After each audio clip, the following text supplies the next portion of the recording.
Hello, everybody, and welcome to the Yu-Gi-Oh! Championship Series live from Anaheim, California.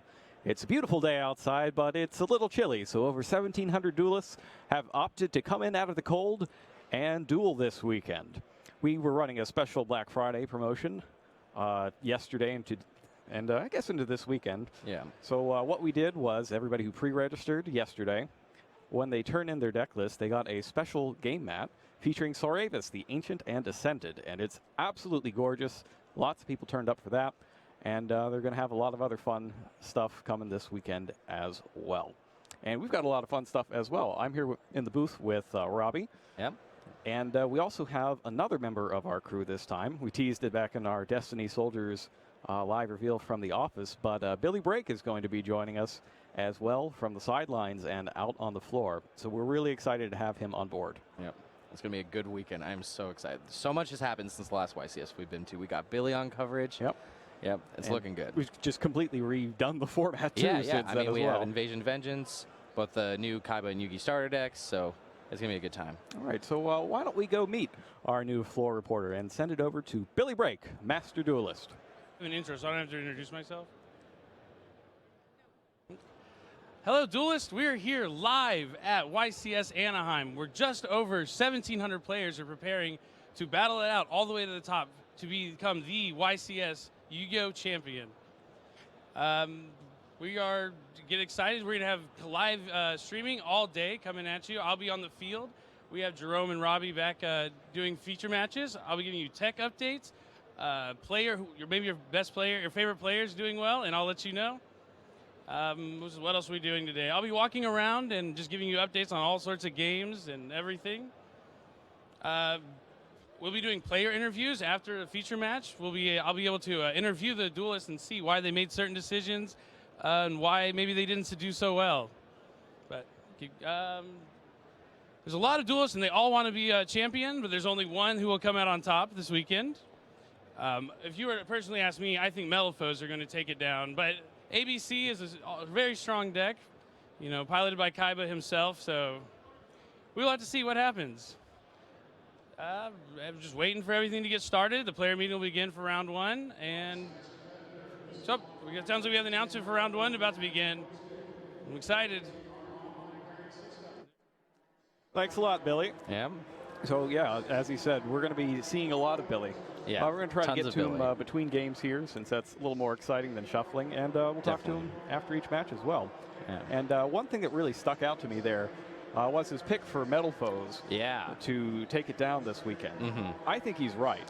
I also agree. I think Metalfo, at the surface, it seems like ABC is the strongest deck, right? They're able to do so many the strongest powerful individual card. Exactly. Yeah, the ABC Dragon Buster is just crazy. Yeah, you're just able to do so much with so little in that deck, right? That like you don't need to do this huge intricate combo, and because it's just so simple, players sort of gravitate to that, right? Like, oh, if my best thing is this easy to do, obviously this has to be the best, right? Yeah. But Metalfoes just has these extra layers that deck doesn't. It's very good going second, whereas ABC, you know, kind of relies on traps a little more, a little worse going second. Yeah. And there's just so many things you can do with Merthrillium and Outcast, the new fusions, that I'm just really excited to see it. Merthrillium is one of my absolute favorite cards. Yes, that card is crazy. The amount of damage you can spit out from that is, it's absurd. Yeah, no, I'm really excited. It just feels very reminiscent to like Shadal's to me a little bit, you know, with it's very similar mechanically, because you have, you know, the regular fusion card and then the quick play fusion card. It is, that's intentional. Yeah. No, it seems like part of this format has to deal with like how many sort of actions you can make back and forth. So I think Full Metal Fusion completely changes that. But yeah, we hear that Billy has an interview, so let's shoot back out to him. Yeah. We're here. Oh, sorry, we're doing an interview. We're here with Duelist. Yeah. Uriel Diaz. And you are using a secret deck this weekend, right? Yes. Keeping it secret, so keep it away from your competition. I like that. What deck do you think is going to win this weekend, be victorious out of all the other ones? Honestly, Metafo, it's a very strong choice, and you see some of the crazy combos it could do. It's very, very strong this weekend. Yeah, Metafo is a very popular pick, and I would also agree with you. Yeah. But good luck, round one. I think the round one pairings are up, so you might want to get there and get to your table. Thank you. All right, thank you for that, Billy. As you said, round one pairings are coming up. We already we know who we are going to be featuring this time around. Yeah, we got a good one. So one of the other new additions to the card pool since last time we had a YCS in North America is Destiny Soldiers. Yeah. And with that came a revamp of an old favorite that started in the Yu-Gi-Oh! GX Manga series. That's the Dark Lords. Yeah. They've got this nasty new spin on them. They've got their own suite of spell and trap cards that do a lot of things that most decks aren't allowed to do. Yeah. And then they can do each of those things twice. When I first read all the spell and traps, I kind of couldn't believe it. Like the spells especially. Yeah. And then when I read Ixkill, like the fact that I can just discard some cards, draw more cards. That deck has so many draw cards and it's so consistent in doing what it's trying to do.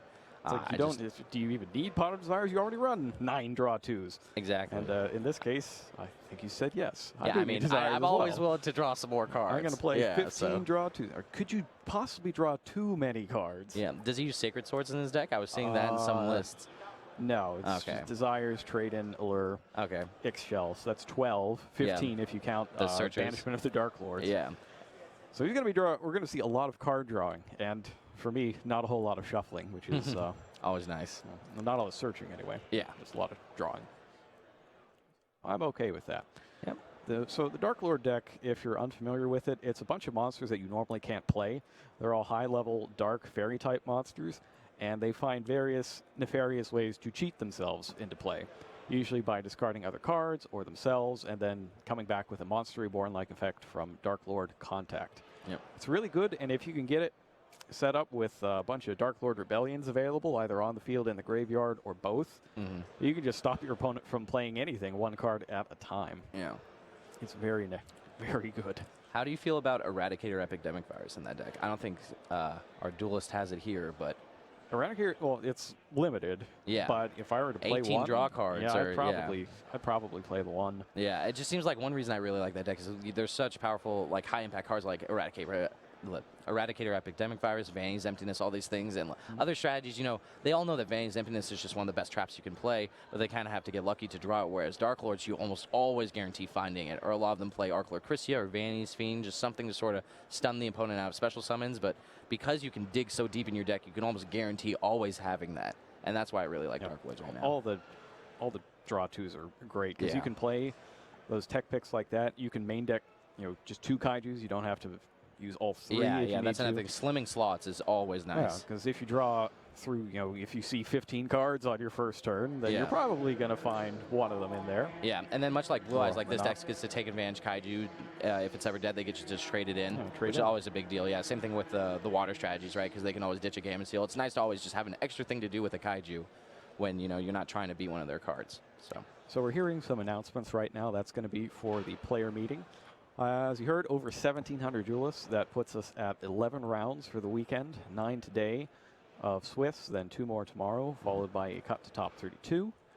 Not quite enough for 64. We were a little worried for a moment just a little because the line never stopped. Yeah, yesterday especially. That was I could not believe how long that line was. So a lot of the extra pre-registration was to get that the game playmat. Yeah, it's awesome. Those people would normally be here on Saturday, but even at 6:30, half an hour before registration was scheduled to close, it was still down past the next exhibit hall and starting to curve back a bit towards. That's crazy. Anaheim Convention Center also just huge, so that's a big deal. Really big.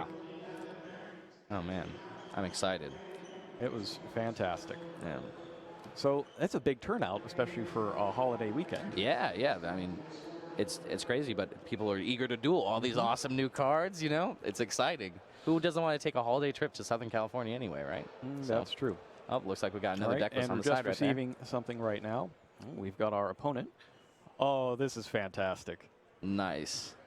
Well, we knew what one of the decks we were getting was. We scouted that out ahead of time. But our other deck for this first match is definitely a fan favorite, and it's seen a surprising amount of regional success since the Dark Illusion was released, and that is the Dark Magician. Yeah. 2 dark decks battling out. Which one is the better strategy? So tell me about Dark Magician. How does this deck run? Okay, so a lot of it has to do with interacting during your opponent's turn. Right. Because you get a lot of bonus effects off of cards like Magician of Dark Illusion when you're doing things there. Their most powerful cards are Dark Magic Circle, Magical Navigation, and Eternal Soul. Right. That's kind of what they're looking for. Dark Magical Circle, that's the one whenever you special summon a guy, it banishes one of theirs, right? Well, when you activate it, you get to look at the top 3. Yeah.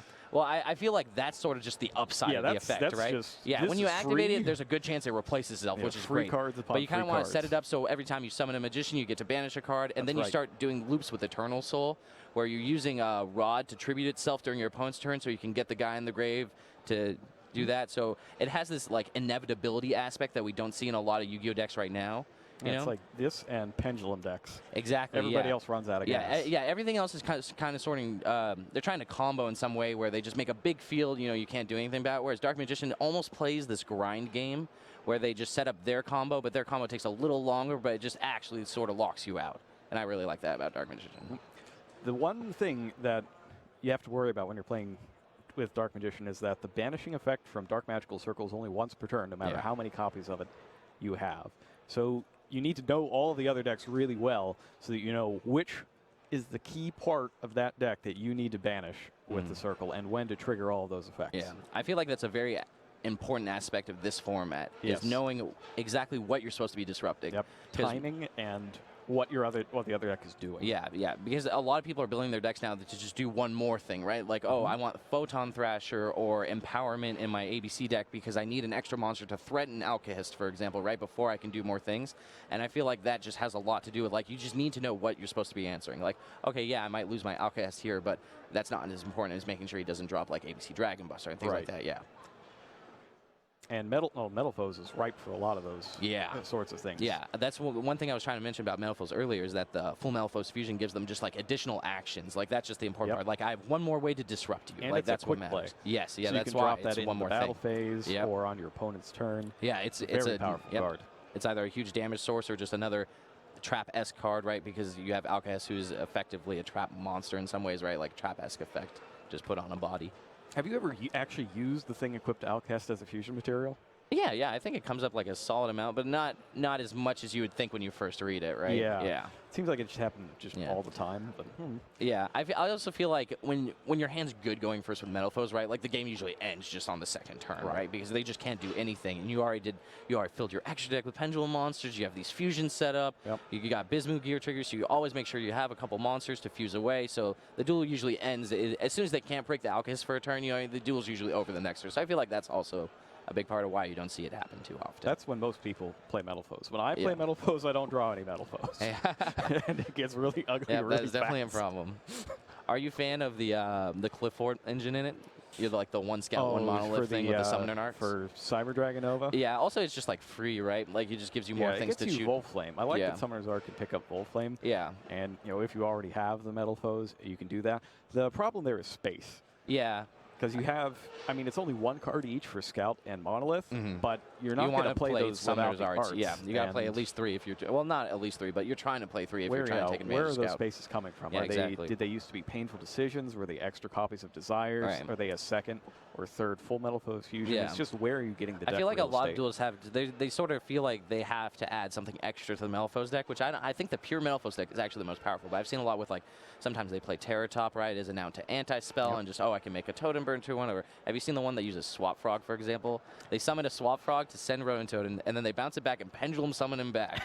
So then they get to send the other guy to make a totally awesome, like, everyone's trying to do a little extra cute thing. Yeah, they're trying to do something a little extra cute with their Metal Foes decks where I think they just really need to get to that bread and butter. Yeah, that's a lot of it is just like the synchros you can get off of Gofu are really crazy. good. Do you like Zolkin still? I feel like a lot of a lot of people have been gravitating. Billy actually has the same opinion as you do, which everyone, when we were talking about before, seems they were very much on Zolkin. That can help just make some of the hands just get a little better because of Zolkin. That's what you want. But Billy just hard argument that you'd never need it. It's a little weaker than a lot of people think as well. Because, like Crystal Wing Synchro Dragon seems like a super powerful thing, and so does Void Ogre. But a lot of times you have Bismugear triggers in the end phase, so you can't use Void Ogre, so you're stuck with Crystal Wing. But Crystal Wing is vulnerable to all the spells and trap-based removal, and a lot of people, like what happens to me all the time is everybody's maining Raigeki. Yeah. And just if not Raigeki, Book of Eclipse, I feel like that's the big one, right? Book of Eclipse and Kaijus are just so good at dealing with things that normally can't be dealt with. Book of Eclipse this weekend to make a pretty big impact. Yeah.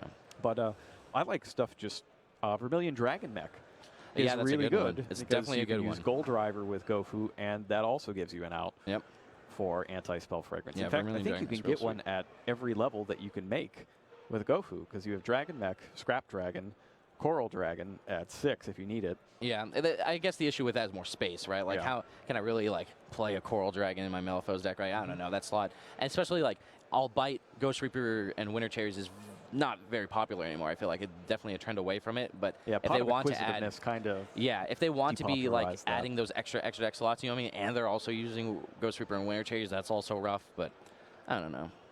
I prefer, I think, more just I've got my Synchros, I've got my Fusions, and I've got, you know, a couple of rank 3s for my Bambukus and Necromata if you play. Yeah. What do you think about Necromata? Yeah, actually, I saw it in Billy's deck. I didn't think about it until later. I like that because I'm adding a guy during the end phase, I can use it with my full Malifaux. That's the whole thing with Bismu gear, right? Like, I want to be triggering a Bismu gear at least once during my turn so that I can make sure to have an extra material for my full Malifaux during their turn. And that same way, Necromata kind of does that. But it's also the fact that Kieran is just, like, the most powerful card in that deck. Right? Like, any hand with Bumbuku or Kieran just gets so much better because it's so hard to beat a Kieran. Yep. Yeah. The thing that I think is really underrated about Necromata is that it's a scale 2. Yeah, it's that a good you can scale. search with Bunbuku. That's not Kieran. Yeah. Because that's one of the brutal things, that there are more scale 8 metal foes than there are scale 1 metal foes. Rare metal foes Bismugear does not have a scale 1 counterpart. Yeah. So you need more low scales. You've already got Archfiend Eccentric. She's a 7. Yeah. You've got 9 8-scale metal foes. You need more low scales. And having one that you can search out with Bunbuku that's not Kieran, so you don't have to scale Kieran and not get access to it, that's really big That's nice, as well. yeah. Well, most of the time I feel like, I guess that's in the later turns of the duel, right? Like, that's more so the problem. No, because for you me, always it's the want first to. turn because I never have a Metapose. That makes sense. Yeah, if you don't draw Metapose, then scaling Kieran isn't the best, right? But it feels like you always want to scale Kieran because you want to make sure it's destroyed, sends the extra deck. Like, scaling Kieran's also just so free, but you're right that you don't want it locked in your scale. Right. Yeah. I had, it was Thanksgiving night, actually. I was helping one of our Konami Bounty tournament participants practice, and I wound up with the only things I could scale were Kieran and Luster Pendulum. Yeah, not the best pair. Yeah, not the it best pair. Wasn't good. Unfortunate. Oh, man. The days when you could scale Kieran and then blow it up with Luster Pendulum. Another time. Yeah, thank goodness those days are gone. That was rough. Yep. Well, it looks like our players are beginning to sit down, but all right. I don't know how much time we have before that. What did you say, 1,716? It sounded like it. Something That is like a that. large amount. It's pretty good. Yeah. All right, and we've got our players. They are, in fact, sitting at the table. They're getting ready to go while the judge announcements are going on. So what's going on here? What do you think is going to come out on top? Do you think we'll see a Dark Magician victory or Dark Lords will reign supreme? All right, so it looks like our players are ready. Let's go ahead and get down to the table to see Steven Silverman, World Championship competitor with his Dark Lord deck, take on Filiberto Ruiz and his Dark Magician deck.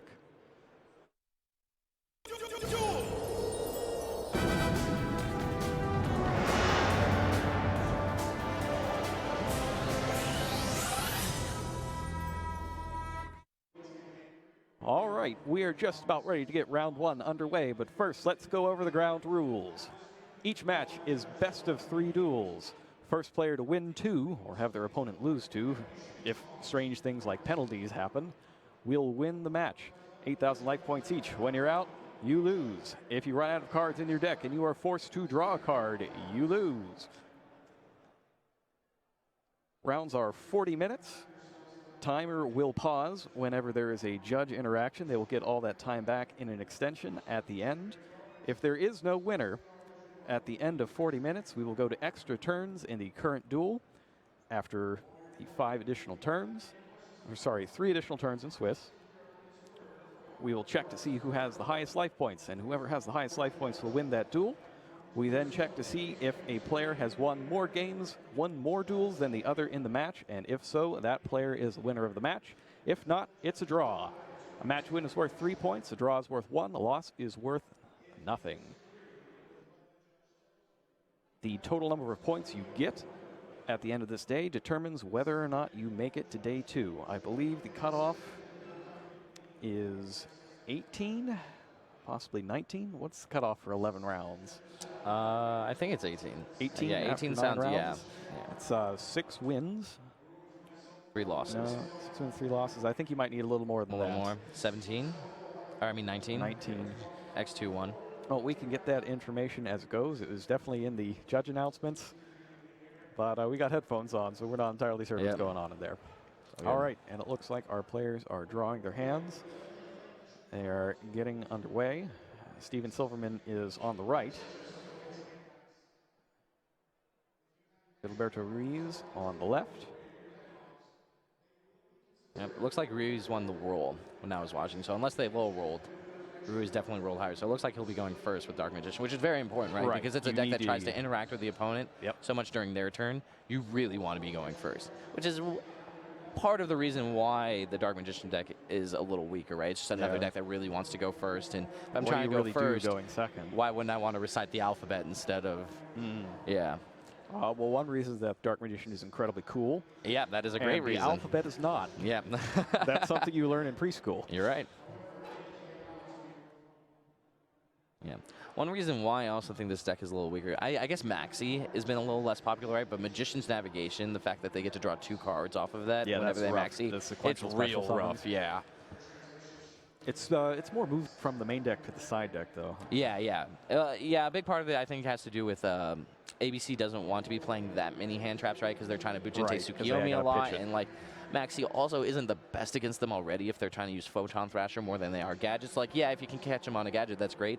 But even then, like, they end with a gadget up and then a letter equipped with another letter, right? So it's still not the best, even though you Maxi. There's just, it doesn't line up well against everything. Same thing with Metal Foes. Like, it's okay, but as long as I get my Merthrillium out, you know, and set my fusions, I'm pretty good anyways. And a Pendulum Summon's only one special summon, right? So getting you a card off that isn't the best, so. One thing that a lot of people, I think, underestimate with the gadgets is that they have that second effect to summon another gadget. Yes, exactly. Yeah, the fact that he matters, right? Not easily destroyed. Well, easily destroyed, but recoups your loss. Yeah, he goes and gets the other gadget. Yeah, and then that can trigger to do Union Hanger. And it can just spiral out of control if you don't have a very solid answer. Have you seen the version of ABC with Torque Tune Gear and all those awesome cards? Yeah, that's the one I built. So when everybody was, the deck came out, and everybody else was like, "Oh yeah, this deck is so easy to play, and it's really good. We're all going to start, but we're going to go get a bunch of Kaiba structure decks." It's like, okay, yeah, you play your regular standard version. I'm going to put this thing in, and I'm going to get synchros. Yeah. And you're not going to be able to dimensional barrier me more successfully because I can have access to all of the extra deck types. It's pretty awesome. I have a friend who's dealing with the Car Crew variant. So he basically uses the Torque Tune Gear along with just a Watchdog and a Strategist. And he just goes off with burritos, you know, draws a couple extra cards, makes a lot of Hope Harbingers. It's a good deck. It's pretty good. I'm a big fan of the Torque Tune Gear. Yeah.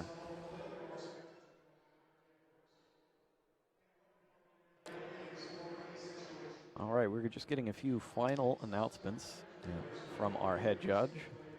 I believe is that Robert Wakeland? Sounds like it. I think that's Robert Wakeland. Yeah.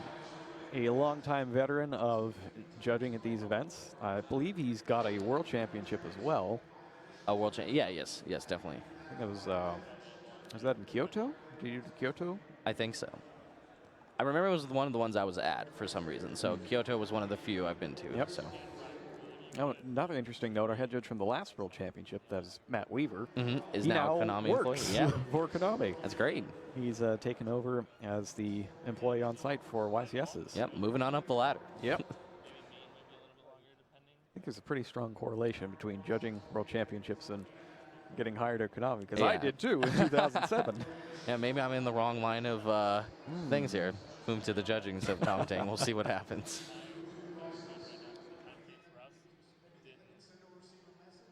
Yeah. Are there any interesting cards in the Dark Magician deck that you see that maybe the more standard versions don't use?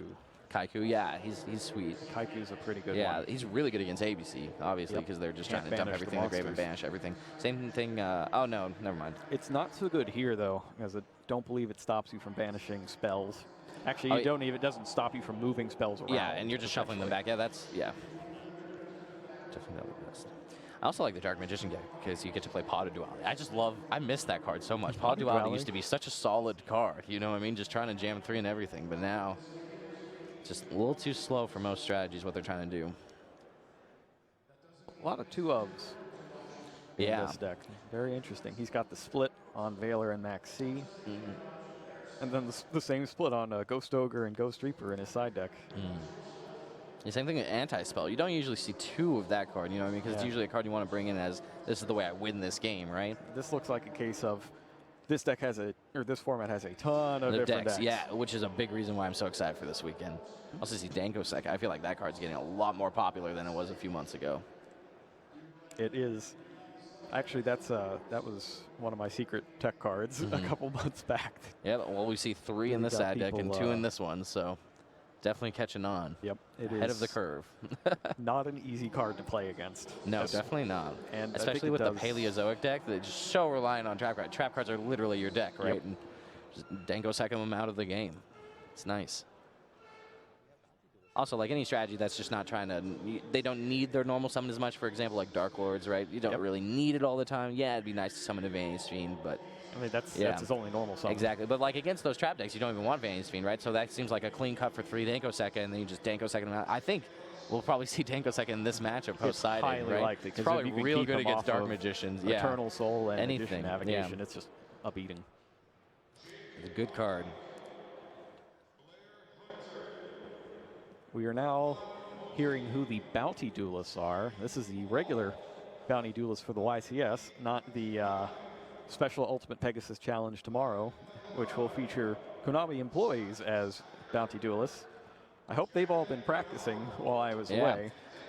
Billy and I were helping out one Konami employee last night throughout dinner, so we're doing the best we can to get them all ready. Because they didn't even build their decks for the most part until this week. And I was on vacation this week and couldn't help them. Yep. We'll see. I have faith. I have faith in a certain Blue Eyes duelist, so. I hope so. Yeah. I'm feeling good.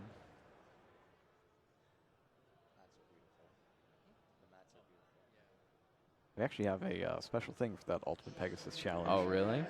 We received special instructions from Mr. Pegasus as to what the duelists are supposed to do and when. So we have those available to relay to them from the man himself. That's awesome. When needed. Oh, man. I'm so excited. That's watching the Pegasus Challenge is the most fun. Playing in it can get a little crazy, but watching the chaos unfold in front of you, much better time. I actually really enjoyed playing it when I did it back at the UDS. That was a lot of fun. All right, and our players have shook hands, and we have received word that they are okay to start. Here we go, round 1, Dark Magician versus Dark Lords. And it looks like Ruiz has gone first. He sets 3 cards, and that's it. Yeah, has Maxi. How good is Maxi against Dark Lords? I guess you pretty catch good against Superbia. Yeah, anytime they play the, is it Banishment, right, to get back Superbia, then you can catch them. You contact for Superbia. I mean contact, yeah. Yeah, anytime you contact for a Superbia, you're just getting at least 1 draw and then possibly making them waste the Superbia activation if they don't want to give you another one. Silverman starts with discarding Superbia to trade in to draw 2. Yeah. He's got another trade in and a Dark Lord Rebellion. Got a lot of trade-ins, actually. He's got all 3 trade-ins. Yeah. That's a banishment of the Dark Lords there, so he can go get another level 8 if he needs it. Yeah. And who else is that? Is that Amdusk or Tez? I think that's somebody in there. Yeah. He goes next, banishment of the Dark Lords. That adds any Dark Lord card from your deck to your hand, except a copy of itself. And it really does mean any. It's not just reinforcement of the army that gets monsters. It gets your spells and traps as well. So what level 8s does the Dark Lord deck have access to trade in? It's Superbia, Zerato. Okay, yeah. So here, do you think you banishment for Ixchel, or do you think you search level 8 so you can trade it in? Depends on how many copies of trade-in he has left. He has 2 in his hand. If he has 2 in his hand, I think he's going to try to get them out of his hand. And it looks like he has pushed Zerato to the top of the pile.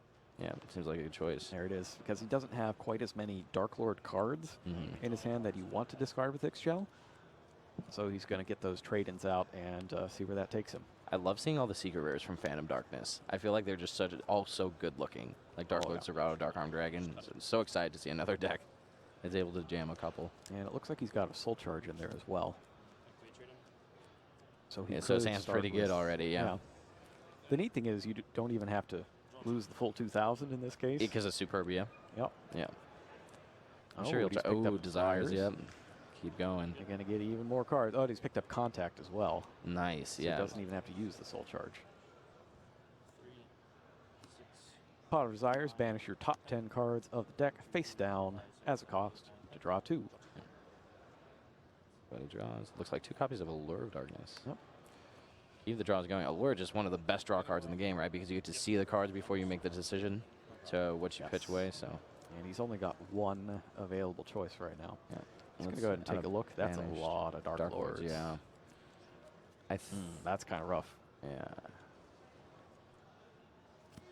Superbias and Zeratas alone are not going to get you there. Definitely not. Especially if you have to stick them both under an Xyz monster. Yeah. And can't get them back into the graveyard. Looks like, is that Nastin in his hand that he's going to activate? Looks like he's going to discard 2, so I think that's what it is. Nastin comes down. Drops Contact and Rebellion. Gives him a nice spread of things to get. And Max C is activated in response. Is that activated effect, not inherent summon? Or Yeah, they just checked it. It is activated. Nice. Pay 1,000 to copy a Dark Lord card in my graveyard, and then shovel back in my deck, and then it applies its effect. Okay, that's fine. All right, and it looks like he picks up an Effect Veiler. It's useful during this turn, not so much during the opponent's turn. So he goes ahead and activates it, clears a target. Looks like banishment. And I'm going to see if he goes for the Veiler here.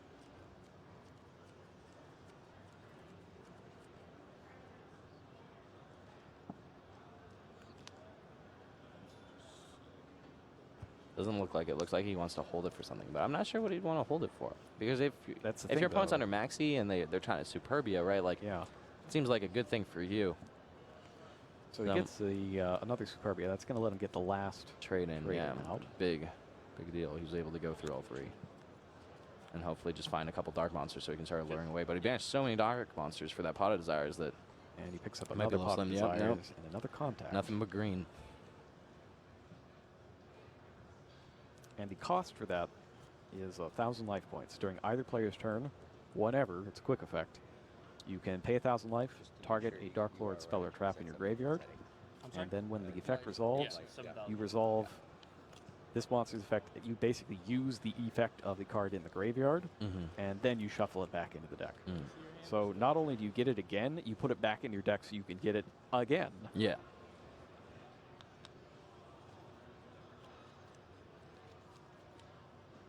And now he's got an interesting choice ahead. Yeah. He looks like he's going to. Is he going to set his hand and try to allure? Blind allure. That's interesting. I guess if he hits 2 dark monsters.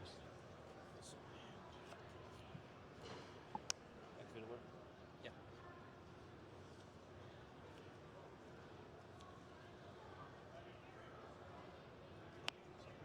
All right, he does get in 1, but it is Dark Lord Ixchel, and she is banished now. Yeah, but he finds another banishment. So you can only play each one once per turn, though. So that's he already had a banishment down anyway, right? So, or was it Contact? He played a banishment, and then he shuffled it back in with Nastin. Held it this time in his hand. Another maybe lure. Wanting to discard it. And it looks like he's picked up another Ixchel. Found Gamma Seal. Unfortunately, out of trade-in, so he can't cash that one in anymore, but it's okay.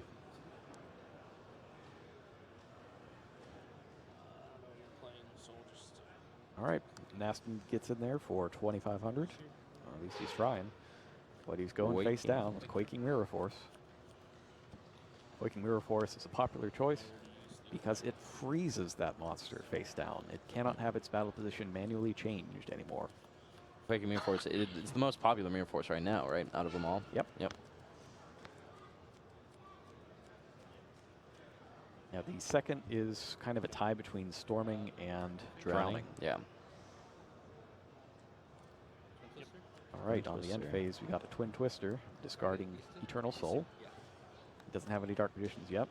Takes out Soul Charge and Pot of Desires. If my Twin Twister could trade for Pot of Desires and Soul Charge every duel. That'd be pretty nice. And then he flips his other face down, which was another Eternal Soul. And now it's time for the Dark Magician. Or rather, Dark Magic Attack, because he doesn't have one to summon. Fortunately, yeah.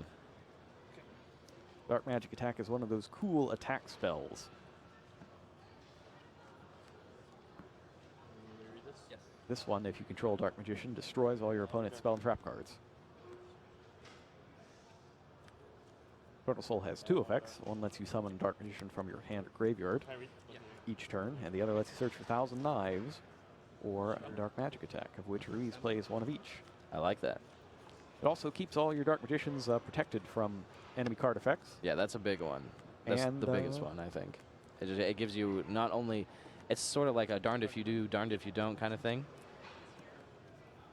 Where if you have a Dark Magician in play, right, they don't want to deal with it because you can get it back with the Eternal Soul and then possibly trigger a Dark Magic attack. But then, or not trigger a Dark Magic attack, trigger Dark Magical Circle. But then, in addition to that, it's just already so difficult to deal with this Dark Magician because it can't be affected by other card effects. What does this do? If I have a Dark Magician on the field, I could destroy 1 monster. Okay. So you have 1,000 Knives and Dark Magic attack. Let me see, 1,000 Knives. He's getting 1,000 Knives instead. I thought for sure that he had picked up Dark Magic attack. Oh no, it's his turn now. Yeah. Okay. Drew another Maxi, so still nothing too proactive. Pass turn. Draw. We see Dark Magic attack. This Dark Magic attack, Oh, and yeah. 1,000 Knives is that was used mainly by Arcana. Yeah, that was one of my favorite episodes. It's a good one. There it is. Red Control Dark Magician. Dark Magician. You can destroy an opponent's monster. Did we get that Red Dark Magician out of the one of the legendary decks? Yes, it was in the first Yugi's Legendary Yes, decks. it's a good one. All right, so Ruiz is up. He's got a lot of cards in his hand, but none of them do anything proactive. They're all a bunch of cards that are really good at stopping your opponent from doing their thing. Yeah. Dark Lord Contact is activated. That special summons. Eternal Soul can special summon the Dark Magician from your hand, I believe it right? can. Yeah. So then at least Maxi can hopefully give him something, right? If he finds a Dark Magician soon enough. But it just depends how aggressive Silverman's trying to be. Because Contact special summons the monster's defense, right? But when you get Superbia, can bring the monster out in attack position, so you can still be pretty aggressive. Yep. So he goes for it. Superbia into... Oh, no. That's interesting. Interesting. He decides to Veiler it there. Yeah, maybe he's just worried about just dying, I guess, like losing the game because he has no defenses. But at the same time, I don't know. Maybe I want as many draws as possible, hoping that Silverman can't beat me this turn, right? Because I need a way to get into this game. And I think Maxi drawing a couple extra cards is one of those ways. This could be a case of he doesn't want Hope Harbinger to drop. Mm. He needs his spell cards. That makes sense. Banishment of the Dark Lords picks up Dark Lord Rebellion. Sorry, which effect were you using at the moment? Okay. Go ahead and give that to you. Dark Lord Rebellion is the brain control-esque one, right? Rebellion is the Regeki Break Oh, okay. one. Enchantment Enchantment is the brain control. is the other one. It's brain Yeah. control. Okay. Funny thing about Enchantment, it originally lasted multiple turns. Wow. When the card was first created, you got to keep the monster until the end phase of your next turn. And it was Jeez. far too powerful, so it Yeah, doesn't it do that seems like anymore. a strict upgrade. Definitely a strict upgrade. It does not do Practically that a now. snatch steal at that point because I'm sure you'll get rid of that monster during your turn, right? That you will. Yeah. Tributes his face down Nastin for Vanity's Fiend. Ooh, And that is... a big one. I don't know that there's anything Ruiz can do about that. Because he needs to get Dark Magician out of the field, and I don't think he can do it without special summoning. Yeah, all he has is another copy of Quaking Mirror Force, right? I think to deal with it. I don't know how else he plans to. It goes for Magician's Rod. Yeah. Magician's Rod doesn't count as Dark Magician or anything, It does does he? not. Yeah, that's what I thought. It lets you get a... Actually, I'll go ahead and bring it up for you. Awesome. Alright, when this card rolls something, you can add 1 spell or trap. During your opponent's turn, if you activate a spell or trap or effect one of those cards in your graveyard. Magician's Rod. It's a level 3 monster. Dark. Yeah. 1600 attack. Unfortunately, I think it's been banished by Pot of Desires. Oh, no. We'll have to wait till next game to get it back. Yep. Well, it's 1600 attack, dark, spellcaster, level 3. When you normal summon it, Okay. you get to add a spell or trap card that With Dark specifically Magician. lists the specific card, Dark, Dark Magician. yeah. in Very its cool text. flavor card. And it also lets you you contribute a monster to bring it back from your graveyard to your hand. And there he is. There's the red Dark Magician. Specifically that one. That's cool, but... Magician Circle has a similar effect. You look at your top 3 when you activate it, or when it resolves, rather, and you can add a spell or trap that specifically names Dark Magician or Dark Magician itself. They just put on top deck any order I want. Also one of the few cards that lets you rearrange the top cards of your deck. That's always real nice upside. So he will at least know what's coming up next. 20. Vanity's Fiend, though, is... It's, Yeah, throwing a huge wrench. life would be great if it weren't for that one specific card. Yeah. Which is usually what Vanity's Fiend tries to do, right? Anything with Vanities in it, usually the problem. And the crazy thing is it looked like he banished both the other 2 copies of Vanity's Fiend. Oh, so that was the only desires. one. But when you draw, 20 cards... Yeah, I was talking You're about how fine. signing out Vanity's Fiend for Denko Second might be like a strict upgrade game 2 and 3, but this Vanity's Fiend is definitely putting in work, so... Goes for yet another banishment. Yeah. Not many cards. Oh, no, he only banished 1 Vanity's And Fiend. another one. Do you think that Ruse could try to deck Silverman out? I think it's his only chance. Yeah, but do you think he has no way to really defend himself, though, still from the 2400? Like, he needs to draw a bunch of monsters and be sending it a lot. It still seems like Silverman has at least 8 cards in his deck. 8 turns is a substantial amount. Alternatively, he could, if he gets another Veiler, he could Veiler Vanity's Fiend on Silverman's turn. And then trigger Eternal Souls. Ooh, that's a good one. See, if he wouldn't have used that Veiler on the Superbia, he would have been able to draw some extra cards and maybe do just that. But And he could also pick up his other Quaking Mirror Force. yeah. That's also a possibility. Yeah, that's definitely his best draw, right, is that Quaking Mirror Force. It just deals with exactly what he needs to right now. Yeah. But, yeah, I don't think decking out's going to be an option because there's just so much damage coming through between. Like, the Dark Lords are just so big. Superbia is 29. Yeah, 29 on Fiend is both sides, right? 24. It's just, it's not happening. Yeah. All right. There's a Desires. So he's got a Desires, and he knows that he had that coming because he put it there with Magical Circle. So what do you think the best card he can draw is in addition to the Quaking Mirror Force? It'd be the Veiler, I think. Yeah, I think that's just like a cards. redundant way to answer the same problem, or just because it's more defense, that's what he's looking for? You need one of the 2. Yeah. I mean, those are the only options. Well, I saw a trap, at this but point. yeah, at least something. Nope. Magician's Well, he's Navigation. got Upstart Goblin, though. I guess that gets him another draw. Yeah. Let's see if... Checking his face-down banish cards to see if they're gone. I didn't see him there. I did not. There's one trap I didn't get to see too well, but I don't think it was Quaking. I think it was Magician Navigation. Open. Up. Another Magician Navigation. Silverman's getting some life points back. Yeah. Get to reuse some Dark Lord effects. But he's got a handful of cards that he's not allowed to play. Vanity's Fiend, the fun police. And there he is. And he's going to take way too much damage next turn, so Reeves picks it up for this game. The Tribute Summoned Vanity's Fiend turns out to be the game decider there. Yeah, I mean, I feel like that we've seen this before, right? With Vanity's Fiend, Vanity's Emptiness. Usually, just you either have the answer or you don't. That's kind of what it. That's a big reason why also we see Vanity's Fiend so popular now is that like traps have just become less popular, right? Like people are just dealing with. We don't see Quaking Mirror Force in every deck, right? We don't see, for example, like Torrential Tribute, Compulsory Evacuation Device, Book of Moon, all these cards that used to be just such staple removal trap, deal with your threat cards. We just don't see anymore because everyone's trying to build their decks as proactive as possible because they want, a big combo. What I mean? It also helps you going second that you just want as many cards to help you combo off as possible to try to get through whatever your opponent's trying to do. So, yeah, Vanity's Fiend definitely a strong one, especially in game 1 and 2, right? Or game 1 is what I meant when because it's unexpected. yeah, when they don't get to accommodate for that with like Book of Eclipse or Raigeki or whatever other side. Like, also, Kaiju's don't even deal with it, right? Nope. Yeah, so that's a big one. Now, if they had 3 monsters and you had the Winged Dragon of Raw Sphere mode. Oh yeah, because that happens all the time. yeah. Almost happened in this one, but the Superbia got Veilered in that case. So I do think we're going to see the Denko Sekkas from Silverman in the next game, but I don't know where he's going to put them.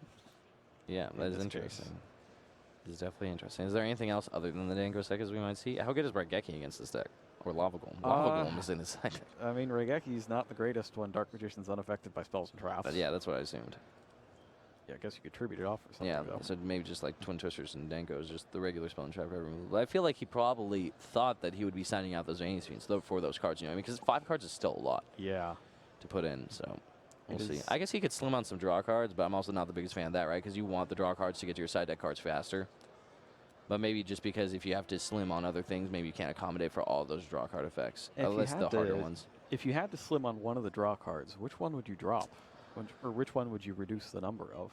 That's really hard. Maybe. That's really hard. Yeah, I could see an argument for Pot of Desires because you just don't want to banish your side deck cards, right? But at the same time, Pot of Desires is just so easy to activate that I don't think you'd take it out. Trade-in is a little more difficult, right? Just because you only have a couple level 8s, but there's also just so many ways to search those level 8s. Same thing with Allure of Darkness. Yeah. Like the reason that this deck is so good at drawing is because all your draw cards are so easy to do. You So- have essentially 11 things you can pitch for trade, and you've got the 6 Dark Lords, the Kaijus, and then the searches for. Do you think the Dark Kaijus are Lords. coming out? How good is Kaiju against Dark Magician? Actually, you know, if Eternal Soul's out, it's not good at all. 'cause it just Exactly, lets yeah. them So summon I it think you again. could probably slim the Kaijus, maybe slim one trade in, right? That's at least 4 slots you get back. Maybe even cut one of the Veins Fiends. So, you know, like 2 Veins Fiends still a solid amount. But then just to get those 3 Denko Sekkas, 2 Twin Twisters, that's probably what I would end up doing. Or maybe just one of the traps, right?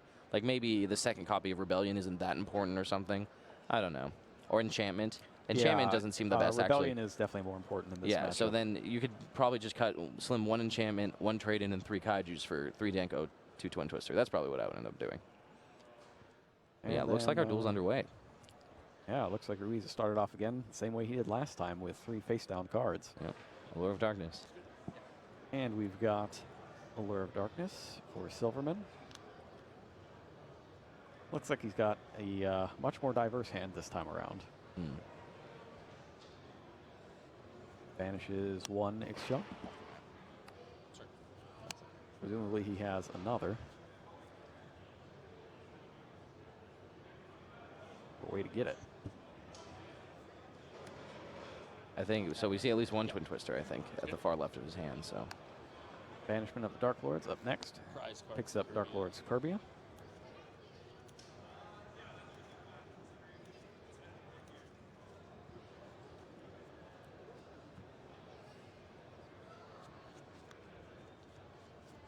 Superbia added to his hand, and we see he also has Vanity's Emptiness as well. yeah, that Twin Twister could just buy him basically, you know, like a full turn worth of tempo where he can set that emptiness and get it online before Ruiz starts to do some crazy stuff. Fairy, Kirby is Dark discarded Lord, for or Excel.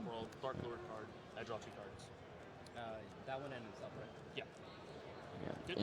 One weakness this deck does have is that strike kind of blows up Ixchel, right? Like you always Yeah, trade a 2 for that's 1. just That's a little super- rough. it's- But at the same time, we see less strike than we used to, right? Dimensional Barrier sort of being in that slot a lot of the time. Some players just don't even want to be using strike right now because you just kind of want your deck to be good going second because, you know, if you're going first, you should be pretty far ahead anyway. But we'll get some Pot of Desires, some more Darkness. cards. Yep, he's got Rebellion and Pot of Desires. Rebellion with Vanity's Emptiness, pretty good. Yeah. And now he's got a bunch of draw cards. Desires will need to get him to something else.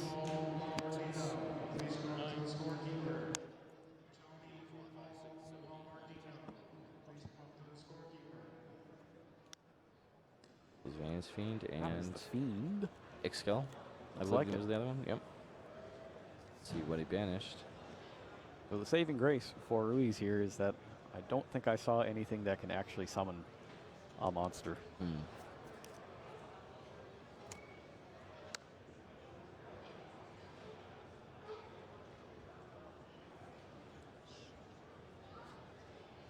Hit refresh on the browser.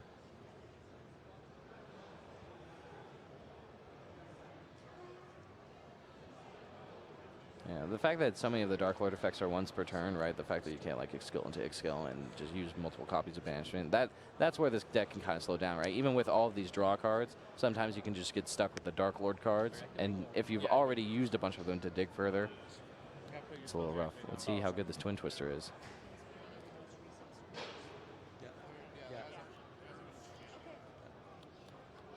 He loses Quaking Mirror Force and Illusion Magic. Nice. It's great as long as that last one's not Eternal Soul. Then Yeah. things could get a little rough. Definitely. look like it. Second copy of Dark Magician. Depending on what he has set, probably not what he wanted, but 2 copies of the red Dark Magician. yeah. Cool. Pause. Just 1 second. You pause now? Yeah. It's the very nefarious looking one that Arcana used in his duel against Yugi in Battle City. Yep. Is there only one red Dark Magician? Yes. Oh man, extra evil. Pass. Still got some Yeah, bad Yugi's seeds. made a point of actually just collecting all the different Dark Magicians. Yeah. He uses a different one depending on, Each situation. got one for the comics, one for the TV series, he's got Arcanas, and he's actually got a new one in the movie. Movie pack. Yeah, that's a nice looking one. I really like that one. That is actually used in the movie. That'll be Yeah. coming out in the theaters in January. That's the like the black and white Kazuki Takahashi art rendition one. Yeah. It's kind of blue. A little blue. Sort of blue. Black armor, blue face. Maybe I'm just used to seeing the actual physical Yu-Gi-Oh card represented. Like it's Yeah. the anniversary pack one, right? It's sort of the same one evolved, or is Yeah, it it's just like a very different different? pose. Yeah, yeah. Different pose. It's just sort of like that one more ironed out, right? And I guess that does give him a little bit more blue. All right, Banishment of the Dark Lords comes down for Silverman. He's going to get another search. Something to go with Ixchel or perhaps a contact. How good is Raigeki in this matchup? Not very good, right? Yeah, I think I don't think Silverman it's great. brought that in. He might not know what tricks Dark Magician has up its sleeves where he's valuing certain cards over others. Yeah, it's not a matchup that you see very often. Yeah, exactly. Which I think well, is this part is of what makes it Yeah, no, that- successful when you do see it. big part about having a successful tournament, just picking a rogue strategy that maybe your opponent doesn't know exactly what to disrupt, right? Like we were saying before, knowing what to disrupt is so important. And if you don't know exactly what your opponent's trying to do, you get such a huge advantage off of that. And he plays another Twin Twister to destroy that last card, which is Ooh. Vanity's Emptiness. Good one to hit. Emptiness on both sides. Yep. And it looks like he has Does have contact with Vanity's Fiend in hand and Emptiness set, so we can do this double layered. It's rough. Yeah, this is going to be real rough, especially with only 2 Dark Magicians, but it looks like Effect Failure, I assume, is going to stop Superbia, yeah. But I think he just trades it away for a Vanity's For the Fiend here. Fiend. Yeah. And worst case scenario, even if they deal with the Fiend, you have the Emptiness to back it up. Looks like Silverman's considering it. I think he's going to, comes down. Worked well last time. Why not this time? Yep. 2,400 damage to Ruiz from Vanity's Fiend. Yep, not quite a 3-turn clock, but close. If Silverman can get any other damage going. But it's sort of hard, right? Dark Lord doesn't have a lot of normal summonable things, so Vanity's Fiend is usually a lone attacker unless you've set it up otherwise. And Silverman checks his deck, sees how many cards are left. Yeah. But, I'd rather just take this a little slow. Nothing else is happening right now. I'll just Yeah. attack and not play the pot. I can agree with that. Yeah, you don't want to put yourself in a position where your opponent can deck you just by setting monsters, right? Because Vanity's Fiend is locking out Silverman as well. He doesn't want to just make sure that, if somehow Ruiz can muster just a monster for however many cards remaining after it desires, it's going to be pretty bad. Goes for banishment. How many cards he has left? Looks like about 10. That's the point where you couldn't even play Desires if you tried. Yeah, crazy.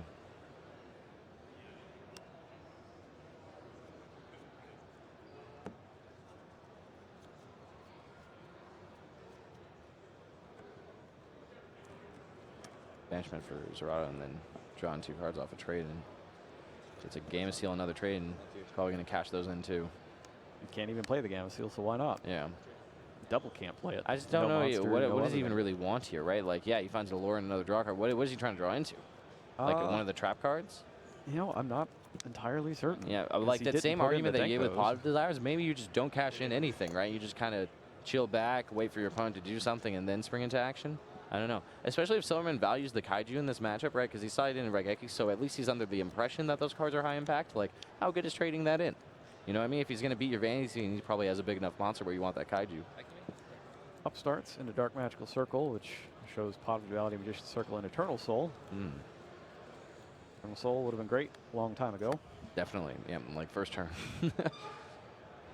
in ancient times in this duel. 5,000 years ago. Sorry.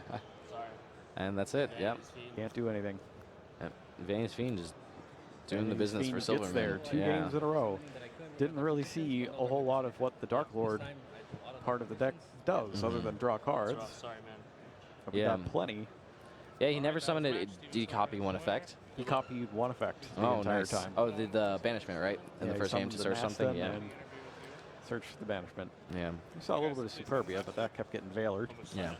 I mean, that's sort of what, even though that didn't seem like, oh, it was a very powerful Dark Lord game, right? But the deck did exactly what it wanted to do, right? I draw through all my cards, I find my Vandy's Fiend, summon Vandy's Fiend, try to beat this. Okay, you can't beat this. I don't even need my other Yeah, cards. that's the key. Is if you don't have to do it, don't. Yeah. I think, yeah, if you can get into a position where you have Vandy's Fiend up and you have sort of like Soul Charge, you know, just laying it, because you get to dig so much, having Vandy's Fiend and just saving Soul Charge where, oh, if they deal with my Vandy's Fiend, I'm just going to, you know, drop Soul Charge, get my board back. Do that. That seems pretty good. But I guess obviously you'd want to Soul Charge first because you want to set up your board with Vandy's Fiend just to make a faster clock. But yeah, no, I just really like that this deck can get to its like key pieces so quickly because of all the draw spells. Yeah, it's really nice to just be able to roll through all those draw spells. It's often like the olden days of Destiny draw, 3 Destiny draw, 3 Allure of Darkness, 3 Reinforcement of the In fact, Army. It's nearly the same thing. It's just trade-in instead of Allure of Darkness. Yeah.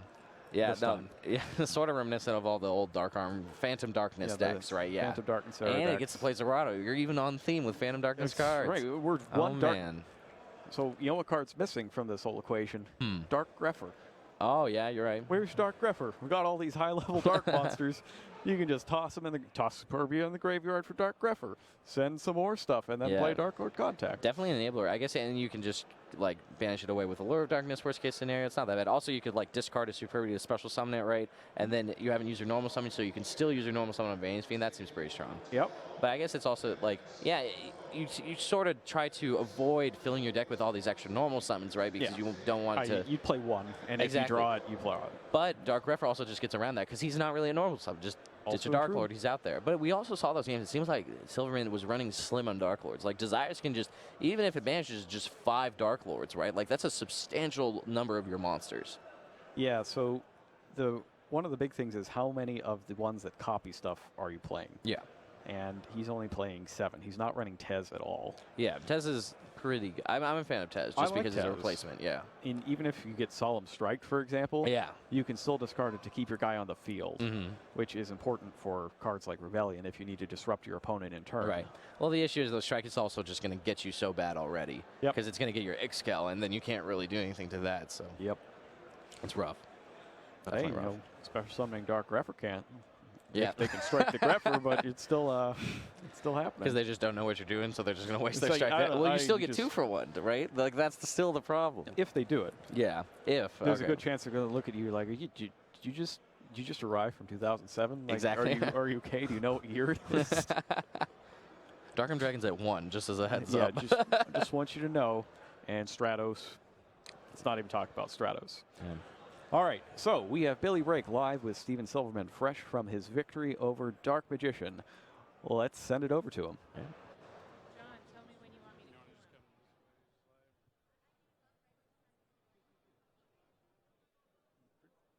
to. Hey, what's going on, guys? We're here at YCS Anaheim. I've been on the floor watching some of the matches going on during round 1 of the YCS. And I was watching Jackie Bernal versus Sang Ong. It was a matchup of Metal Foe Abyss Actors. A lot of people don't know about the Abyss Actors. They're really powerful and come out in the most recent Yu-Gi-Oh set, Destiny Soldiers. But when you combo them with Metal Foes, they actually do great. Unfortunately for her, she lost game 1 to Brilliant Fusion ABC because the ABC was able to go first and opened up with ABC Dragon Buster, Bujinte Tsukiyomi, and 2 back rows, which is a very solid opening from that deck. And proceeded to, on the following turn, summon 2 more copies of ABC Dragon Buster, utilizing cards like Burial from a Different Dimension to put all the letters back from the banish pile, to banish them all again, to summon another copy of ABC Dragon Buster. But game 2 just started between them, and things were looking up because Jackie was able to go first and opened with Magispector Bumbuku and 4 Metal Foes, which is great. So I'm going to get back to this game, and we're going to send it back to Jerome and Robbie and see how they're doing. All right. Thank you, Billy. Yeah, that's pretty cool. Abyss Actors they're kind of the dark horse of the whole Destiny Soldiers group. Yeah. A lot of people don't know what they do. or what their spells and traps do, which could be actually kind of a big advantage because the spells and traps in that deck benefit if your opponent doesn't know what they do and they try to twist them. Definitely. So a lot of the props and that sort of thing that work with that deck have effects that say if your opponent destroys this card while you have an Abyss Actor face up in your extra deck, you get some kind of absurd abilities. Draw 5 cards or destroy all this stuff or something like that. So it's kind of it's a nice surprise pick. Yeah, It'll be interesting I think if one that thing shows about up. Abyss Actors and all those decks, it's just people aren't necessarily evaluating pendulums as they should, right? Just like pendulums can go in any pendulum strategies, right? So anytime there's a new pendulum card, you should really just look at it and, you know, try to think like, how good is this with whatever the best thing pendulums are trying to do? Ignore whatever the deck I mean, one itself of the spell cards is like a Raigeki, right? Like that the Abyss Actors are able to search. Yeah, it's kind of like a Saber Slash. Oh, my bad. Yeah, it's close to Saber Slash, but effectively a Raigeki once you have a bunch of monsters in play. Yeah, I mean, that card seems sweet. So I'm excited. All right, so we are going to send you to a great match from the past. So hang on. All right, looks like now we're going to get over to Billy our for the interview with Billy. Sounds good. So let's go ahead and see what he's got. Yep.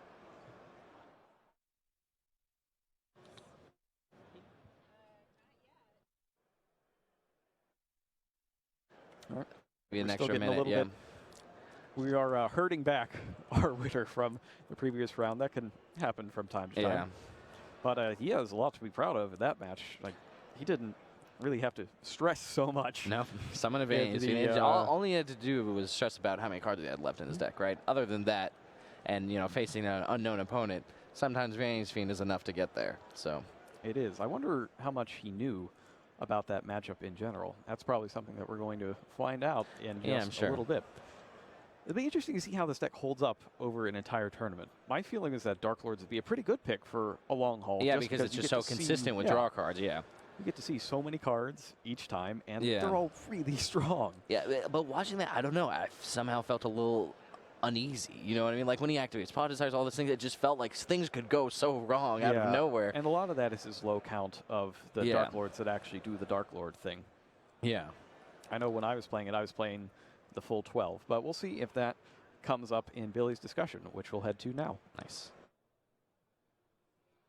We're here back live on the floor, and I'm here with Ben. Ben, yeah. And how did your round one go today? I won 1-1 with HMB Infernoid. Infernoid. Very good. What did you play against? Magic Spectre. Magic Spectre. How was the matchup? Was it easy? Was it hard? It was kind of easy because of, you know, Denko Seka and stuff. Dingo so Seka. that's why. That's pretty much why. And the first one was, 1-2-0. All right. After you dealt with the Denko Seka, your Magic Spectre traps were able to be activated, and you were able to take the victory. Yeah, that's kind of easy because of this. That's but awesome. The guy that was against was really cool. So that's great. It's always good to be a good sport, no matter what. Winning and losing, it's the most important thing, I think, in Yu-Gi-Oh. I'm from France, and it's kind of different in Europe. So all the way from France here to play at YCS Anaheim. Well, welcome to the States. Thank you very much. And everyone in the US is kind of really cool. So that's different a lot from Europe. It's kind of different there. Yeah, it's a little different. That's fantastic. I'm glad you came. I hope you do well today. If you had to pick a deck right now that you think would be getting first place, what would you pick? I think it will be Metal Foes. Metal Foes because of the sheer numbers, their power. The sheer number, the power, and that's pretty much the only deck I don't have really the matchup against. So.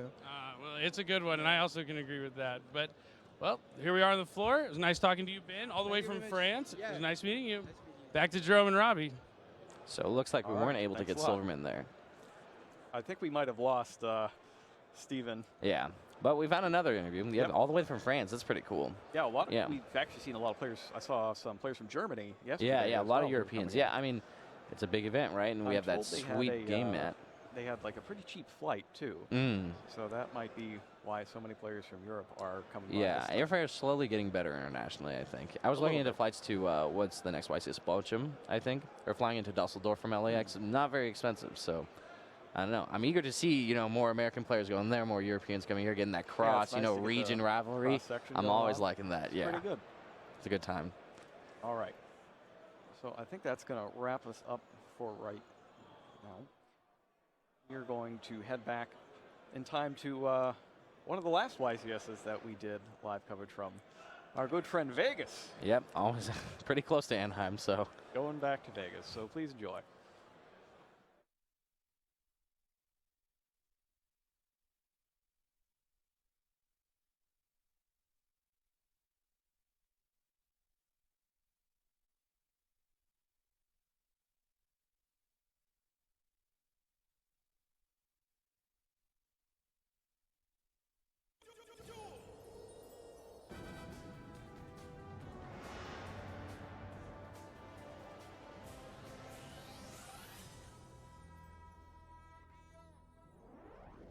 It's time for the Dragon Duel playoffs of the weekend. Tyler Hansen and Jordan Kaufman have both won a Dragon Duel tournament on Saturday and Sunday. They each won one using Battle Pack 1 sealed rules. Now, as part of their reward for winning each day, in addition to a playmat, a medal, and other cool prizes, they get to face off in a match that will determine which one goes home with a set of prize cards. It's the Dark Lord prize cards, It is correct? the Dark Lord Yes. prize cards. So what is a prized possession for many duelists will become the property of one of these two young kids. The format is different now, though, than it was in the previous 2 days. So whereas both of these duelists won with Battle Pack 1 sealed decks, now they're using their own advanced format constructed decks to determine a champion for the entire weekend. Tyler Hansen is using a Monarch deck, mostly with cards from the new Monarch structure deck, whereas Jordan Kaufman is using an assortment of cards, many of which came from his Battle Pack packs. Yeah, he's using a lot of single cards that simply are good on their own. Yeah, this is a real play what you have deck. He's using a ton of cards in his deck, and many of them are singleton cards, as you mentioned, possibly because he doesn't have more than one copy of it. But he's using some of his favorites, and I'm sure he's going to have fun playing them. So let's see what happens. It looks like the duel is already underway, and Tyler Hansen has started us off with Pantheism of the Monarchs and Domain of the Monarchs. Looks like he's summoned Aether to the field already as well, and activated its effect to summon another Aether. He looks like he is a pro navigating this deck. He looks like he has a ton of experience with it. He's already immediately going straight to his Pantheism, using its effect to add one of 3 spell or trap cards to his hand. The choice, of course, will be Kaufman's. Got the Monarch Stormforth. And I assume 2 more copies of the same card. And yes. It seems very likely. Oh, it chooses March of the Monarchs. March of the Monarchs, excellent. And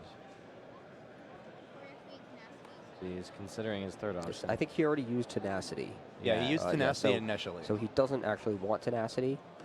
So he's actually picking 3 different cards. Return So of the he's, Monarchs. yeah, so he's giving Kaufman a real choice here. Yeah.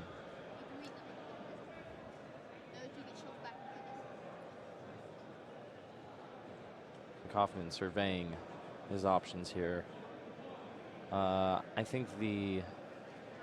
How do you think the Monarch deck fares against these this wide assortment pile that Kaufman has? I think the Monarch deck should do pretty well because he's running a very focused strategy. And Kaufman's deck is sort of all over the place. All right. But you know, Monarchs are typically used as a way to beat the popular decks in the metagame. That's frequently what it is. Via Domain of the Monarch. Yeah, via Domain of the Monarchs. And Kaufman, with his assortment of cards, is not reliant on any particular strategy. So it is unlikely that the Domain of the Monarchs will really devastate him. All right. But so then I'm going to give the edge to Kaufman here. I think between, if he can manage to draw, you know, his 2 copies of Dark Hole and Raigeki, enough stuff to clear a field. He has a bunch of trap cards. Yeah, he has some prize, burn damage, and magic cylinder. He has a lot of cool cards, but now March of the Monarchs comes in. And this is a card that actually a lot of Monarch duelists don't use. But here, it's going to be huge, because when you're filling your deck with just a bunch of cards you like that are good cards, particularly cards that destroy cards, for example, Dark Hole, Raigeki, and other cards of that nature, March of the Monarchs basically just blanks all of them. Correct. So Kaufman's favorite cards are at a loss here. Unfortunate. He does have multiple copies of Mystical Space Typhoon. He does have Twin Twisters. He's got options to get out of March of the Monarchs. Yeah. So he does have a lot of good cards in his deck. Yeah. During the end phase, got Dimensional we Prison see an escalation on the Monarchs, so that Hansen can tribute away his Aether to summon a 2nd copy of Aether, and then use its effect to fill his graveyard with more tools such as Pantheism and the Prime Monarch, and then special summon an additional Monarch.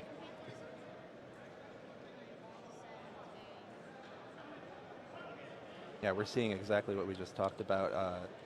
Kaufman had to simply set everything. He couldn't make any kind of aggressive play with March on the field. He's using Aether's effect to summon a Monarch to the field. He is, looks like... And it's Karaz. All right, so he's taking Karaz. He's likely to destroy Kaufman cards before Kaufman can use them. And then the Kuraz will return to his hand in the end phase with Aether's effect. Yeah. However, Kaufman will get to draw 2 cards if Hansen destroys 2 of his cards, and that dig allows him to dig a little closer to those Twin Twisters, Mystical Space Typhoons, key things there to went get Magic through March. Cylinder. Oh no. And set Beast King Barbarous. It's okay because the 2 cards he drew were another copy of Cylinder and Mirror Force. Well, Mirror Force won't do anything against Mark of the Monarchs. Hopefully, but he got 2 cards deeper, so hopefully he'll be able to find a way to to the Mystical Space. He might draw his answer. I see. That's a White Knight Dragon in his hand. If he's able to summon that, so could give him an edge. Yeah, I just realized Escalation was not activated during the end phase because Aether needs to be summoned during the main phase, right? So it seems like Kaufman still set a card. Yes. Even though Aether's effect makes it being able to use in the main phase, I think Hansen still summoned Aether during the main phase via Escalation because Kaufman was still able to set a card he drew. Yes, you're right. So it probably was not during the end phase. All right. Then we just saw a Monarch Spell Trap banished to special summon the Prime Monarch. So then, Hansen contributed away the Prime Monarch to summon Kraz once more and destroy 2 more cards, getting 2 more draws. Another Magic Cylinder. There goes it. 2 more draws, though. Let's bring up March of the Monarchs. Yeah, so March of the Monarchs stops tribute summoned monsters from being targeted by or destroyed. So the Dimensional Prison is actually not doing anything against it. So, Kuraz is not having the biggest impact here. It's okay. I've lost to many a surprise Magic Cylinder. Oh, I think we all have. Yeah, on every level of competitive play, whether He's it be at my also using local Reflect Bounder. Reflect Bounder. Yes, he could theoretically win entirely by burn damage. Yeah, that's the Esperoba card, right? Yeah. The show, right? Yeah, 1700. That is basically a built-in Magic Cylinder. Yes. The only difference is you can see it coming. When you attack it, you know. Well, yes, he's made of mirrors. Of course, you can see him coming. Well, no, you don't see him coming. You see you see coming. Yourself. Indeed. Let's bring up that Reflect Bounder if we can. All right, so Kaufman gets another choice here. Chooses March, realizing that if he had given Hansen copies of the Mars Stormforth, he chose Return. That's Return of the Mars. Oh, my apologies. Return of the Mars over the Stormforth, realizing that if he had given Hansen copies of Stormforth, any offense that Kaufman managed to present would then be stifled.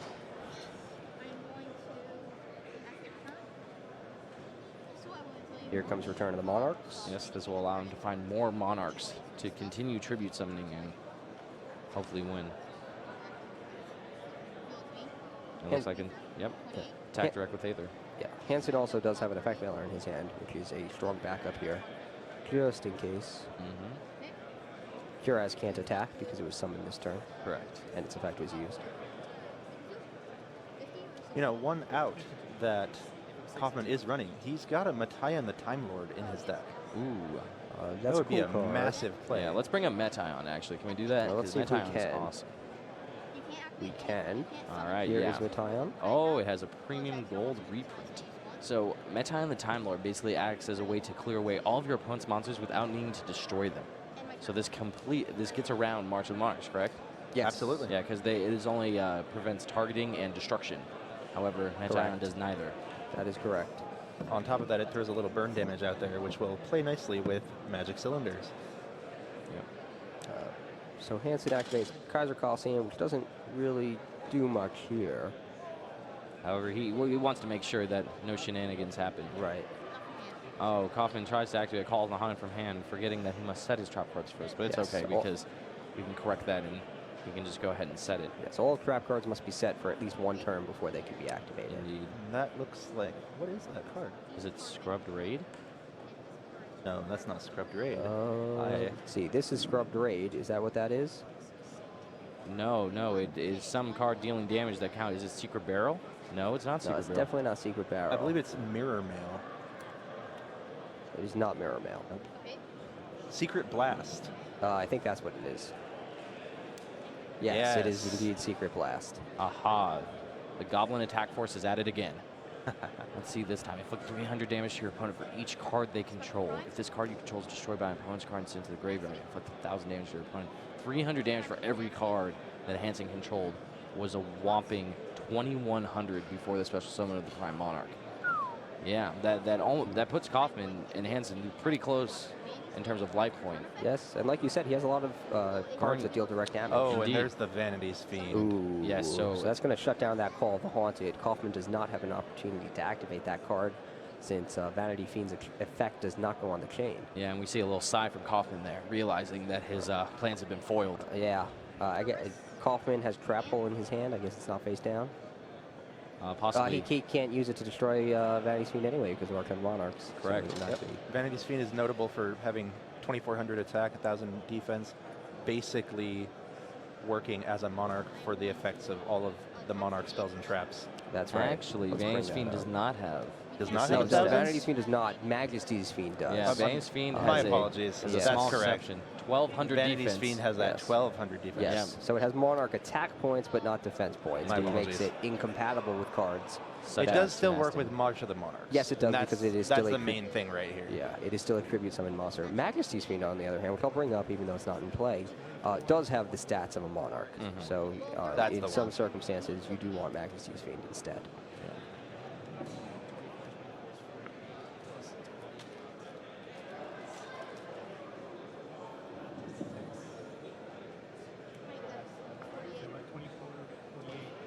I think it's all over this turn, right? I think they're doing some math here. That's 4,800 plus 2,800. That looks like 64, right? Or 74? 76, right? 48 and 28. Don't come out yet. Oh, no, He's 48, got 28. Wabaku in his deck. Oh, never mind. That's it. Not good enough. Wabaku was not face down. You're right. Your math was better than mine.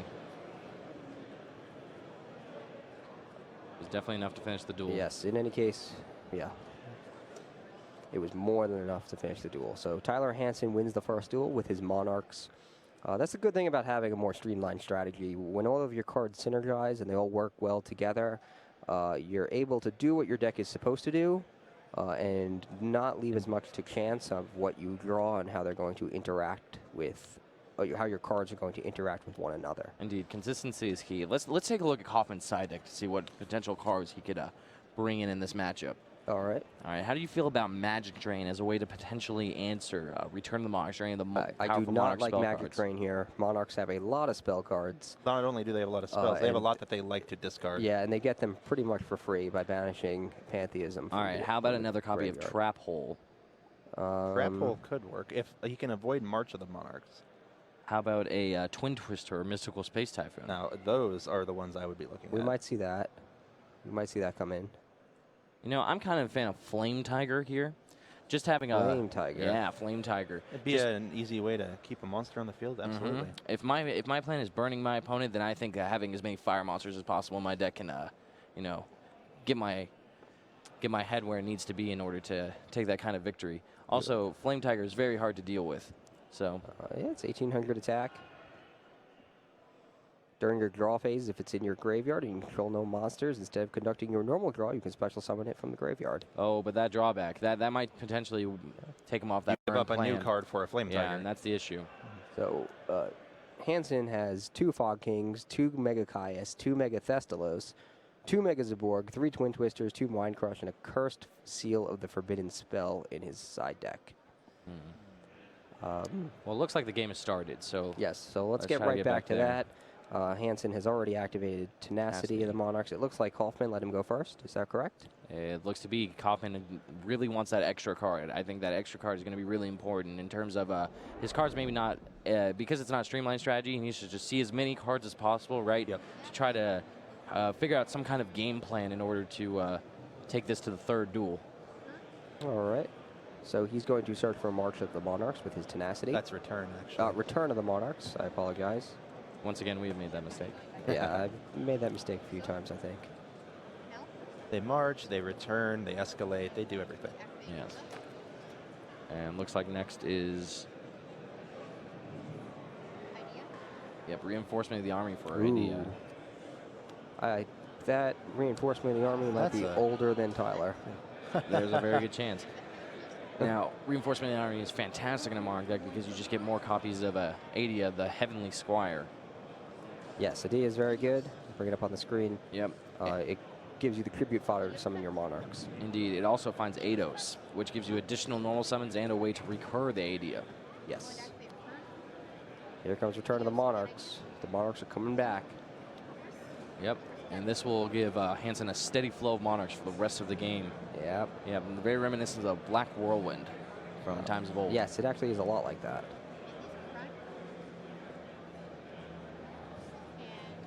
That's Erebus. Looks like he's going to go straight away and just attack Kaufman's hand. Kaufman really wanted that extra card, and he's already going to be down one. Mm-hmm.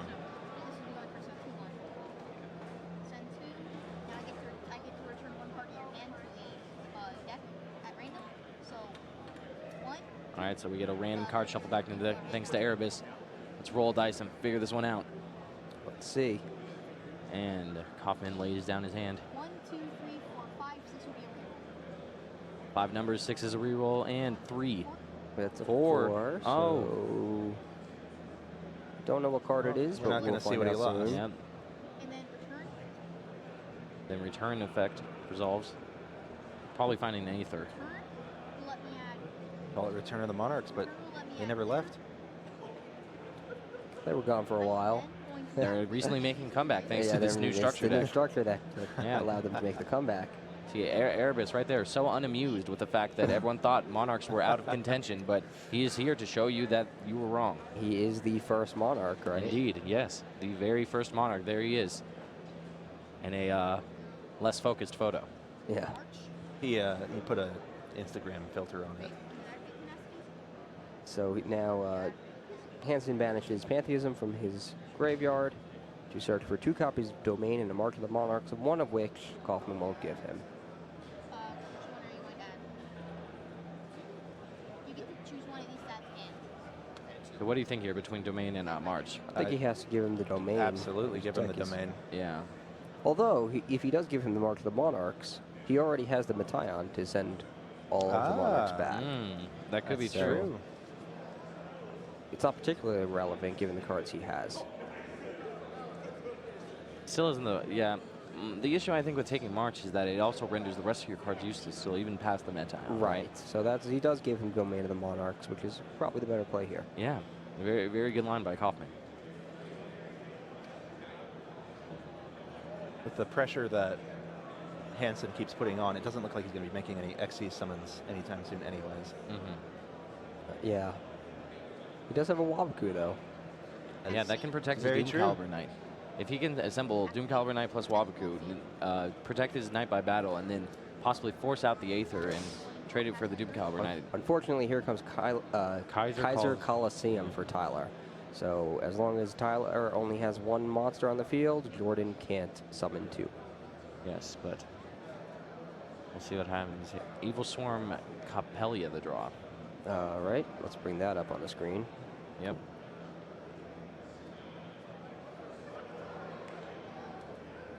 It's like a Monarch. Sort of, It is yes. a bit like a Monarch. I believe it is a corrupted Gen X ally, actually. That sounds correct. Sort of looks like one. Yes. And there's Medion. Oh, it's the secret rare version, so that's a cool one. All versions of Metaion are cool. Yeah. Yes, they're all awesome. So Hansen has to give it a read because Medion has quite the complicated effect. It's very unique, actually.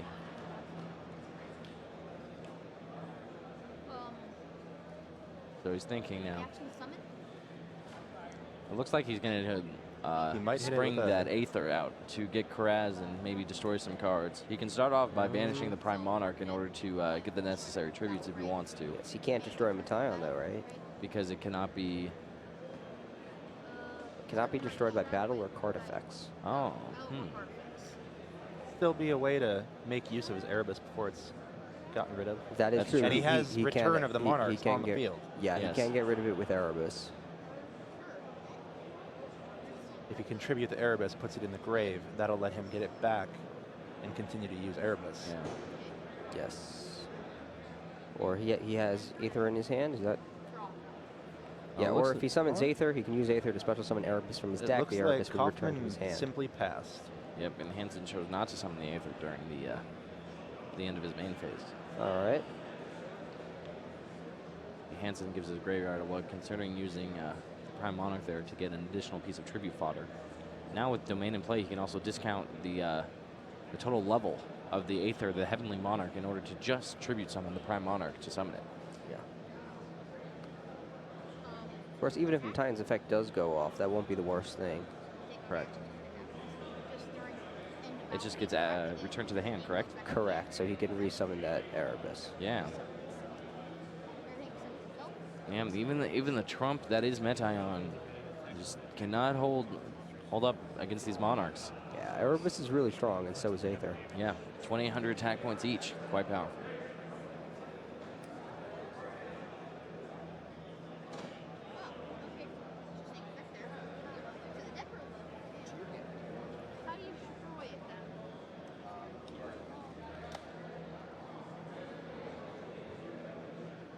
Looks like they're reading Metion to try to figure out its effect. It does have a complicated one.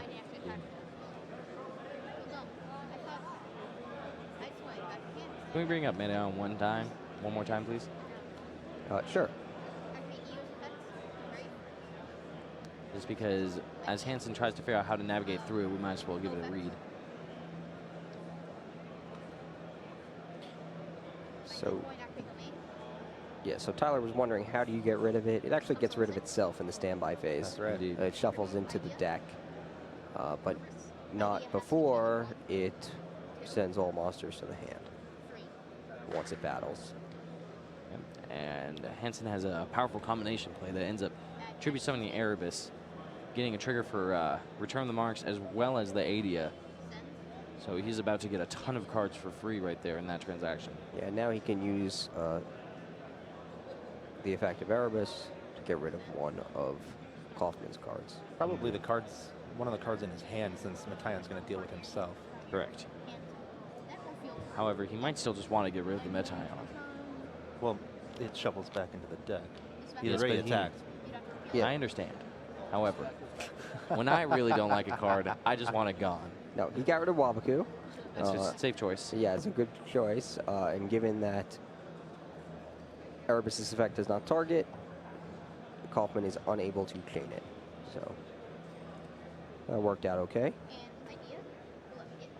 Yep, Adia triggers, letting him add back that Pantheism, one of the key cards that gives Monarchs this high level of consistency in addition to the ability to snowball once they get all these cards going.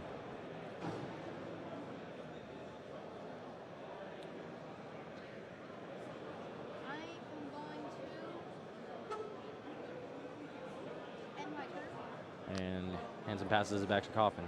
All right, now in his standby phase, Metion will shuffle back into his deck. Indeed. I'll bring Metion back up one more time.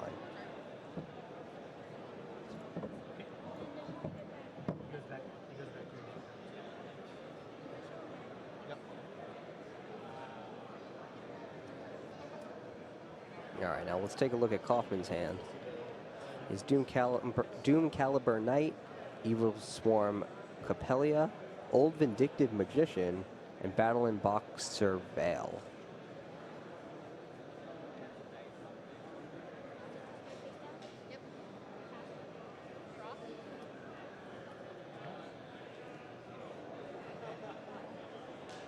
Battle in Boxer Veil could actually be a good way to play Capelia. Yeah, unfortunately, Hansen has out one of the big Monarchs that is stronger than Capelia. Yeah. The big issue is that Kaufman is on the defensive, right? And so Hansen needs to capitalize on this, realizing that Kaufman's hand is a little weak. Yeah, and I think that's what we're going to see. I think we're going to see Hansen tribute summon some of his Monarchs and just run over Kaufman. Indeed. So he tributes Eidos, he summons Eidos, he gains an additional summon, then tributes Eidos to summon Curaz. He uses Curaz's effect to destroy Old Vindictive Magician, which would have destroyed one of his Monarchs, and destroys also his own Pantheism, which he set face down. So they each get to draw a card, and now Hansen has a Pantheism in his graveyard, which he can banish to get its effect.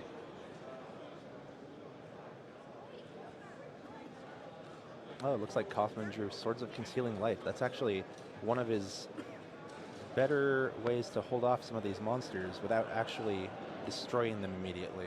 Yeah, but once a Cuirass is summoned to destroy it, or Erebus is summoned to send it back to the deck, it won't do that much.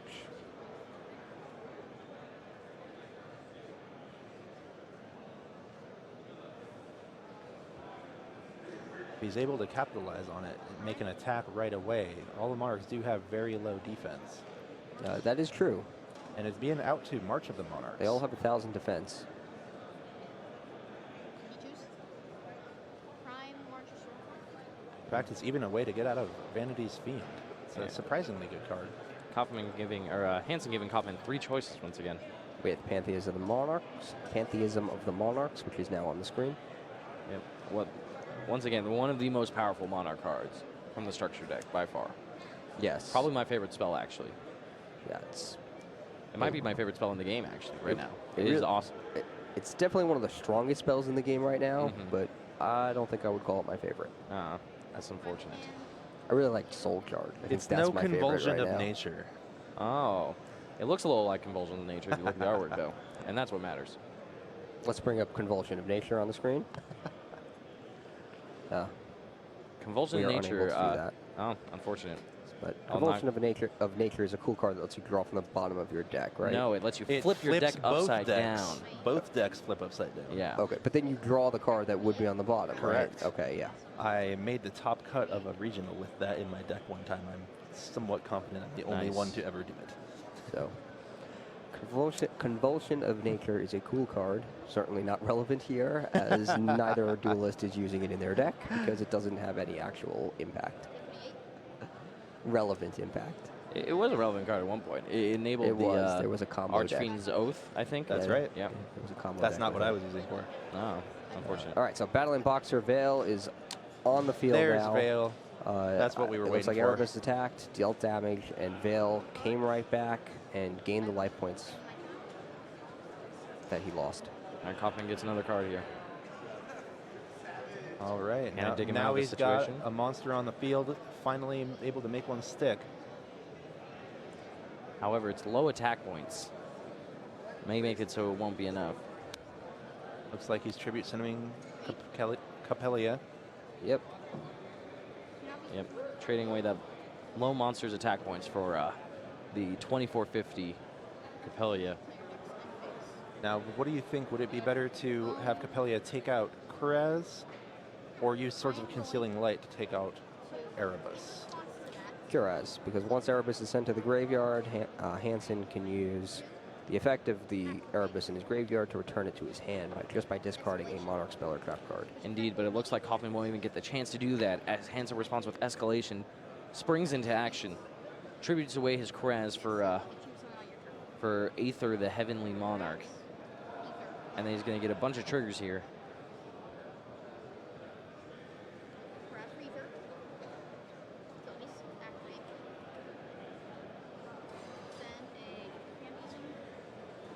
He gets another Pantheism to the grave, making sure he never runs out of cards, along with a copy of Tenacity. Well, not in the Monarch structure deck, I believe, right? Tenacity is a...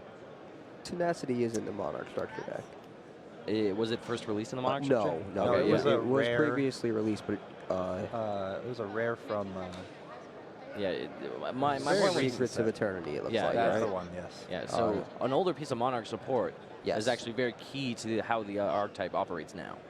Yes, but it is reprinted in the Monarch structure Correct, deck, so yeah. you can get it there. Yes, if you basically 3 copies of these new Monarch structure decks, and you can have a fully competitive deck that it can compete at a YCS level. We saw Domain Monarchs, the second most popular deck of the tournament by far. Yeah, it was definitely up there.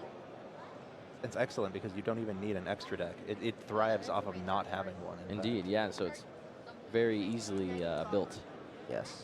and very rewarding still. It has a lot of cool plays, a lot of fun. Who doesn't want to summon Aether? Aether is awesome. Can we pull up Aether? We can certainly pull up Yeah, Aether. Aether is now my favorite monster, actually. I do like Aether, the Heavenly Monarch. Yeah. Yep, and then Kraz will shoot the Copelia and draw a card. But All thanks now- to Aether. Aether enables so much. Aether gets Pantheism to the graveyard to find more cards. You can special summon any Monarch from your deck. So now, he gets to use, Kaufman gets to use Capellia's effect. I believe that's only during the end phase, though. No, it takes control of the monster until his next end phase. Oh, that's how it is. Okay. Yeah. Now he's deciding what he wants. He opts for Erebus. Oh, so he's an Erebus fan instead of an Aether one, huh?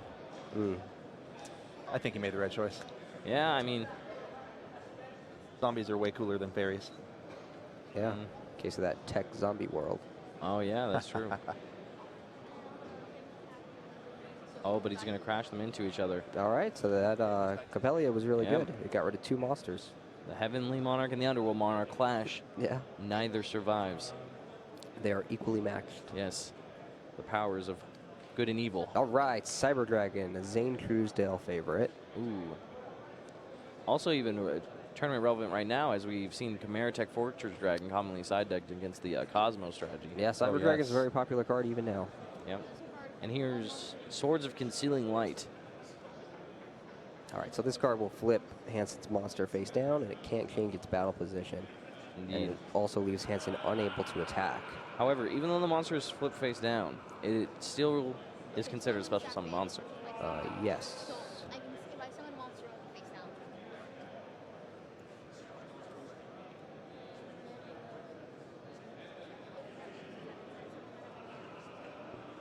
Why does he have that card? Why is that sync like that? Because that's that. That's a good question. No, why is that sync like that? Seems like we have an issue with sleeves here. Yeah, they just noticed that one of his face down card has the same sleeve as the card in his extra deck.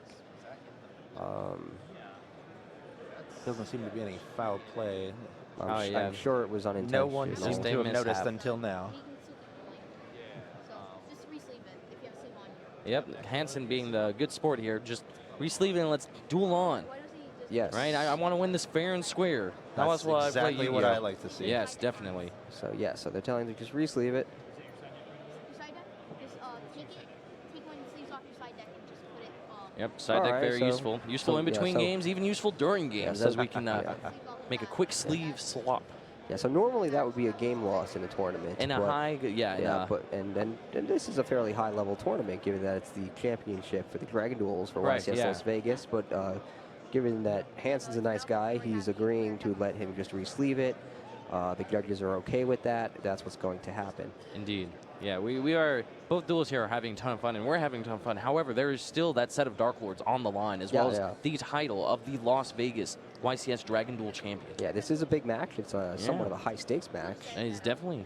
But play will press on, even though that sleeve was not correct. You can't mix the sleeves in your main deck with different types of sleeves. All of your cards need to be in the same type of sleeve, so that none of your cards are marked, and you can't tell them apart when they're face down. Indeed. All right, Mark of the There's March Monarchs of the is here. Monarchs. Looks like he's got almost every one of his continuous spells and traps that He's he got would a need. lot of them. He's got his field spell, everything.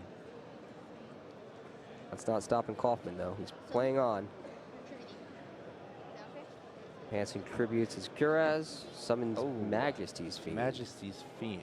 That will cut off Kaufman from all of the effects of his monsters, as well as provide Hansen with another search to find another Monarch card. Yep. However, he won't be able to use that new Monarch very effectively until Majesty's Fiend's gone. He could always tribute the Majesty's Fiend. Yeah, correct. That's true. He has control over what he sacrifices for his Monarchs. So he could easily get it off the field. If he so chooses. Indeed.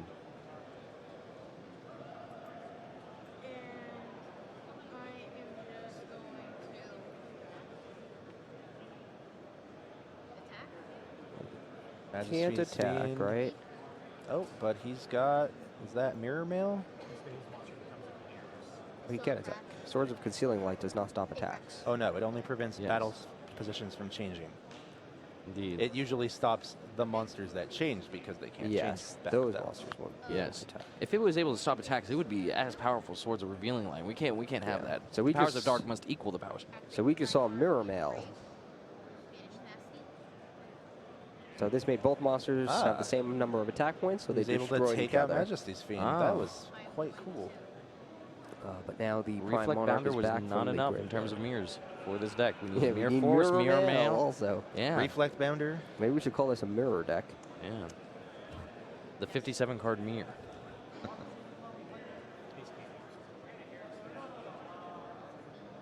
Magic Cylinder is sort of a mirror too. In some ways, yes. Mirrors the attack back at the opponent.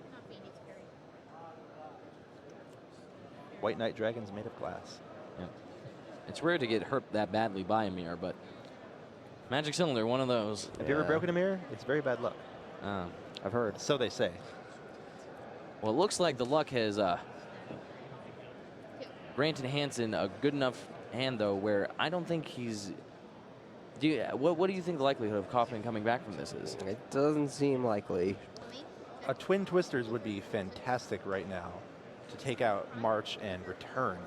Yeah. Return is really what's hurting him so bad. He's got a constant flow of monsters. The problem, of course, is Kaufman has no cards in his hand. So even if he draws Twin Twisters, he can't activate it. Indeed, he would need to draw a series of cards to try to get back in this game. However, the onslaught that is the Monarchs isn't going to stop anytime soon. If this was still Battle Pack, he could draw Pot of Greed to help that, but... Indeed, but... Alas. Yeah. Unfortunately, Kaufman's using all of his best Battle Pack cards, except the best of the best Battle Pack cards, which are on the Forbidden list. Yes, on Saturday, his Battle Pack deck was one of the craziest that I'd ever seen. He had an incredible deck, and he took it to a dominating finish on Saturday. What were some of the good cards he had? He had a Ring of Destruction. He had Raigeki. He had Herbie's Feather Duster. Wow. He had Snatch Steel. Wow. It would be nice if he could use those here. Yeah. But he cannot. Yeah, good Harpy's Feather Duster into Raigeki would maybe help him climb back into this game. He even had a Beast King Barbarous. I saw him tribute summon that using 3 tributes. It was incredible. Oh, he has Magic Cylinder set. He's going to consider using it, but that March of the Monarch renders it useless. Yeah, this duel won't be much longer.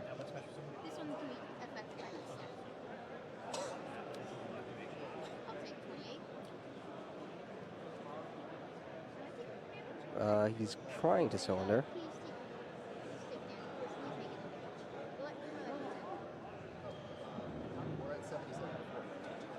But it can't be targeted.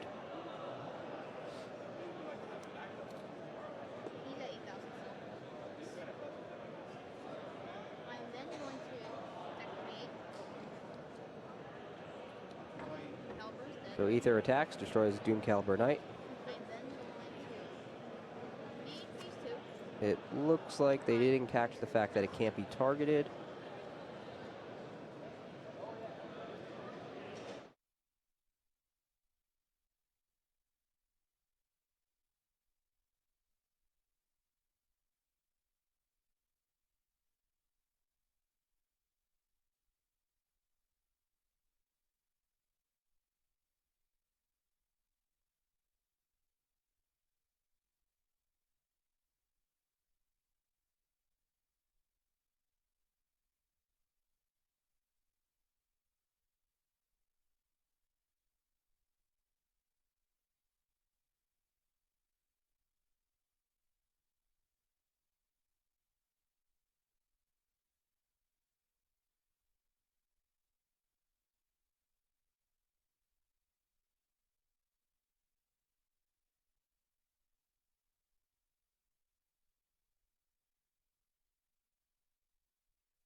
This is actually not very common, but it is good to know because it does happen.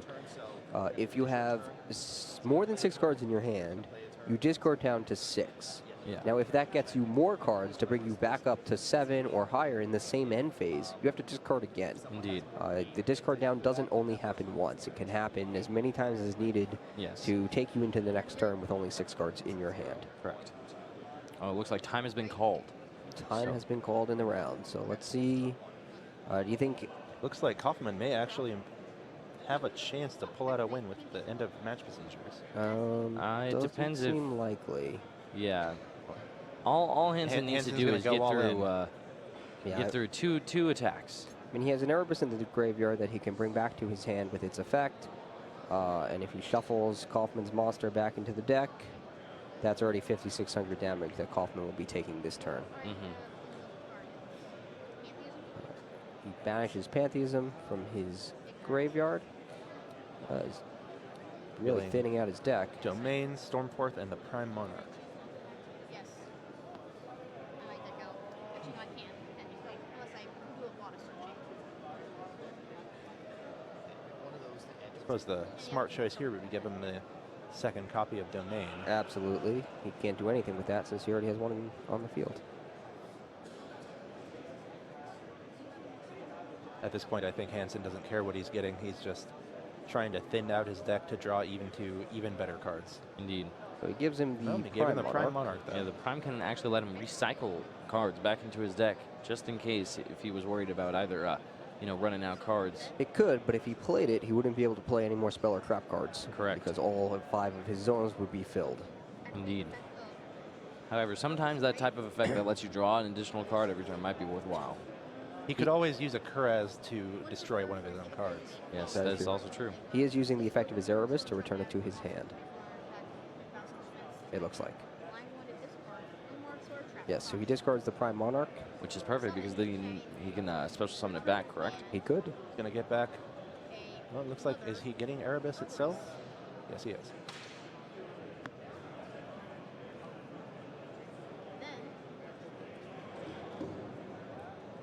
You might see him lower its level and then tribute the Prime Monarch.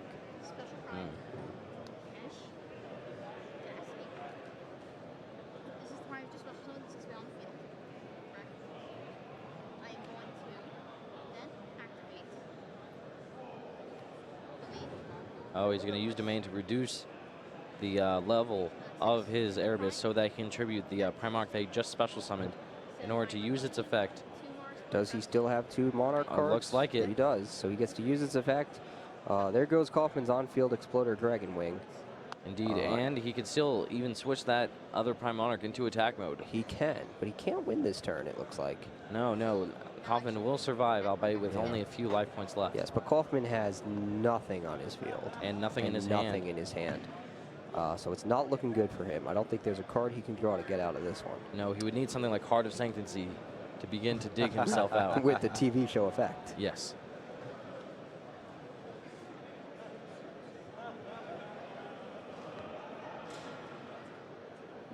going to go for all the damage. All the damage. Hansen has declared it. He's going in. Trying to end this duel as quickly as possible now that they've hit time. And that he is at a deficit. Yes. But he'll be able to do it. Switching the Prime Monarch to attack position. You don't see that very often.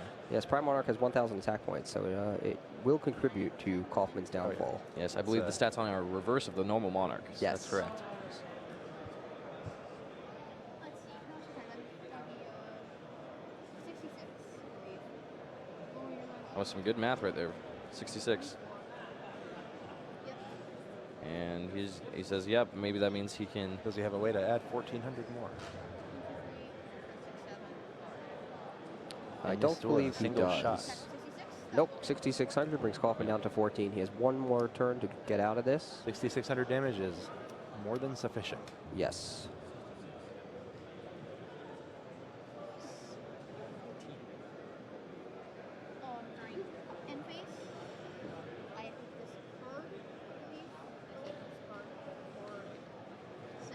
He discards down to 6 cards again. Now he's got 6 cards on in his hand. He has 8 cards on his field, and Kaufman has nothing. He's going to draw a card. Let's see what it is. How many cards in hand? It is Reflect Bounder. Oh, he makes an appearance. Pretty good card to have in time, albeit. That is a good card in time if he had more life points. Yes. Yeah. But it won't be good enough here. Only if it's being attacked, not declaring attack. Reflect Bounder can and will destroy the Prime Monarch. Yep, 700 damage. But it's all going to be over on the next turn, because even if Tyler Hansen attacks with his Monarch and takes 3,600 points of damage to the effective Reflect Bounder, the last remaining Monarch will finish him off. Indeed.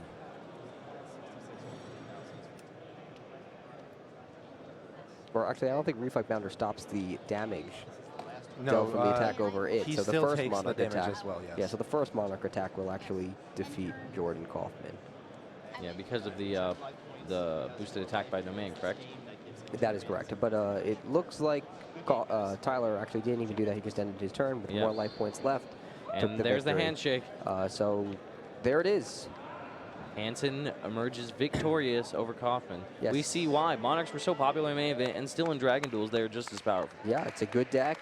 Tyler Hansen played them well, and he was able to beat Jordan Kaufman as a result of it, earning his set of Dark Lord prize cards. Indeed. So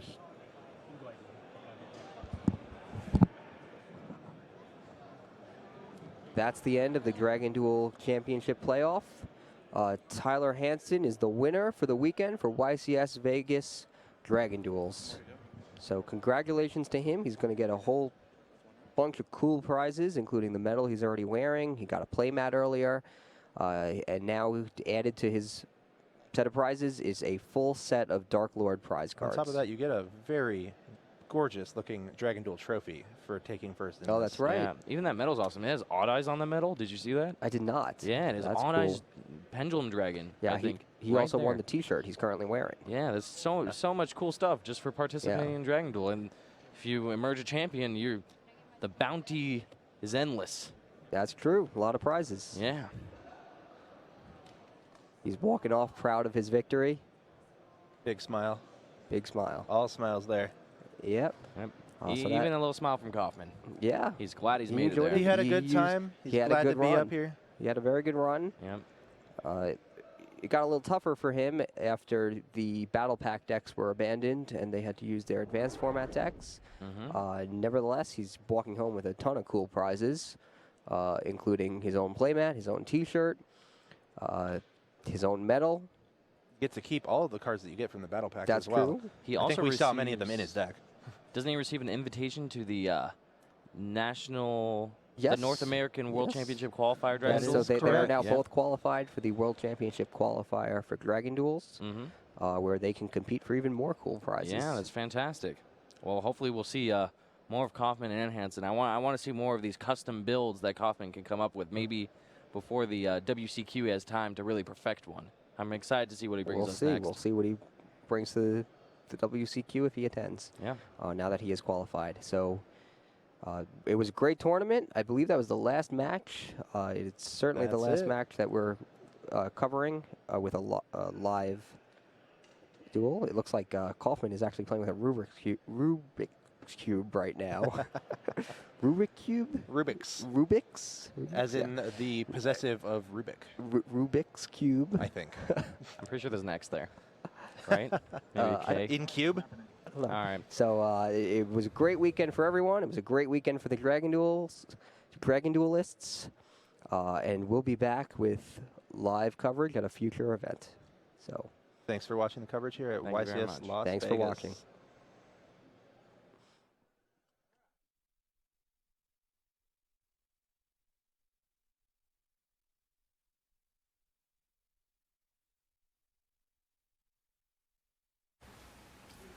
If you're watching this video, you probably already know this, but giant robots are cool. And you know what's even cooler than giant robots?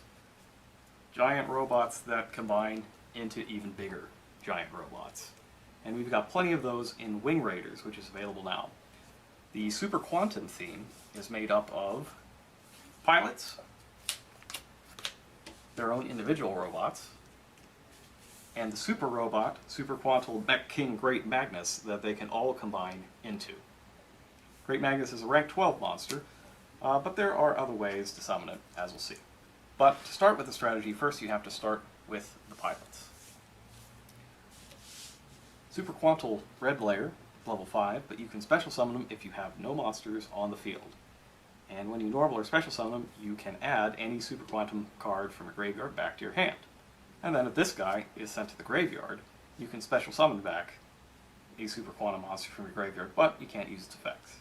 This is kind of the theme with the pilots. They all have an effect that happens when they're normal or special summoned, and another one that happens when they're sent to the graveyard. Super Quantum Green Layer, when he's normal or special summoned, lets you summon another Super Quantum monster from your hand. That's particularly useful, say, if you have Super Quantum Blue Layer here, who when normal or special summoned lets you add a Super Quantum card from your deck to your hand. When Green Layer is sent to the graveyard, you can send another Super Quantum card from your hand to the graveyard to draw one card. And of course, if that's one of these guys, then you're going to get to use another effect as well. So you could send Red Layer to the graveyard, draw a card, and then special summon back a different monster from the graveyard. And when Super Quantum Blue Layer is sent to the graveyard, she shuffles back up to 3 Super Quantum cards from your deck to your hand. Now the eventual goal for this deck is to get all 3 of these cards together while you have this field spell, Super Quantal Mech Ship Magna Carrier, on the field. What Magna Carrier lets you do is exceed summon using only one material by discarding a card from your hand. So, if you can summon all 3 of these and discard 3 cards to exceed summon each of the machines, you can then send Magnet Carrier to the graveyard to combine everything together into one 6 material rank 12 Xyz monster with 3600 attack that prevents your opponent from adding cards from the deck to your hand. That is totally unaffected by everything else card effect wise except for other cards of this theme, and during each turn can shuffle back any card on the field into the deck without even targeting it. Oh, and it has 3600 attack. Just thought I'd throw that out there as well. Each individual machine also has a pair of powers that are extremely useful.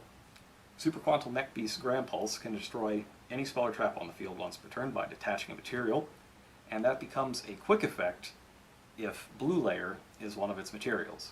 Now it can't attack if it has no materials, but you can keep adding more materials onto this and the other Super Quantal Xyz monsters by attaching Super Quantum cards from your hand or field to them as Xyz materials. Generally you'll want to play this monster in defense. It's got 2800 defense.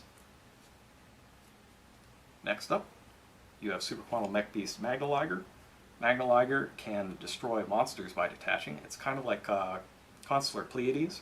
2600 attack makes it bigger than Pleiades, and it's a generic 2 level 5 monster Xyz summon. If it has Red Layer as its material, it can also use that effect during either player's turn as a quick effect, making it pretty much Pleiades except bigger. And finally, Super Quantal Mech Beast Ouroboros. 2200 attack, 2400 defense, so it's pretty good in either attack position or defense position. And its effect lets you detach to flip monsters on the field face down. And it becomes a quick effect, a la Book of Moon, if you have Green Layer as a material. Now, to get all 3 onto the field at the same time, it could require a bit of trickery. And that is where the rest of the deck is going to come in. So obviously, you're going to play 3 each of the pilots.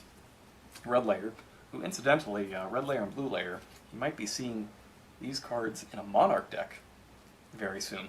We found that they're actually pretty useful as a tribute engine, in addition to being used for Xyz summons.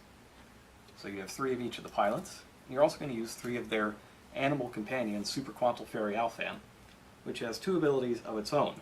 One lets you match the levels of all of your monsters on the field to that of one of your pilots, and the other lets you tribute it to choose 3 different Super Quantum monsters from your deck, randomly special summon 1, and send the rest to the graveyard. Not only does that get you at least 1 on the field, you're also going to trigger the effects of all three, except one will be the on-field effect, and the other two will be the graveyard effect. So definitely want to play 3 of all of these. Because you get those abilities when they go to the graveyard as well, 2-card Trooper is also pretty good here. Because you want to go first most of the time to get your disruptive Xyz monsters on the field. I'm also including Traptrix Myrmidon, just 1 copy, which lets you search out any whole normal trap card when she's normal summoned, and if you special summon, you get to destroy a spell or trap that your opponent controls. Both effects will actually come into play quite frequently. Also including Electromagnetic Turtle. The Turtle's just a level 4 monster most of the time, but if you get it in your hand, it's the perfect thing to discard for Magna Carrier, since you can banish this during your opponent's battle phase, just end the battle phase completely. And that's it for monsters.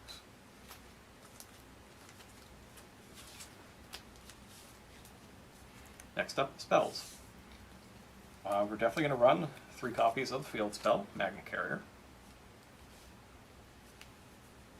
Super Quantum Blue Lair is a level 3 psychic type monster, and she's also the one that searches a Super Quantum card when summoned. So we're going to play 3 copies of Emergency Teleport.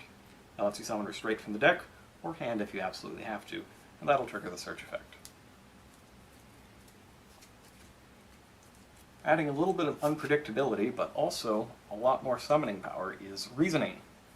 Reasoning forces your opponent to choose a level, and then you start flipping cards from the top of your deck, excavating them. Actually, this card has been updated, it now excavates. You excavate cards until you hit a monster you can normal summon. If it's the same level as the one your opponent declared, all the cards go to the graveyard, which would set off the ability of your pilots. Or if they're wrong, the monster summoned, which also sets off the ability of your pilots. So either way, the result's going to be pretty good. Generally when you play Reasoning, if your opponent doesn't know what you're playing, they're going to choose 1, thinking that you are an Infernoid Duelist. So the only time that this really goes wrong is if they call 1 and get it right. But the only level 1 is Alphan, so the odds are pretty much in your favor. So we're going to use a couple copies of Instant Fusion. Instant Fusion is there for Elder Entity Norden. Specifically, you're going to use it to bring back Green Layer and use them to summon Ouroboros. 1-for-1 makes it easier to summon Alphan, which is important because getting that special summon and 2 other effects all at the same time is incredibly good, especially on your first turn. This is another deck where Soul Charge does a lot of work. Because of Alphan, you often wind up with 1 pilot on the field and 2 in the graveyard. And if that's the case and you have Soul Charge, well, you're getting all those pilots back and getting their effects. And if you have Magna Carrier, you're going to summon Great Magnus that turn. Hello everybody, welcome back. We are in the middle of giving away some prizes in our special Black Friday raffle. Yeah, pretty exciting. You saw the binders. Yeah, they're crazy. There's so much stuff in there. There is a lot of fantastic stuff being given out right now. We got full sets of Dual Terminal 4. Yep. There was just a bunch of full sets it looked like in there. I can't even remember. All of the foil was a cards Bosch, from right? There was a full set of Bosch, a full set of Docks, just a bunch of stuff. Binder's full. Yeah, it's so cool to look at too. A lot of great stuff in there for all of our duelists there. And we're going to have some good stuff for you as well once round 2 gets underway. So Pendulum Domination, still a couple months away. Yep. It comes out, what, January? Middle of January? I think so. Yeah. Something around then. But that has not stopped people from playing the DDD deck. Yeah. Yes. They have a lot of really cool, powerful cards. Oh, yeah. So. And one of our duelists in this match has decided to bring it to Anaheim. He brought up with a draw in his first round, so still technically undefeated. Technically. And he will try to go to 1-0-1 in this round. Standing in his way is Caleb Wilson, who's running Lightsworn. Yeah, so it's the more common variant of Lightsworn that we've seen. You know, just a lot of focusing on rank 4, summoning Minerva, getting value off of her, and then, you know, Psy-Frame Lord Omega makes his appearance, right? And you just try to do a bunch of powerful things, fill your graveyard with a bunch of free cards like, you know, Wolf, Fellis, all these things that'll bring themselves back, so you get to make more rank 4s. However, Wilson's deck isn't the one that's using the Gigabytes or Tin Goldfish and all that to, you know, make Bahamut Shark for totally awesome. He's also not using Left Arm Offering to search Soul Charge. So this is like the very early version of the deck that we saw. But it's still very powerful. I like the Phantom Knights of Shade Burgundy. Yeah. That's always an interesting choice. I've seen a lot of that recently. But yeah, his deck's just very straightforward. Try to do, you know, the most powerful thing he can. Keep it consistent. I like it. It's definitely a very scary deck to sit across from, because if they get a good solar recharge, a good charge, even before they summon Minerva, you just feel so bad. It's very, very random. Yes. This is one of the few decks that you really want Maxi against, too, and a lot of that, you know, is going out of the main deck, so it makes sense that, you know, we see this deck be repopularized because of that, but looks like... Oliphant may or may not have Maxi. It's definitely written in his main deck under monster cards. Yeah. But there's some blue circles here, and I think he's trying to lay out a blocking scheme for the football team. He's got Gameciel here, supposed to run into Maxi and push him back 5 yards. And I don't know if that means that he switched them and went with the Gameciel's main decked, or if the Maxis are main decked. He's going to want the Maxis main decked, but we'll see what happens. Might not yeah, be the Gameciel not the best against Cyframe Lord Omega unless they're letting you do some stuff. I mean, you get your first action, right? Yeah. But they still get to put something back in their graveyard with it. Yeah. And does he? No, he's not running the Rise to Full Height combo. No, yeah, that's also an interesting version. We saw that more in the, I remember the Shiranui version of Lightsworn, like the zombie Lightsworn deck got popular for a while. I felt like there was a lot of Rise to Full Heights in there, but I don't really see it in much of the pure Lightsworn versions. It's interesting. It's just one card slot. Yeah, I mean, it's a good one too, right? Just lock out your battle phases. Yeah. It's definitely a cool combo. When I first read that card, I just couldn't believe it. Because you read the first half of the effect, you're like, oh, what are they doing? And then you read the second half, you're like, oh, my goodness. And it's kind of double unassuming because a lot of the times you're like, well, okay, so? But it's just there's that weird rules things like this thing has to be the target, and if it's not there, you just can't attack. Or on Twitter at Yu-Gi-Oh! _. So, our players are shuffling up right now.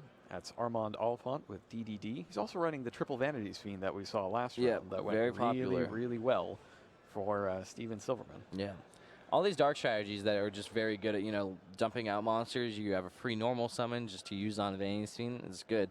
You know, we also see 3 trade and 3 allure in his deck. I'm sure there's a couple of desires. Yeah, Upstart Goblin, so has a lot of draw power. And the real thing that is super amazing when you play with the DDD deck is Dark Contract with the Gate. You know, searching for a monster is good.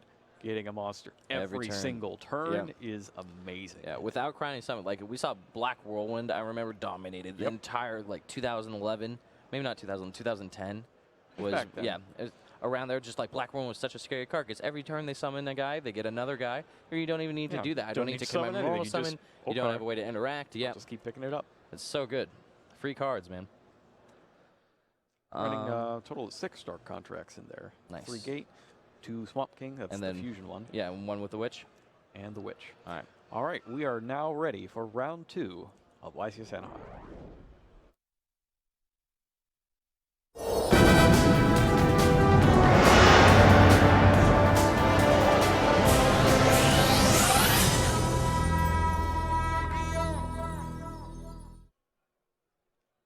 $1,716 was the final count for this YCS, making it the 3rd largest YCS ever. Oh, man.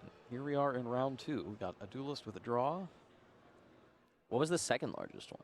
2nd largest was Edison. Yeah, with Long Beach taking the obvious first, yeah. It was like 2-2-2-1 or something like that in Edison. And then Long Beach was, it sure was a thing. Yeah. I played in both those, so now I'm sad I didn't play in this one if this is taking the 3rd spot, but I'm sure we'll see bigger ones as they come, right? Yep. Yeah. Those anniversary events are always gargantuan. Yeah. Next one, is the next one been announced? Next anniversary event? Not that I know of. Start off with an Upstart Goblin. 8,000 to 9,000? Yep. Draw 1 card. Armand picks up Traden. Activate Dark Contract with the Gate. Activates Dark Contract with the Gate. During my main phase, I add 1 DD monster from my deck to my hand. I can only use this effect once. Explaining quickly what it does. Gets you as free search of a DD monster each turn. However, you have to take 1,000 damage during each of your standby phases. And that's a key point of the DD deck, is that it's damage. It's not loss of life. It's not a cost or anything like that. So there's ways to get around it. And there are a lot of the DD cards that will either give it back, it'll change it to life gain, that sort of stuff. Yeah. Not a whole lot of those see play, though, because they intend to end the game long before those thousands add up. And the last time we saw a deck try to do stuff with like taking damage was the what was it, the Clown Blade? It was the rank 4 deck before the Lights one. Yeah, with 1,000 blades. That card was cool. Heroic Challengers. Heroic Challengers were awesome. I'm sad that we got to see them for so long, but it was such a powerful format. It was when Necroz was very big. So. All right, and he's picked up DD Savant Thomas. Go ahead and show that to you. It, as a pendulum scale, it can add DD pendulum monsters back from your extra deck to your hand. And as a monster, can destroy things in your pendulum zone to summon DDD monsters from your deck in defense position. And so that's mainly used for Oblivion, Ragnarok. Also as a monster, can be traded away. Very important. Level 8. Yep. And that was from the Dark Illusion. All right, and he picks up what appears to be Allure of Darkness and Gamma Seal. Yeah, all these decks they can play trade, and Gamma Seal is just so much better. And it's funny, crazy. A lot of them are decks that also play Allure of Darkness. Yeah, even better. I mean, I guess we first saw it in Blue Eyes, right, which wasn't the Allure of Darkness deck, but they also had like Cards of Constance, a bunch of other ways to thin Melody. Allure picks up a trade-in and what appears to be Oblivion, Abyss King, Ragnarok. Go ahead and bring him up for you as well. He's another level 8. Special summon, you can target another DDD monster in your graveyard and summon it. Yeah. And also has Pendulum that banishing effect. Yeah, I mean, the Pendulum, he's a combo card, right? You let something, when a DD special summon in the field, you can destroy a DD thing, bring him out, get another guy. It's really cool. Once you see the DDDs go off, I think that's the most exciting part. But they're just all so cool looking, massive Pendulum Dark monsters.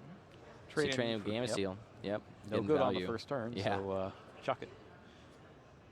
And he gets another Allure, so double trade-in, double Allure. Yeah. He found Emptiness, all these draw cards helping out. I think he even started with the Emptiness. Even better. And is that a slime he's got there? Yeah, it looks like Necro Slime. Yep.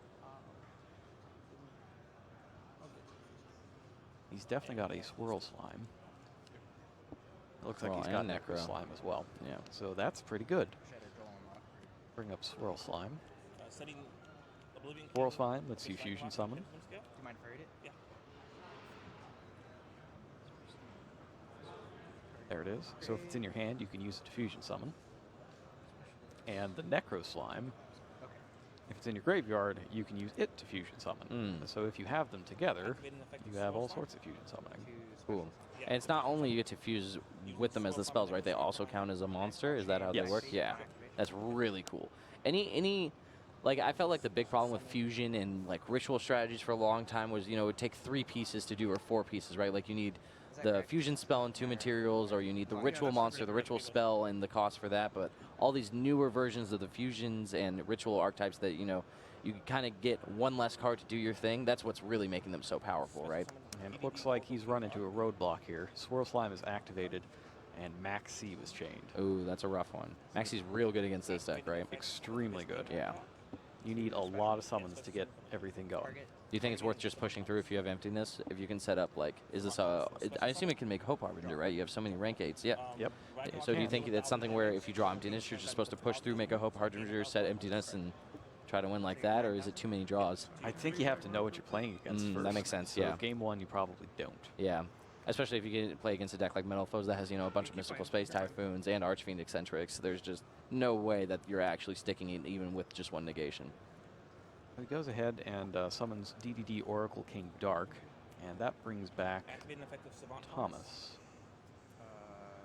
Savant Thomas during my main phase, I can add 1 face-up the monster effects. I can target 1 DD card in my pendulum zone, destroy that card, and if I do special summon a level 8 DDD monster from my deck. All right, and he's going ahead and explaining. Its effects are negated. Yeah, this is sort of the bread and butter combo with Thomas, right? I can use this effect once per turn. Okay, that's fine. So he will destroy Ragnarok. Yeah, and special from deck. Yeah, cool. Thomas, there he is. Summon Thomas. Draw a card off the maxi. Yes. Now he's got 2 copies of Thomas, and it looks like he is going to go for a rank 8. A lot of cards. How many outs do Vanny's Emptiness does Wilson have in his deck? Oh, he's got Lila. And that might be it, though. Oh, no, 3 Twin Twisters. Yeah. Triple Twin Twister. Yeah, 3 charge. That's actually a solid amount of outs. And he's got a charge in his hand already, so he definitely. Oh, so he can has easily one. find Lila, yeah. But it's just whether or not you usually start with that charge, right? And you don't know if you actually want to get Lila a lot of times. I guess he already has Soul Charge too. Yep. Thrasher. Getting Lila is really safe too because he has the Thrasher, so he knows he can summon a rank 4 and hopefully blow away whatever it is. Try to play around Strike. I'll give you 8 cards. Kind of okay with that. Overlay the Savant Thomas's. All right, and he's giving him yet another draw. Going for the rank 8. Yeah, this is. I think this is going to end up pretty poorly for Oliphant, depending on what he does here. Hope Harbinger, And he takes Hope Harbinger. Draw a card. Another card. A Raiden this time. Yeah. That's a lot of cards. 1 card face down. Yeah. What's probably going to happen here is I assume that. Oh, actually, it could go really well. Yeah, because Twin Caleb's Twister. probably going Thrasher, right? And then he's probably charging first, right? Assuming that he doesn't hit a special summon monster like Wolf, he searches Lila. He goes Thrasher into Goblinburg to try to summon out that Lila. But right there, he gets caught with emptiness on the Goblinburg. Here we go. Yeah. Photon Thrasher special summoned. And you see he picked up the other Max C there, which is. Yeah, devastating. That just really, really hurts. Oh, see, he's not even trying to add Lila. Berg yet. Activates it. Yep, there's the emptiness. Now, how much of a defense can he muster here under the emptiness? Max C. That's it? Now, in this case, you've got your opponent basically stuck. Yeah. He's got no lights for him. He's got, well, it's not like he's playing Knuckle Guard anyways, but he has no real defensive capabilities. Yeah. So here's the part where even if your opponent has emptiness or has a the other Max C, if you get rid of your own emptiness, just go crazy and win. Yeah. I think he might sit on the emptiness, though. And yeah, it's a little rough, too, because this can still just be negated by Hope Harbinger, right? And he'll take it. That was cost for charge, right? Yep. Cost for charge, send 3. Minerva, the other one. Wolf. Minerva, Wolf. Wolf's going to stay. Soul charge, yeah. Unfortunately, emptiness is already up, so that Wolf is not as powerful as it could be. And now he's going to decide whether or not to take the charge. I think you do, because that's guaranteed to get the out. Lila, yeah. Unless Alphon thinks he can win the next turn, right? Then you just let him resolve whatever he can. Okay, Lila isn't a defensive card, you know what I mean? It's not going to help you the following turn. Maybe just save it for Desires. Or you can still just be scared of Twin Twisters, right? We have perfect information, but it's a very easy way to bait, you know, oh, I'll play charge. He gave him a lot of draws off that Maxi. He's like, yeah, even negating negating charge doesn't feel the best, right? Because they still get value off of those 3 mills. And so chain link 1, chain link 2 affect Minerva. Yeah, I just mill another card. Does the Wolf still actually activate? He No, can't right? Yeah, activate. so it's just chain link 1 on Minerva, and that's it. Good. Sends 1, it's Raiden.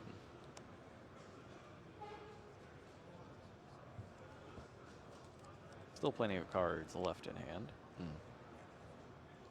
I wonder if he's going to try to dig for a Twister. Activates Desires. Is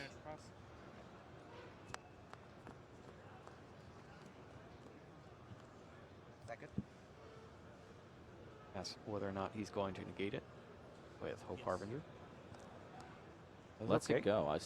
I feel like Desires is a little better to negate there. Does this matter? But it's a little better, but he hit yeah, none of because the you see them Twisters search there. the Lila. You know what I mean? And searching Lila means he probably doesn't have Twin Twister. So that's why I would probably negate Desires, right? Because you don't really have to play around. There's the fact that he could just draw into Twin Twister, and what if his hand is still just great? You know what I mean? What if he draws double Twin Twister? Exactly, something crazy. Yeah, now he has a charge and a soul charge. He's setting soul charge. He sets 1 face down, but you're playing against Life Form, so you should know. I mean, in that's phase you want nothing. 7 just to discard Snow for sure, right? Like you need a see that's the defensive tool that he has now. Yep. So that means he can't push further because of emptiness. Like he needs to break his own emptiness to actually push more, but then that unlocks the Snow from the grave. So that's a bad spot to be in. Yep. And he's picked up another draw spell, Desires in particular. You don't break your own emptiness here, right? No. You just let it make him normal summon the Lila. That seems real good. It's unfortunate because he has soul charge, right? So like he can keep going, but you also have that Hope Harbinger to stop the soul charge. So you kind of just have to force him to use his normal summon on Lila, so you know he's not doing anything crazy. That also means he can't special summon a Photon Thrasher first or get a Goblinburg summon, all of that. Yep. And then you kind of have to hold Hope Harbinger for the one thing that's going to be the most unfair way to get monsters into play. The issue is that if Wilson has something like Instant Fusion, that's when you have a big decision, right? Because that's 2 level 4 monsters that you have to worry about. And he goes and he does break his own emptiness. Interesting. He's going to try to win right now.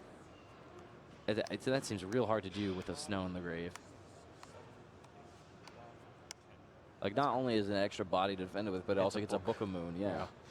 Crazy. Let's see what he banishes. He's got a way to get rid Like, of oh, it. he had a match change second. Maybe he's just digging for a way to disrupt him further, but I also don't know how good that is. There's not really anything in there. Yeah, there's only a single match change second, right? Oh, Vanity's Fiend. Maybe that's what he's digging for, to actually try to lock him out because he realizes the emptiness is going down to Lila anyway next turn.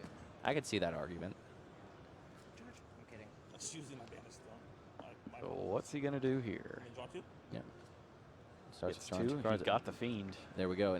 But he can't cash in that allure now.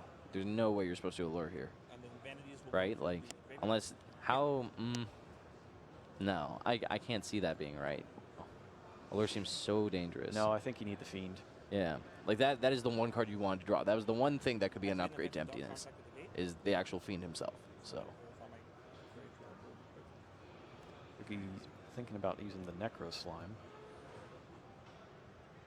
Oh, has he not activated the contract yet this turn? Oh, that gives him a guy, right? Yep. But he can just use monsters in the graveyard. Is contract with Gate a hard? Oh, I meant for Oh Allure no, Darkness. he's using it right now. He's getting another Savant. Oh. That's what's happening. That is Kepler. Okay.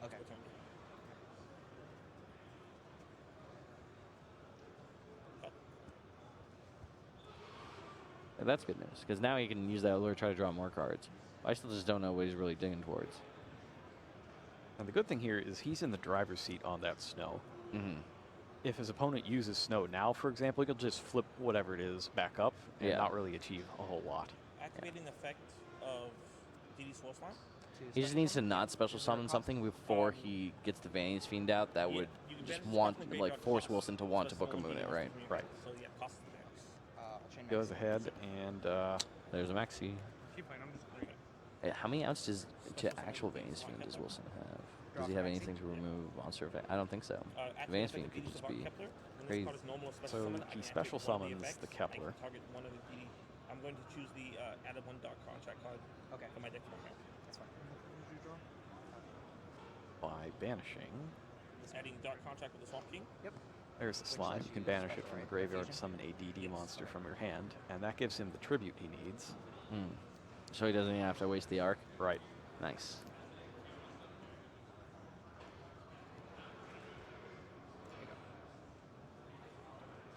Do you think that's more valuable, keeping the arc, than drawing 2 more cards with Allure? I guess it's like what he's digging for, yeah. Like, if he found the one thing that could get him out of this situation, so he doesn't really want to be digging for anything. You just want a better clock with your Vanity's Fiend. And when it was summoned, he got to search out a dark contract. Boom. Vanity's Fiend comes down. Snow can't even try to activate. And Lila doesn't help here. Yep. Now a handful. Oh, he had the instant fusion too. His whole hand, nothing can do anything. It's crazy. Goblinberg takes a hit from Vanity's Fiend.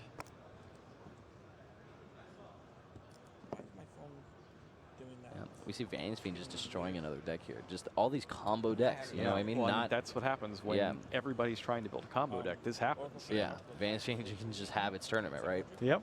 Yep.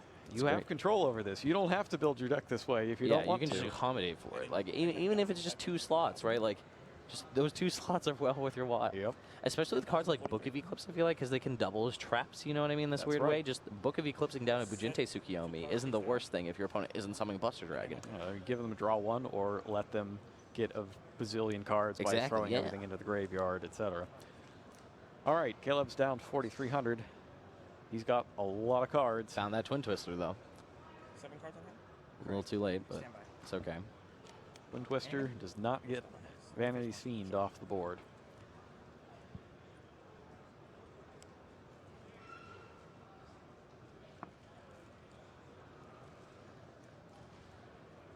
Charge. Activates charge. Sends 3 to the graveyard. Brilliant fusion, Twin Twister. I don't know how good that even is. Do you think he can live long enough where he's not supposed to just concede here, or would you charge to show your opponent more cards in your deck? Because you have to show them 3, right? Yeah. Well, technically show them 4. What's he even going to get with that, though? I don't know. I was like, does he play a Raikou? But obviously, Raikou here is even too slow. Like, you can't. Raikou's not going to do it. Yeah. gets a wolf. Does he have solar recharge in hand? Is that what's happening here? I don't think so. No. I think he's just, I don't know what he's trying to do, but I don't know if he might just realize he can't do anything, so he's just trying to do something, right? But yeah, hitting Felis wouldn't even no, help. yeah, Can't- nothing. It's not a monster effect, Yeah. and you can't play it that way. Let's go to game two. Yeah, exactly. Yeah. And he quickly realizes, actually, there I think there was isn't even a whole lot misstep there, though. He to should have do. just summoned Lila. He should have just spent his turn summoning Lila, trying to break a back row he doesn't know. Get a little bit of information, then concede. Not show my opponent more cards in my deck. Not get Yeah. information, then I'll concede. So that's a rough start for Caleb Wilson. He got a lot of draws off that Maxi, but Yeah. Vantage's emptiness is able to render them Hold it off basically for a useless. turn just so the Fiend can come down. That was crazy. And you saw the Savant there, Kepler. The special summon power of Kepler is very underrated, I think, in this deck. There it is. Yeah. 1 star. It's got 2 really good abilities. The special summon's great, and being able to get Dark Contracts out of your deck is great as well, because that gets you to Dark Contract at the gate, which gets everything rolling. So I don't know that this is something that Caleb had really been thinking about. DDDs, When yeah. he came, he probably figured, Probably I'm the gonna other be letters one. of the alphabet, Yeah. not D. The ones right Yeah. before it. Stop at the first 3. But you can see he's got the Book of Eclipse you were talking about, and he's Yeah. actually got a lot of monster removal, which helps here as That's well. good, yeah. A lot, geez, Darkhold and Raigeki? And I don't know, man. books. 5 slots is a lot of slots. It's a lot of slots, but if you're facing down Hope Harbinger, you have to get one past it. Right, yeah. And it's that weird spot where like kaijus are good against Hope Harbinger, but they're bad against Vanity's Fiend and Book of Eclipse, and all those removal cards are bad against Hope Harbinger, but good against Vanity's Fiend. That's the situation you try to create. Yeah, it's by nice. playing Just cards like diversifying that. your threats. Yeah, that's a big reason why all the ABC decks using like Galaxy Soldier and all those cards I don't think are that great, because it just makes it, you have cards that are bad against the kaijus, right? But if you snap off your dragon during the start of their turn, you make sure to play around the kaijus. So it's the same sort of thing, but this is just an ideal scenario where he has threats that needs to be answered by spells and threats that need to be answered by kaijus. Well, he's got the removal there. Uh-huh. And his opponent is running, well, Reaper doesn't help. Kaiju doesn't really help. A lot of the stuff doesn't seem super useful. Chaos Yeah. Hunter might do something against Snow, I guess. You can stop them from playing Snow. Dark Contract with Errors. That's an interesting card. Yeah, I don't think I've read that one. Let's go ahead and bring that up. 6, 7, 8, 9, 10, They're gonna 11, match 12, 13. Dark Contract with Errors. There it is. 15. Negates traps on the field. Yeah, Okay, that's so not the one I was thinking of. I was thinking of Dark Contract with the Witch. Yeah, the one he Which already is has in his deck, already right? in his Yeah. Not mirror matching, on playing against CUDs. Obviously, my entire side deck is based around that. And it seems like That's what I'm Caleb running came to a supposed little to be realization, both like, games. oh, I've got I mean, anti-spell. How good anti-spell do you think you want that against this deck? Half of the cards are spells. Yeah. But Well, it's still it- not like ideal, right? But half of them. Not when you're probably going And second. yeah. But if this goes to a game 3, we might see it there just for the same whole delay you one turn and Yeah. then Try to whack beat you in the yeah. face. Yeah, that's kind of what it is right now, though. You know, just try to disrupt your opponent for long enough to knock them off your game plan and get in what you need to do. That's the whole theory with Dimensional Barrier. Yeah, and I like why that. people are made Yeah, to it's do so powerful. Vayne's Emptiness for a turn, sign me up. All I need is that turn. And it's not weak to Twin Twister. Exactly, yeah, You that's just change such a good one. In fact, Twin Twister is bad against it because you give your opponent information by discarding the card. So then when I flip Dimension Barrier, Yeah, I know exactly what to call, yeah. You have to start discarding cards that are just, you know, not ideal to discard, a spell or a trap that any deck could play, or a maxi or something. Ooh, it's so nice. All right, looks like we are just about ready to get this second one underway. Good luck. Very color-coded here. We've got the Light Sworn deck in white sleeves and the DDD deck, all dark monsters, black Yeah. sleeves. That game mat is just so good looking. Okay. White sleeves on that game mat, I'm a fan of. That is Saravis.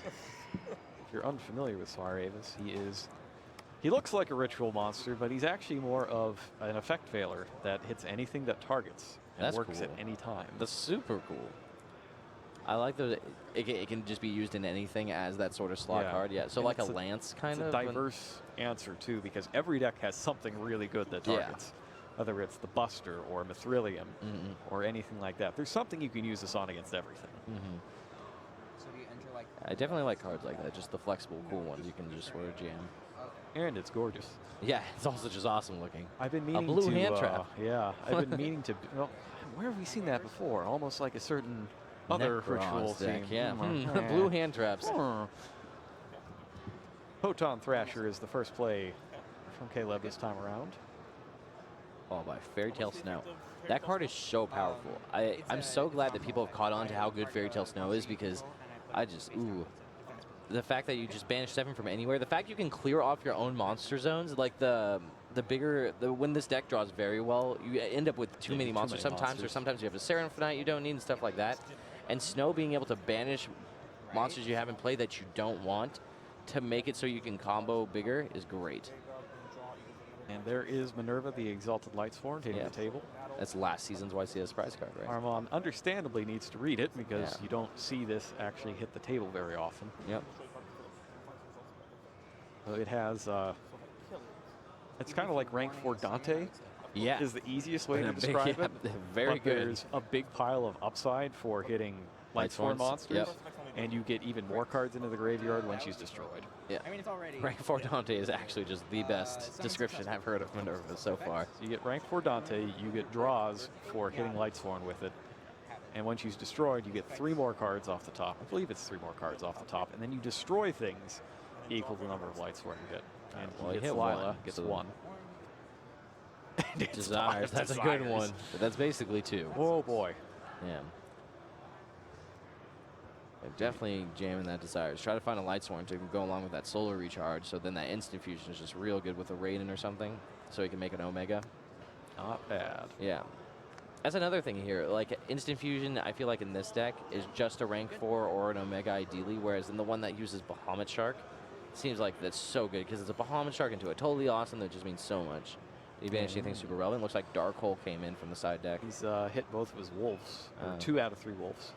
Not the worst cards to banish. Oh, but he finds got Brilliant Fusion and Soul Charge in his face. He's oh looking my at the God. camera like, you see this, guys? Yes, that is we the do. best. He just We doesn't see even it. know. Oh, poor Oliphant. Bang. That is the best Pot of Desires I've seen in so long. Oh man, that was so cool. And he has one more wolf in his deck, I think, right? Or he's just gonna send Trick Clown, probably. Checking to see what he wants to summon. Obviously, it is Seraphonite. And let's see, does he just run the 1 Gem Knight? Yeah, just the 1 Garnet. Yeah. That Really always agree feels with Pot of dangerous Desires. with Yeah, the 3 especially with Pot of Desires. Desires. Yep. That's scary. Perform Mage Trick Clown. When it's sent to the graveyard, I target a Perform Mage in my monster, or a Perform Mage monster in my graveyard, special summon it, its attack and defense are 0, and then I take 1,000 damage. Okay. Can I see the translation real quick? Yeah.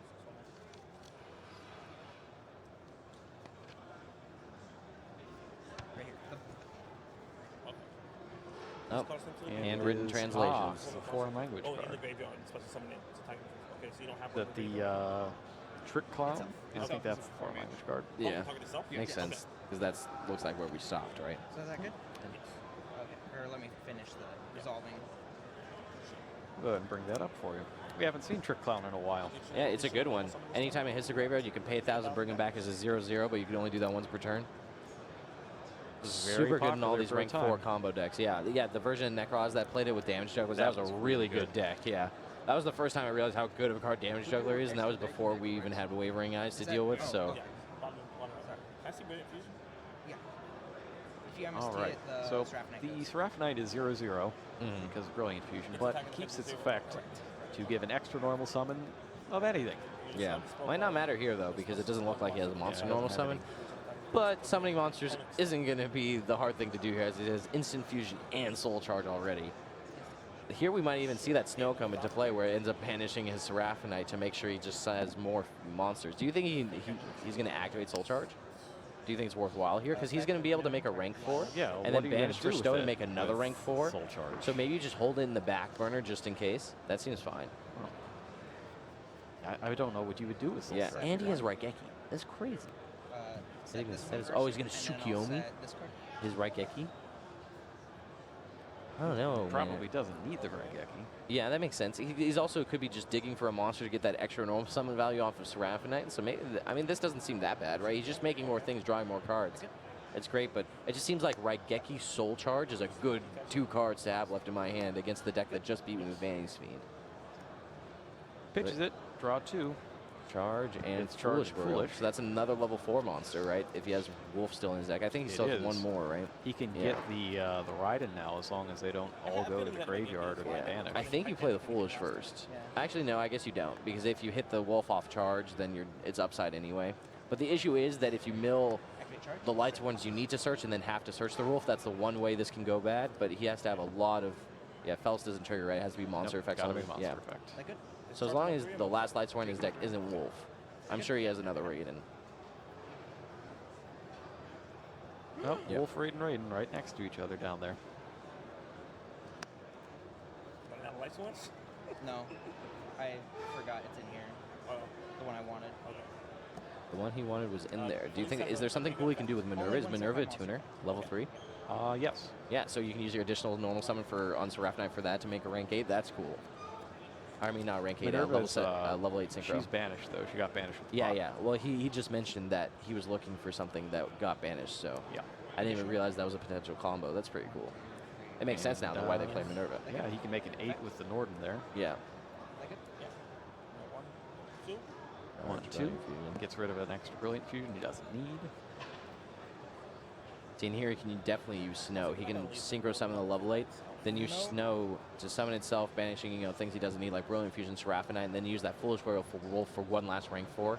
Hopefully putting the Snow back into the graveyard so he can disrupt one more thing. This is why this deck is so good. It's just good old-fashioned summon as many monsters as I can. Yeah, over the course of Yu-Gi-Oh! History, there's been a lot of very good level 4s that are easy to special summon. So that there have. Yeah. A lot of that started with Zexal. Oh yeah, the whole thing was the main character's monster Utopia is rank 4. Yeah, so you needed ways to summon a lot of ways yeah, to make makes sure sense. it can happen whenever. Yeah. And that's actually where Goblindberg comes from. That's one of Yuma's cards. Yeah. So if you banish him during my turn. Also one of my favorite pun names. So don't mind stand by phase. I return Goblindberg. Goblindberg. Then do it, yeah. Okay. You can target one card and play the graveyard, shuffle. So Psyframe Lord Omega is a bit of a tricky card. Yeah, it does a bunch of things, but it's all very powerful. I still think the coolest interaction with Psyframe Lord Omega was like you were saying before with Rise to Full Heights. But my favorite part about that combo is you can actually banish the Rise to Full Heights off of Desires and get it back, right? Because Psyframe Lord Omega puts back any card. Yep. Target this top card. That good? All right, and it looks like I'm calling the effect to return. Oh, okay. Caleb's going to end with that. Return to grave. Okay. That's interesting. I'm confused why he didn't keep going. Yeah, no, during your main phase. Like, make one more rank 4? Main phase Is this just not something he wants to do? He could also, like, use the Psyframe Lord Omega during his turn to get another zone. You know what I mean? So, like, he definitely could have done more. All right, so start of the main phase, Armand gets basically one free action before Psyframe Lord can be used. That's good. And he has chosen to use it on activating Oblivion King of this Ragnarok. How good are Abyss Dweller or Karagorgon against DDD? Do either of them serve somehow relevance, or? I mean, Abyss Dweller could stop Necro Slime.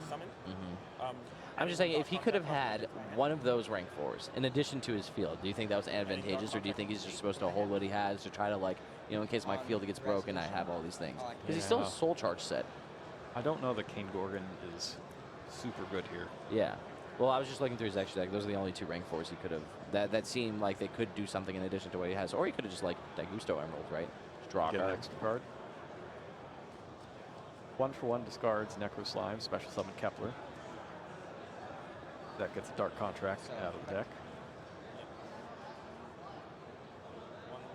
And at this point, he's going to go ahead and activate Omega.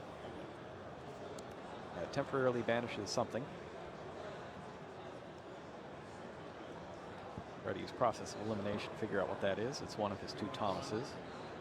1 for 1. Yep. Thank you. And he's got Dark Contract with the gate. Because it activates that, he can now get any DD monster. And if you're confused, it's D/D. It's not D dot D dot, like Yeah, D it's Warrior not- Lady, that yeah. sort of thing. It's not DD Crazy Beast. But they're both different dimension. Yes. Hmm. You can imagine the fun we had trying to figure out how to keep these 2 things separate. Yeah. Seems like How a much time do we have left? solid solution, just using different punctuation. But You guys have yeah, I don't know. 23 minutes left. 23? So if I played DD cards with periods in my DDD deck, is it a DD deck? It's a DD disaster. A DD's Don't do it. disaster. Don't do it. I like that. To special from.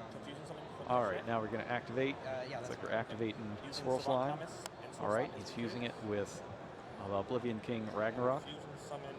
And that opens up a whole different can of worms on things that you're able to fusion summon. Yeah. Because you're using a DDD monster. I think he's just going to get Genghis, though. Genghis is a good one. Flame King Genghis. Here it is. Yeah. The Flame King.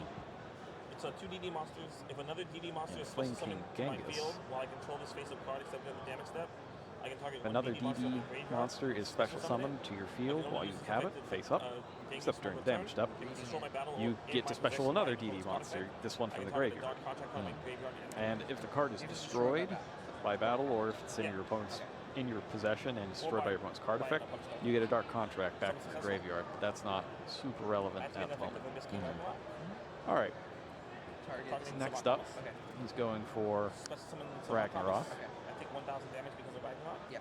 And your battle damage is half this turn. And that's the pendulum effect of Ragnarok. Since he special summoned a DD monster, he can get another DD monster out of his graveyard. Takes 1,000 damage. Opponent takes half damage for the rest of the turn. Effective Savant Thomas. So now he's got Thomas on the field. And I believe that one gets to keep its effect. Yes. Yeah.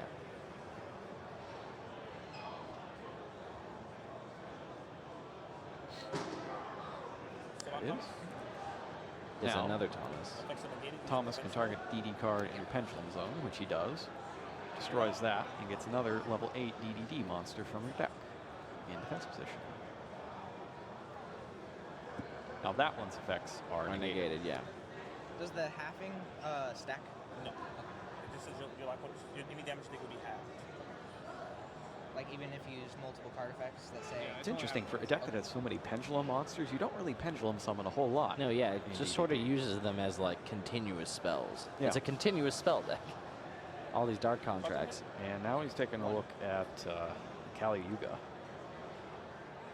Yeah, that's really a good like one. I Kali remember Yuga. that one with Xyz Universe. Yep. When he finally came out, that was a good monster to summon off of Xyz Universe. It is even better when you can actually play it, though. I'm sure. That would be fun. But I have the extra. The late DD monsters. Other cards and their effects cannot be activated on the field, so that'll protect him from Snow flipping down one of his monsters, but not from summoning it. Yeah. And he can also wipe all the spells and traps out as well. Seems like a good one with Soul Charge down. Extremely. Yeah, if you can, one way you can definitely beat the Lightsworn deck is running them out of resources, because they commit so many like total resources into what they're doing that they sometimes just don't have enough gas left in their deck, let alone what they have in their hand, just like things to do. And that's one reason why Fairy Tale Snow is so important, for example. Yeah, this is a case where unfamiliarity with the deck might be hurting Caleb. Yeah. Because he had an opportunity to use Snow there and flip down one of the Thomases. That's not once per turn. Jesus. But yep, now he's realizing how good that is. Yep. So now he can summon back Snow, but he cannot His first effect is continuous. It's continuous. flip As soon anything as you down summon, with it. yeah. And the other thing they're confirming right now is that that effect doesn't start a chain, so there's no chance to chain anything. Yeah. It's just, oh, I'm summoned, no cards now. Yeah, I mean, even if it did start a chain, those Fairy Tale Snow still can't stop it, right? If you wait until it triggers. Right. Yeah. I'm going to activate defective Kali Yuga. Target. Detaching Sabatos. Destroys all spell and trap cards on the So field. first he's detaching He is my heavy slow. to wipe all the spells and traps from the field. And then he can also detach okay, to get his Dark Contract back. That's fine. So everything goes, and that means, I believe Seraphinite goes as well. Does Brilliant Fusion connect?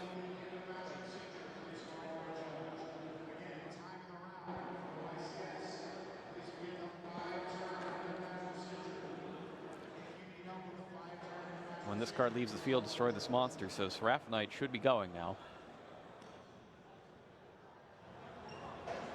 And yet, it's still just chilling. Genghis will attack Seraphinite.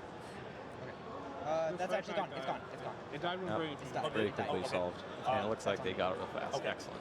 In that case, can I Yeah, because it wasn't a legal. Kali Yuga will attack. Genghis, not a real big attacker. Only 2,000 attack points. Yeah, that's pretty low actually, especially for an extract monster. Kali Yuga, on the other hand, oh boy. Yeah. See, Wilson drew into Brilliant Fusion Soul Charge off of his desires, but had his whole field wiped. It's crazy. That's utterly brutal. And 3,500 attack points through Minerva is a good chunk of damage, especially with time in the main. Well, time in the main YCS has run out. Our duelists have a little bit of extra time. Well, damage was halved, right? Because of the Damage was halved. And our duelists have a little bit of extra time because they had to come get to the table. All right, so Omega comes back. He can still use Bujinte Tsukiyomi. I assume he wants the Foolish Burial first, right? Foolish Burial to get the last wolf out of the deck to get that monster in play. He can still do things. Yeah. Does he use Trapeze Magician? That's another card that I'm just so in love with, especially in this rank 4 deck. I don't think he does. Yeah, it's so good with Utopia the Lightning. I'm just surprised you have an abundance of spellcasters. You do. Is Fairy Tale Snow a fairy or a spellcaster? I think she's a spellcaster.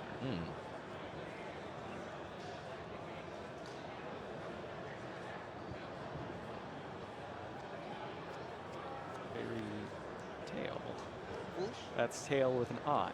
Yep, since they have tails. Foolish Burial, as you said. There's Wolf. Yep. Make sure he doesn't draw it off of that Tsukiyomi. That would be. Yeah, he also gets to have Trick Clown in play because that's still the last material under Tsukiyomi. So he definitely has the ability to do things, but it's just how good are these things when this is probably the last thing you can do.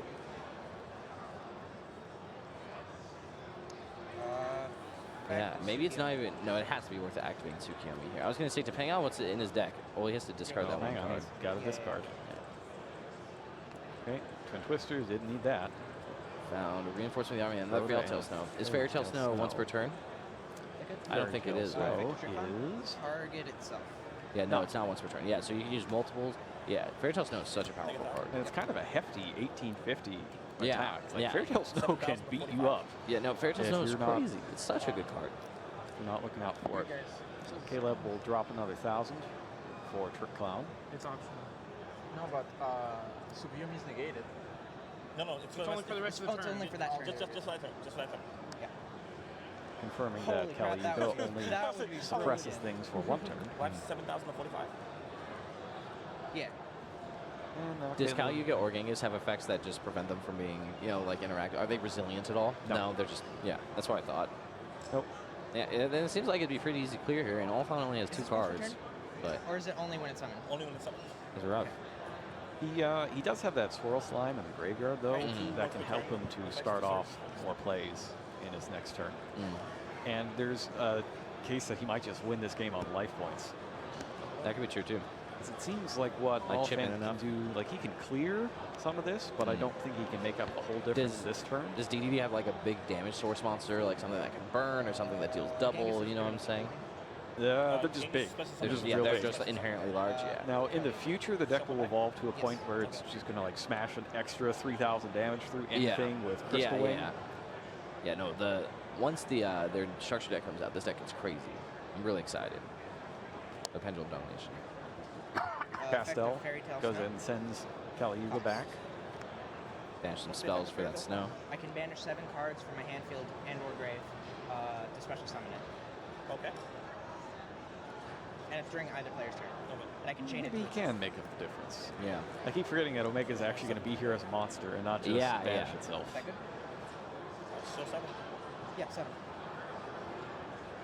Okay. Depending on what his next rank 4 is, I'd be surprised that, like, I don't know, detaching Trick Clown of Castell's right there. Because if he can, like, afford to keep, you know, a rank, or have a rank 4 that just can keep a material, then making sure you have that Trick Clown for later seems pretty valuable. But it could also just be, it's an optional effect, right, for Trick Clown? Like, you don't have to take the 1,000. Okay, yeah. So it's never a liability. You have to use it. Genghis has 1,500 defense, so Snow can actually take it down. Nice. It's going to go ahead and summon another one. Try to end this thing now. It's optional. Okay. I think he's got enough cards. So Direwolf. Direwolf takes out Tsukiyomi probably, and Yep. You can trade the 1850 for, or the 1800 for an 1850, because I think he has enough for one more Snow if he needs it. Yeah, he also has a normal his summon. normal Yeah. summon. Yep. Yeah, Diamond Direwolf's so good with cards like Castell and Bujinte Tsukiyomi. They just happen to be Winged Beast and Beast Warriors and able to be destroyed by Diamond Direwolf. Yeah, I really underestimated exactly how many cards he had gotten into his graveyard. No, yeah, his whole deck is He's almost still in the got graveyard. a ton of them. Yeah. How big is his deck total? Is Probably it, for is it 40? 40. Yep, No, 40. it's just 40. 40 flat. Enter battle. All right, normal summons it. Yep, and that should be it, right? That's enough damage plus the 1 Snow in his grave. If he summons it. Yeah. 2,000, 4,000, and 28 is 68. 200 shy. 6,000. You took 1,000 from the Dark Contract. That was for the first dark from 8 to 7. How'd I get to 6? Okay. My bad. So you're at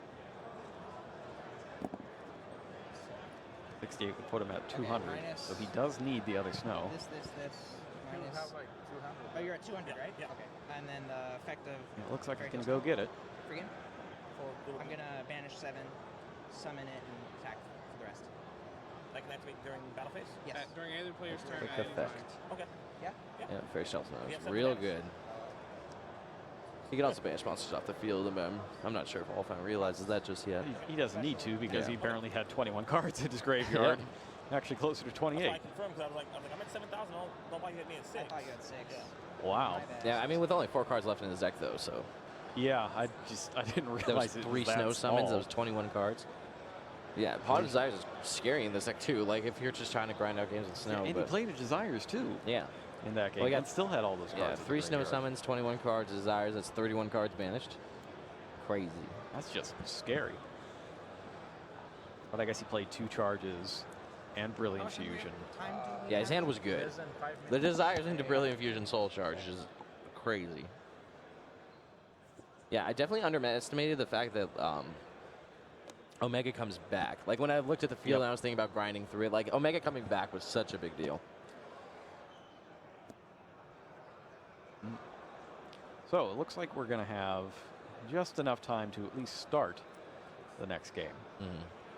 That's a little tricky for Oliphant because he has a bunch of cards in his deck that are going to deal damage to him if he keeps them on the field. So that might lead him to make some different plays that he normally would not make if he was not under the time constraint. Yeah. Of course, if you put 8,000 on the field, maybe it doesn't matter.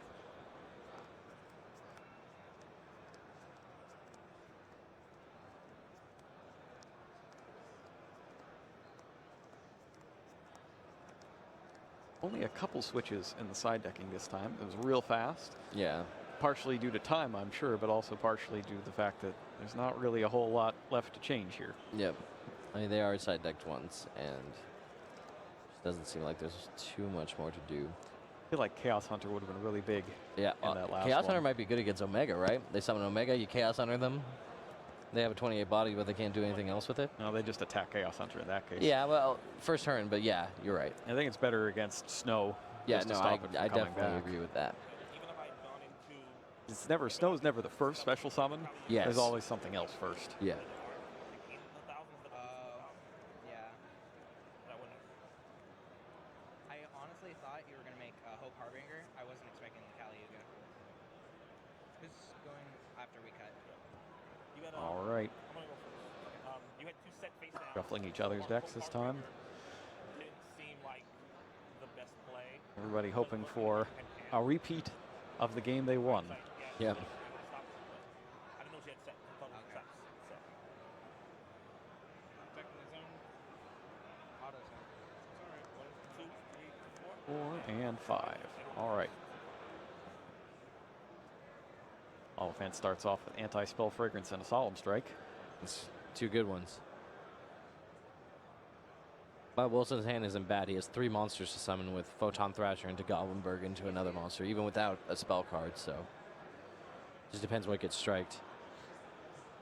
I guess you strike the Goblinberg, right? That's definitely the point, because it takes up their whole normal summon, and all they're just left with is Thrasher, so that's nice. And You he's never not strike be a able Thrasher. to play. Yeah, he's never going to be able to play the Instant Fusion because of Fragrance. Yeah. Contract with the gate. And he opened with Contract with the Gate. Yeah, good one to start with. Adding to my hand. Swirl Slime? Yep. It's Swirl Slime. Swirl Slime, that classic combo starter for DD. Activate effective Swirl Slime. Sending. Who's going to activate it? Pitching Thomas. Special summon Oracle. It's Dark. Now, Dark's interesting because it switches damage into life gain. 3 cards face down and ending my turn. So that's 4 face down, and that's it. On the draw. Draw phase, hopefully. Is that Twin Boom. Twister? Yep, Oh my so he goodness, gets to cash it in. He gets to cash in, discarding Snow. Absolutely brutal. Oh, man. That was the luckiest possible draw he could get. Do you think you for sure hit Anti-Spell in another set card, or do you try to get the contract? I guess hitting Strike is really good, right? Because Strike is just what's going to beat you. He could have also just not hit the Anti-Spell, right? Like, how bad is just discarding, Snow, hitting the 2 set cards to make sure your opponent can't disrupt you at all with traps, and then just waiting a turn on your Instant Fusion? Because your 3 summons are pretty big, you know what I mean? Now you get striked, and now you're just sort of lost without. But I guess you have Instant Fusion to recoup, so in that way, like, dealing with the extra back row, even if it is Strike, by dealing with Anti-Spell, you have the Instant Fusion. So, yeah, this is it's rough still probably just better because of the Instant Fusion. Yeah. Because now, not only is he going to lose his arc and take damage, he's also going to take more damage from the gate instead of gaining life. Norn comes down, Norn activates. Gonna get back. Goblinberg, good choice. Goblinberg. Leave that Snow down. And he's thinking about what to exceed with. The problem with Thrasher is that it can't attack. Right? Yeah. Yeah. Okay, guys, time's up. Let's hope to get lucky. That's what this deck does real well. Probably counting cards now. 1, 2, 3, 4, 5, 6. He could banish the Thrasher for Snow, I guess. Oh, 7 if you count the Norden. Oh, Trick Clown off third one. That's a good one. Takes 1,000 though. And applause at the background. Someone saw it. Well, that wasn't looking good, but now it is.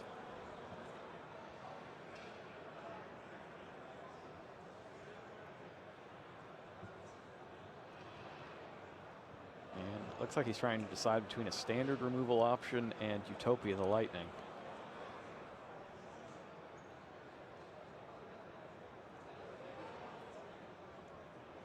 He goes for Tsukiyomi. Try to get more cards. Okay. Attaches Thrasher. Drops Raiden. Maxi and Brilliant Fusion. Oh. It's a big one.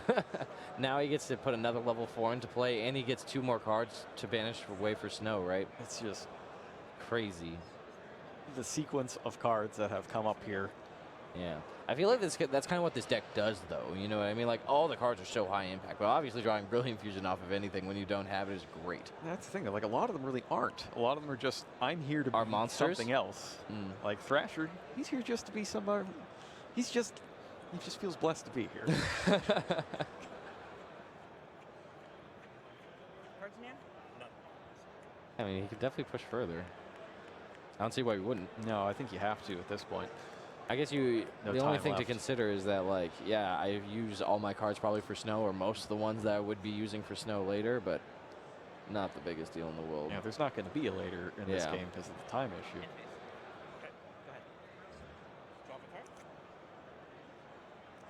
says go. That's what? Gains 1,000. This is turn 1. Do we miss something?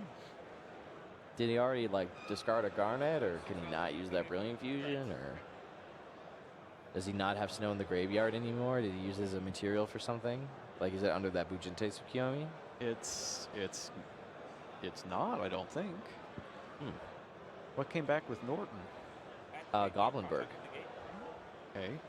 So that Tsukiyomi. Oh, the Tsukiyomi had the Trick Clown. Okay, yeah. So I don't know if I get it. All right. Well, Dark Contract with the gate comes up with Oblivion. Oblivion, King Abyss, Ragnarok. Some combination of those 4 words. That's what the name is. It's in there. Man, so you start having your Oblivion, King, Abyss, Ragnaroks in your same deck as your Hope Harbinger, Titanic Galaxy, Dragons. Yeah, and all these letters on top of it, and then DDs, DDDs, and who knows.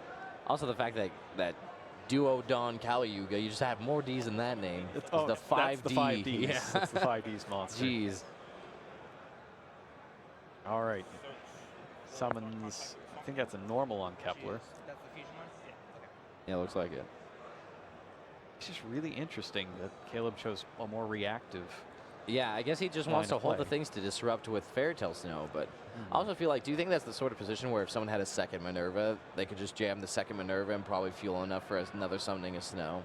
Yes. Yeah, and that's the difficulty with playing this deck, that, you know, not the easiest card to find. Hard enough to get the first one. Yeah. We actually had one deck list come in where somebody had 3, and I'm like, you don't actually own 3 copies of this card. Who'd you borrow these from? Yeah. Swirl Slime.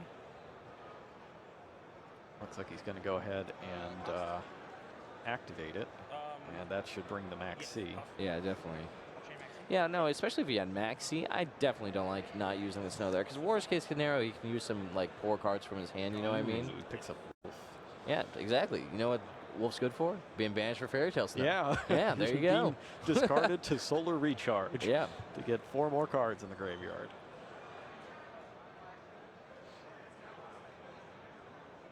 He goes and checks his extra deck. He's looking at that Duodon King. And now he's checking Minerva. Effective DDD Oblivion King this Ragnarok. Once per turn, I contribute 1 other DD monster, then target 1 card your opponent controls. And now he's going to head activate. Banish Minerva. Can I read that? Yeah. Paying cost with Salon Kepler. Oh, What sorry. just happened there? When summon first. What do you mean? That's DD. That's Kepler. We're already past that. Here he is. And you don't have one. Yeah, dude. One DDD. Is It looks like he's activating the oh, effect he's of a activating it. Ragnarok. Okay. Yeah. Got it. Okay. Yeah, the sideways made me think defense position. Activating Dark Contract with the Swamp King. Yes. Activating an effect of Swamp King. Activates Summon 1 Dark Contract with Swamp King. That's a fusion. So here it is. You can banish DD monsters from your graveyard as material when you summon a DD with this. Ragnarok is level 8. Yeah. I never thought Swamp King was that bad of a guy where I would need a Dark Contract with him. Always seemed to just be a helpful ally to heroes and things like that. You've seen what he does. He steals identities. He's not a good guy. Identity Theft King. There's been a lot of that going around lately. It's him, Starving Venom Fusion Dragon. It's not safe. You need to be protected. I guess the Slimes had to learn from someone, right? No one better than the Swamp King.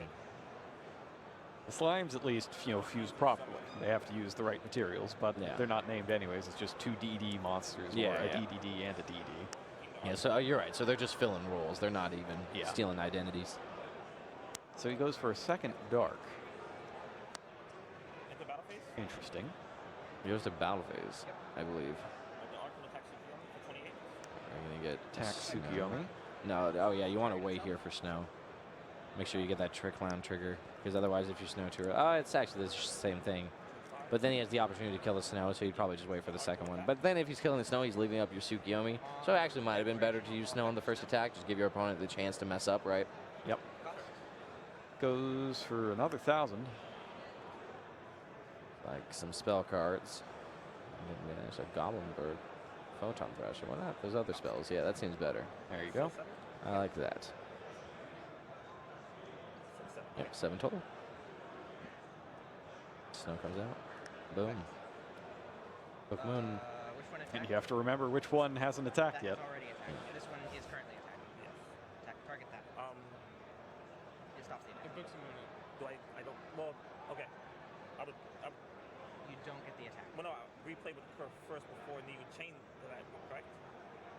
It's on It's summon. on summon. It's the effect activates on summon. Okay, so before replay occurs, it activates. Yes. Okay. Clarifying how Fairy Tale Snow works in replays. Replay is a very complicated part of the battle phase. Yep, but it doesn't super matter if the only legal attacker is face down now. Yeah.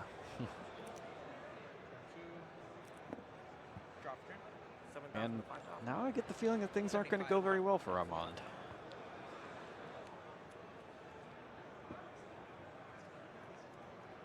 Got a Thrasher, can't play that.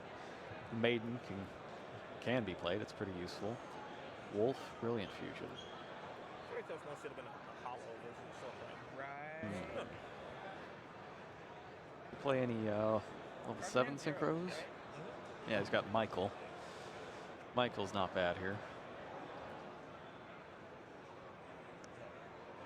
Oh, but since he has Minerva in hand, he can just get an 8 if he needs it with Seraphonite.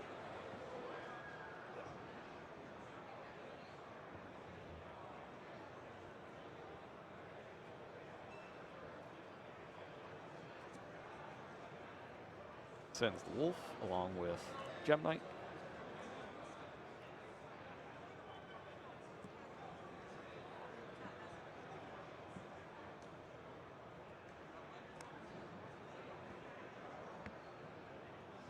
Summon in defense position. Sure. Effective Wolf. Wolf comes back. Get some rank 4 action. Oh, Andy's the Minerva in his hand, so he can use the Seraphonite as material for Cypher Mode Omega. That's always nice. Yep.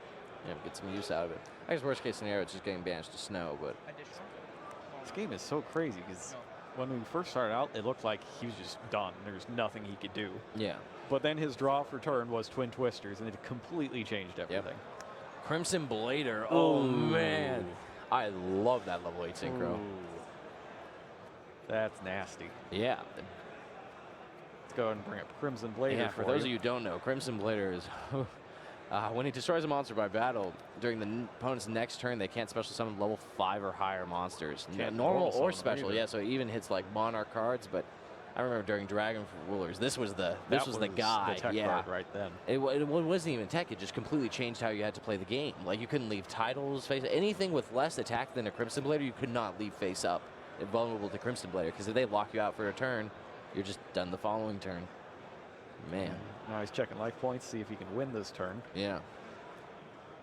Seems fairly likely that he can, because all he really has to do is get Armand down to 2,000, and then the Dark Contracts will take him out in his standby phase. I mean, even if it doesn't, like, he has Blader up, right? He's going to Blader a monster. Armand won't be able to summon anything, so he could technically just clock out 4,000, right? Yeah. Yeah. Take it nice and slow. Let your opponent do the work for you. You're at 75. Yes.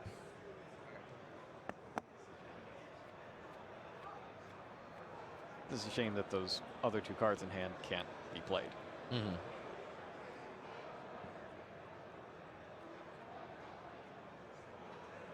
Going for Castell.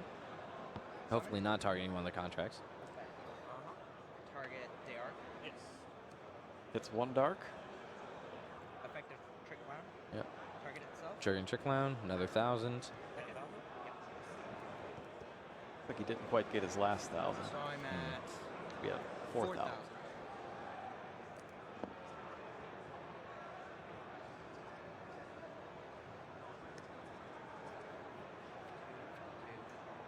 You're at 70. Yeah, no, it just has to be game, right? Yeah, I would think. You make, if you make Diamond Direwolf, that's 2848 plus 1850. 50. That has to be, yeah, no, that's definitely enough. All he has to do is make a rank 4 here. He can make Diamond Direwolf, either destroy itself or destroy the Castle, destroy the set monster, and then he just banishes the rest for Fairy Tale Snow.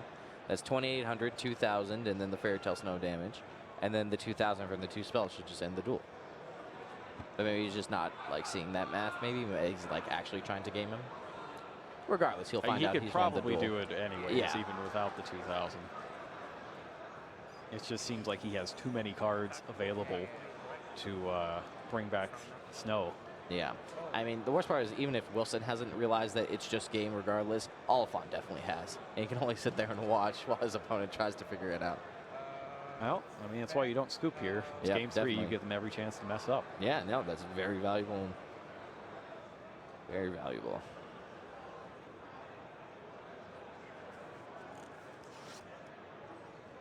We've seen actually a lot of games that should be a lock. Yeah, slip. Yeah, no, and that's slip away. Like yeah, even you always in have to. the World Championship, the last American competitor got knocked out because he had a thing that he could do and he just forgot to play the effect. Yeah. 74. That sucks. Rather, not the last American competitor, but The one second of them. last, yeah. One of the.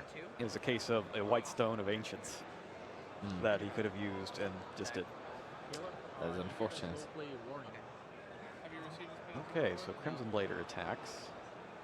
This is actually just more. No, it's the same amount of damage. I know it's a little 41. less, but it doesn't matter. Like that. That's 41. So 24. So as long as you special summon Snow and attacks, you should be fine.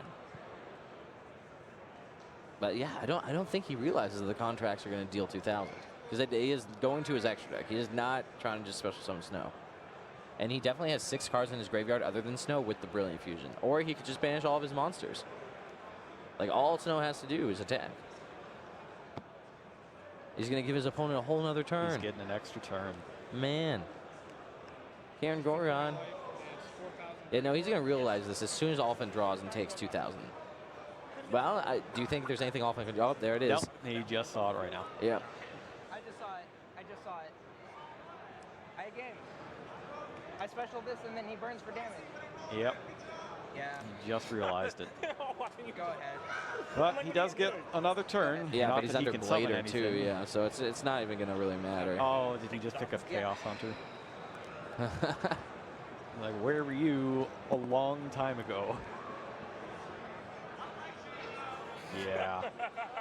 That's rough. Chaos Hunter could have stopped all that from happening.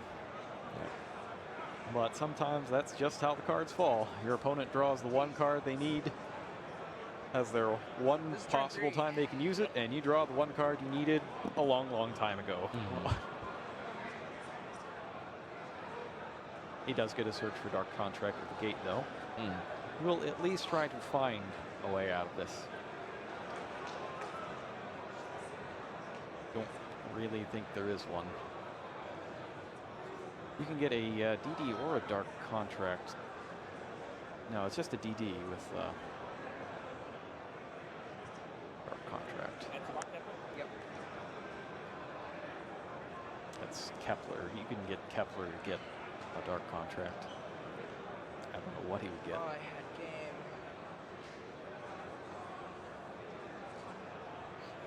We did the same thing. I still have game though. Because you can't special anything. I just pass and you burn. Nope. Says you. Definitely nope.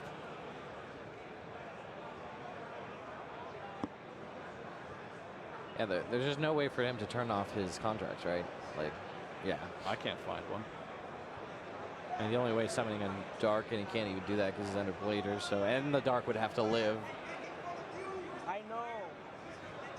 Normal summon picks Savant Kepler. Yeah. President summons Kepler. Yeah, that's Kepler. Add Dark Contract back to my hand. No, there's one way. Puts a contract back in his hand. Okay, but now you've got a 0 attack monster on the field. Yeah. Isn't also Dark Contract? A DD or Dark Contract, isn't it? It's just Target one other DD card you control. Yeah. Okay. My bad. Can't do like Dark the- Contract. Yeah, the Dark Contract. That's all.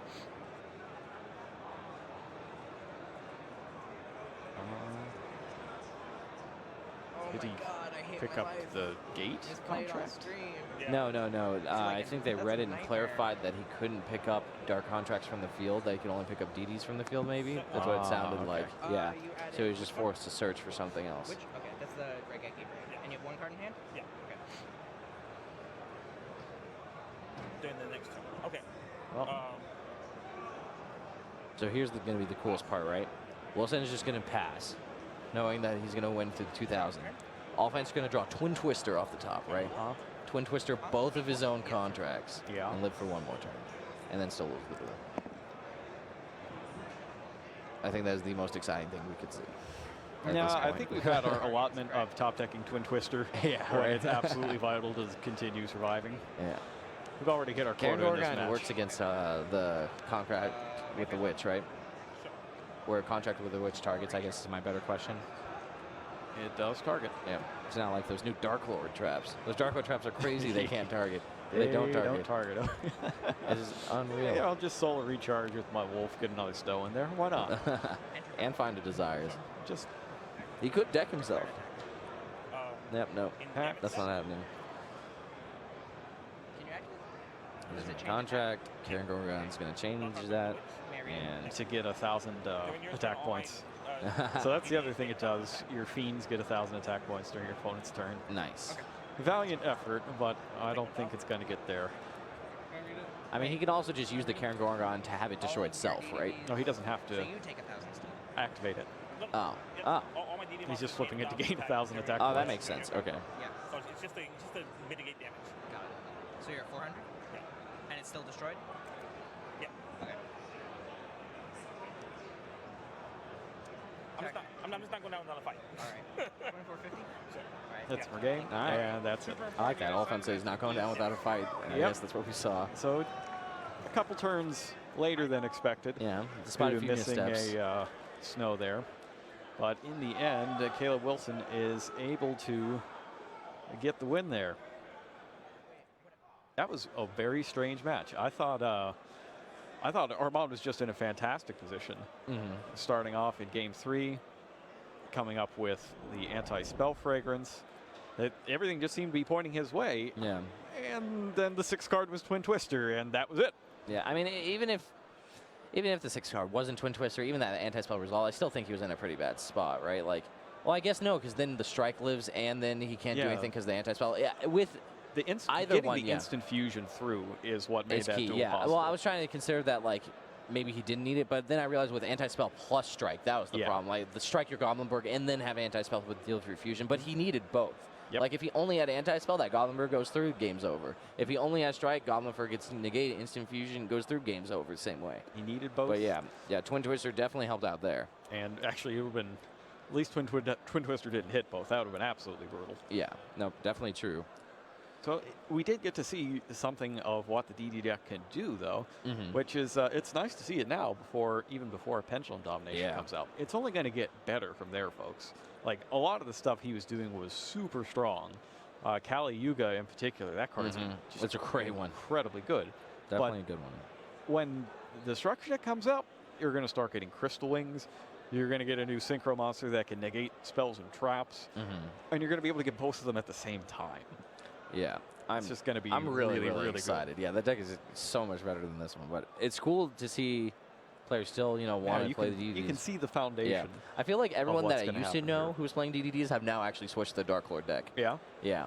They're kind of similar. Yeah, in this weird way, right, where they're just trying to draw a lot of cards and summon large dark monsters. In that way, they're similar, but the other way is, well, one of them just they pay life points, so boom. 1,000 at a time. Yeah. Crazy. Oh. So it was also interesting to see the Minerva deck, because that doesn't show up a whole lot. But every time I think it does recently show up, it's been a lot more popular. Yeah, there's just so many different versions of it now, and all those cards are so powerful. Like you said, like a lot of the times, a lot of cards were just printed to make rank 4s good, and now this deck just has a lot of really good rank 4s and a lot of really good ways to do that. And Snow kind of just put it over the top for me. Like that card completely changes how this deck works because you just don't need trap cards anymore. There was a YCS in Europe just a few weeks back. Yep. Where like 8 people entered with the Minerva deck, and 3 of them wound up and the top cut. Yep, it's cool. Yeah, and that's the first time I think we saw the Choco Magician Girl Gigabyte Bahamut Shark version of that deck, so it's super cool. All right, so we are going to head over to Billy Brake, who is standing by with Caleb Wilson to get his thoughts on the match that just transpired. Yep. I'm here with Caleb Wilson, who just finished his feature match using Minerva deck. Minerva Lightsworn facing DDDs. How was that match for you? I misplayed. It was a good match. I had a great opponent. Anything, what was your mistake that you think you might have made? I had game in turn 2 of 5. I should have banished the cards from my graveyard and then my hand, and then attacked with snow, and then he would have burned for damage off of his dark contracts. Well, it's okay. We all make mistakes, and it's a good thing to learn from. It's okay to admit your mistakes and learn from them, so next time you don't do them, but you probably played very well. Congratulations again. Hopefully you take Minerva on the top. Do you think that's what's going to win this weekend, is a Minerva dot deck? I'm not certain that it will win, but I am certain that there will be, if not one, multiple Minerva decks in the top cut. All right, well, thanks, Caleb Wilson. Good job. Congratulations again on your win. Thank you. Back to you, Jerome and Robbie. All right, thanks a lot. And yeah, we could see it here too. He immediately realized, as soon as it happened, that he had game there. Yeah. But I think he's right about the Minerva deck. Yeah, no, the deck making is it to good. the top 32. It's sort of like Burning Abyss, where, and it's funny because you made the Dante thing before, but you have redundancy. You're just trying to summon a rank 4. You're just trying to summon Minerva, and that does its thing. Same thing in Burning Abyss. You're just trying to draw male branches so you can, summon Dante. And one reason why that deck was so good was because you always had a way to summon Dante, and this deck just always has a way to summon Minerva. You know what I mean? They might not have Beatrice to give them access to full deck and all the other things that Burning Abyss had going for it, but they have that part right. They had the high consistency because of similar card redundancy. So that's pretty cool. I hear that Billy has a tech update for us, possibly. Yep, let's see what he's got. Yeah. We're back. I'm here. I spent all of round 2 walking around the top tables to see what was doing well, and as I expected, there was a ton of Metal Foes. Metal Foes is one of the most popular deck right now because they're one of the strongest pendulum decks we've ever seen. Being scales 1 and 8, you can really splash any sort of archetype with them to be able to pendulum summon them, to special summon all the monsters between the levels 1 and 8 from your hand or extra deck. Right behind Metal Foes, I saw a ton of ABC. ABC is one of Kaiba's special decks, using the Union monsters to bring out ABC Dragon Buster. He's a powerful card, very easy to make, and that is why so many players out here have been using him. I've also seen plenty of Swap Frogs, because everyone is trying to summon the new Aqua Rank 2 Totally Awesome. And he is totally awesome, being able to negate any spell trap or monster effect and then take it for yourself and set it to your own side of the field. I expect a lot more Metal Foes. We see a little bit of Dark Lords going around out there. I'm excited to see what the rest of this tournament brings. You can go back to Jerome and Robbie. All right, thanks a lot. Yeah. It seems like everything is shaping up mostly as expected. Yeah, I mean, everyone went in knowing that either ABC or Metal Foes were probably going to be the most represented strategy, with the other being close behind it, right? And then all these Totally Awesome decks. Totally Awesome is just such a powerful card. And then the best versions of the Totally Awesome decks are going to be using Swap Frog, because it's just the best way to abuse that monster, it's right? either Mermail or the Paleozoics. Yeah, there's a few different ways to do it. Or even just weird things with tin goldfish in a hero deck to get 2 level 4 waters for Bahamut Shark. Totally awesome. So we can expect that. And we saw Dark Lord round 1. That deck, with that many draw cards, it has to be able to do something. Maybe it'll take a minute until people figure out what exactly they're supposed to do after they go through their whole deck. But finding a Vanity's Fiend seems great right now. So we'd seen it. It was really big twice in a row. So that's going to do it for round 2. Hold on. Round 3 is coming. Time's already out in this round. So we'll see you when it happens.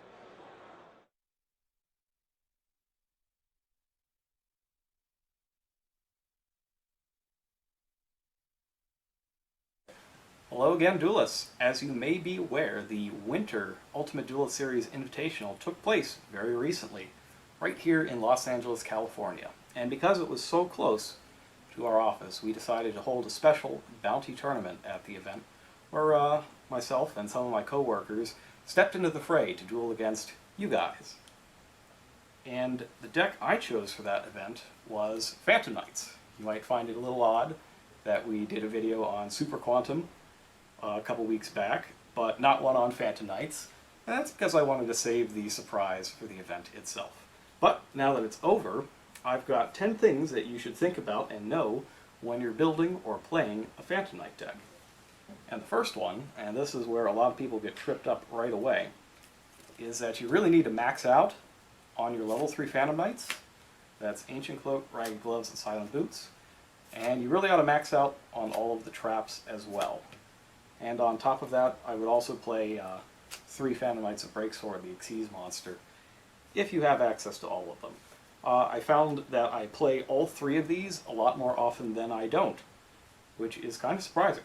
But this deck spits out level 3 monsters like it's its job, mainly because that is its job.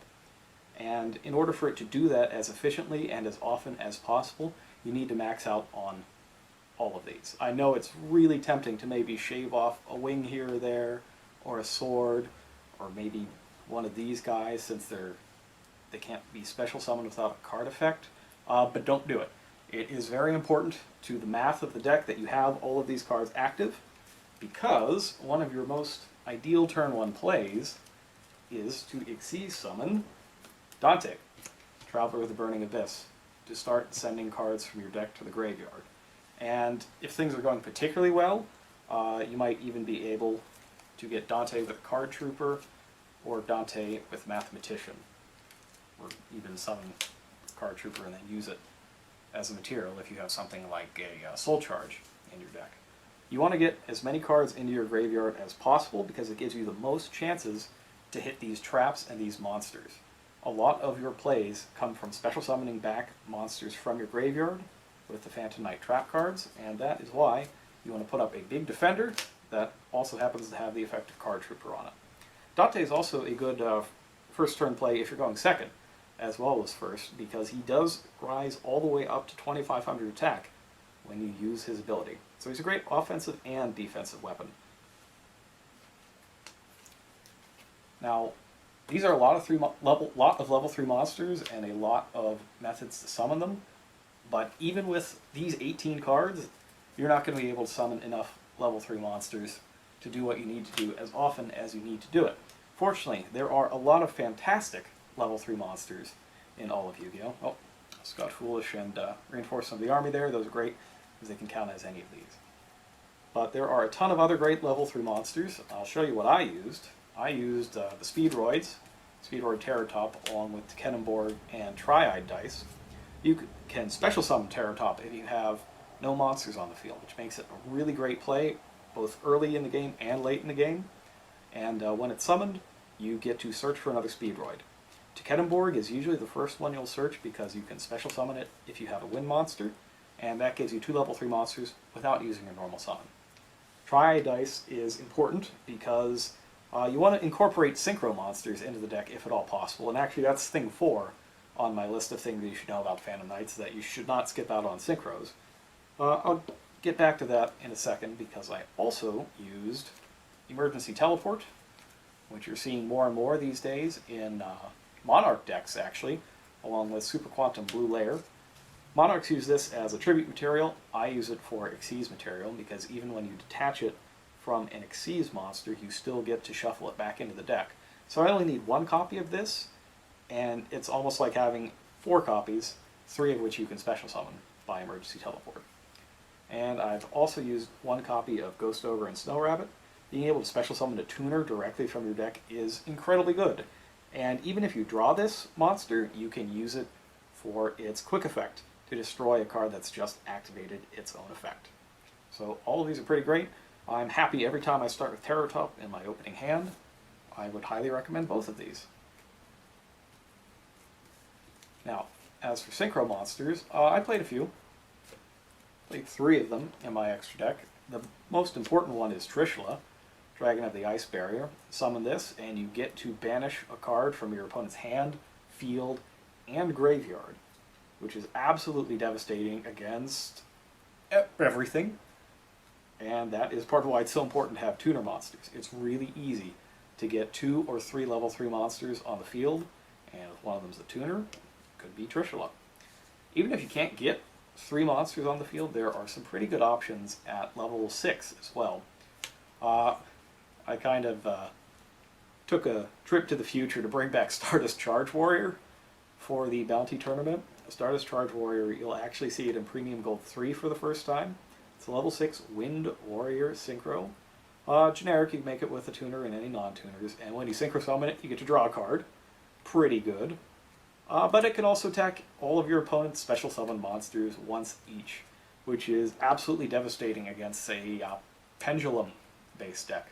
Nearly all of their monsters are special summoned, and what's normally a boon for them, being able to put a giant wall in the way from you, in the way of your monsters every single turn, so that they can draw the cards they need to actually win, doesn't work so well when you've got Stardust Charge Warrior attacking all of them.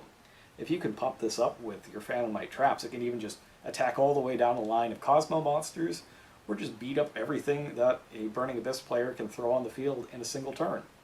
So Stardust Charge Warrior is extremely cool, and definitely check it out when Premium Gold launches in March. And I also played HTS Psyhemoth. Psyhemoth never really saw a lot of play back when it first came out in Judgment of the Light, but I liked it as an easy 2-material option that lets me get rid of a Cosmo ship like Dark Destroyer or Dark Eclipser that I can't target. It does banish it, which makes it a little easier for the Cosmo player to get it back, but sometimes you just need it out of the way. So for example, if your opponent has 2 Cosmo Dark Destroyers out, if you can crash into one of them with HTS Psyhemoth and then steal away the other one with number F0, you can get in direct attacks that way. And that happens a lot more than you think it would. Thing number 5 goes back to these traps. And one of the important things to remember with them is that because they are traps and they don't have an except during the turn this card was sent to the graveyard clause on their revival effects, that means you can use those revival effects at any time. You can use it during your own battle phase to field extra attackers and possibly win a game that your opponent thought that you couldn't win that turn.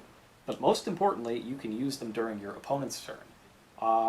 Many times, I will use the effects to special summon during my opponent's end phase, because not only does that wreak havoc with them if they have max C, they can choose to use max C during their own end phase, knowing that they can't play the cards that turn, or they can let me get multiple free special summons on their turn, and then can only use max C on my turn preemptively before I start Xyz summoning. But the most important thing is that you can only use each of these revival effects once per turn, so if you have multiples in the graveyard, which is very possible between sending cards to the graveyard with Dante, Card Trooper, etc., and just playing the trap cards as normal, you can use the duplicates at the end of your opponent's turn, and that leaves you your full complement of special summon effects to use during your own turn. And my next point, again with the traps, is Fogblade. Fogblade is most known for its Fiendish Chain type effect that negates the effects of the monster that it's targeting. However, its other effect to prevent that monster from attacking or being attacked is also extremely important. You got to remember that you can't attack your opponent's monster if you target it with the Fogblade. But you should also remember that if you target your own monster with the Fogblade, your opponent can't attack it. And if that is your only monster on the field, they cannot attack you at all without a special effect like an Earthbound Immortal. Now, just because this negates the effect doesn't mean you can't activate the effect of the monster that it's targeting. Which means that if you have a Card Trooper early on, and you need to keep it around on the field, especially against a Cosmo player who would be very happy to emergency teleport in a Farm Girl to attack over it and start swarming you with ships, you can use it to keep the Card Trooper on the field, impossible to be attacked, and just keep sending cards to your graveyard, even though Card Trooper won't gain the attack points from it. So that's an important tip to think about when you're dueling. Next up is Leviair the Sea Dragon. I played 2 copies of Leviair in my extra deck. I never quite wanted 3, but I could definitely see wanting 3 because Leviair is extremely good in this deck. To activate the second abilities of your Phantom Knight cards, you have to banish them from the graveyard. And the same goes for the attack negating effect of Speedroid Triide dice.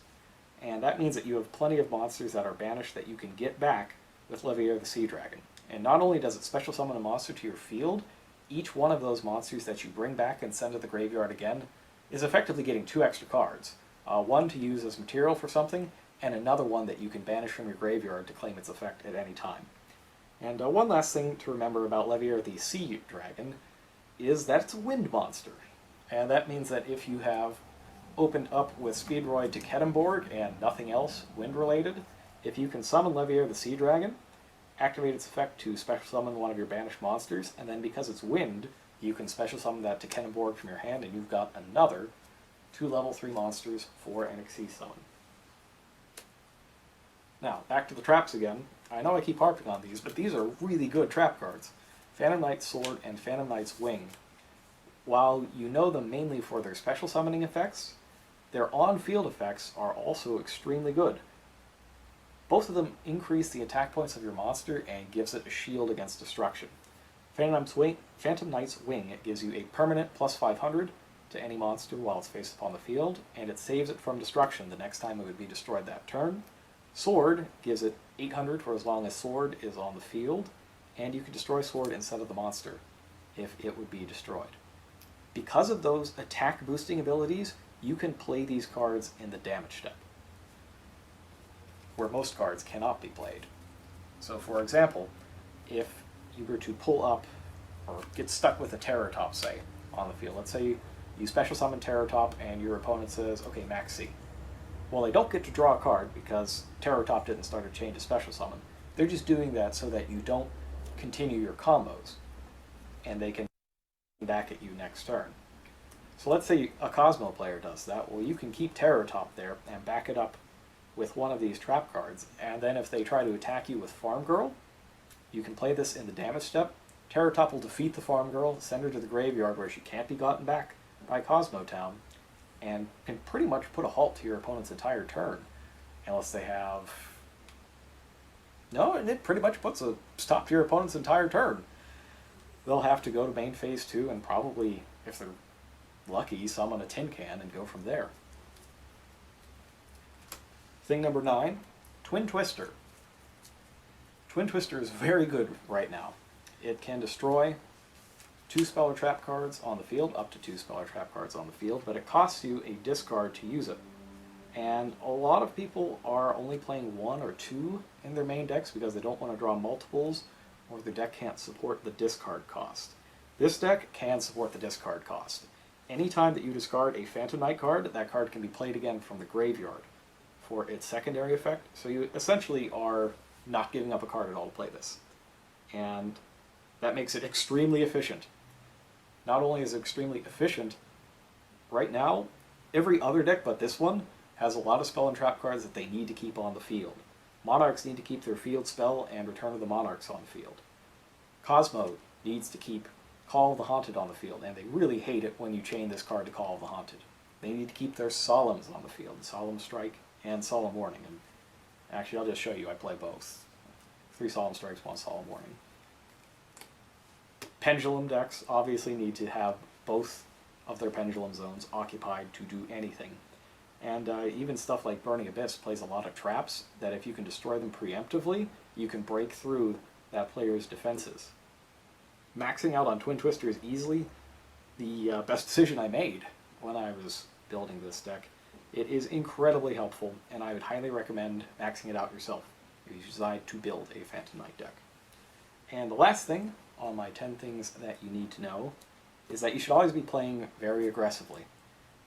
If you have a chance to deal 8,000 damage, and you know that you can do it, barring interruption, you should do it. If your opponent has no cards face down, and you can clear their monsters and hit them for 8,000, do it, even if they have max C.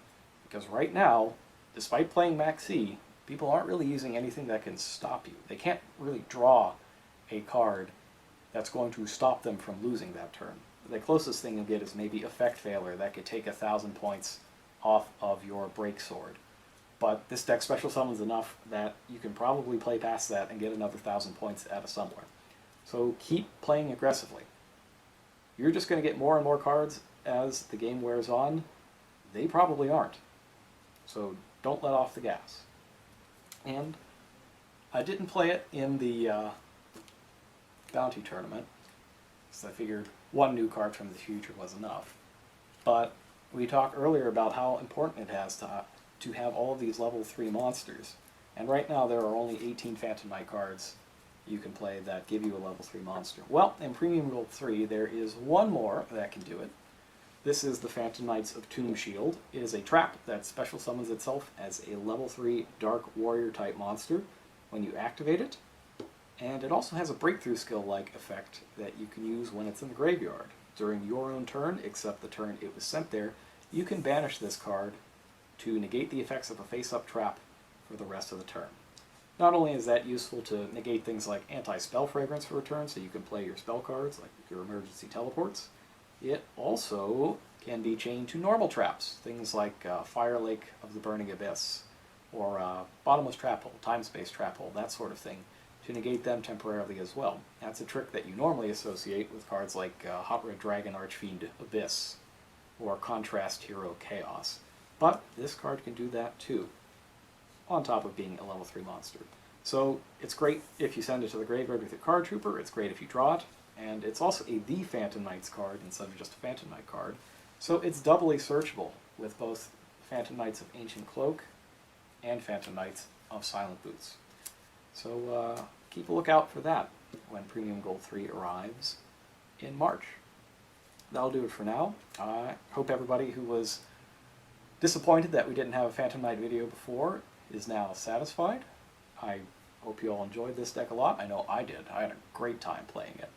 And keep dueling and have fun. You can follow us on Facebook at official Yu-Gi-Oh! TCG. Championship Series in Anaheim, California. We are heading into round 3 of 9 on this day 1 of competition. And this time around, we have an old fan favorite who may have won a few things in the past. Just a few. Just a little bit. How many has Philly Luna won? 4, the current record. 4. Yep, 4 titles. YCS and equivalents. Yeah. That's crazy. Yeah, that's an absurd amount. Absolutely crazy. Even our own Master Duelist Billy Brake has only won 3. No one has hit 4 yet. To be fair, Billy had 2 back-to-back. You're right. So which is is still, that's pretty good. 2.5. Do you think it counts as 3.5 at that point? I'll give him half a point. All right, 3.5 it is. All right. So but if anybody has the Master Duelist label, it is definitely Philly Luna. Oh yeah. And he is back in competition with a Mermail deck today. That's employing the classic Atlanteans that you would associate with the Mermail deck. Yep. This doesn't look like the. Is this the totally awesome version? No. So he does use Bahamut Shark, right, to do that whole thing, but he's not trying to do anything with swap he's frogs. not using the frogs. It looks like he's trying to go second too, because he's the Abyss Scale of the Mizuchi. So, you know, trying to just beat the opponent the way Mermail used to do so well, just infinite damage with Abyss Megalo, getting to attack twice, do all those stuff. But going first isn't even that bad anymore, because as long as he summons a Bahamut Shark or 2, things are great because they're totally awesome. And I don't know that he's using the Abyss Mander, Abyss Osea combo. I don't think he is. No, it looks like just a very classic take. Only thing I'm okay different with, is really. Aqua Spirits, 3 Aqua Spirits and 3 tin goldfish. That's how he's trying to do it. I'm Crazy. actually not a fan so much of the Mander and the Osea, especially if it means that you can't get full value out of your Pot of Desires. That makes sense, So this deck has a lot of 3 of this, 3 of this, 3 of this, 3 of this, so that he can run 3 Pot of Desires and not give up that option so much. So I actually like this build a lot. I see your point. I think I kind of like the Osea just because, you know, it just gives Hughes this whole other dimension. But I could understand that if I didn't want my deck to be going first all the time and I was actually trying to go second more, then maybe I don't want that, you know what I mean? So it does take up more slots. You have to fit Osea and Mander. I'm drawing both those cards isn't the best. You also made the point about Pot of Desires. But if your deck isn't necessarily focused around that, and it's just an extra thing your deck can do, I wouldn't mind playing that alongside Desires. You know what I mean? Because, like, look at this deck. If he just cut 2 cards for an Osea and a Mander, that doesn't mean that's necessarily what he's trying to do every game, but just the option to do it could be good. But he also, does he even play Abystius, or is this, I don't even know if I see it. Oh, no, it's right here, 3 of them. Yeah. I don't know, it's Megalo. Oh, no, I meant right here. Sorry, my finger playing a little hard. Oh, there it is, yep, Abystius. Now, opposing him will be Manfred Silva, who's playing Odd Eyes Magicians, which is a deck we haven't heard from in quite some time. Nope, an older Pendulum deck, but still a good one. Pendulums are just always so strong. And he's taken the trap route. He's got his Solemn Strike, he's got Warning, and he's got that Quaking Mirror Force that we saw in round 1 that has the potential to cause a lot of damage. I mean, we say trap route, but there's still only 5 traps in his deck, right? Like That's true. that is lower than even the standard ABC version, so... And he's also got he's got multiples of Odd Eyes Fusion, which is a really good card for going second. Yes, definitely. I like that though. So yeah, trying to build your deck for going for second effect. seems good this tournament. All right, so let's head down to the table. Yeah.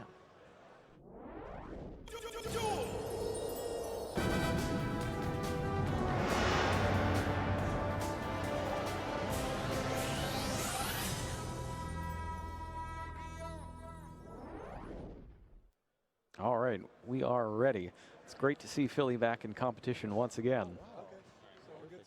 Yeah, I mean, I saw him last night. He's always so excited to duel. That's my favorite part, is he's always excited to duel, regardless of how many years it's been. So it's going to be fun. Definitely a fun time. Now, has he played since Pendulum Monsters were released?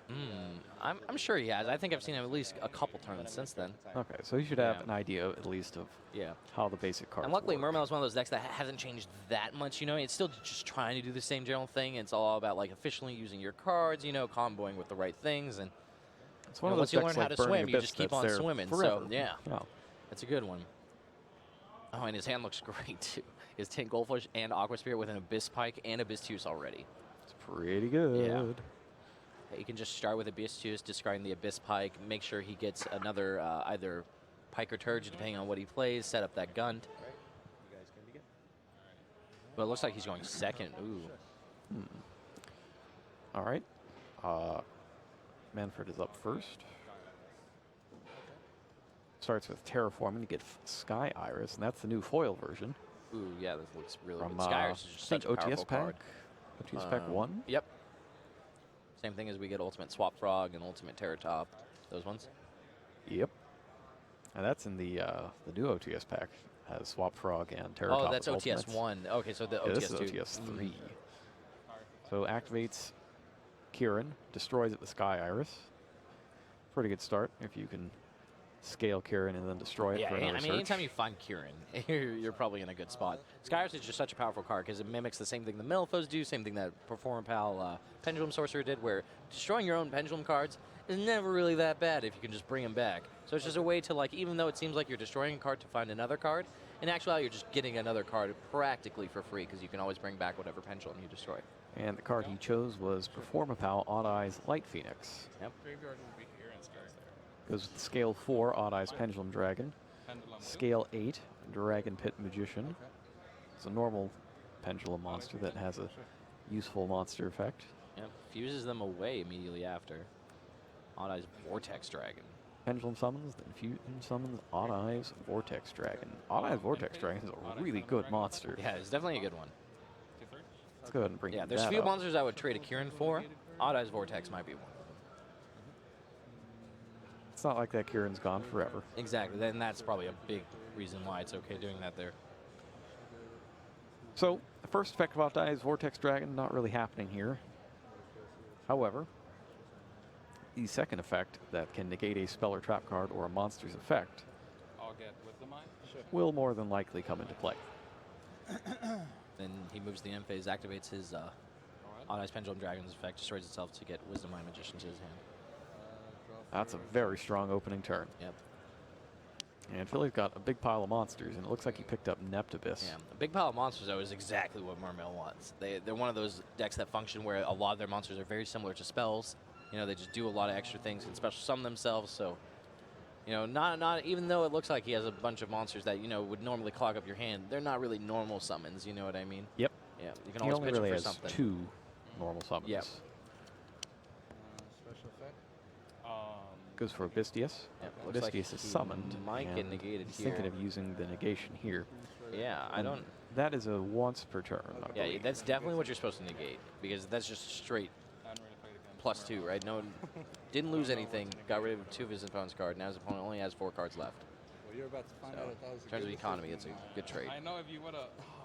In terms of the actual impact on the duel, though, well, 10 Goldfish can only summon a level 4 monster. Yes, so that also makes it so now he can't tin Goldfish into a Pike to use Turge, use Biscund and do all those things that we explained to you before. But he can There's a lot of plays left here. Yeah, he can thanks to still send a Neptibus. Dragoons to find a Megalo, and that kind of unlocks his hand again. But because he uses normal summon on that Neptibus, he can't normal summon the 10 Goldfish. But he can still do something with Aqua Spirit. Yeah, or he his doesn't special need summon. to because he's got the gun still to discard to get back Yes. Pike. Yes.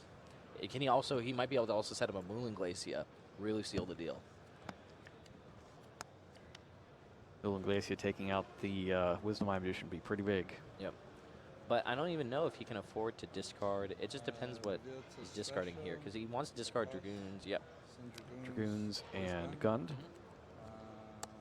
Here comes this Megalo. I had forgotten Discard that the 2 Pike waters. was already in the graveyard. Yeah, he pitched that for TS. Yeah. So it's not even a hard decision at all. And yeah, so he can also get Moon Glacier here and then use the. Oh man. And he gets the equip spell as well. Yeah, it might just be game over. I know all about this. This happened to me a lot on Thanksgiving. Oh, does he not use Moon Glacier? There was no Moon Glacier on his deck. Crazy. That's not super shocking to me. Really? Because at least when I played Moon Glacier, I would always just, I've got Moon Glacier, I can't play it. Yeah, but I just feel like that card, it's so powerful because you can search it exactly in this sort of situation, knock out 2 cards, and then when it's not that good, you just discard it for any water monster. You know, you get to discard it for Abyss Megalo, Abyss Pike. This obviously isn't bad either, though. I also completely forgot that when you tribute Neptibus, you get to bring back an Atlantean, which means you get to really abuse Atlantean Dragoons. Oh, this is so powerful. Yeah. But now he can't attack for the rest of the turn, right? He can't attack with Bahamut Shark. He can attack with the Toad. He'll get 2 attacks at 3,200 each. Yeah. I mean, he mostly wants the search, too, right? And he gets another search. Yeah. Yep. And just heavy infantry. It's going to be so much damage. Yep. I think it was enough even without, because he just had another Megalo, right? How much defense does Odd Eyes Vortex Dragon have? 3,000. Oh, so he needed the heavy infantry. I mean, the defense of something that's not on the field is not there. Yes. And he doesn't even need to really get rid of it because he gets 800 points off the equip. I forgot. That's just, and totally awesome, just making sure nothing can go wrong. Just play everything. Why not? 5 billion damage. Slightly more than 4.8 billion damage. Yeah. See, that's why this version, a lot of people have strayed away from this version of Mermail because of, the double Bahamut Shark combo with the Associate like we were talking about before. It's so good going first. But this is a big reason why this deck is so good. It's like going first is so important in this format that maybe you really want to be playing a deck that's really good going second. To try to tear apart your opponent's field and just end the game before they have another chance. And that is exactly what he's got here. Yeah. Like, that was just a masterclass in how you're supposed to play that deck. So it doesn't seem to me like he's lost a beat. No, he's definitely still a very sharp competitor. Yep, definitely. The only issue I have with this version of Mermail is it feels much weaker to ABC than a lot of other decks because, when they tag out with the when they tribute the Buster Dragon to get back the 3 ABCs and equip another one, they just have 3 more defenders. You know what I mean? And you can also get C on your equip, so then you can special summon another guy from your hand, so it's another monster they have to go through. So it seems like it would be really hard to beat that sort of field, but I've definitely been on the losing end of that exact situation where I make my huge field, I have 3-4 monsters, one's protected. There's no way I'm losing. Megalo still deals way more than enough damage through all of that to beat me. He really, really does. Yeah. It's crazy. And the scary thing with this deck, though, is even if you tag out to ABC, or to the ABC pieces, you have to then sacrifice at least one of their effects and just not use it because the Toad can take it. Yes. And you might just be out the letter that you need to even have a follow-up play in that case. And I do note that he is main decking Gameciel, which is both an Aqua and a Kaiju. Yep. It just fills every role he wants. It's an Aqua, so you contribute it for... it's an Aqua, not a Sea Serpent? Or Gameciel's an Aqua. Crazy. So, so you contribute for Totally Awesome. You can also just discard it because it's a water to any of the other Mermail cards that want it in the grave. It's also just Gameciel. The only problem I have with the Gameciel is just that how poorly positioned it can be against ABC sometimes if they choose to tribute during your draw phase to make sure to play around it. But if they don't respect Gameciel, the game is basically over if you can Gameciel their Buster Dragon. So I like that. Also notable is that Abystius is an Aqua, not a Sea Serpent. Yep. So that's more ways you can keep the Toad on the field instead of having to immediately sack itself to negate something. Yeah, I think it has a lot of Aquas, actually. Abystius, Abyss Gun should be an Aqua, too. All the Atlanteans are Aquas. Negating also, The Atlanteans are Sea Serpents, but the tiny Mermails, the 3s are Aqua, the 4s are Fish, the 7s are Serpents. All right, so let's see what Silva might be able to do about this. Well, he's got Rivalry of Warlords. First one that I go to. Effect Veiler is very, very good against this version of Mermail. Stopping... Tin Goldfish in particular, Tin Goldfish and Abyss Megalo. It's a big one, to stop the search and the double attacker. Be able to, it just turns them off for a whole turn, and it gives you a chance to sort of take back a game, because once they commit to a Megalo, it's really hard for them to do more, right? Because it just costs a lot of cards for them to do it. It also has Soul Drain. Haven't seen that one in a while. Solemn Strike, also a great one. It seems like he actually has a bunch of good cards. And he's got the traps that he already has. Yeah, Majesty Sphere. So if he can get enough of them. He has at least 1, 2, 3. Got a Morphage Sloth. I don't know if that helps here. Yeah, probably not too. There's a Boom Buku in his side deck as well. This side deck's pretty cool. Oh, because he's running one main deck. Yeah. When do you slot in the second one? That's a good question. But yeah, no, he has cards like Effect Veiler, he has Majesty's Fiend, Mist Valley, Apex Avian. Like, a lot of these cards are really good against Mermail. Solemn Strike, Soul Drain. But it's just like, is it enough, right? Like, Mermail's so good at going through your back row. Solemn Strike is very, very strong against this version of Mermail because you can always, you know, hit Abystius and the card they discard, so usually they lose out on a bunch, especially if it's not an Atlantean. Because a lot of the time they don't want to be discarding Atlanteans, right? They want to be discarding like an Abyss Pike or something to get back with Abyss Gun. Like, they're trying to set up their combos. Yeah, it depends a lot on what the opening hand is. Yeah. How you sculpt it into what you actually want. Oh yeah, because if any time they draw Dragoons, they're just going to ditch that instead to find Megalo, and then Megalo can put whatever pieces you need to the graveyard. So Silva starts off with Sky Iris again. His opening hand looks very similar to the last one, except he's got Pendulum Sorcerer, Performapal. Yeah. Twin Twister is not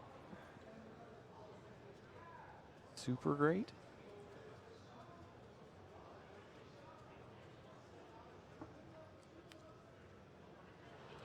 Searches for Odd Eyes Light Phoenix. Destroying Kieran looks a lot like last game. And he gets the Phoenix once again. This time it's once again joined by Dragon Pit Magician. Yep, the difference is now Pendulum Sorcerer instead of the Odd Eyes. Yeah, that's a bunch of free cards. Destroys both Light Phoenix and Dragon Pit Magician. All right. Performapal Pendulum Sorcerer destroyed 2 cards, so he gets 2 Performapal searches. He gets Lizard Draw and Guitardle. That's that classic combo from the old Performapal Performage days.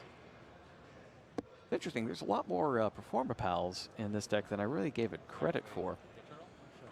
Activates Guitardle, activates Lizard Draw, so he's going to get 1 draw from activating and resolving Guitardle, and then he can destroy the Lizard Draw to get another one, and he's finally gotten to a Solemn. Going to set 2 face down, and we'll see if that, how big of a difference that Solemn makes. And the other good thing about this opening here is that this time he got to keep the Kieran on the field. And if your opponent is forced to just normal summon Nept Abyss or something like that, you can just spring the Kieran immediately and pretty much end their turn. Philly Luna's up. He's got a couple of Abyss Pikes. He's got Tin Goldfish, Atlantean Dragoons, Atlantean Heavy Infantry. Fairywind. Fairywind. I'm a big fan of that card. I haven't seen that one in a while. Summons the Goldfish. And this is where the strike could be pretty big. Yeah. Oh, he allows it. Goes for Pike. But Pike does get a chance to activate first. Chain Link 1, yeah. So it would actually be Chain Link 1 Pike, Chain Link 2. And he's going to do it. He's going to discard that Dragoons. Pendulum Sorcerer back to the hand. Pike also back to the hand. You know, I don't know that putting Abyss Pike back in the hand is a good thing here. Yeah, no, it's definitely not. I think that Silva, what he tried to do there was disrupt the Pike, thinking that it was just, you know, once per turn effect, not effect, yeah. Yeah, but he's going to get punished for it pretty bad. All right, but he did get to keep his strike. And Philly could be throwing a bunch of cards into a Solemn Strike. It can't be targeted or destroyed by card effects. By your opponent's card effects. Takes a very careful read of Magispector Kieran. Yeah. You cannot target it or destroy it. Do you think there's a Pendulum Monster more impactful right now than Magispector Kieran? Probably not. Yeah, he just seems like the absolute best thing Pendulums want to do. Second place is any card that searches for Magispector Kieran. Yeah, easily, right? And third would be probably Metal Foe's Bismugear. I could see that. It's that or the one Luster What about, Pendulum. would you put Nekomata in that second category, or because he's something that searches for Kieran a little bit later, he gets a step down under Babuku?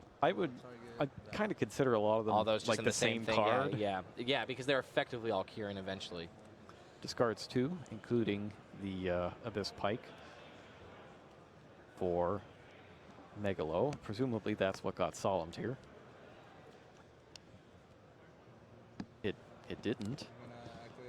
He must have messed around with the chain links there. Yeah. But it's shocking to me that the Megalo was allowed to be summoned, that he didn't just solemn the summoning effect Yeah, of this it. might seem like a case of Silva just not knowing exactly when and how to respond against Mermail cards. Swing. Take 400, swing. So you take 28. But what did he protect then? Did he protect his other face down? And then Setting fair when I like that. Philly's trying to play around. That's interesting. I'm surprised he didn't equip. Oh, geez. Yeah, because equipping it would solve all of this. Yeah. Well, no, if he would have equipped it, I think he was trying not to fairy wind his own card. And that's why he did that. And then he even played around Twin Twister at the end, which was obviously great. But, yeah, I don't know if it wasn't better just to equip right there and attack twice, because your opponent's forced to play a spell first, right? It could be a scale or whatever. You get to deal with it with Mizuchi. And then when they commit another card, then you fairy wind them.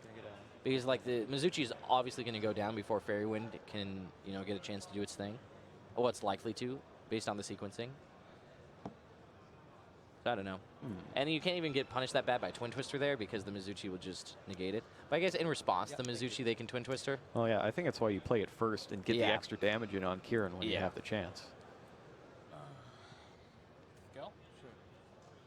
Activates Perform Pow on Ice Unicorn, scale 8, and Sorcerer, which is scale, I don't know, because Perform Pow Pendulum Sorcerer doesn't wind up in the Pendulum Zone very often. He's always getting summoned. I believe it's a 2.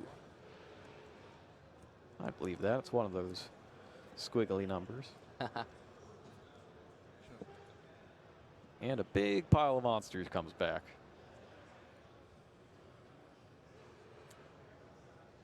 that Twin Twister was, Yeah.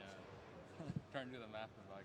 That is Odd Eyes Phoenix, Dragon Pit Magician, Lizard Draw. Lizard Draw, Kieran. Can I just spec your current effect? Sure. Turn this to my hand, bounce. Okay. On Ice Pendulum Dragon. Odd Eyes Pendulum Activates Dragon. Killer. Is this enough damage just to end it? Odd Eyes Pendulum Dragon.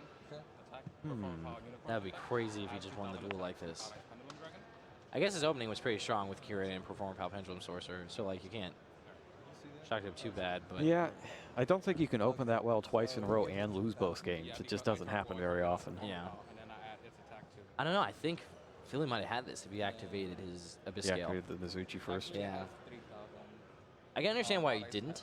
You know what I mean? Because it was just really like, oh, I just don't want to lose. It's a very old card mentality, right? I don't want to lose out one of my cards to my own Fairy Wind. But Well, the other thing is, like, does he really think that Twin Twister's coming in against Mermails, a deck that has exactly yeah, one that's another card? huge thing. You're definitely right. It might just be that he got completely surprised by it. Yeah, no, I don't even.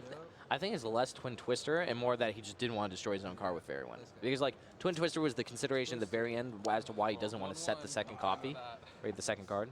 But yeah, no, that's just That it. is enough damage because of the unicorn effect. Oh, yeah. It lets the Odd Eyes monster gain the attack points of something else, Perform Pow. Or possibly vice versa. It is when an Odd Eyes declares an attack, you can target another Performer Pal, and the attacker gains attack equal to the targeted monster.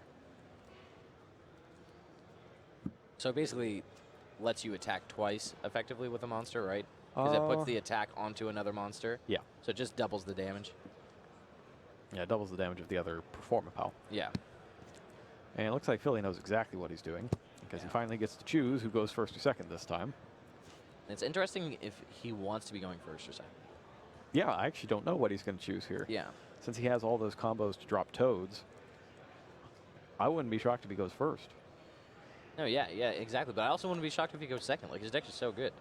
But it's also another thing. If I'm trying to go first a lot with this deck, I really want Wu and Glacia. You know what I mean? Like, it just makes going first so much better. It looks like he's taking out a tin goldfish. And an Abyss That might be tipping his hand a little bit. That he's going second? Yeah. That or he just doesn't want to draw a double tin goldfish.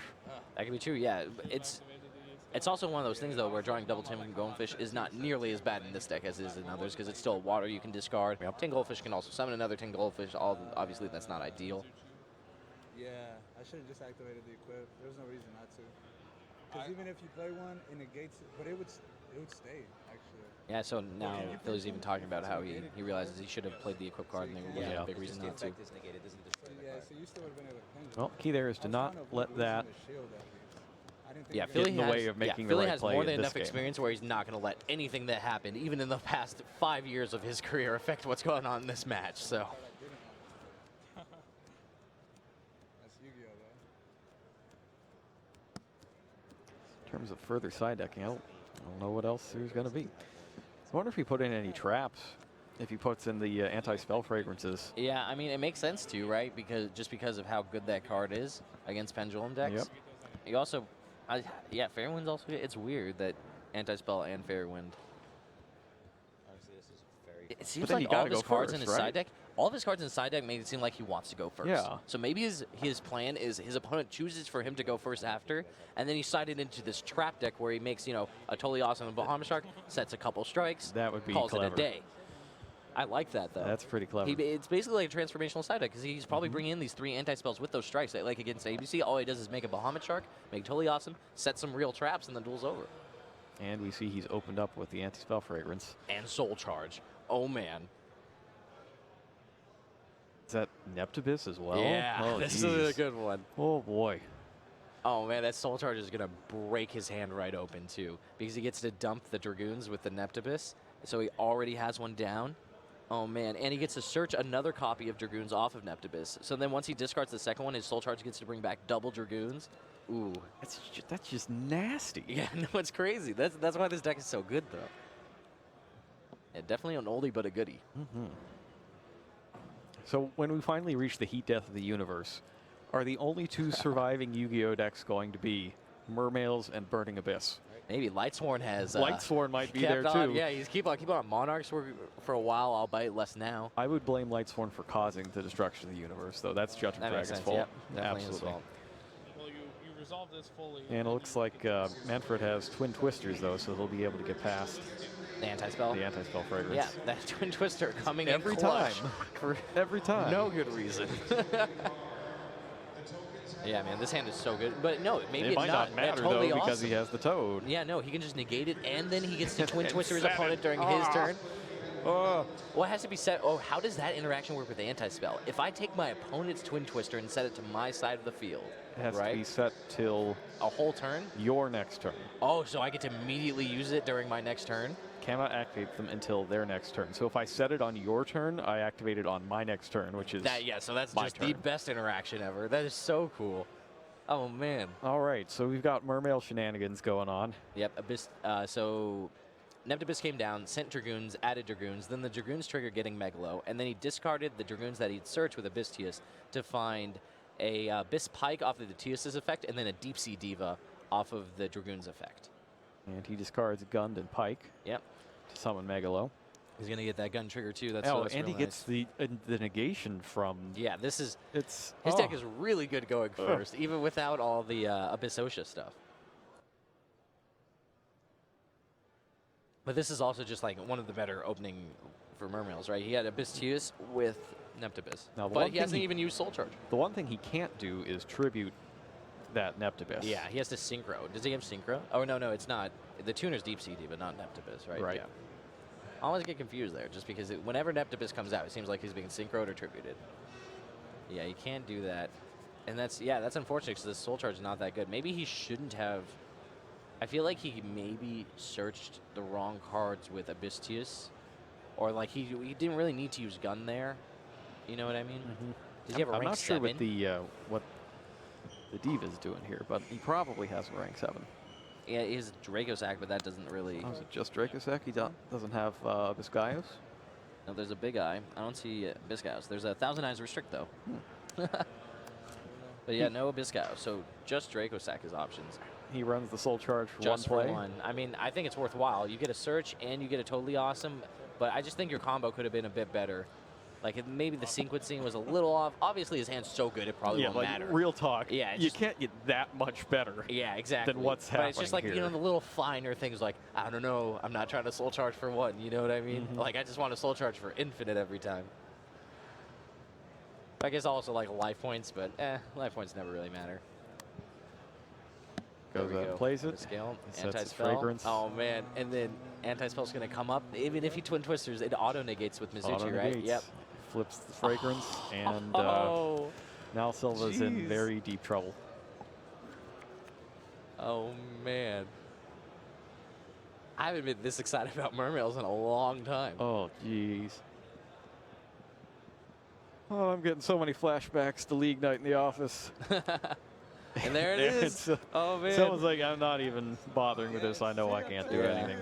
And he can't do anything. That's just absolutely brutal. Philly is super pumped that he finally got to go first, and his deck did exactly what it was supposed to, more or less. I'm Maybe really not impressed exactly, by this deck. I'm really, really impressed. but very close to peak Mermail right there. Yeah, no, I mean, yeah. Yeah, if I had to pick a Dark Horse all deck, the traps too. yeah, so he did bring in all the traps. He is this. That is so good. That's great. Oh man, I'm so excited about this. All right. Well, that's an excellent display of why that guy's won 4 championships, and I don't think anybody else has. Nope, no one has. Closest is 3. Even when he is coming back after a long break, he's just really, really good at seeing how the cards work together and analyzing the trends of how people are thinking, what they're playing right now, and then building his deck to counteract that. And that's kind of a good thing. That, like, even though he hasn't, it's sort of like if you're good enough to evaluate things on your own, sort of coming in after people have made their own decisions and being unbiased about it, you know, you could lead to decisions like this, like, oh, Mermails are still great going second. Everyone's trying to go first. My deck can be really good going second. And then you just switch it up with all these trap cards. Oh, man, sounds like a recipe for success to me. A lot of people have tried things like that. Like you've seen Phantom Knight decks with, you know, Gofu, for example, and DDR, Different Dimension Reincarnation, to try to get through it. But that just doesn't have the raw power of, I'm going to destroy everything you play. I've got a 3200, he negates your next spell, and I've got this Toad, and he's sitting on top of another Toad, and he's stealing your stuff all the time while negating it. It's just the other decks just weren't as powerful as this. So that's why we're seeing this one, and maybe the other ones not so much. Yeah. I mean, I'm always excited to see Mermail. Just the power level of some of these cards is so high. Mermail is and Lantian one of my Dragoons. favorites. I played so much I with like Mermails, and the players really like Mermails too. It's why we just kept making them. Yeah. We didn't even get to see. Does he use Gen X cards? No, right? Nope. Okay, never mind. That I never got. I never really liked the Gen X stuff. Yeah, but I feel like in the very beginning, I I think it was necessary, you know, before we got all like Abystius and the additional Mermail monsters. Like, you just needed something to fill out your deck, right? But no, I agree that it's not the best, especially that 1/1 line. Like, I didn't like that either. Well, let's. That's what we have to say about it. But let's see what Philly Luna himself has to say about his deck and his match. Let's go down to Billy. Oh, yeah. You already know. We're here with Philly Luna, one of the greatest and one of my favorite Yu-Gi-Oh players of all time. Fresh off his feature match win using Mermails, correct? Yes, sir. Was there anything exciting about the match that you want to talk about? Yeah, that second game was crazy. I was not expecting that Twin Twister. I thought I had the game in the bag, and that's exactly what can happen in a Yu-Gi-Oh game. 1 minute you have it, the next it's gone. But I thought my deck ran very smoothly. It did exactly what it needed to do. First match, just completely blew him out the water. The third game, just anti-spell lockdown, plus the equip to help me out with anything crazy. Everything went my way, and I'm looking forward to the rest of the tournament. All right, and you're off to a 3-0 start so far? Yes, nothing better than undefeated. One of the greatest of all time. He's been dueling just as long as I have. Yep. Back to you, Jerome and Robbie. Thanks, guys. All right, thanks a lot. Out of the water. Yeah, I was about to say, if you were going to do that, I would be like, the water? Yeah. Yeah, that's right. But yeah. Oh, nice to see him still really enjoying the game and just having a good time. I think we caught the mid-hug there. Yeah, I mean, Billy and Philly have just known each other for so long, both from Texas, Texas. Yeah. So I heard even our own Dan Posey. Yeah, also from Texas. Used to go to the same locals as Philly back when he was more of a I mean, player. all the older people know Philly, right? Because he was just been around for so long, winning so much, and he's always had that same attitude. Always super happy just to be here, to play, to get to duel. Positive attitude is, you can't really teach that. Yeah, no, and especially when it comes to like competitive games, especially like long Yu-Gi-Oh tournaments, for example, you have to play 10, 11 rounds before even a top cut. You need to keep that good attitude throughout the whole entire thing because, you know, it's so easy to tilt. It's so easy to let these small things impact you negatively. Like you said about that second game, like first I thought I had it, and then Twin Twisters, and but I it didn't. just doesn't and let that's that. Yu-Gi-Oh. Yeah, and that's why you see that mentality so rewarding, and possibly why he's the only person with 4 championship titles. That's so crazy. Another thing you need if you're going to play a 9 or 10 or 11 round tournament is something special in your deck that gives you an edge. Yep. And Billy has some ideas on what that could be for some of our competitors this weekend. Let's take a listen. You're back here with Billy Brake. I've been out on the floor listening to Duelists, watching matches, and see what's really been going on out in the YCS Anaheim. We're almost done here with round 3, and so far there's been a few cards that I've seen in most people's deck that they're trying to use to counter whatever they expect to face, the meta. The first one I've seen a lot of is Gamseel, the Sea Turtle Kaiju. This card is great at removing monster threats by just special summoning to your opponent's side of the field by tributing one of their monsters. There's really no way to stop it or see it coming, so it's been very solid. And a lot of monsters like ABC Dragon Buster or Full Metal Foes Alkahist, you have to remove them, so there's no other way to deal with it. And Gamseel is one of those easy ways to do it. Another card that I've been seeing a lot of is Book of Eclipse. Most of the cards that Gamseel also deals with, Book of Eclipse can also do by putting them face down, such as Magispector Unicorn Kirin, ABC Dragon Buster, forcing it to tag out into its smaller portions, and Totally Awesome, forcing it to negate. It's just a very solid card, and I've been seeing a lot of it so far. Then we also have, for mainly Metal Foe decks, a Morphage Sloth. He is really good because he's a pendulum monster that, while he's on the field, prevents both players from special summoning any monsters from their extra deck except Morphages. And unless you're playing against Morphages, chances are that's going to be nothing. So just having him on the field sometimes can shut down a game very quickly. And since he's a pendulum monster, after he's destroyed, he'll go face up to the extra deck to wait to be pendulum summoned again on the following turn. So even if he's dealt with, it's a threat that reoccurs and will continue to come back. And then we, at last but not least, we have Dinko Sekka. There's a lot of traps out there in this format, and a lot of people have forgotten about this card or don't see it coming. But if you just normal summon this guy at the start of your main phase, your opponent won't be able to activate any spell or trap cards, and your deck can proceed to do whatever it wants with your opponent. But these are the 4 tech cards I've seen used a lot of in the first 3 rounds. And we'll have to see what more we can learn from the rest of YCS Anaheim. Back to you guys. Thanks a lot. Those are some pretty good cards. Yeah, Denko Sekka in particular. Yeah, you're I've a fan been, of. I know I've been you're using that really to cause big a on lot of Dinko grief Sekka, to people at work. It's been great. Yeah. Usually, when a Denko Sekka is good, it's real good. Yeah, it's great.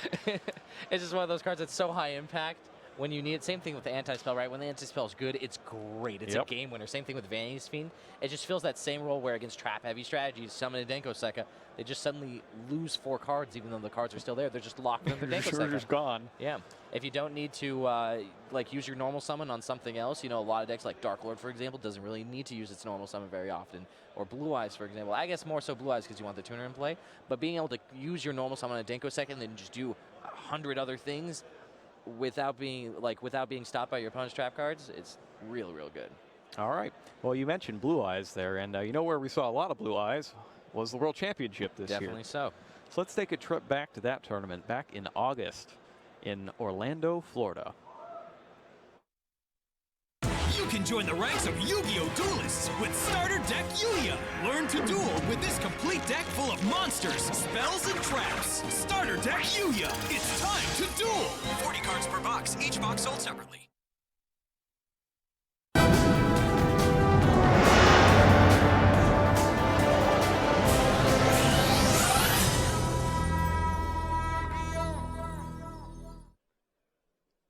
This is the 2016 Yu-Gi-Oh! Trading Card Game World Championship.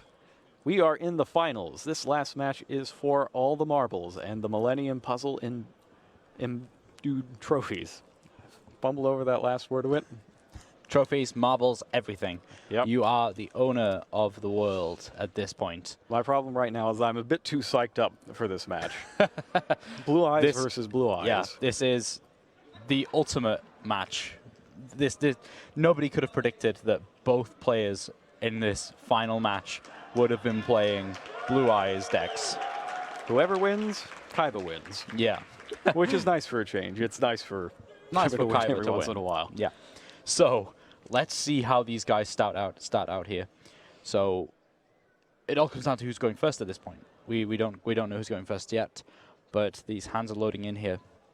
I think if Eric Christiansen can, come out with this Galaxy Soldier tech in the first turn, that would be fantastic for him. It would be able to stop a lot of Shunsuke's plays. All right, As and a you can picture of the see crowd that there there. is a huge crowd there on hand. I don't know that if you could hear it over the mics, but they were going nuts when Yeah. Eric Christensen was introduced. Yeah. And they are ready for some blue eyes. Yeah. Here we go. I wonder where Kaiba's at. He's probably watching from his personal jet somewhere. Eric Christensen starts with Sage with Eyes of Blue, which is met by an effect failure from Shinsuke. Yeah. Wow, that's a It's like, pretty brutal because that was about brutal the start. only playable card he had. He needed Eric that passes. to go off to get cards of Constance out of his hand. Shinsuke's hand here. He's got a lot to do. He has so much to do. He has the Blue Eyes alternative White Dragon. He can easily get the Blue Eyes Dragon with Melody. He can start searching with the White Stone of Legend that he's just discarded with the cards of Constance here. So that's probably going to go, well, it's definitely going to go get him the Blue Eyes White Dragon that he needs for that alternative White Dragon. That's basically another perfect hand for Shunsuke. Yeah. He even had the Veiler to stop his opponent's turn 1 Sage. Yeah, absolutely. Can he just put... No, he can't. Okay. I'm just thinking, can he just, like, outright win here? He needs to draw some... I don't know. Okay, that's all. He needs some kind of recursion. Yeah. No, he's drawn all the cards from Cards of Constance now. That's it. That's really the one thing he doesn't have is a way to get monsters back from the graveyard. Yeah. here. So he's going to be able to at least put one Blue Eyes White Dragon on the field. Possibly some synchro play. And the big thing here that I'm seeing in Shunsuke's hand is the Phoenix Wind Wing Blast. Yep. He's got that as well to interrupt any more of Eric Christensen's plays. Yeah, Twin Twisters is not useful in this matchup, but Phoenix Wing Wind Blast can just discard it. Yeah, so he attacks over with the Blue Eyes alternative. Blue Eyes alternative White Dragon. That'll do a total of 3,000 plus a little bit more for the stone. Yeah, I can't remember. I think a stone's only 100 or something. It's a little bit more than that. Those 600. Oh, okay. So total of 3,500, 3,600, sorry. Blue Eyes Spirit Dragon hits the field, sets the Phoenix Wind Blast, and during the end phase, he's going to summon out another Blue Eyes. Yeah, so Shunsuke straight out the gates, really commanding position here. Christensen really needs to get his hand cycling. He really needs a Dragon tuner right now. Yeah, so Eric actually has a stronger hand than Shunsuke, but nothing to kind of complete that strength in that hand. The Effect Veiler kind of ruined it for him. Yeah, let's say if that Sage went through and he went and got White Stone of Legend, this hand would be crazy right now because he'd be able to just start summoning back all those dragons. White Stone of Ancient, sorry. Yeah. All right, looks like that's it, and Eric's up, and he comes Draws up with a a second card of Consonance. What are the odds? That's both copies of Cards of Consonance. Yeah. He's not going to be able to go anywhere with this hand right now. Maybe he's going to set a bluff. I think if Shunsuke actually Wing Blasts this, then Wing Blast it for game. Yeah, and that's game over. Wow, what a swift first game here with these two guys in this World Championship final. All right, Shunsuke goes ahead and plays Melody of the Awakening Dragon now. Yeah, he's just going to be able to summon a Blue Eyes alternative and then attack with all of his monsters. That's more than 8,000. Goes ahead and plays the alternative, switches to attack position, and just attacks with everything, and that's a quick game one. Okay. So things were looking great for Eric Christensen until Shunsuke had Effect Veiler. Yeah, wow, that Effect Veiler really stopped pretty much all of those plays that happened in that. Eric doesn't look too disheartened, though. That's rough for Eric, too, because his deck really wants that first turn to get Galaxy Soldier out. Yeah, so we didn't see his Galaxy Soldier tech this time around, but maybe in the next game.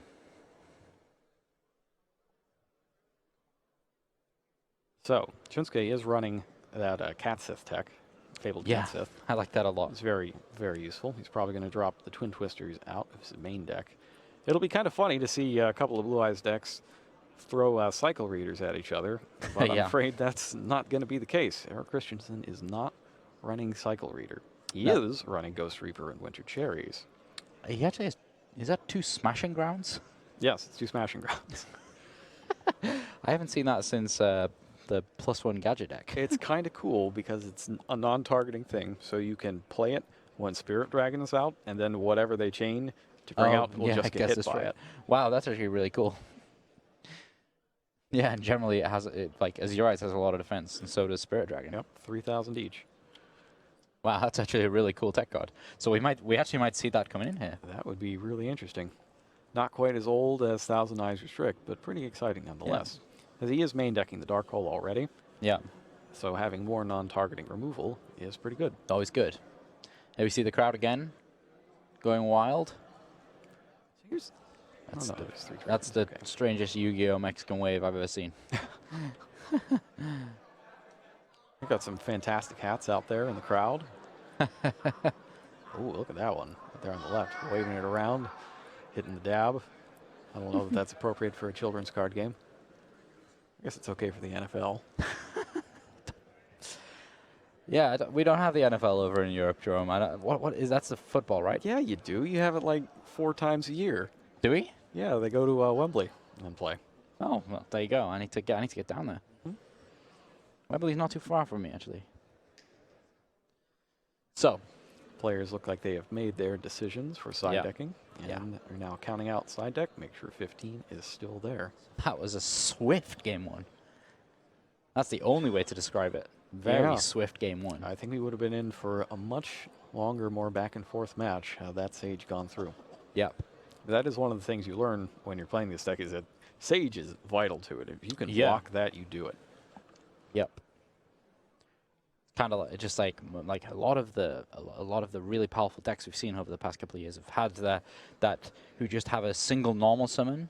If you generally stop that single normal summon effect monster who's got that trigger effect on normal summon, that usually stops the deck from performing well. That's what keeps Edia out of a lot of Monarch decks these days, is that people don't want to open themselves up to that avenue of interaction to just shut down their turn. Yeah, exactly. Because that stops Eidos coming out and giving that extra tribute summon. It's even worse if you're trying to normal summon Eidos. Oh, yeah. Yep, because then just kind of sits there and looks at your opponent like, I'm by myself. I don't have one of my big monarchs. All right. Pile shuffle is last. Got quick clarification on shuffling procedures, making sure that a pile shuffle is the last type of shuffle that happens. Yeah.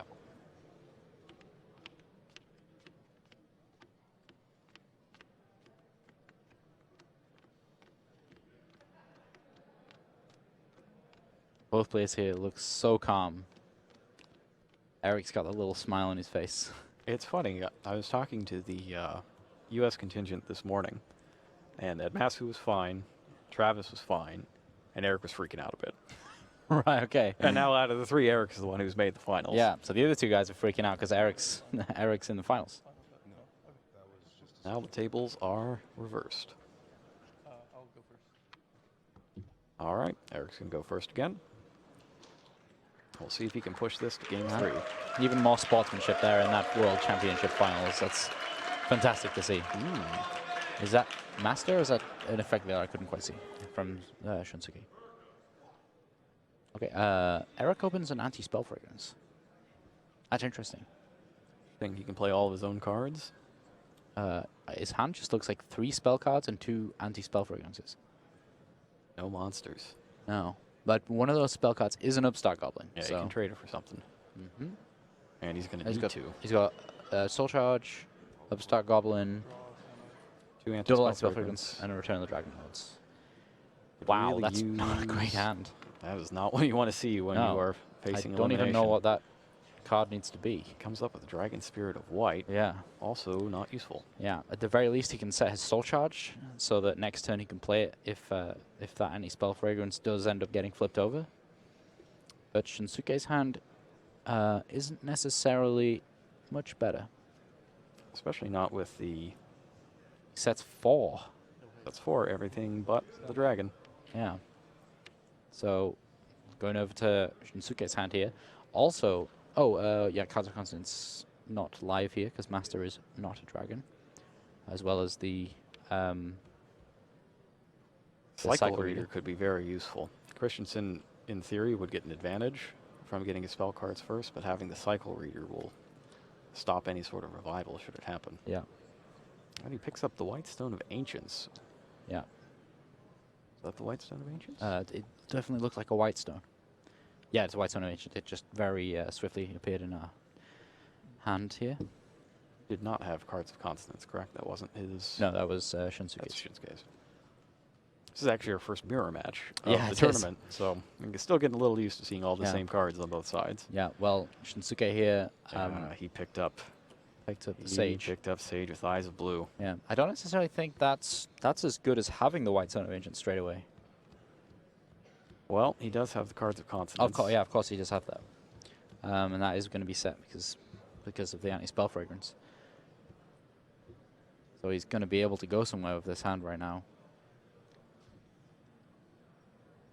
All depends on this draw from Shinsuke. He could really start powering up his board here.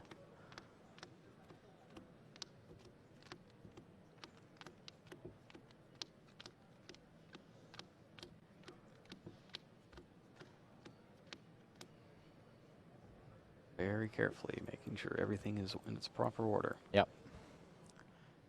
This is not a Blue Eyes. This is not what you think of when you think Blue Eyes. No, there's not a lot of powerful monsters being played at the start here. Face down, spell and trap cards. It's kind of the opposite of Blue Eyes. Yeah. So Shinsuke here draws into a Blue Eyes White Dragon, so he's gonna have to flip. Did he have a trade? Yeah, he drew trade in. He picked up 2 spells, Forbidden Chalice and Trade in. Yep. So he's gonna have to set those, and then here's where the big Blue Eyes starts appearing. So he's gonna use that Dragon Spirit of White. Probably gonna take out one of the face downs.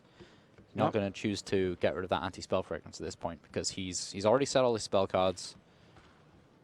He just needs to make sure the Christensen can't do anything with his own spell cards. Yeah.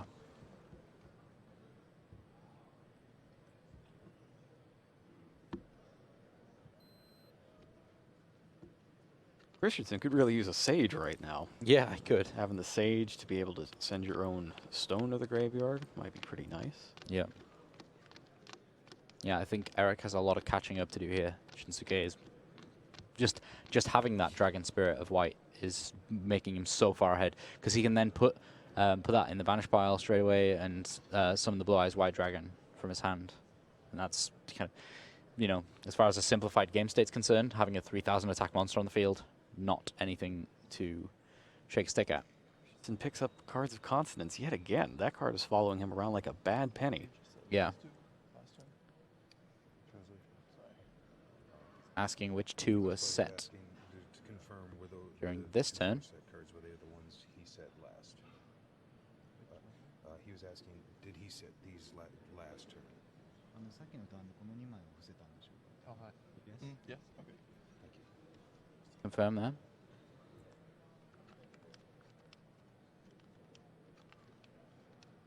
That's 1 card face down, flips the White Stone of Ancients. Okay. Runs it into Blue Eyes. Yeah, okay. So I guess he's doing that to try and get Blue Eyes. 19? Yes. Yeah, he's trying to get something on the board. Yeah. White Stone isn't going to cut it.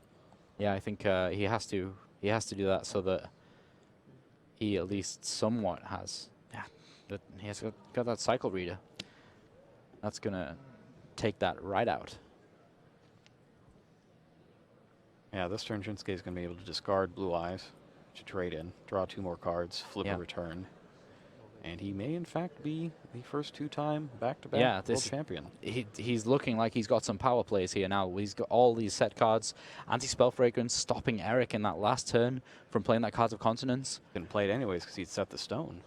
Yeah, exactly. So it's just one thing after another. So now this trade-in's live. He's going to go looking for some dragons. Not going to be able to play that because of anti-spell fragrance. Now he has Emptiness. More spells. I think I saw Emptiness. Yeah, he picked up. That could be. Card. That could be so important. Is that a Veiler as well? No, not a Veiler. It was Master. I think Christensen. Oh, he's got Dragon Spirit of White. Yeah, he's got Dragon Spirit of White. So it just depends what Shinsuke decides to go for here. I don't think he's got enough to be able to put game on the board, but... Summons Master. Lets him pick up his stone again. Yeah. Don't think he's got any really great way of using that right now. But he's going to make a Synchro Monster. He's going to go with Spirit Dragon. Spirit Dragon. Position. He's got the set return. Oh, so he does. He does have enough. Yeah, I forgot about, he's got the two return. returns. So this is it. Eric Christensen here, just unfortunately unable to keep up with the pace of Shunsuke Hiyama here. There's a second Spirit Dragon. Another Return of the Dragon Lords.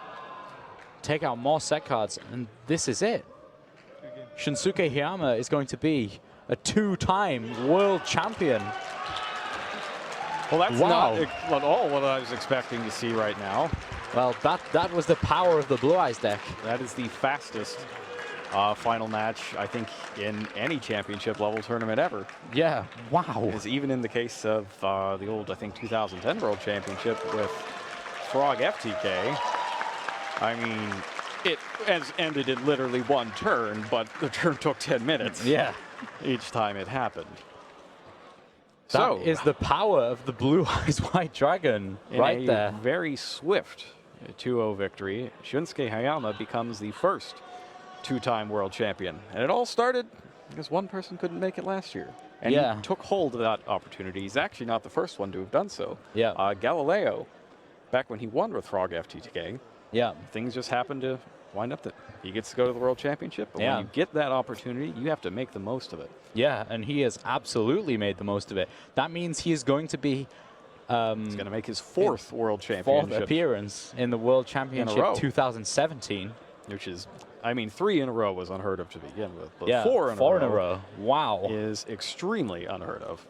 So, I kept saying to people throughout the whole day that, you know, we're going to see this final match to crown our new champion. No, we had just crowned our same champion. He has defended his title as the Yu-Gi-Oh! World Champion. And Christensen, like Eric Christensen, he played great this weekend. Yeah, he did. There was really, I mean, it was through no fault of his own that he got blown out like that. Yeah, it's just his deck was just built so well. But in his last match, Shunsuke just he had the effect failure game 1, and then just nothing came up for Eric game 2. And he was able to play that exactly as it needed to be played to get all that damage on the board.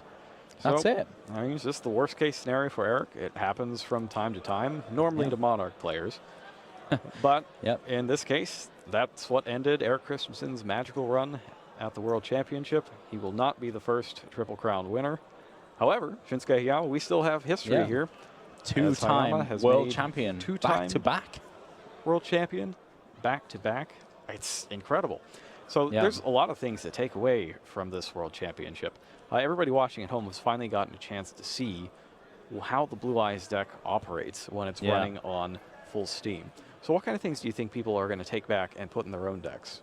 I think, you know, obviously the way that these guys have built it, the one addition that we didn't get to see at the World Championship is the Pot of Desires.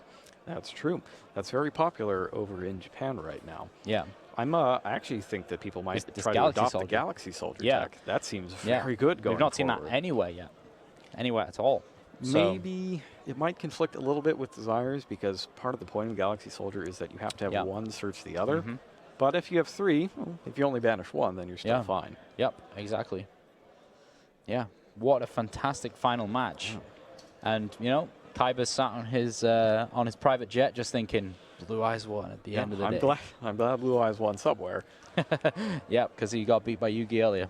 That's unfortunate. You got to catch that later on once we get it up on our YouTube channel. Yeah, the live duel was amazing. I mean, we've seen so many different decks, especially decks that we weren't really expecting. So Domain Monarchs in the previous match, for example, I didn't expect to see that anywhere. I didn't think anybody would play Domain Monarchs. Yeah, exactly. The same. And just Monarchs at all, really. We thought that with them, a lot of their cards being limited. Same as Burning Abyss.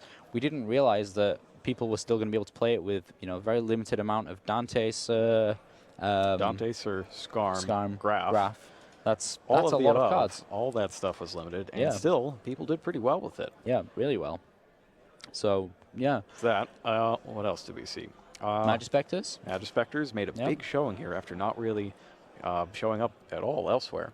Yeah. And not only just Magispectors, but they were playing all the spells and traps for it, too. So that was pretty cool to see. Yeah, that was really cool. I'm glad that Suichiro managed to finally win one on his third time up to the feature match stage. So good for him. Yeah.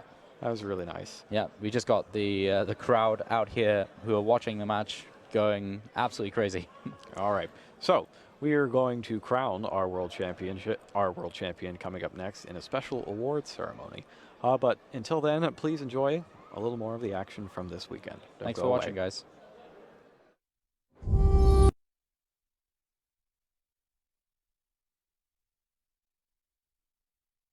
Yu-Gi-Oh! The Dark Illusion!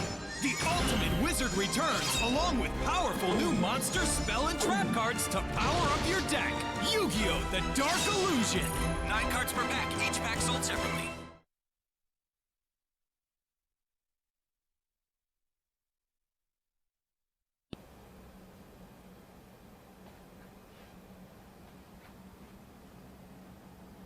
Well, another dueling season has come and gone. The World Championship is over, and now the 2016-2017 dueling season begins. We've got a whole new advanced format Forbidden and Limited card list. We've got a new YCS prize card. As you can see, it's a little bit of a mess here in the R&D room. I've been changing... Yu-Gi-Oh! The Dark Illusion! The ultimate wizard returns along with powerful new monster, spell, and trap cards to power up your deck. Yu-Gi-Oh! The Dark Illusion! 9 cards per pack, each pack sold separately.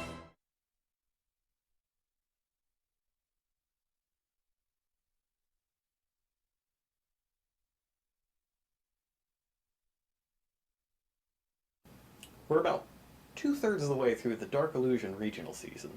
So right now is a good time to take a look at the cards from the Dark Illusion that have made a big impact this summer and into the fall. And there's no better way to start it off than with Pot of Desires.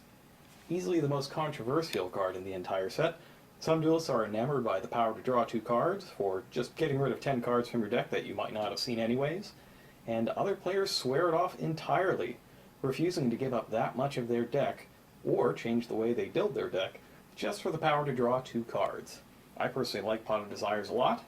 When I can build a deck where I use a lot of 2 and 3-ofs, instead of having to search my deck over and over and over for a bunch of 1-ofs, I think it makes a better playing experience, at least from my perspective, because as you might know from watching our broadcasts, I'm not a big fan of all the shuffling, and the power of getting a Pot of Greed-like effect for essentially no real cost, just a virtual cost of things that you might have drawn or might not have ever seen, is too much to pass up. Cosmic Cyclone has also been pretty big throughout the season, but this is more of a side deck card than a main deck card. The main deck spell and trap removal slots tend to still be filled up by Twin Twisters, but if you need extra, or you need to banish things like Phantom Knight's Fogblade, which is something that you might need because Phantom Knights and their variants have still been a big deck this season, then Cosmic Cyclone could be for you. It also makes sure that Pendulum monsters are erased from the game entirely, rather than going face up to the extra deck. So this is another thing to keep in mind as you go forward. Floodgate Trap Hole has seen a bunch of play both in main decks and side decks.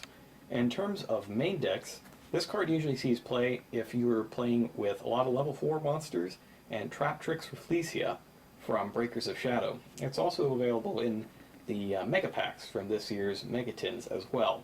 Since this is a Trap Hole normal trap card, you can send it straight from your deck with Trap Tricks Rafflesia to use its effect to flip a monster or monsters that have just been summoned face down and keep them stuck there. Yeah, the keeping them stuck there, which is also an effect that Quaking Mirror Force has, that's been pretty popular with players. So I would not be shocked to see a lot more of this in the future. Next up, Shiranui Solitaire. This one might need a little bit more explaining because it didn't quite single-handedly put multiple new decks into the format, but it allows you to perform a combo that's strong enough to create multiple decks on its own. Both a Shiranui deck and just a general Synchro deck.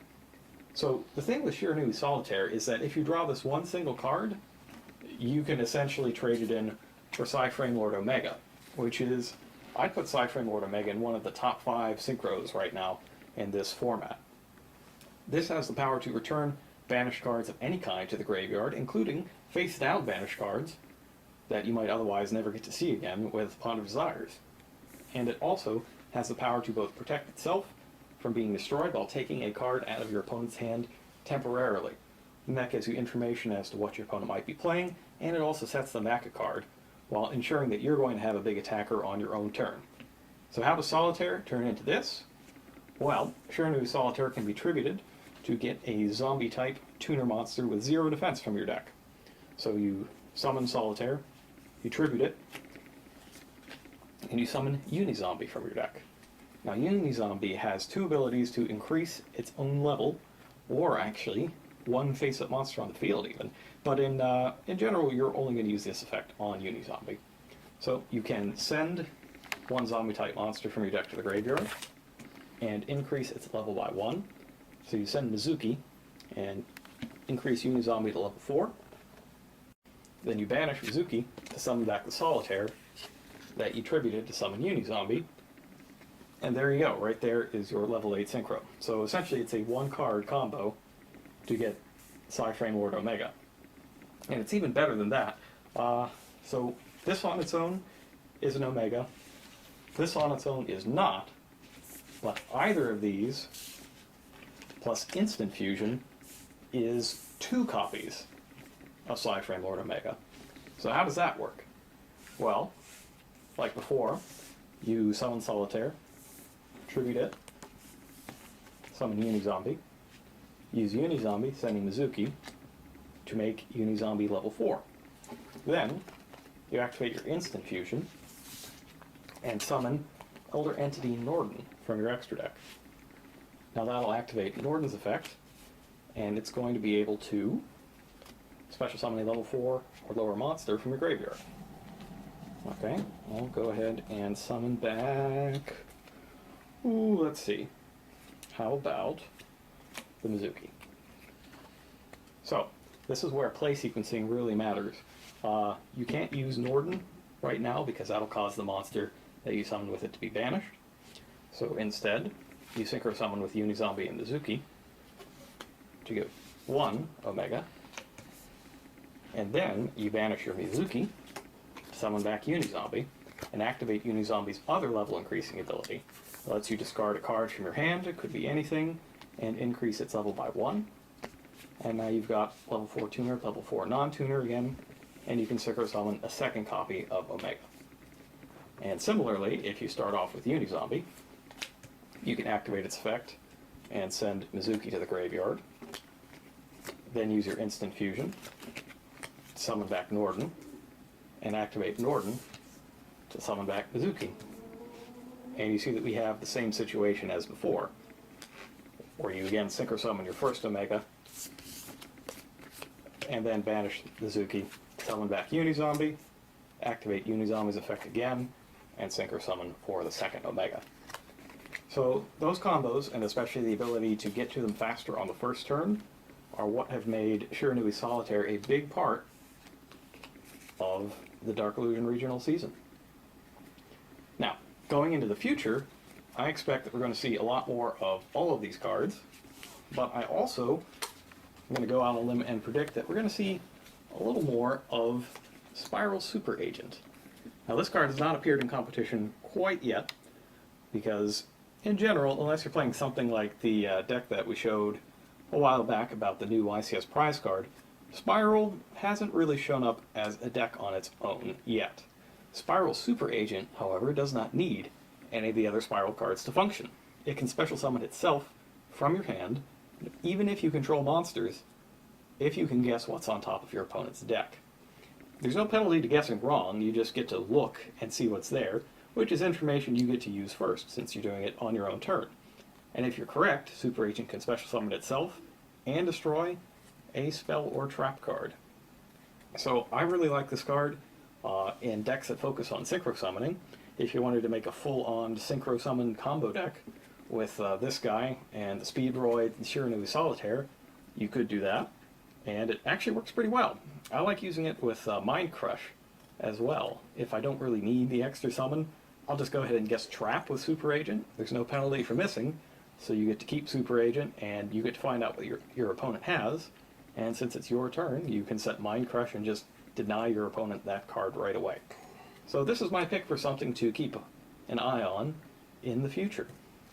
And speaking of the future, if you want more videos, you can go ahead and like and subscribe to us right here on the YouTube channel you're watching right now.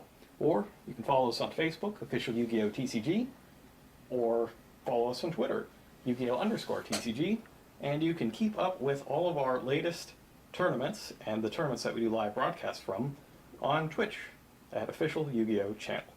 See you next time.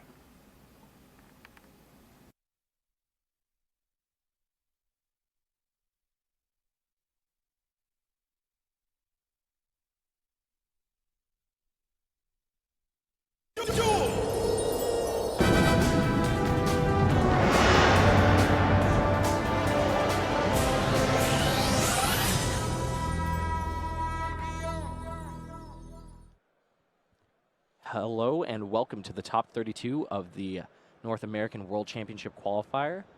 This round we have YCS Dallas champion Eric Christensen. So this is the guy who took down the YCS with Infernoids out of nowhere. Against like a bunch of Necros decks, right? No, it was Burning Abyss. Oh, it was Burning Abyss at the time? Yep. This is like the second or third YCS of the season. Whole point, this is right after High Speed Riders came out. So they got Right. Cyframe Lore Omega, and that was the big deal. Anyways, so today he's dueling with Domain Monarchs. So no extra deck at all. Yep, no extra deck. Cyframe Lord Omega. Yep. And his opponent is Zach Stone, and he's playing Burning Abyss Monarchs. So these are the two variant of Monarchs we hadn't really seen a lot of before Origins, and then it seems like this tournament, Domain made its just had a rebirth in terms of how good it was. It lines up really well in a ton of matchups. Even this one's probably a good matchup because if Stone is super reliant on all these, Burning Abyss cards in his extra deck, then obviously the Domain's going to hurt him very badly. But the upside is that because he has his own Monarchs, he can always just tribute summon his own guy, and then the Domain turns off. Yes. So the duel is underway, and Eric Christensen summons Adia, activates his effects to summon Eidos from his deck, and then uses Tenacity of the Monarchs to reveal, looks like, is that an Ether, and add the Prime Monarch from his deck to his hand.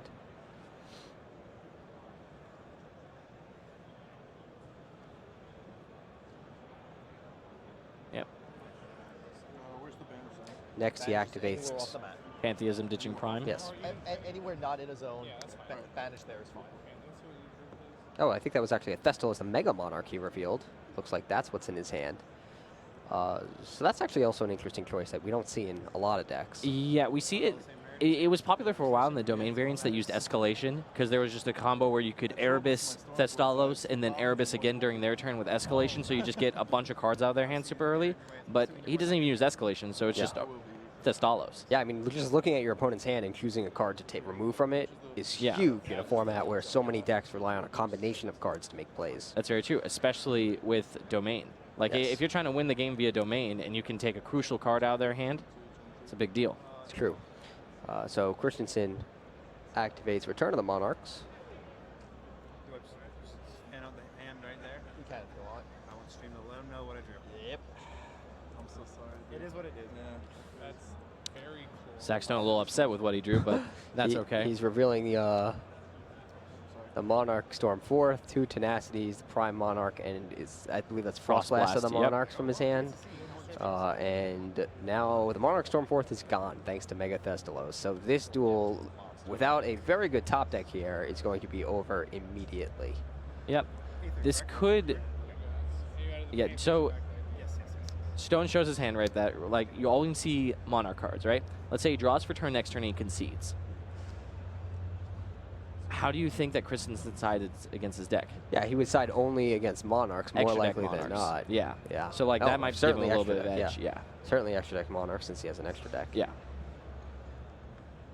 Like, I think if Stone actually draws something and he doesn't think there's a good chance at him winning, I might just concede in his position. Yeah. But he drew an Aether. Oh. So that's definitely something. That's actually great because it's also just Monarch cards. Yes. But he, it's okay, so he lost the Monarch Storm 4th, but he can Tenacity for another one. Yep. And lucky for Stone that Mega Thessalos was tribute summoned, so it is a tribute summoned monster that he can tribute to summon Aether. Yep, definitely rough. Yeah, but that one top deck certainly brought him back. Yeah.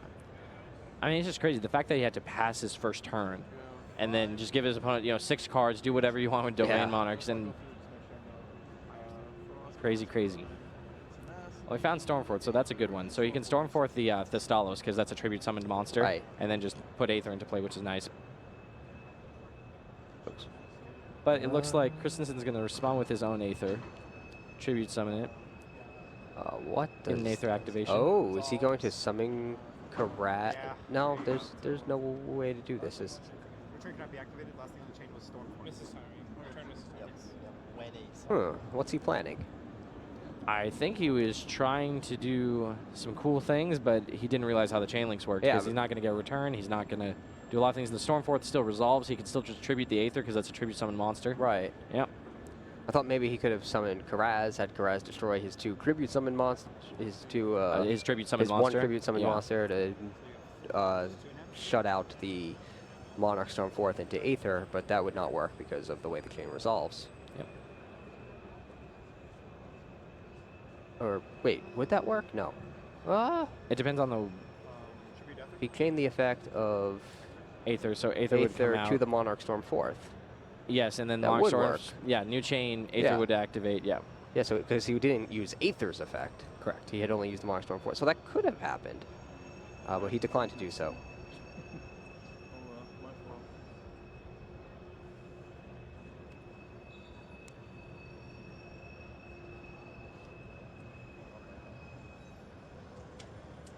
Instead, his Mega Thestalos gets tributed, and Stone summons Aether. He uses Aether's effect to special summon a second copy from his deck. Yep, just making sure he has another copy for the following turn.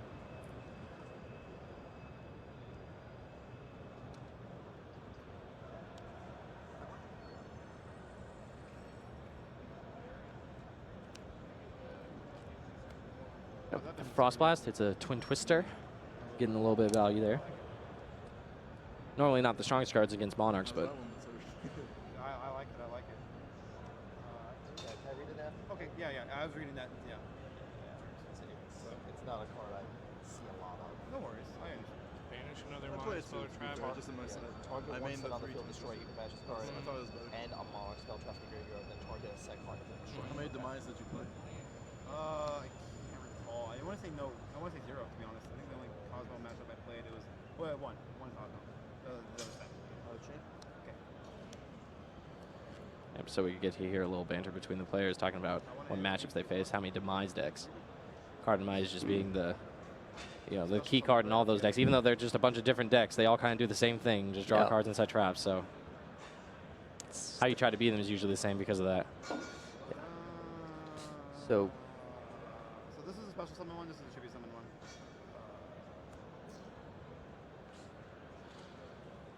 looks like one Aether attacks and destroys Eidos, and then the second Aether attacks and destroys Erebus. He's keeping the special summoned one on the field. And having his tribute summon one get destroyed. Yep, so you can add back the special summon one and tribute summon it during yes, Christensen's turn. So that was a nice top deck for Bishop. Zach Bishop Stone.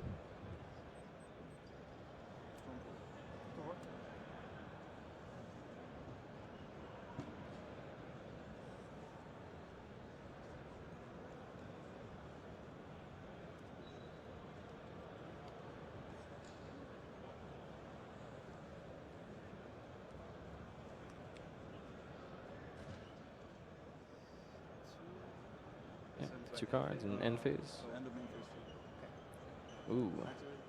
Prime? It's okay. Activate Erebus. Target Aether. Yep. So we got some end phase combos that are pretty cool.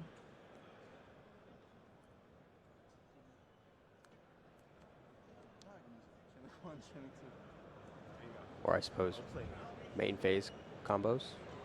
Yeah, main phase 2 combos technically.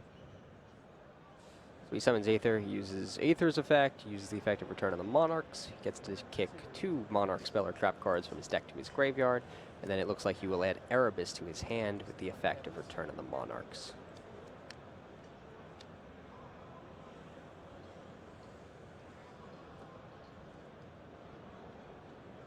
Yeah, this definitely puts Christensen way far ahead. Yes. Stone has just 2 back rows and a card in hand. Yep. No Christensen- Monarch, that's what matters. Yeah, and Christensen has an actual field. Yep. And the Aether will snap back to his hand during the Yes. end phase, so guarantees that next turn as well. Still has that Kraz in hand, though. Not the best. Might just summon it next turn, you know, blow up some of his own cards and just set up for an Aether during the following turn.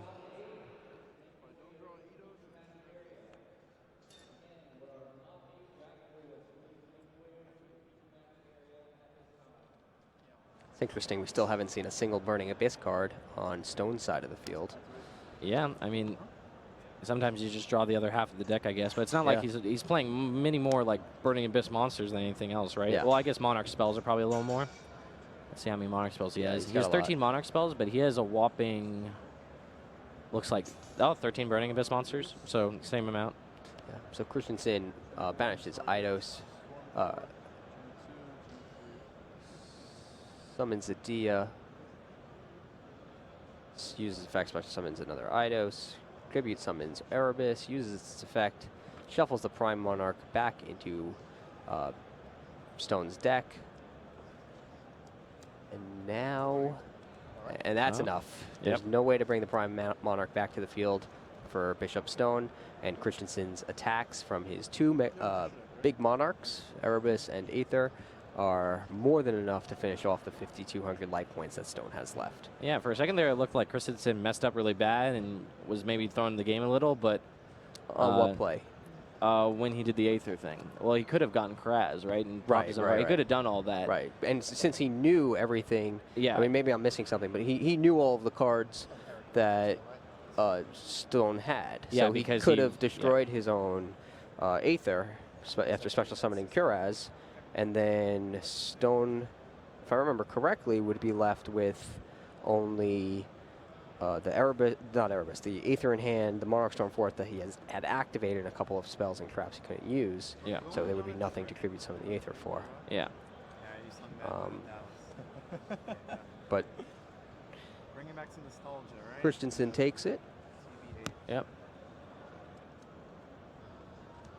It's been a really long weekend, so I certainly can't fault a couple of misplays here and there. Oh, no, yeah, if that's even what that was. Yeah, Again, no, I don't even know. The thing with Monarchs is that you have so many lines, right? There's so many things you can do, and the way that Aether and Stormforth interact, and then like when you have them on both sides, that's a big deal. Like it seemed like Christensen messed up for a second, but then Stone just missed the fact that he could do the Aether again during the end phase, because a lot of that was like present, right? You just look at his graveyard. He has the Prime Monarch.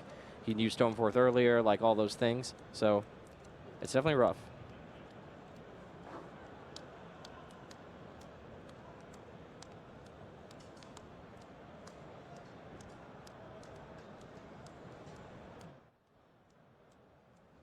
That opening was not too kind. I had a Rotongo. Yeah. A Patingas, right? Yeah, Patinga bomb. Your hand was pretty good, and then you drew your 6th card. I have a Monarch. Thessalos is my 6th card. But I had the Pantheism, so I could have dug. Thessalos first turn is So now it's safe. Side decking? I think it's safe to say that Christensen won't be side decking against a Burning Abyss deck. Would you agree, since he didn't see a Burning Abyss card, or do you think he knows? No, I think it's so still late too in the early. tournament? It's top 32, and it was a top 64 cut with like just so many people in the tournament. I don't think he necessarily knows. But speaking of side deck cards, Christensen has Mystical Ref Panel. Ooh, that's a card that, one, I haven't seen in a while, and two, A lot of players don't know what it does. Yep. There's a lot to know about that card because it has a bunch of crazy rollings, the way it interacts. But the whole point is, if your opponent activates Pantheism of the Monarchs, discards a card, you can Mystical Ref panel that. They draw no cards, and you draw 2 cards. Yes. That is the important interaction. Is there anything else it hits in this deck? I'm curious. Let's show the card on the screen if we can. Card says activate only when a spell card that targets one player is activated. The effect of that spell card is applied to the other player instead. Yep. Kristen's hand pretty strong. Starts off with nasty. He has 80 as well, so good news. So it looks like he reveals Curaz, adds Pantheism to his hand, summons Dia, special summons Eidos. Yeah. Oh, but Stone went first and just set a back row. Yeah, another brick. This is not good for him. And there's 2 Monarchs, Raigeki, and a Burning Abyss card. So bricks for stones? Yeah. Stone bricks. Sorry. But yeah, I mean... It's a bad pun. Yeah, it's okay. But anyways, Stone's deck is also supposed to be the more consistent one, right? Like, you're supposed to just be able to kind of fall back on the Burning Abyss cards to make sure that you always have something to do turn 1, but he just never drew them.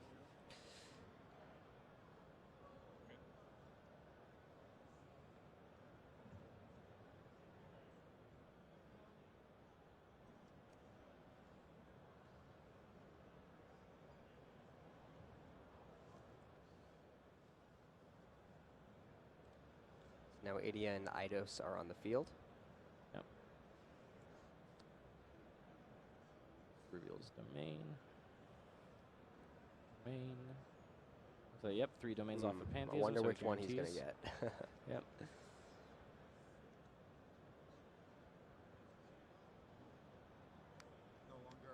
Oh, he has Maxi in his hand, so he definitely knows what Stone's on. Yeah, he's certain. Yeah, I can't imagine you would put that in otherwise. I mean, extra deck Monarchs, I'm sure it's fine.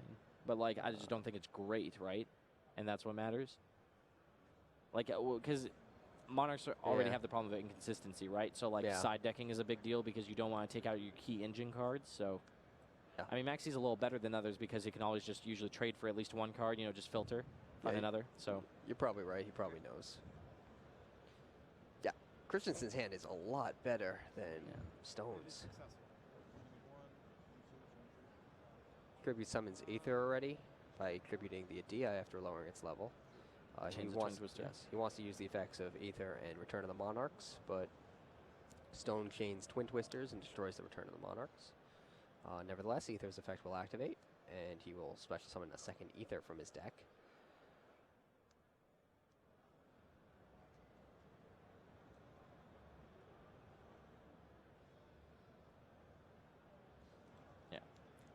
Christensen's hand is stacked. He has Maxi and Effect Veiler in this position. Wow.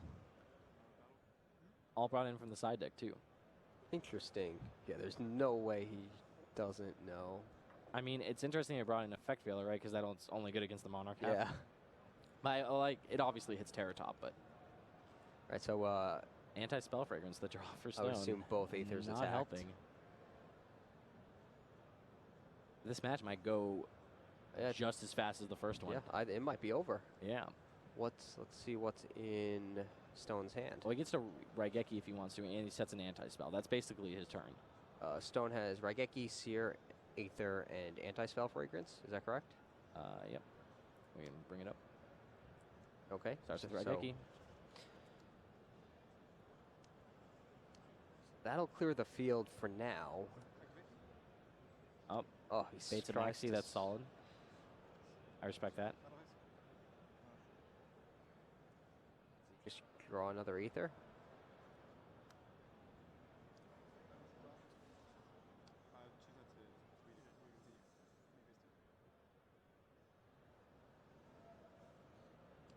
So this one passes. So Stone sets anti-spell fragrance. I think we'll probably see him activated in the draw phase. Yeah, but it won't even do that much here. Well, I don't think it'll do anything. He already has an Adia and Eidos combo, right? Yeah. It also doesn't look like he's going to shotgun. He might just try to bluff it as something. Yeah, he probably sees the writing on the wall where... Yeah, I mean, your opponent has 6 cards. You know, half of them are relevant. They have a full loaded graveyard. Like, this is the same thing, I would say, the inevitability of Monarchs. Just once you fill the grave, you can't win. Yes, I don't suppose Stone has a secret Burning Abyss monster in his graveyard. Nope, definitely doesn't. Special summon with Seer. So it looks like Aether is going to just hit the field. Special summon a second Monarch alongside it, and those two Monarchs will end this duel, end this match. Yep. Just going through the motions here. Like, there's no reason to concede. Yeah, absolutely not. Like, maybe your opponent will just mess up and you're going to make it to another turn. Yep. You made it this far. There's no reason. Like, you don't gain anything at this point. It's not like you're conceding for time like it would be in game one. So take the extra 40 seconds to Yeah. make sure your opponent can actually beat you. yeah, I mean, it's unfortunate watching your opponent beat you. And that's what most duels concede, so they don't have to sit through that. But I think his ego can take it. yeah, he seems pretty well resolved. So that's good news. So he special summons Kuraz.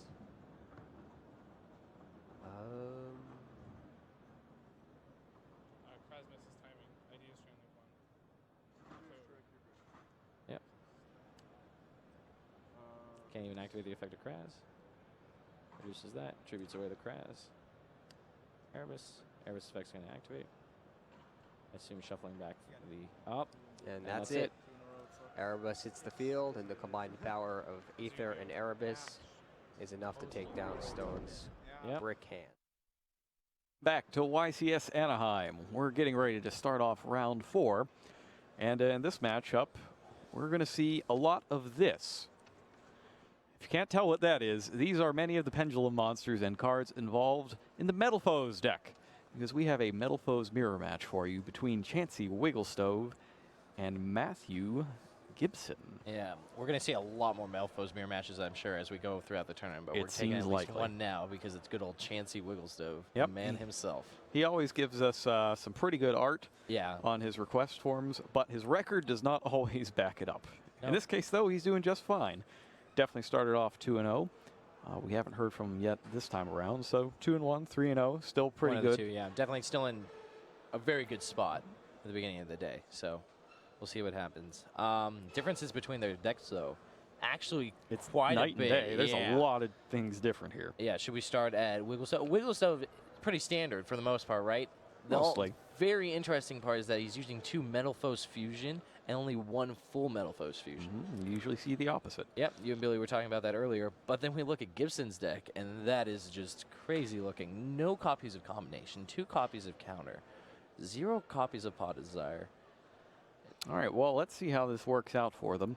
We are about ready to start things off down at the table.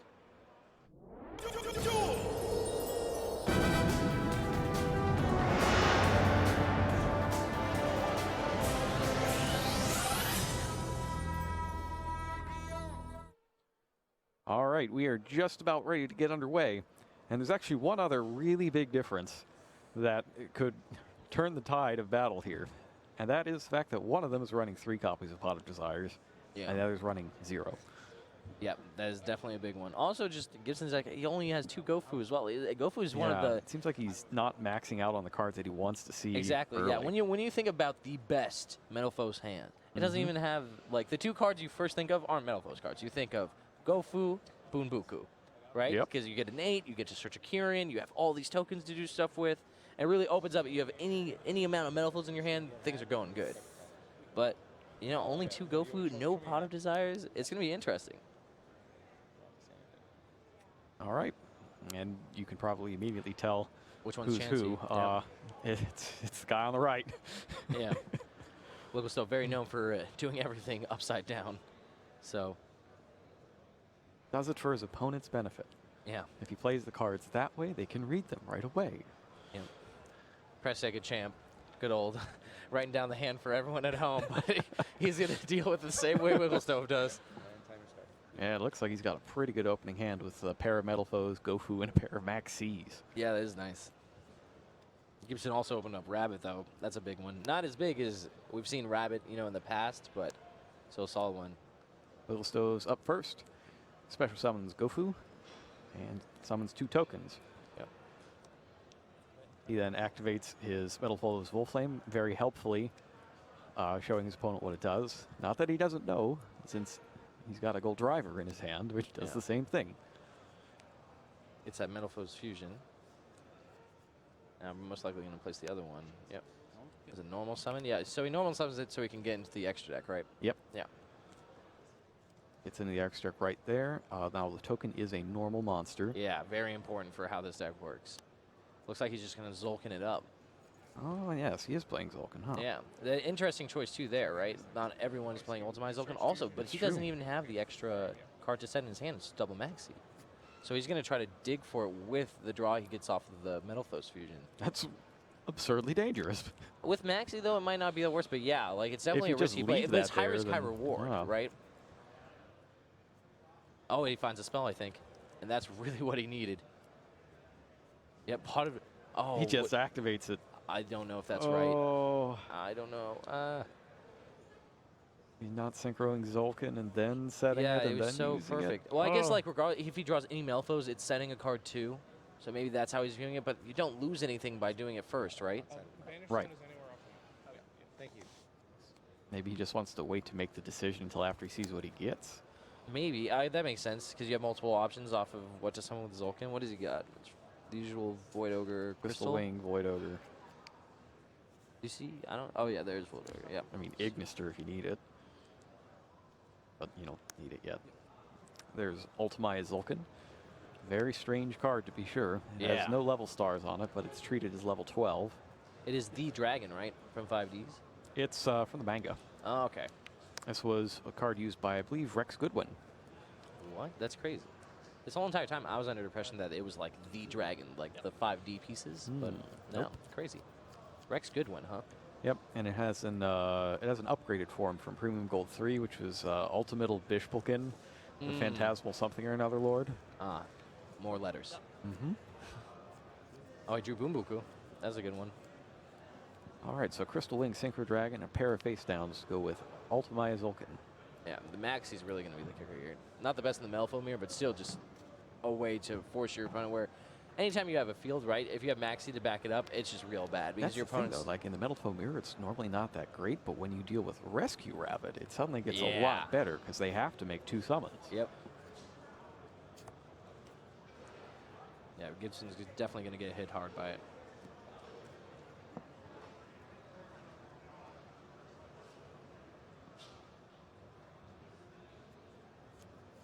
Looks like Gibson's planning on his turn where he's going to eccentric and then use the other spell in his hand. Is it Mystical Space Typhoon? Yeah. He's going to just try to clear away the back row to make sure the Rabbit Summon goes through, but then he's going to get hit by that Maxi, and things are going to go real south real quick. This is a rough opening. Yeah. Yeah, we got eccentric in the scale. Eccentric goes first. Let's bring her up. She's a spell effect here, so Crystal Wing can't be used against it. Destroys herself and another Mystical Space Typhoon. Yep. So that's the same result as what would have happened otherwise. Yep, and the other one's Pot of Desires, I believe, is what he drew off the Desires. Yep. He's next. Still gets a card out of it. How do you feel about setting both those cards there versus... I don't know, like, you get opened up to Twin Twister and a few other things. I guess if you're playing around Mystical Space Typhoon or Archfiend Eccentric, it's a little better because you give them a 50-50. But Twin Twister gives you such an interesting dynamic with that. It's sort of reminiscent of, like, you know, Heavy Storm and committing multiple back row. I want to say that Gold Driver is in a Pendulum Zone, but it kind of looks like a field spell. Yep. So that and Bunbuku, so that's levels 2 through 4. Yep, and that and draws the Maxi is Maxi. activated. It's just going to up Pendulum for 3. First thing I thought that was a concession, but...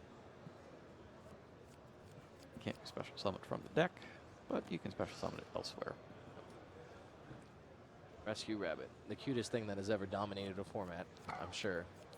And that's interesting because Eccentric can only use the effect once per turn. But it's each effect once, right? Yes. Yeah. So he can still force out the Crystal Wing here. Yeah. And you can negate this, right? Yeah. So yeah, I'll use Rabbit's effect. So you banish, right? Yeah. Okay, cost. Looks like he didn't even want to bait it. Looks like he used the Rescue Rabbit first because he really wants the Crystal Wing to go because he can then attack Zolkin. That makes sense. That's what's going on there. You can only use the effect once per turn. It's each one in different zones. You have the spell effect and there's the monster effect. Yep, just clarifying that each effect is once per turn. Yeah, but the top two monsters one will be you can only use this effect, the Archfiend effect, Eccentric once per turn. And I don't know if that was necessarily the right order in which to do things. I think in that case you would just... Actually, no, because it's only use, not activate, huh? With eccentric? Yeah. Yeah, it's use, not activate, so negating the activation would not reset your ability to do it. Yeah, so you're saying if you tried to burn through the negation, then use the second one, but because it says use, even trying to activate it is using the effect? Yeah, that's just one of those extra random Yu-Gi-Oh rules that doesn't really need to exist, but it was created in response to Great Shogun Shien, basically, seeming like a complete lockout, and it's just stuck since. Nice. Oh. Now Chansey still appears found a to rabbit have of his own. picked up his own rabbit, and he still has a And a Max spell C. card. What's the spell card? Is that another Pot of Desires? It looks like I can't imagine what else it is. Like it is, but I don't think you play that before the rabbit. Might just banish everything you're going to summon. Oh, it might be Painful Decision. Oh no, it's Desires. It's definitely Desires. Never mind. No, you have to summon the rabbit first. Even though you want to have perfect information before you commit to anything, just the fact that like you have the chance to get unlucky with Desires. See what he goes for here.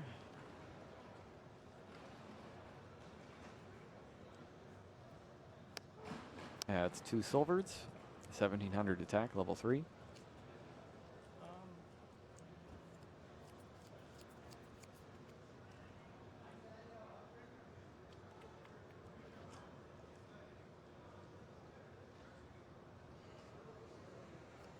Very interesting position he's left in. Yeah, that Maxi is definitely going to be... Actually, no, it's still... You're past the point now where it's good, right? Because you either just pop it off draw phase, trying to make sure that that Pendulum Summon doesn't get too crazy, or you just wait for a better spot, but I don't know how much of a better spot. You'd have to go into the mid-game where they're trying to do stuff with Mithrilium and full Malphos Fusion to really get 2 draws out of it. Attacks with both, get some damage in. Now let's see if he Xyz summons or uses his Volflame here.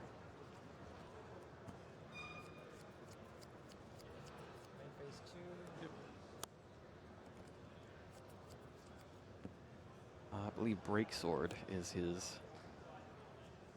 At this point, you don't think you just Desires first? He might be concerned about his deck count. That could be true. Well, he's got. He just destroys a spell trap on the board. Maybe I'm just not. Oh, because I'm looking on the wrong person's deck list. Yes, he does have Cannon Knight's Breaksword and Super Quantum Mech Beast Grand Pulse, which you can also get as an ultimate now. That's the 3rd ultimate in the current OTS pack. Yep, it's a good one. Oh, man. No, it's just you have to have the Bulleye, right? Was that Bunbuku forced to scale? Yeah, that is one of the best draws you could have. Yep. Jeez. Oh, yikes. That is huge. The game is just wide open now. Oh, man. We have seen a lot of really clutch draws. Yeah, that is so far up there. Is he noticing? Nekomata? Does he use Nekomata, I guess? Is that the only thing? That's the only... Oh, he can just search another Bunbuku, but I don't know why he would waste his search. It's probably just to get... I mean, that doesn't get you anything if you put another Bunbuku out, because... It's a 5. Pendulum is scale, what, 3? Scale 5. They're both is scale Bunbuku 5? Yeah, oh, Bunbuku's yeah, 5. Kieran's 2. Okay, that makes more sense. So he does play yeah. Nekomata. No, for a second I thought Bunbuku was the low scale for some reason. Using it for that incredibly valuable scale 2 that's not named Kieran. Yep. And Maxi. Probably not going to stop Gibson, though. It's just too valuable to give, like... You're not giving Wiggle Stuff any extra cards, technically. Give him 1 card. Yeah, well, it's just like he didn't even use Maxi, right? You just give him 1 card. And you get to make sure that the Super Quantum Mech isn't around next turn to destroy another one of your cards. And and you get to destroy a... Oh, no, you don't get to destroy the scale. It depends if he wants to push more, but I don't think he should. All right, double Bunbuku. Does he play...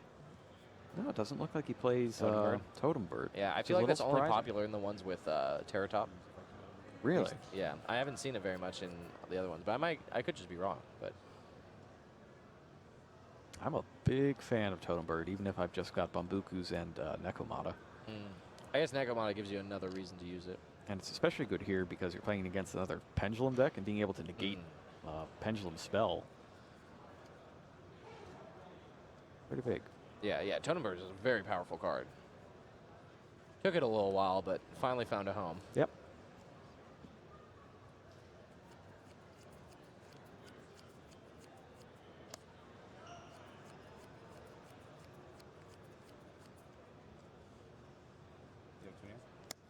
He stacks up his Bambukus.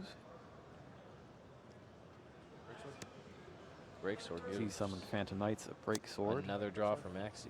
I think that's his only rank 3. I've not seen any others. Is he able to just game Wiggle Stove here?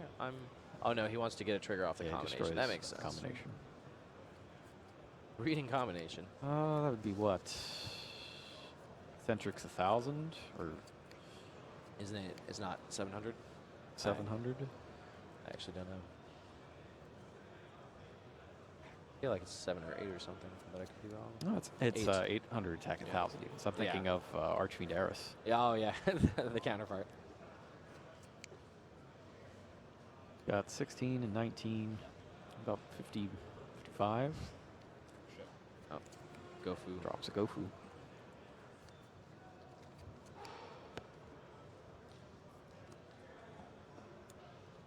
And he did normal summon.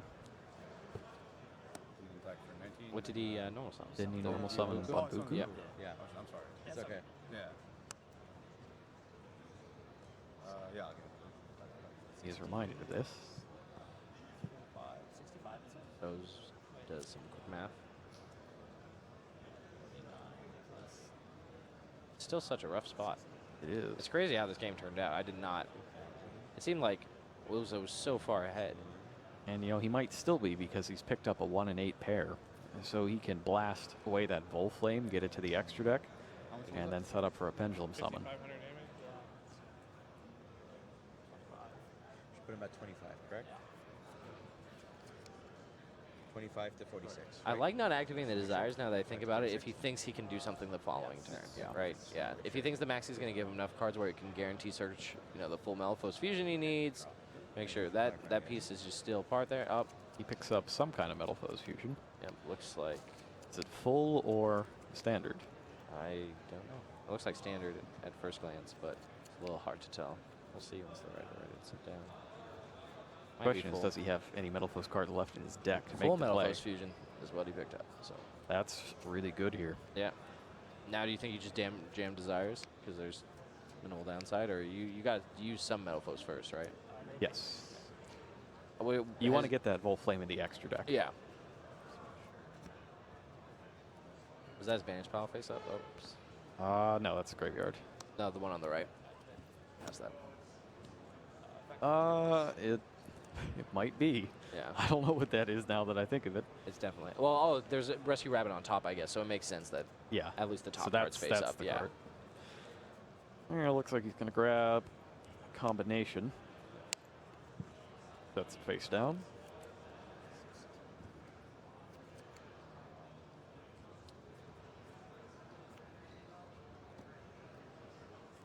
Now is he going to go Desires? Yes. Looks like it. Now he goes Desires.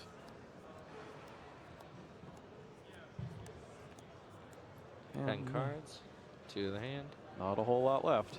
Yep. I like looking at the pile first. Rather than the 10. Yeah. I respect that.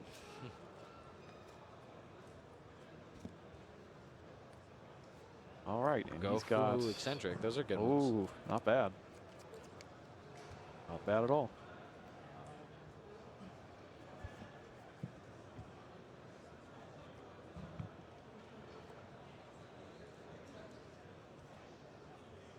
Probably going to see a really big swing back here. Yeah, I would not be shocked if Chansey has enough ammo right now to just win. Those 2 800 attack Archfiend Erises or Archfiend Eccentrics are a big liability in this situation. Easy way to deal a lot of damage. It basically makes it so all you need is 5,000 damage or 6,000 damage, right? Split between 2 monsters, or 16. Nope, 5,200. Nope, I'm doing so much math wrong. He's what, at 46, and that's 1,600? 16 and up, 62.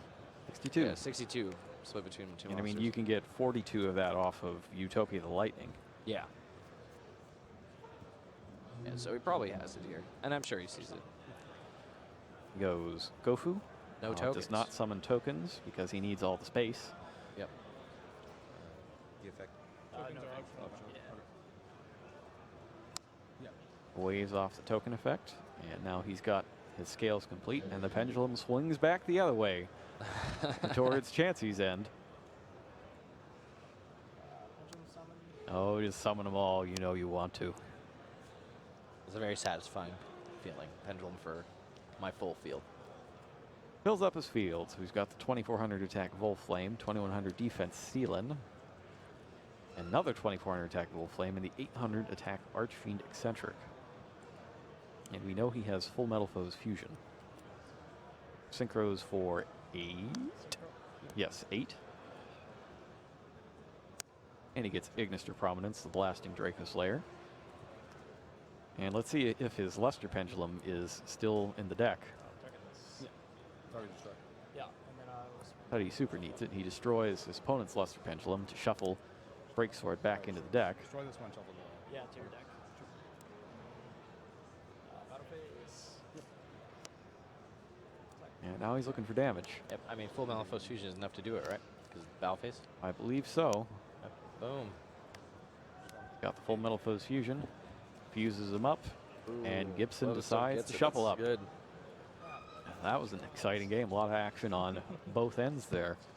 And it really is the Max C's, the double Max C that Wigglestove started off with, that let him just keep digging into his deck until he eventually got to what he needed. Yeah, I feel like Gibson might have made an error there. I don't know why he summoned Breaksword. Like, he could have just launched off Eccentric to shoot the Super Quantum Mech Beast. Yep. And I understand he wanted to trigger his own combination, but it's not like he could even do anything with that Metal Foe that turn. Yeah. So that's but what I was. That's the thing, though, is he was under the impression he he could seemed to normal think summon. he hadn't normal summoned yet. If he could have normal summoned, though, did that actually make that big of a difference? Like, was it game damage? I don't think so. Like, it was just pressing for damage. I don't know how good that is. You know what I mean? Like, Yeah, the last I'm thing, not- if my opponent only has a weird. couple cards, right, and they have one scale, and I know, as soon as they get another scale, there's a good chance. I don't know, especially because if he was making that line, he could have just eccentriced one of the scales, or he could have eccentric the monster and then break sorted a scale. Like, that even seems Right. better. You know what I mean? Because you want to just keep your opponent off from being able to pendulum something, because that's probably how he's getting back into the game. And if I'm giving him an extra card, I want him to need an extra card to do something. So that was a little rough, but we'll see what happens going to game 2, 3. Side deck wise, do we see anything cool? Cosmic Cyclone, is that a card you want in the Melfo's mirror? Well, I mean, if you're going to get rid of their scales, it's better to not have them go to the extra deck. Yeah, but the real one's Retaliating Sea, right? That's just nasty. Yep, talk of the town. The other thing with Cosmic Cyclone is that you could theoretically hit a combination with it to knock that out of the game without destroying it. Yeah, which is super cool. Do you ever get the opportunity to hit like fusions with it, or is that just not that big of a deal? It doesn't happen often, but I mean, you know where they set it. Yeah. Because they set it. But if you're in that sort of position, aren't you just going to use it on the Metal Foe scale? Yep, I agree. Retaliating Sea is something we haven't seen in quite a while. It was Yeah, mainly used against Shaddolls. Yeah, it was definitely a big one against Shaddolls. It also got a little play against Necros, right? At one point. A little bit. I Not feel a like huge that. amount. Yeah, that quickly went away once people realized that it just wasn't the strongest. Starter deck and there's a fusion zone. Yeah. Your Retaliating Sea. So you activate it when your opponent. It's just because naturally, like, Right up even for on us. my style is When your opponent like activates a spell card that special summons monsters, you can summon it from your hand. And while you do that, anything that be sent to the graveyard is banished instead. So it gives you a Dark Law or a Macrocosmos style effect. And if it's sent from the field to the graveyard, you get an Earth Insect, 1500 or less attack from your deck to your hand, except Retaliating Sea, and it's generally Max Sea, which is another card that Gibson is citing. Yeah, Retaliating Sea is a real good one.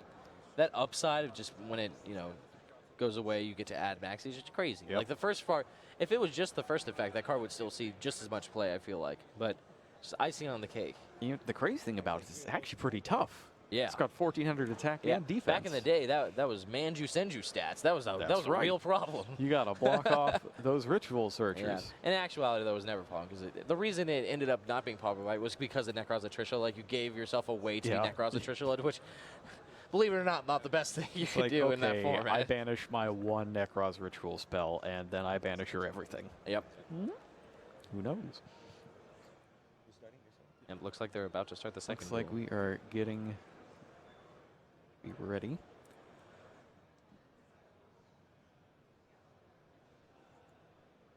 Gibson looks like he has he's got a pretty nice opening. A solid hand. Nothing crazy, but Metalfoes, the cards you want to just see are Bambuku and Gofu, right? The difference is Will still has Bambuku. And at least for Gibson, he's going to have a lot of metal foes. He's going to have that critical mass of metal foes you need to really get crazy. Yeah. But as far as it going first hand, when you have multiple eccentrics, you're probably hoping for the other way around. Yeah. I mean, with eccentric, you're typically just searching combination, right, and launching off your eccentric to shoot that to find more metal foes. Like that's what they use them turn 1 for most of the time, I think. But we'll see.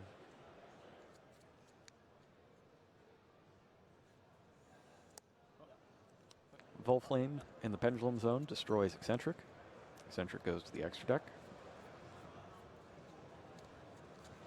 Oh, but he also doesn't use combination, right? Yes, I do. Oh, that's right. He doesn't play it at all. That's still, I'm still kind of shocked. No, he does. I don't know. His combination. 2 metal foes counter. Metal foes counter, Vanity's Emptiness. No, it's not on his list. Oh, I'm sorry. It's all good. Don't worry about it. Keep playing. That's what I do too. Is it just a decklist error where it was supposed to be 1 counter, 1 combination, you think? Or I don't know how you Maybe make that it was mistake. supposed to be 2 combination, 0 no counter. Ooh, that's rough.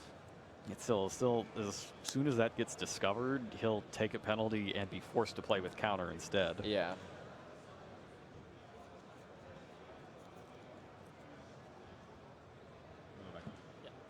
Although this could be a weird case where there's 2 Matthew Gibsons and they're both playing metal foes. We've and one seen of them, that before. That yeah, exact that is thing has happened crazy, before. but it's definitely happened before. Yeah, it sounds unreal to even talk about, but what was the deck? Was it Teller Knight or something? It was the Teller time? Knight deck, yeah. Destroys his own combination with the second Archfiend eccentric to get Bismugear. Yeah, it was a good one. I love Bismugear. So cool.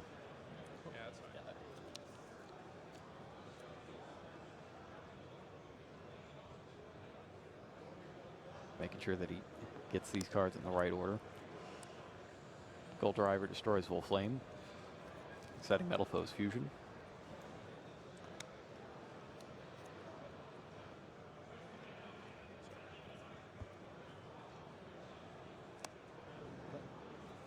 Bismugear then destroys Gold Driver. Very huge.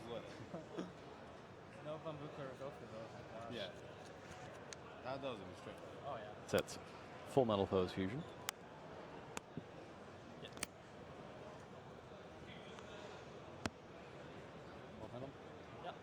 Activates Silvered, and then Pendulum summons a big old pile of monsters. For 4.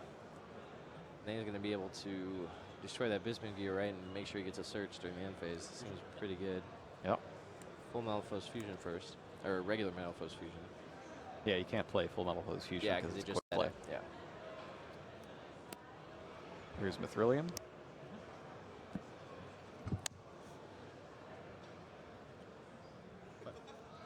Going to ship that back to the deck for another draw. Metal Foes Fusion has this really powerful secondary effect where you shuffle it back into your deck and get to draw 1 card. Yeah, that card is so crazy. It's sort of like, when I first read it, it just reminded me of this like weird Sinister Serpent-esque thing where I could discard it for cards, shuffle back, and always make sure to get a card. So it's cool that that has that aspect. There was one deck that played it like that, right? Yeah, it was that the was Ritual the Sanctuary Cyber deck. Angel Yep. Herald deck. That was really pitching it cool. for Ritual Sanctuary. Yeah, just a funny piece of tech. And that made top 32 at a YCS. Yeah, crazy. It was one of the European ones, right? Yep. Yep. Like And he Remedy, picks I up think. a Bunbuku off that draw. I don't think he's normal summoned yet either. No, I think you're right. that's a good draw. Albeit drawing a Cure means he can't put the Kieran into play. But it's still not going to complain when you draw a Bambuku like that. Gets a second full Metal Foes Fusion by destroying Bismugear.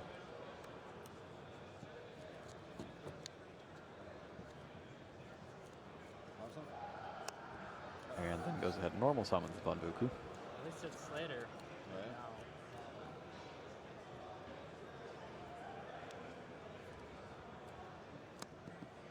Finds another Bumbuku. Another Bumbuku. I assume so that he has the option to scale it if he wants to, right? Because the other metal foes he has is a low scale. Well, he's going to get a search in the end phase with Bismugear. So that doesn't even matter. Oh, dropping more cards. So excited. I think he's going to try to put the full metal foes fusion into his hand. Ooh, that's a cool combo. Oh no, he's gonna. Oh, he's putting the scale back in his hand.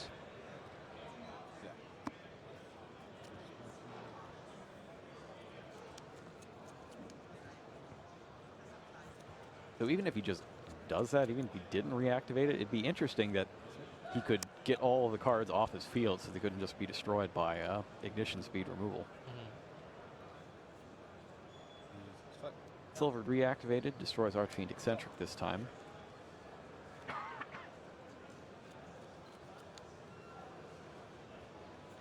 And now he's looking for another combination.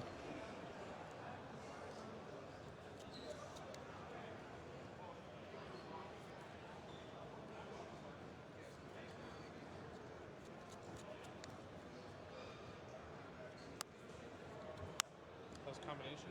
Yeah, I got you. And then we're going to face all switch. Yeah.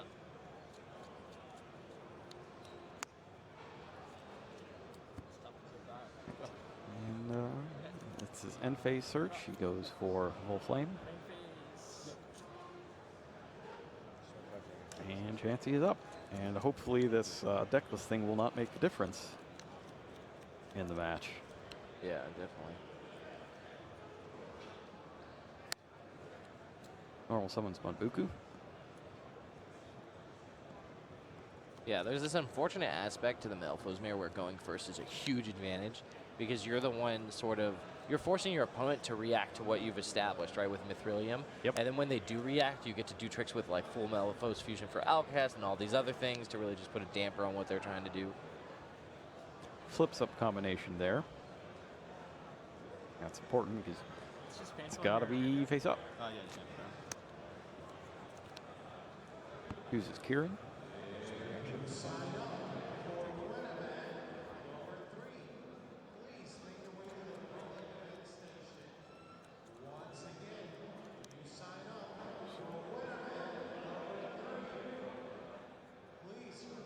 Stove has Dimensional Barrier in his hand, along with Kieran, Pot of Desires, Cosmic Cyclone, Archfiend Eccentric.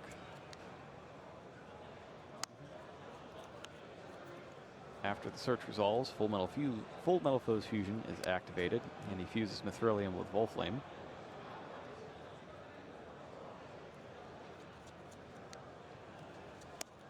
To get Orichalc. And then Mithrilium is sent to the graveyard, so it activates to summon a Metal Foes Pendulum monster. Okay, just clarify. Mithrilium summon Volflame and combination summon Mithrilium. Yeah, I think it's like Chain of One. Yeah. Chain of 2, something.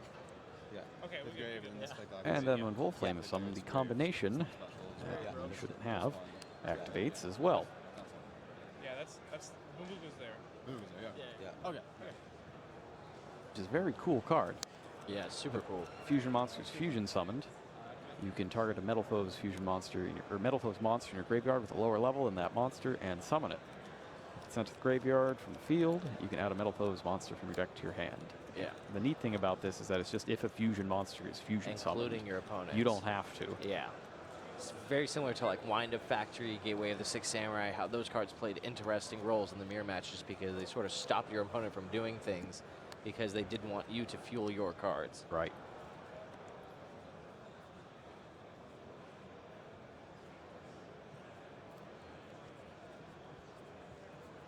Pot of Desires up next. Takes a look. He's banished all of his Gofus, which has an incredibly small chance of happening. How many Bismugear does he use? If it's only 2, then both those went away as well. Yeah. Just 2 Bismugear.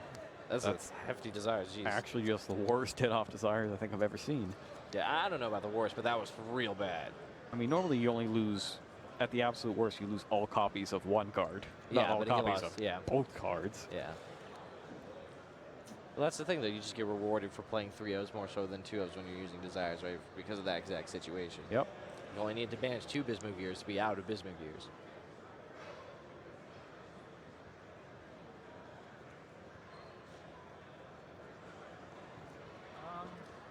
And he's picked up Retaliating Sea. 2 cards in hand, right? 2 in hand, yes.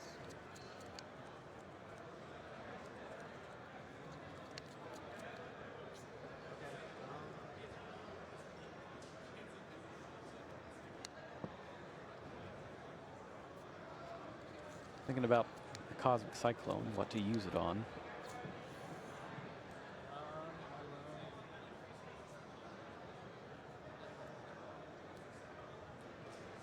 Activates Archfiend Eccentric.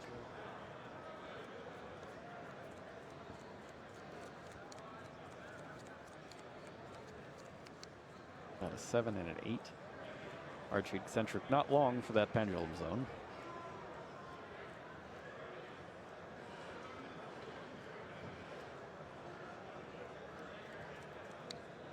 How many inertia? That's right.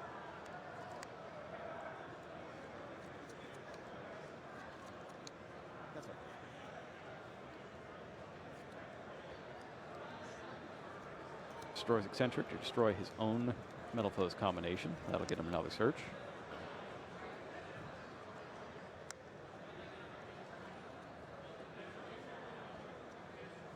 Super rare. Gold driver. Cool one. OTS back Gold Driver there. Yeah. All these OTS back cards, man. Yeah, like I want them, but I can't get them because I can't go to tournaments. It took you all a while to print Frog Foil, but I'm just glad you finally did. Yep. Well, you could still go get them. I just can't. Yeah.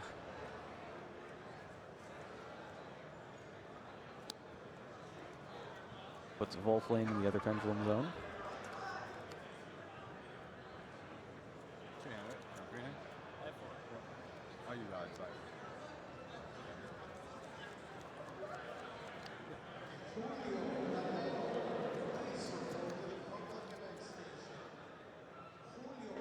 Choice. Stealin's destroyed next by Volflame. And he'll set Metal Foes Fusion. He was going to set Metal Foes Fusion. Now he reconsiders.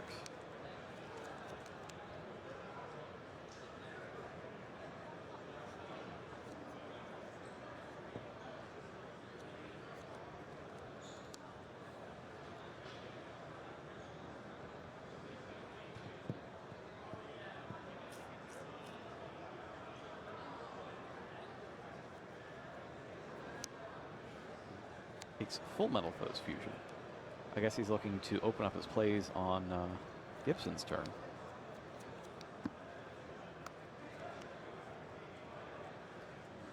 Then activates Gold Driver.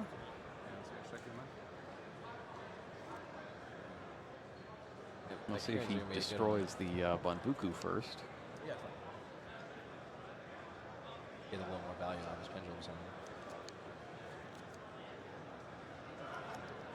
There he goes. Banbuku to the extra deck. And he again takes a look at that Metal Foes Fusion. I wonder if he's thinking about how to time his plays to summon a fusion during his opponent's turn and then maybe use Dimensional Barrier. But that would turn off the effect of your own fusion monster. Yeah. It's definitely an interesting spot. I think you gotta clear that out and just call Pendulum. If you're gonna do that. Yeah. That's an actual Metal Foes counter.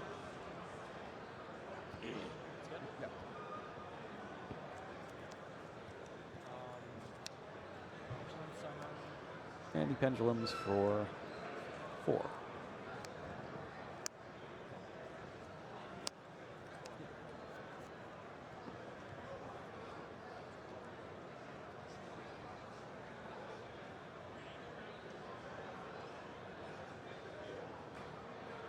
So that on its own, not super exciting.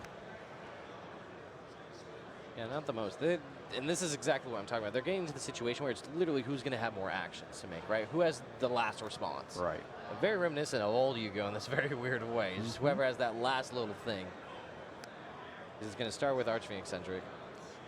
Take out the Orichalc.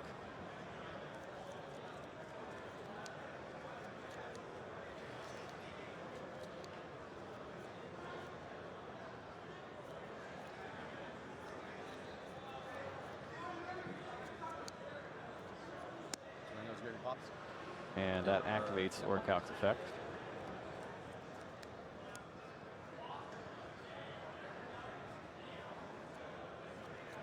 Which takes out Full Metal Foes Fusion.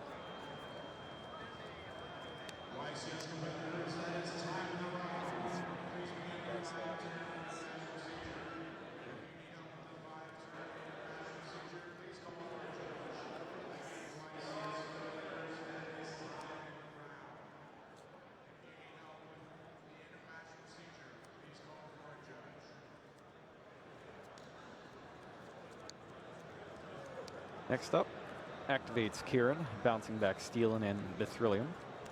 Yeah, that's probably going to prompt a response, right, I assume? Is his other set Full Malphos Fusion? It is. Yeah. Just what's he going to get with it?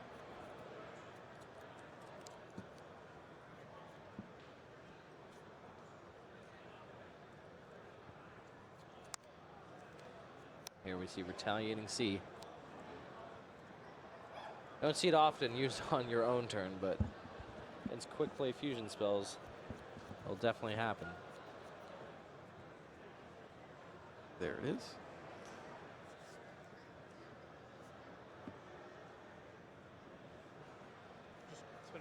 And that stops Mithrilium from being sent to the graveyard. Yep, so it won't get its effect. The big deal.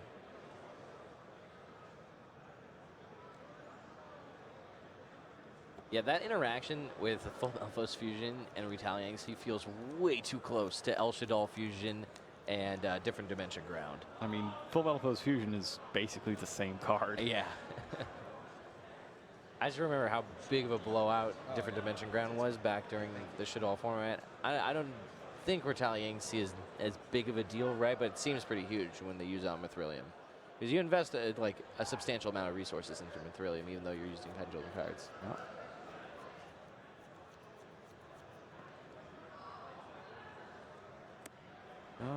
And we've got, is that Adamant? Looks like it. That's Adamant. Doesn't do anything, but it's big in level 5. Double check Kieran? I'm sure it says if you do. Pause time. Wait, does it say return both or return them? Return them to the hand. Okay. Yeah. So that means that it still goes Yeah. It'll still go back to him? Yeah. And Steelin goes back to the hand as the end result. It, them, whatever, it doesn't need to be the same target as promises.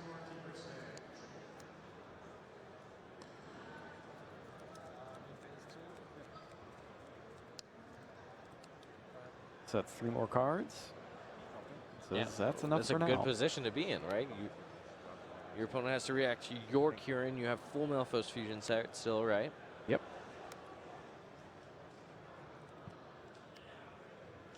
And Gibson picks up that Luster Pendulum again. Yep, gonna be another good one.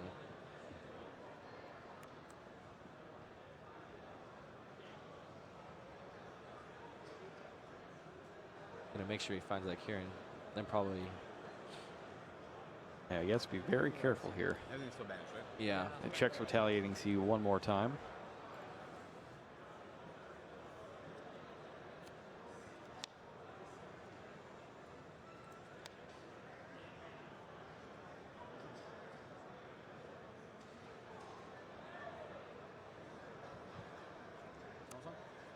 Normal summons Banbuku and activates it. What's up?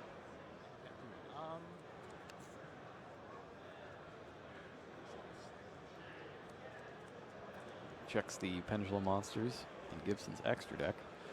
A whole lot of Arch Phoenix Centrals going Yeah. on. And there's Dimensional Barrier. First time we've seen that on camera.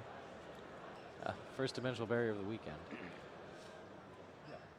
And he chains to it with Kieran's effect. I So like he that. most likely picked Pendulum. Yep. This gets.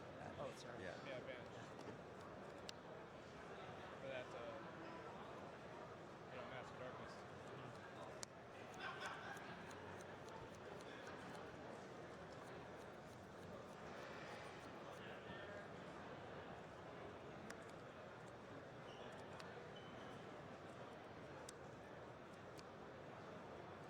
that puts a definite damper in Gibson's plans. Let's go ahead and bring up Dimensional Barrier since it's the first time we've seen it. Yeah, Dimensional Barrier is just crazy. We were talking about it before. It's basically Vanny's Emptiness for a turn, but it's a little more than that because it also stops effects.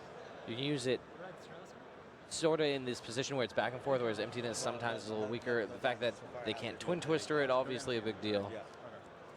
I have you guys both. It's been the same since the game started. And it really puts a damper on. Basically, Gibson's entire turn was predicated on being able to Pendulum Summon. Yeah. And that just got taken away with him, along with his biggest monster on the field. And it's not going to be disrupting Wiggle Stove once it gets back to his turn. Yep.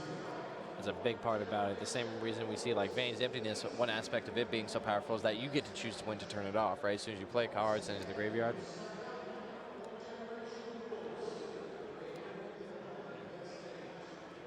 Kieran is banished as a Retaliating Sea, but it was destroyed, and so Metal Foe's counter can be activated. Special summon a Metal Foe's monster from the deck.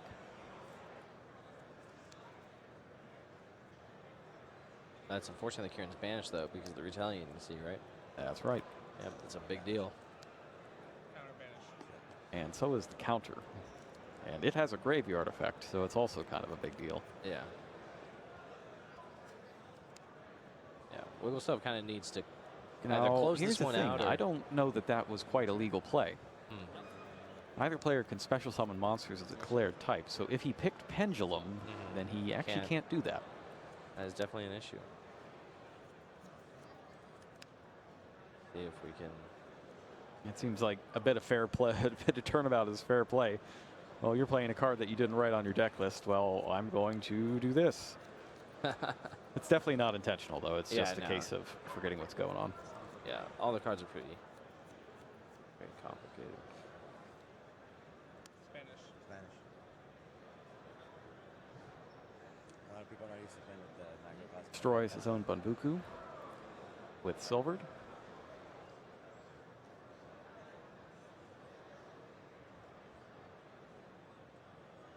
How much time's left tomorrow? 50 seconds. 50 seconds. 5-0. What? 5-0 seconds. Yeah.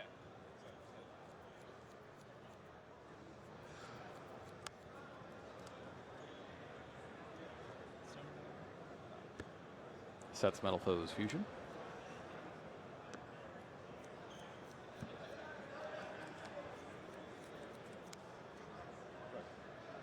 And says go. Yeah, pass it back.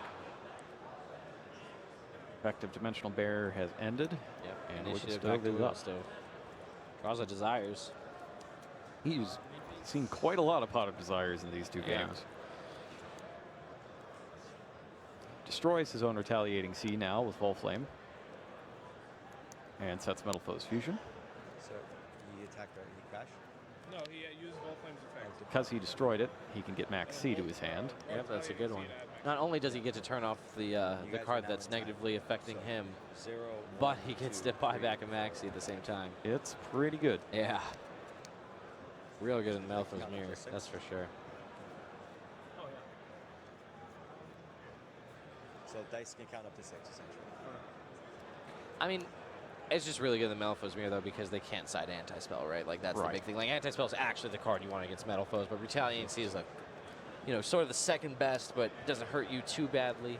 Even though it is asymmetrical, right? It affects both players. Second Metal Foe's Fusion set. Gold Driver destroys Volflame in the Pendulum Zone. And does he have the appropriate card in his hand? Yes, he's got a Metal Foe's Stealin to complete that Pendulum Zone again. Counting cards, saying how bad this Pot of Desires could be. It looks pretty bad. That he would wind up with. I don't know that you need it. Yeah, I don't think. Yeah, it's rough.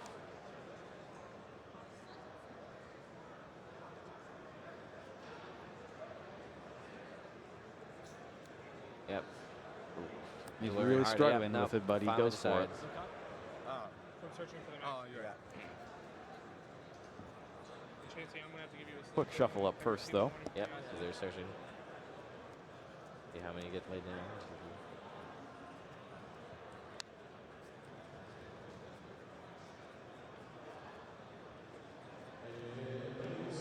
picks up another Retaliating Sea, and is that Lust or Pendulum? Looked like it for a second. That Lust or second Pendulum? Retaliating Sea, though, that is a big deal because that means not only does he get to push and do whatever he wants this turn, but the next time Gibson tries to get back in, he has Retaliating Sea. Now he gets to see how many cards are banished. Half of his deck. 20. Yeah.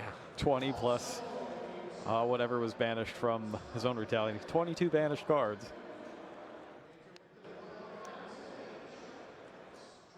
Activates Stealing. No, that is Lester Pendulum. Yep.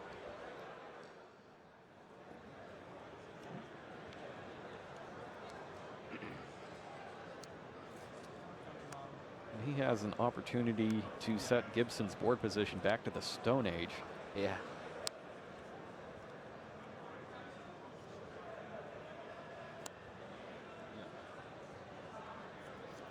All four come down. Oh, how brutal is that if you have the oh, he doesn't have level 4.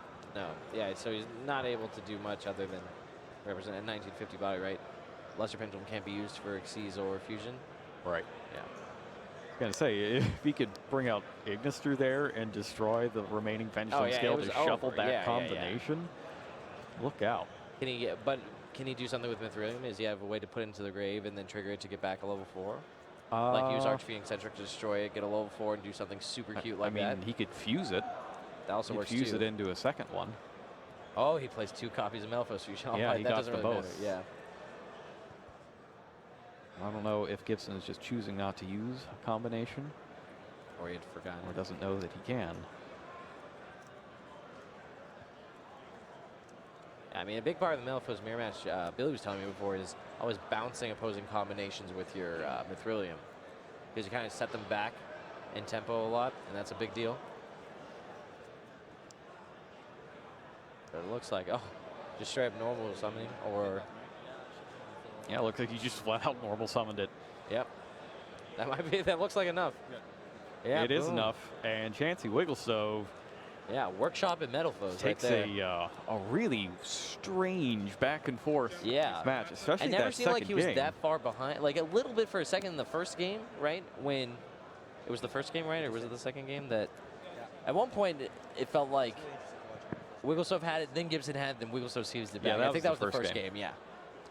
As soon as he got those last couple draws off of Max C and happened to be, oh, it's a scale 1 and a scale 8. Well, my next card doesn't matter, but it's Pot of Desire, so yeah, I mean the high card. It's real good. Yeah, that's one thing. Like you can tell someone who's had a lot of runs with Metalfoes, right? Because there's just such a high card redundancy in terms of like effects. All the Metalfoes do something very similar, so you can sort of just navigate these weird games and just sort of do these weird things your opponent's not seeing, and also just the additional like layers that a full Metalfoes fusion adds, right? Like you don't exactly know when they're going to respond. You have to threaten these Alchests or Mithriliums at the same time. They can pull that trigger anytime. It's pretty cool. I really like the Metalfoes mirror. Yeah, it's very interesting. I like the Metalfoes deck a lot. Yeah, yeah. It seems like it shouldn't do a whole lot since all of the monsters say the same thing, but just the different numbers on them and what they are and the other cards that they search out of your deck add a lot of depth and complexity. Yeah, Mithrilium Alchest to me and full Metalfoes fusion that just made me love this deck so much more than before. It's very, very cool. Mithrilium is one of my favorite cards in that set. No, me too, yeah. That is such a cool card. It's crazy how good that And I'm card sure is. that when I go to do the Invasion Vengeance regional update before we leave for the Christmas break, I'm pretty sure we're going to have those cards in there. I'm sure. I'm almost certain. Yeah. But I'll tell you what we saw a lot of. We saw a lot of this. Pot of Desires. Bunbuku. And Pot of Desires. Pot of Desires. Mithrilium too. It's not like he's lying to us on this sheet. He showed us exactly what we're going to see. 2 Metalfoes fusion, a lot of Bunbukus, and Pot of Desires. So I think that's the winning formula for getting your match request form thing shown is just tell us exactly what we're going to see and make sure that that is in fact the case. Yeah. How good is that Retaliating Sea? It's crazy. Like destroy your own Retaliating Sea yeah, the fact with that the you can go, Metalfoes. oh, and you know, they're trying to push. C. Yes, they're trying to push you, Retaliating Sea them, right? They get set back. Then during your turn, you get a free card to destroy, and you get a Maxi off of it. It basically just counts itself as 2 trap cards. Like you get 2 turns. And we're talking about how disrupting your opponent for a turn is so important in this format. Retaliating Sea does it twice. Like that's huge. It's crazy, and it helps you where even if you can do it right, you know, they bite the bullet a little, lose some monsters, and they somehow deal with it. Even when they deal with it and try to push more in the same turn, you still get a maxi. Like, there's just so many. It just keeps on happening. Yeah. And we didn't actually see the Cosmic Cyclone because he didn't need it. Yeah, yeah. That's how far he was able to swing back once he got super crazy. Yeah, his I feel like pendulum Cosmic scale. Cyclone's playing such a weird role in some of these decks right now. It's more so that, like, Metalphos just really doesn't want Twin Twister because they don't want to discard that extra card. And Cosmic Cyclone, even though it looks like, oh, well, what are you banishing with it, right? That's what you'd think it's used for. But sometimes it's really just the closest thing you can get to MST. 4 or 5 more Mystical Space Typhoons. Yeah. And the common trend lately has been to max out on Mystical Space Typhoons. Yeah, it's so good in combination with combination. Let's go hear from the man himself. Here's Billy with Chansey Wigglestove. Camera right there. We are here at YCS Anaheim right after the round 4 feature match with the winner, Chansey Wigglestove. Chansey, what deck did you choose to play today? I played this awesome pendulum deck called Metalphos. Metalphos. Was there anything special about your deck that you think might give you the victory, the edge over all the other Metalpho players out here this weekend? I played Tour Guide and Rescue Rabbit in the same deck. That hasn't happened since like 2011. And then I also played 2 of the regular fusion. Oh, that is very new. Tour Guide from the Underworld, summoning Archfiend Eccentric, I'm assuming, from your deck. Yeah, exactly. What is the reasoning behind playing 2 Metalpho Fusion as opposed to 2 full Metalpho Fusion? There's actually a bunch of reasons. Number one, I play like 3 Desires. So there are hands where I want to set like combinations so I can use Eccentric with it. But then I don't want to risk playing pot and banishing Fusion, but there's no way I can search it before doing that. So that's reason 1. So there's less chance to banish it.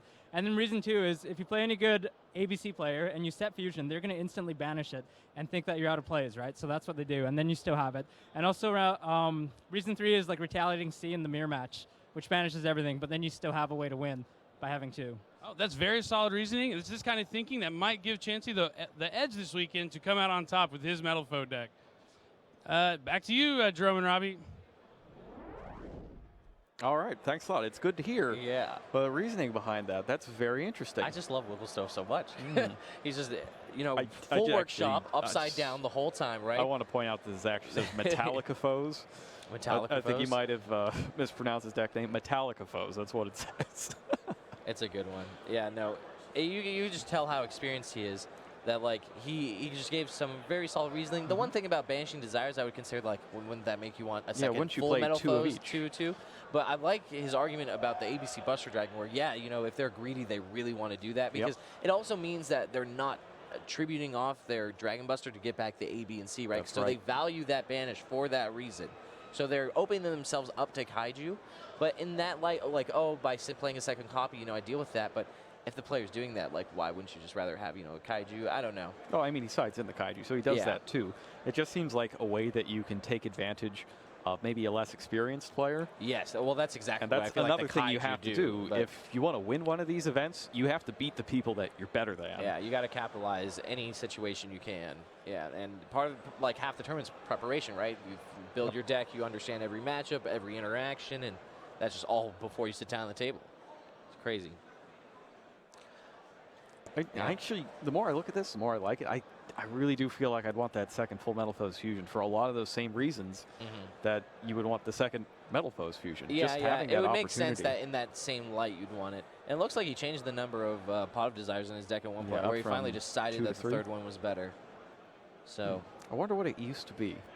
well, Well, it could have he's just playing been more than nothing because 40 he's as playing well. 44 Yeah, he's playing 44. cards. That is quite a bit. So that's probably how he's getting away with being able to activate multiple in the same game without being in super danger of running out of cards. Yeah, that magic number 44 is I've seen that so much, and I think people talk about there's like the difference between 44 and 45 when it comes to one-ofs. Like there's not a statistically significant difference in terms of like drawing one-ofs, and I think that's why they go with 44 versus 45. That's probably where and the it's split is. funny that it's that number over and over and over that everyone believes in, but it's good. One of those things. Math is weird sometimes. Yeah, I'm but, a fan. Speaking of weird, there are some dark horse picks that players are using to try to take down this tournament today. Things that you might not think to play in the first case, and Billy's here to tell us more about them. Oh, you want me to wait till the camera can see me to talk?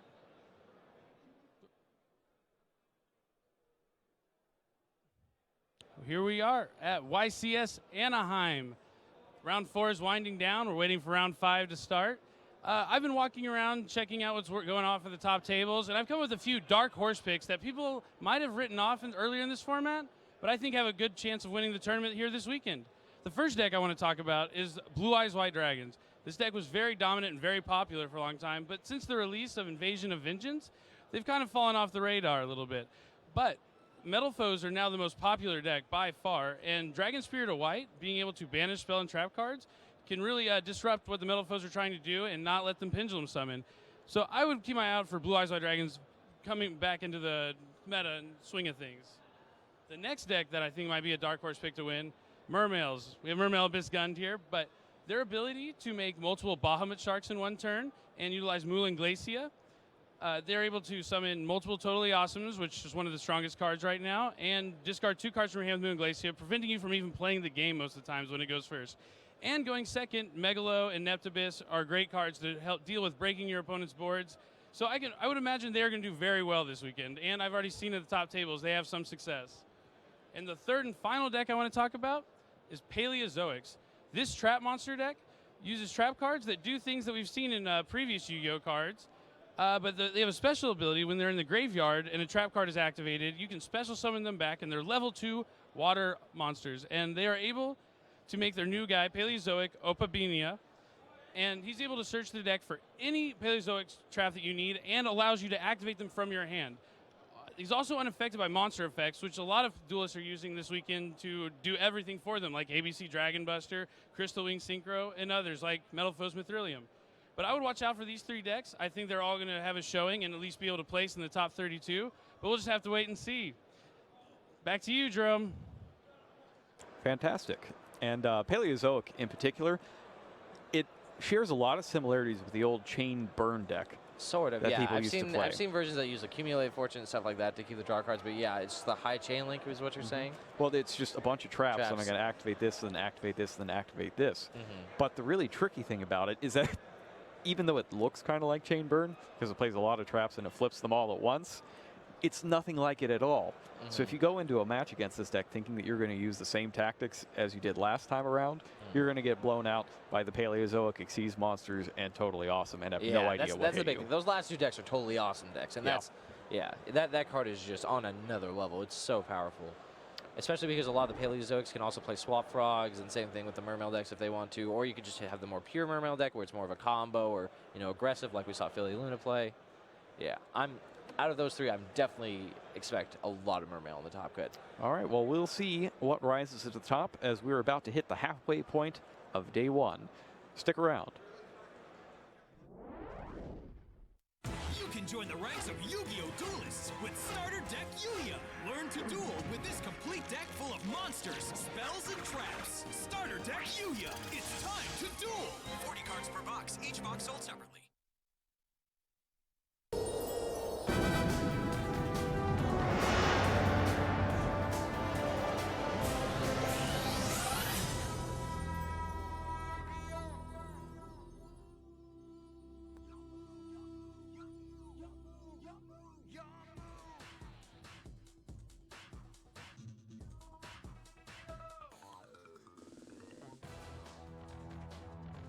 The battle between Yugi and Kaiba is eternal.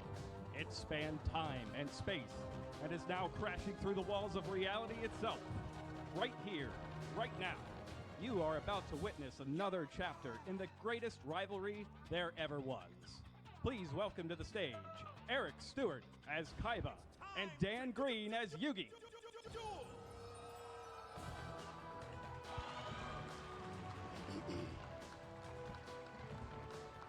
Kaiba?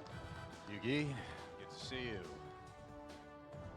Welcome to the 2016 Yu-Gi-Oh! Trading Card Game World Championship. There are lots of really talented duelists here, and I'm excited to be a part of this phenomenal event. All of you who qualified for this year's World Championship should be really proud of yourselves. It's not easy to get here, and you've all achieved an incredible feat. You're the best duelist in the entire world.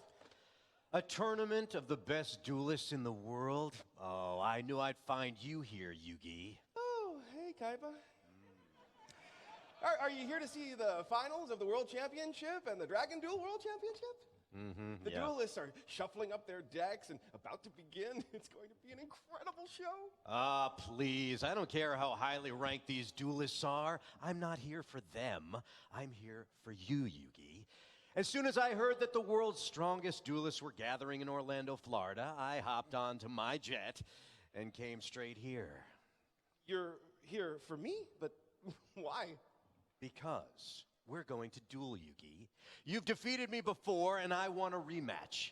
By winning here and now, I will prove to everyone that I am the superior duelist. Thank you. You want to duel me? Yeah, that's right. I've adjusted my deck and my strategies to take you down. This time, I won't be defeated. Duel me now, Yugi, or admit you're a coward.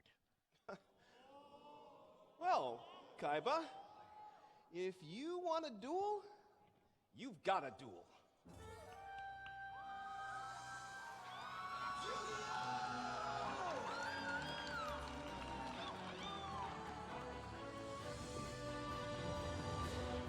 Be careful what you wish for, Kaiba.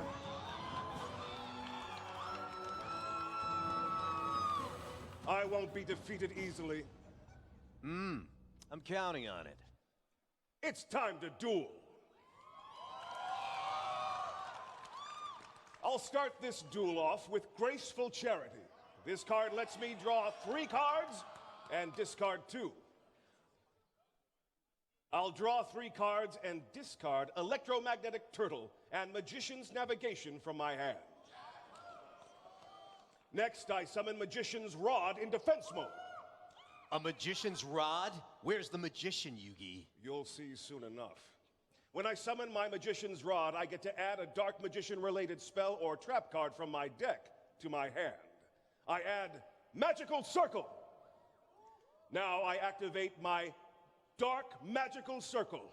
But my Dark Magical Circle is a continuous spell card, and when I activate it, I search the top 3 cards of my deck for a Dark Magician card to add to my hand.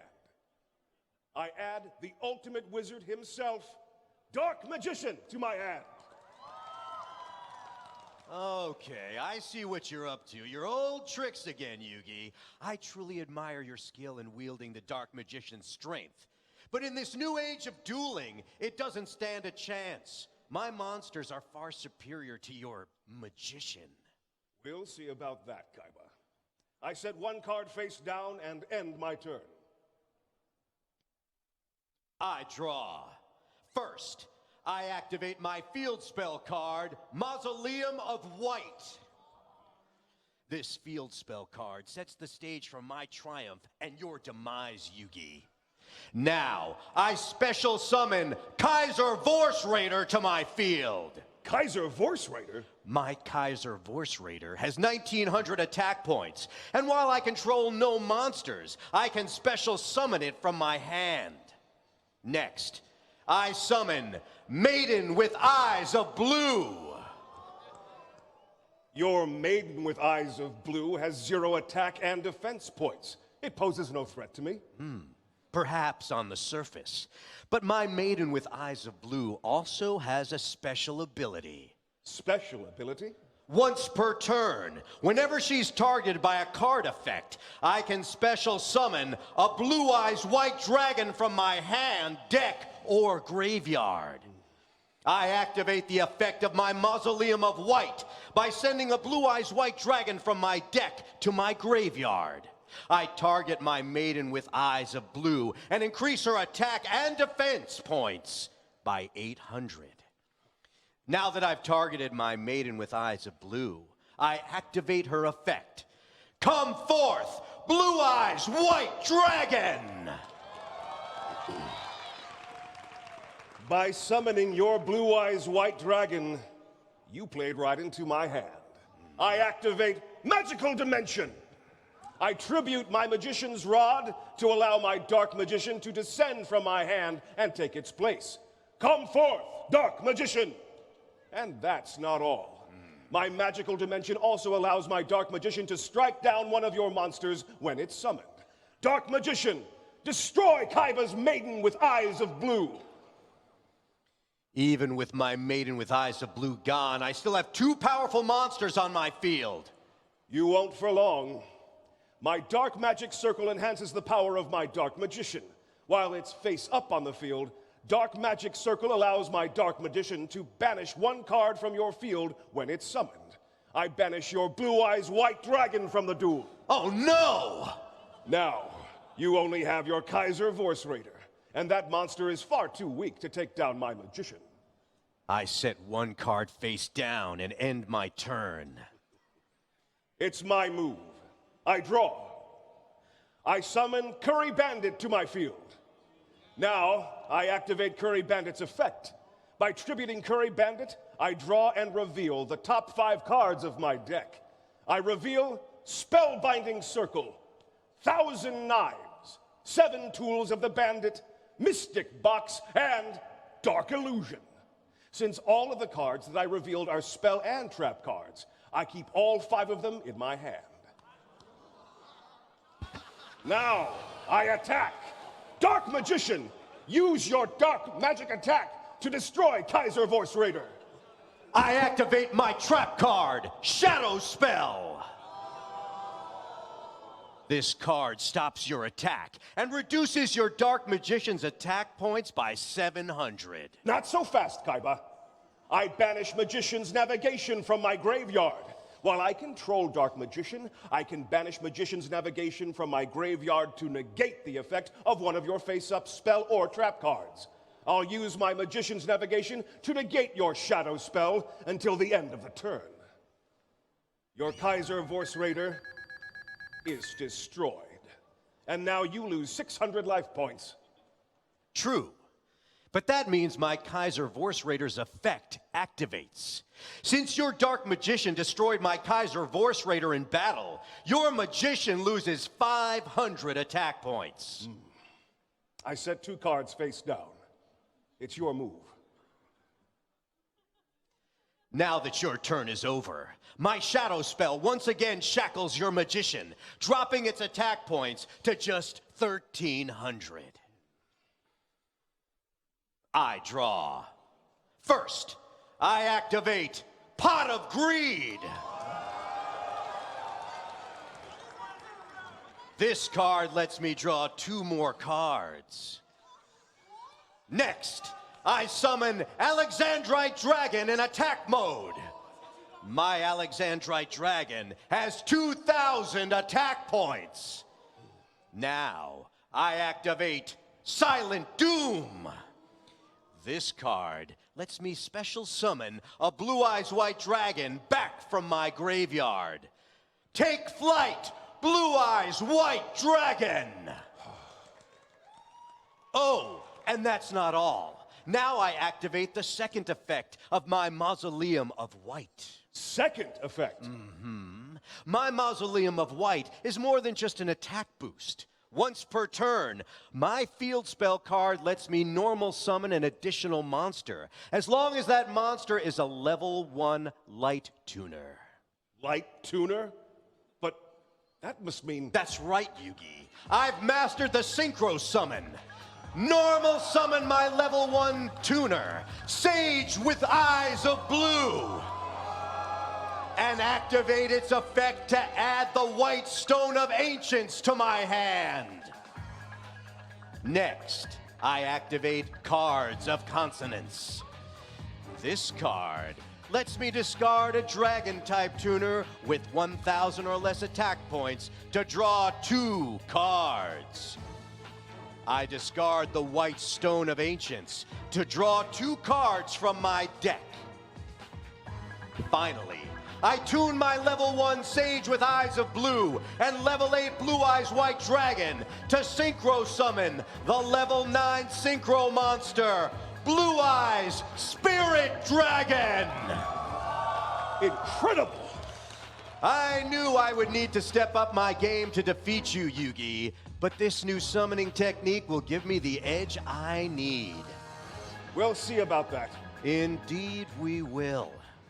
And just because I now have access to powerful new monsters, well, that doesn't mean I can't summon powerful old monsters.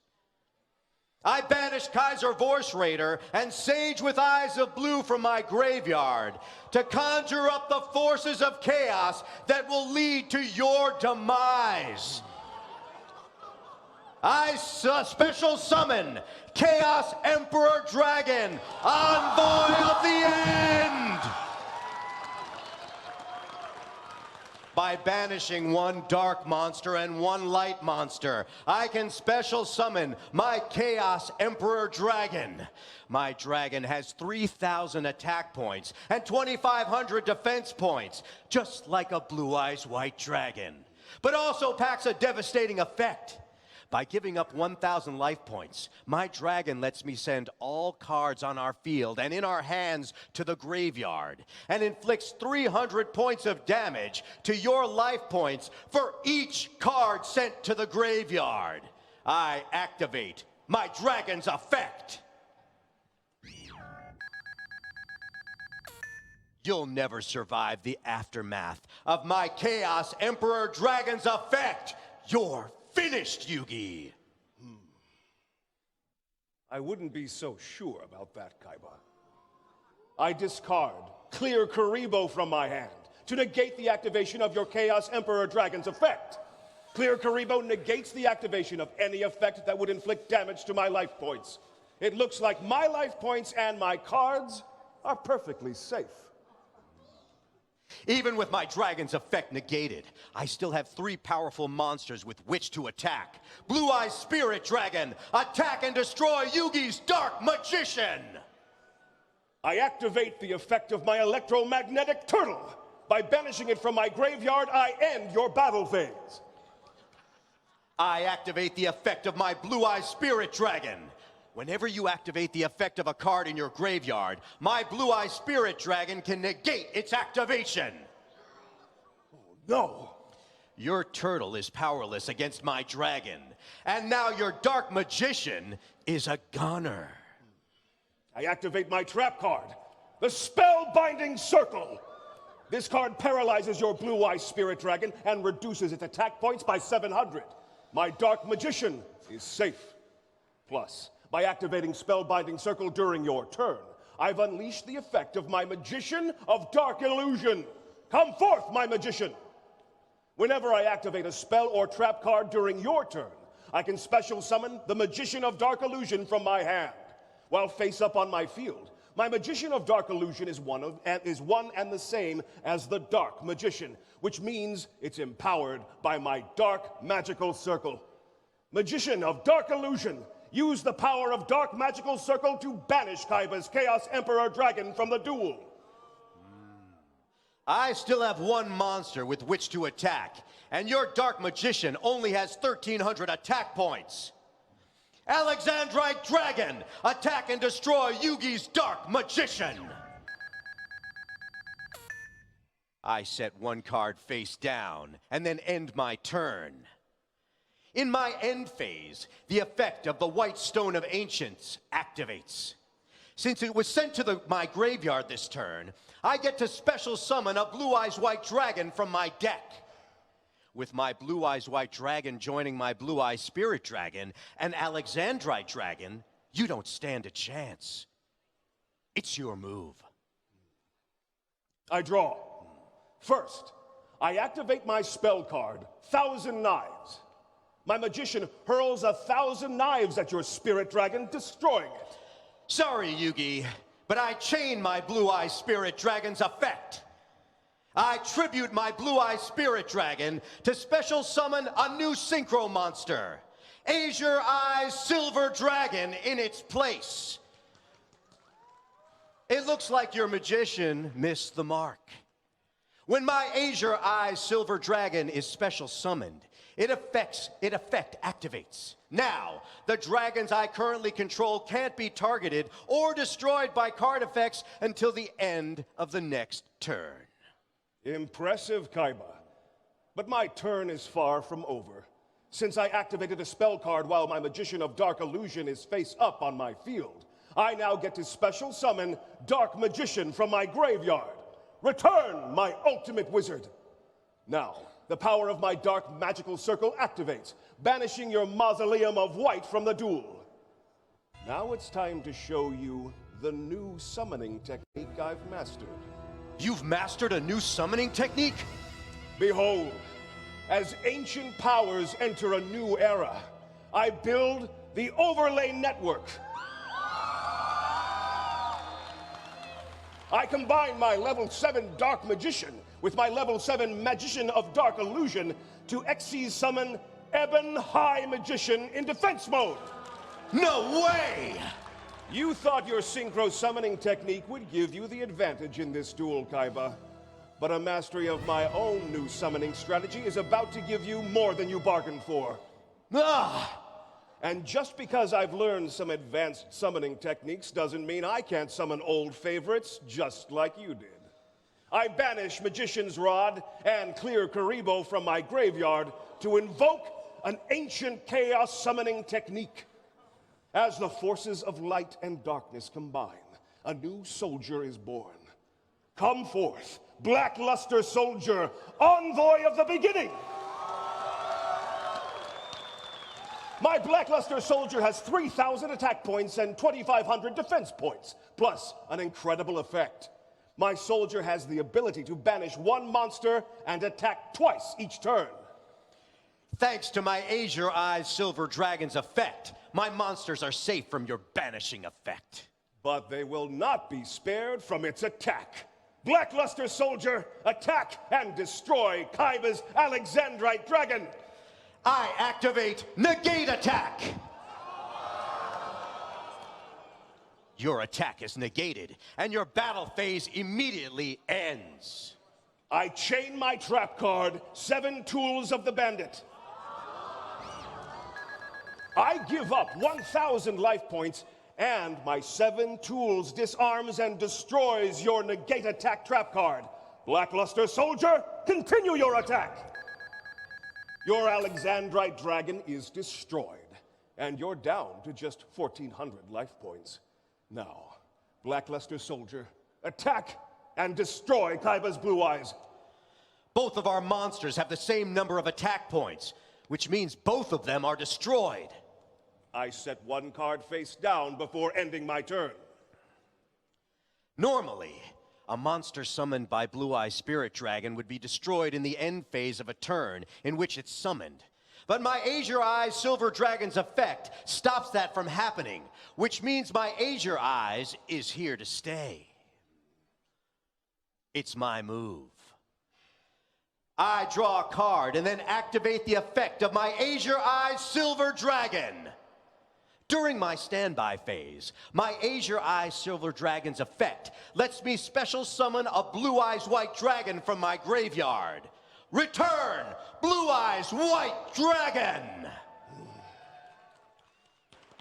Now, I activate Card of Demise! This card lets me draw until I have 5 cards in my hand, as long as I discard my hand in 5 turns. But I can promise you this duel won't last that long, Yugi. I will defeat you long before then. We'll see about that. Next, I activate a Wing Beat of Giant Dragon! By returning my Blue Eyes White Dragon to my hand, I destroy all spell and trap cards on the field. Now you're Welcome back to round 5. This round we have the Master Duelist himself, Billy Brake, back from the floor, replacing Jerome and Kale. But we'll have Jerome back a little later. This feature match, we have some pretty exciting decks. You seem pretty stoked on one of them. I'm excited. I'm so excited that this is the match that I get to commentate. I've been walking around, all day, so it's nice to sit back and watch some good duels. We have Roger Damas over here playing with Blue Eyes Chaos Max. It's not just a normal Blue Eyes deck. He's also using the ritual form of Blue Eyes and Blue Eyes Chaos Max, which is actually a really strong card in this format that a lot of people have overlooked. Yeah, so Chaos Max is the one that can't be targeted, right? Or destroyed by card effects. Large ritual monster, 4,000 attack and deals double piercing damage. Double piercing damage. So only when the monster's in defense position or attack mode 2? It only does double damage when the monster's in defense mode. Right, yeah. And it's actually a lot more impactful than people give it credit for. Yeah. I mean, against cards like Retaliating Sea, right? Someone accidentally brings one of those in, boom. Yep. Seems like a lot of damage, 5,200 just attacking over that in defense position. And it having the whole net can be destroyed by card effects and not being able to be targeted. It's just a resilient creature that's also just huge. Yep. So, and then we also have Ryan Hughes here playing Yosenjus. An archetype I haven't seen in a while, but it's carded Demise Yosenjus. yeah, I mean, I feel like the last time we saw this deck was when Lose One Turn was a big card. But yeah, it looks like we have the players out and ready, so we can go to Shuffling them. up, getting ready.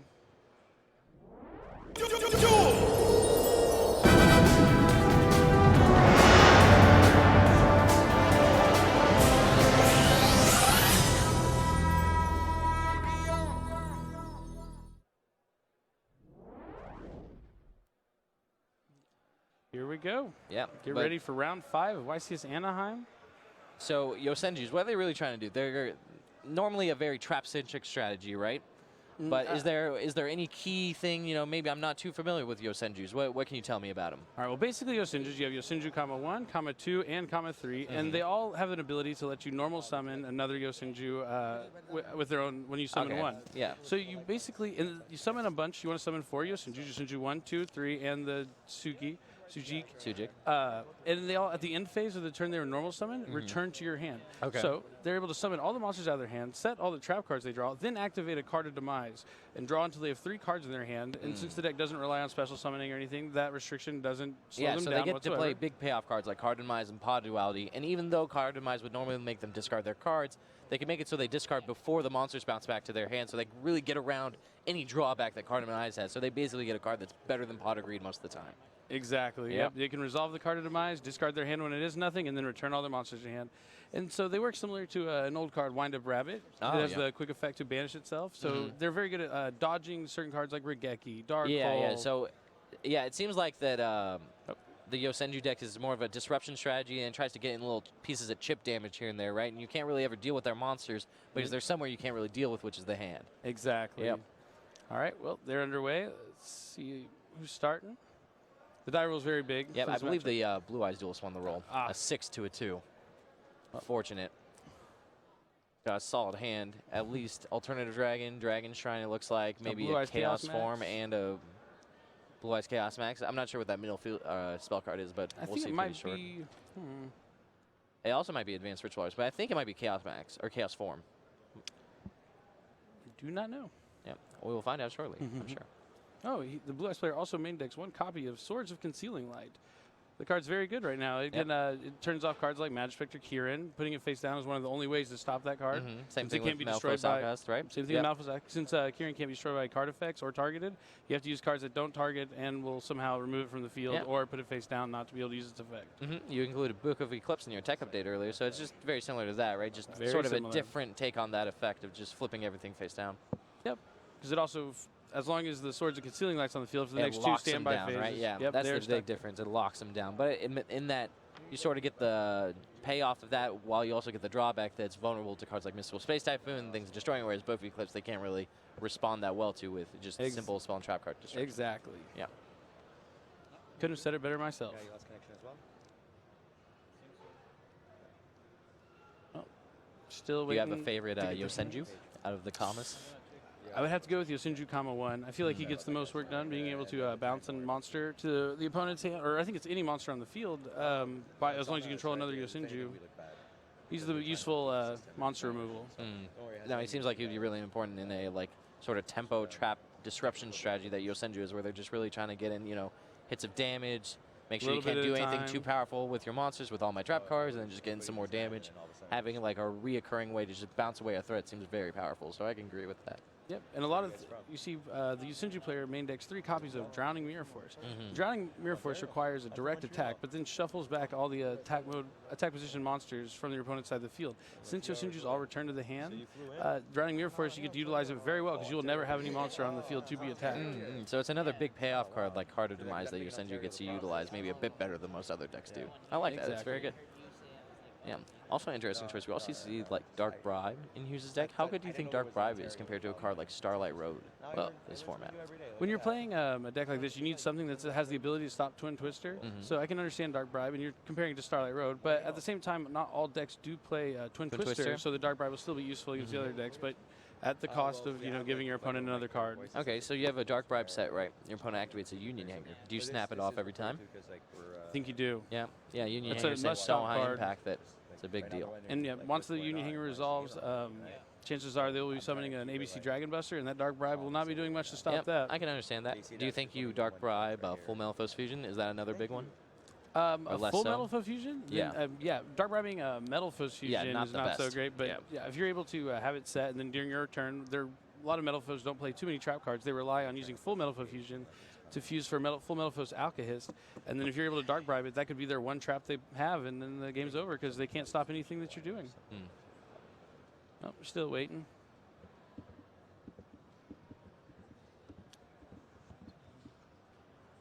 Roger Flores. This other word is just... Yeah, we have Roger Flores playing the Blue Eyes. Yep, against Ryan Hughes, dealing with Yosenju. I'm excited to see the Blue Eyes Chaos Max Dragon deck. It seems really, really cool. I've lost to it very recently in some of my Yu-Gi-Oh! Adventures in tournament. I was not aware of how powerful that card was until it was summoned on me multiple times. Yeah. I mean, when I see a card like that, I really just want to start comboing with like Ojama Trio and just doing the most silly thing I can, right? Because it seems like a silly card on the surface. But in actuality, when you read it, it has a lot of attack, can't really be affected by much, and just has this additional huge damage upside at 4,000 attack. It is crazy. Huge. Yeah, you cannot put your monsters in defense mode against this guy. Yeah, the two cards right now we have that double piercing effect, Metal Foes Orichalc and Blue Eyes Chaos Max, is one of the most impactful effects they've added to cards that people completely overlooked. The damage just gets outrageous. If it's 1,000 to 2,000, but then if it's 2,000, that's 4,000. It's an exponential increase. I can understand why Swords of Concealing Light is especially good in Flores' deck because it gives you a way to put their monsters to defense, right?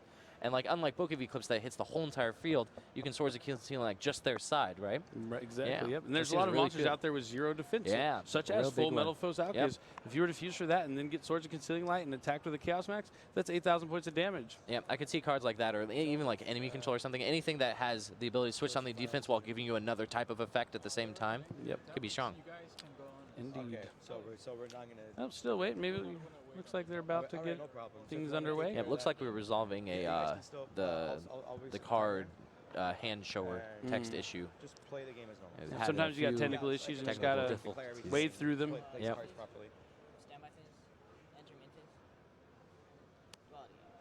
All right, so it looks like Yep, Yosenju user started. Yep, Pod Duality. For Card and Demise, that looks like a good one. I would Yep. be surprised if he took anything else. Oh. Yeah. I was talking to Jerome earlier. I really miss playing with Pod Duality. I feel like that card used to just be so solid, and now it's not the same, man. The game has sped up quite a bit. So yeah, being able to take any card off the top of your deck sort of used to be very solid, but now, and except in a deck like Yosenju's where it doesn't require any special summoning, it is not seen much play. Oh, Card of Demise for 3. As you're saying, better than Pot of Greed. Yep. It's a good one. And he gets full value being able to set it all. Ooh, and he plays. How good is Macrocosmos against Blue Eyes Chaos Max? I would solid, say right? much above average. Above average? A On lot scale of- of 1 to most- 10, where do you quantify it at? Against Blue Eyes, I put it at like an 8, 9. 8? Against Chaos Form, does it go up or down? That's basically his one chance to not lose to the Macrocosmos, unless his only way to summon it is an Ancestral Arch, which would require the monster to go to the graveyard, I believe. But yeah, Blue Eyes does require graveyard and all the graveyard effects, so the one Macrocosmos being activated will give him problems. Yeah. But since he doesn't know what his opponent's playing, it doesn't look like he's going to just flip it immediately during the draw phase or standby phase. Yeah. So maybe he'll get a chance to use his Dragon Shrine that's in his hand. Yeah, but Dragon Shrine usually prompts a response, I would think, right? Oh, Even then though he you would don't just chain snap the it off. he Yeah. would chain the Macrocosmos, Yeah. and then they would get banished. All right, go ahead. Yeah, Macrocosmos is going to be a big deal here, I'm sure. Probably game defining, actually, because he drew Dragon Shrine. There is All plays just going to snap it off Nope. during the draw phase. I can respect that. A lot of the times you're just going to be chaining it to the first thing or doing whatever anyway. So I'm sure there's certain situations, right, where it'd just be safer, like trading, for example. Melody of the Awakening Dragon, discarding Stone of the Ancients. Yeah, it's just safer having it than not. And even though, you always want to try to get your opponent a little bit and make them do something and, snap off that trap card to stop them, sometimes you just need to be safe and do it during the draw All right, phase. we revealed a Blue Eyes Red Dragon, 2 special summon and a Blue Eyes alternative. Yeah. Looks like there's a Drowning Mirror Force, or a Quaking Mirror Force set, maybe. So that might be the way that Hughes tries to deal with it. But it looks like he has another response. Lose one turn. It's going to put that Blue Eyes Alternative Dragon in defense mode for the turn, and his effect will be negated. Yeah, not too old. It was a pretty big format-defining card, right, during the whole Necros, Clifford, Shadal era. It definitely was. Yeah. And since we don't have cards like Evil Storm Exciton Knight anymore, Exciton used to be the best way to deal with lose one turn because it would put it in defense mode, negate its effect for the turn, but on the following turn you'd be able to activate it still since it only lost one turn and not both. Yeah. But without that card, lose one turn is just as strong as Vanity's Emptiness in some cases. We already see this Macrocosmos getting value. No search off of that White Stone if it hits the graveyard. And even more important, the monster's not going to the graveyard, so that Blue Eyes Alternative Dragon's not coming back. Yep. No return of the Dragon Lords for him. Dragon Lord will indeed not return.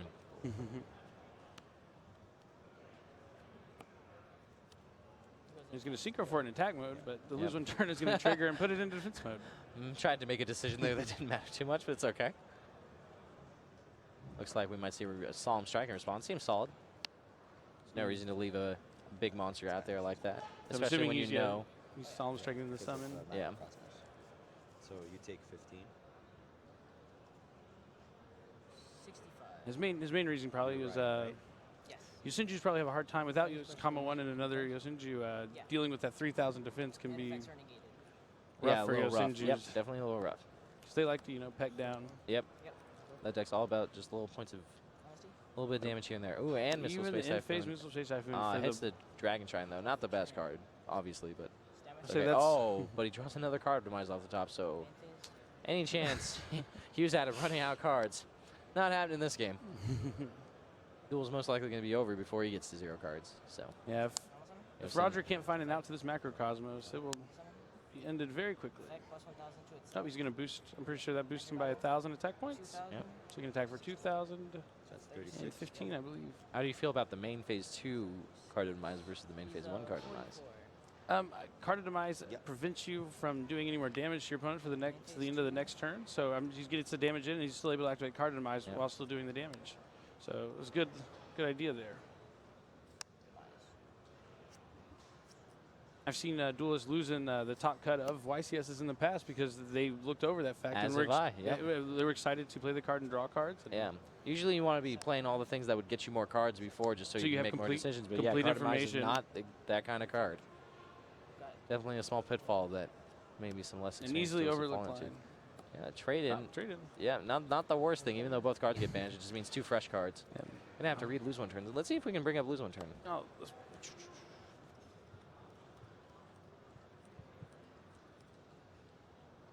you want me to bring up? Yep. Show card. Show card. Let's see. Lose one turn. Yep. This card was very, very good for a long time, and it still is. It doesn't see much play, but. Yeah, the original strategy they wanted to use it was Cliff Forts, right? Because they didn't really need to special summon much like Yosenju's did. Yosenju's were actually sort of a deck during that time, too. That was when we first saw them out of the Secret Forces, same as Necros. So. Yep, and they're still here. Yeah. Got better, definitely, because of Card Demise. Card Demise definitely helped any sort of strategy that focuses on setting a lot of back rows. Yeah, and Drowning Mirror Force. They just got a lot of good cards since then. So. They did. It's good. It's also just a solid time to be playing trap decks right now. You got cards like Dimensional Barrier, Solemn Strike, all these really good trap cards. Anti-Spell is at, much higher point than it was maybe. Yep, Anti-Spell, shutting down games from turn 1. Yeah. And luckily, we have, some cards that counteract it with Twin Twister. Yeah, that was the big one. Yeah, Danko Seka Resurgence this term, as you mentioned earlier in your tech update. Well, he does play 2 Twin Twisters, but I'm pretty sure Ryan has a Dark Bribe set for his Macrocosmos. Definitely. I think he's considering Dark Bribing this Melody because it effectively deals with the alternative dragon that would come out otherwise. And he only has one other card in hand. Yeah. So and even it's if you were not to draw like he's the Twin trading. Twister. Yeah, he's not even necessarily trading down either because even though the Dark Bribe will give Flores a card, he had to discard a card to use the Melody. So not the worst trade. He seems pretty tempted here. He was just really considering. My opponent was locked out until now. Let's go ahead and move on to the next trap card. There was the Dark Bribe.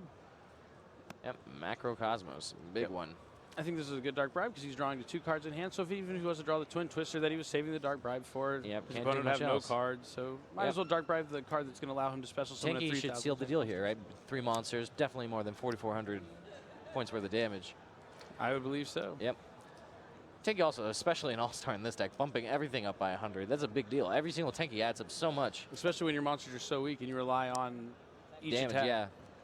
Yeah, this is really just a different style of deck than we see a lot of, just really relying on just small points of damage and doing this cool, interesting axe attack. Yep, and Hughes gets it. Well, this was an ideal game for the Ascension player, and he was able to take down game 1. Got to go first and had card demise, and among many other things. Yeah, so in that situation in the end there, Hughes has Drowning Mirror Force set and Dark Bribe. When your opponent activates Melody, do you think you Dark Bribe that, or do you think you let him try to summon an alternative, maybe make an attack and drowning it instead, just to save the Dark Bribe? I agree with the Dark Bribe because if the one other card, either way, it's like kind of a win-win situation. Yeah. But by Dark Bribing the card, leaves him with 2 cards. The only card he would be worried about really is Twin to get him back in the game, but he's so low on cards it won't matter. Yep. But yeah, the alternative being special summon, lose 1 turn, putting in defense mode. If he doesn't ever active, he tries to sit on that alternative, and for some reason Ryan can't use combo 1 to bounce the blue eyes back to his hand. It just didn't seem like the alternative was doing much because of lose 1 turn. And then in addition to that, even if it ever really did do something, the Drowning Mirror Force sort of covers his bases. But exactly, he was completely covered either way. I think that's an important thing, though. Maybe Hughes just identifying where he needed to sort of like turn the corner, like make sure, try to get the duel done with. Because that's a very important thing with the time is right? time is a factor in every match at a YCS. So finding the fastest and most direct route is usually a pretty good thing. Yeah, I agree with what you're saying, but I think I meant more so that like Yosenju needs to value damage so much that at any point they can close out a game, they need to try to do it. You know what I mean? Yeah. Like they're not trying to play a long grind game, even though it seems like they would with all their trap cards. They're actually just trying to like end the game as soon as possible. Yep, because the longer they have, the longer their opponent has to draw an out to whatever card. Their lose 1 turn, their macrocosmos. Exactly. Yes. Let's see what these guys could be side decking. Let's see. Let's take a look at Flores' first. So well, we don't have too much here that is I don't think is going to help him very much in the Yosenju matchup. Not a lot of I would say just a single card. A single Phoenix Moonblast. Yep, just a flexible card that can maybe deal with a Hateful Trap card. Not even the 3rd Twin Twister in a side deck, so it's real rough against trap decks.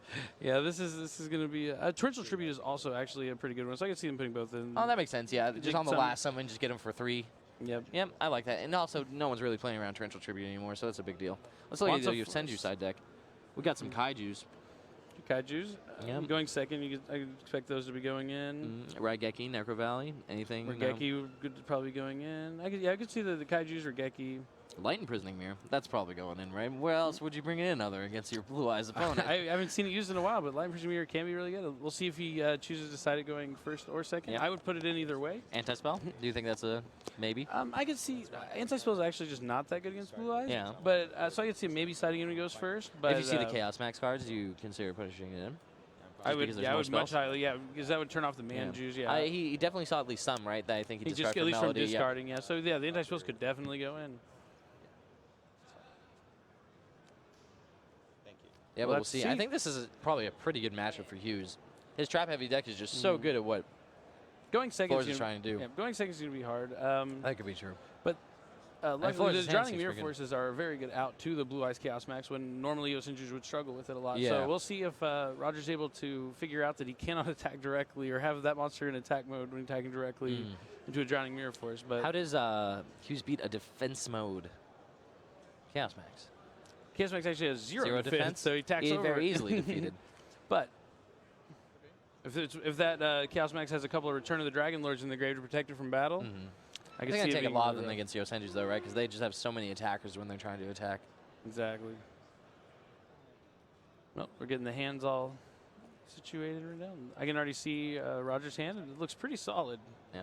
We're definitely going to see a Blue Eyes Chaos Max coming down. I see a Manju and the Chaos Max and a Melody. Melody the Winged Dragon can actually search for Blue Eyes Chaos Max. Nice. I didn't even realize that. so. Oh, yeah, because it's Blue Eyes stats are stronger? I think so, yeah. That's it has cool. 2,500 more attack. Yeah, so Melody's real good in this deck. You're getting combo pieces, too. That's super cool.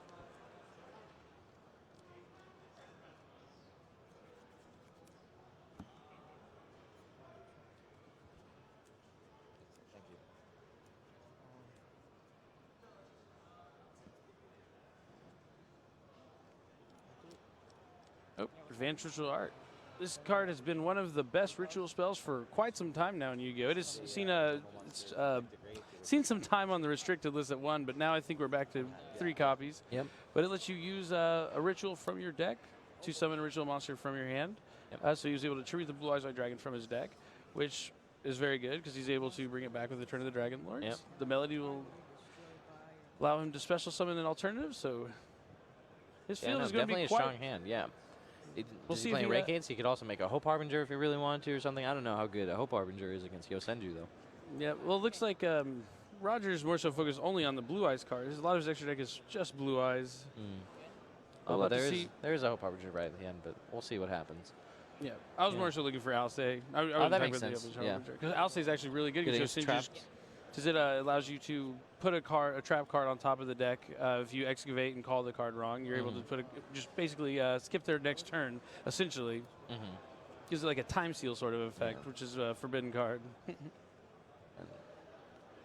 I was talking to Drum earlier about how the newer fusion and ritual cards are designed in such a way that like they sort of allow you to skip some of the pieces you would need, right? Because fusion cards inherently usually need a fusion spell, 2 fusion materials, or with ritual monsters you need a ritual spell, a ritual monster, and the ritual material, right? But with cards like Advanced Ritual Art, you kind of skip one of those steps where all you need is that Advanced Ritual Art and the ritual monster, not needing the material in your hand.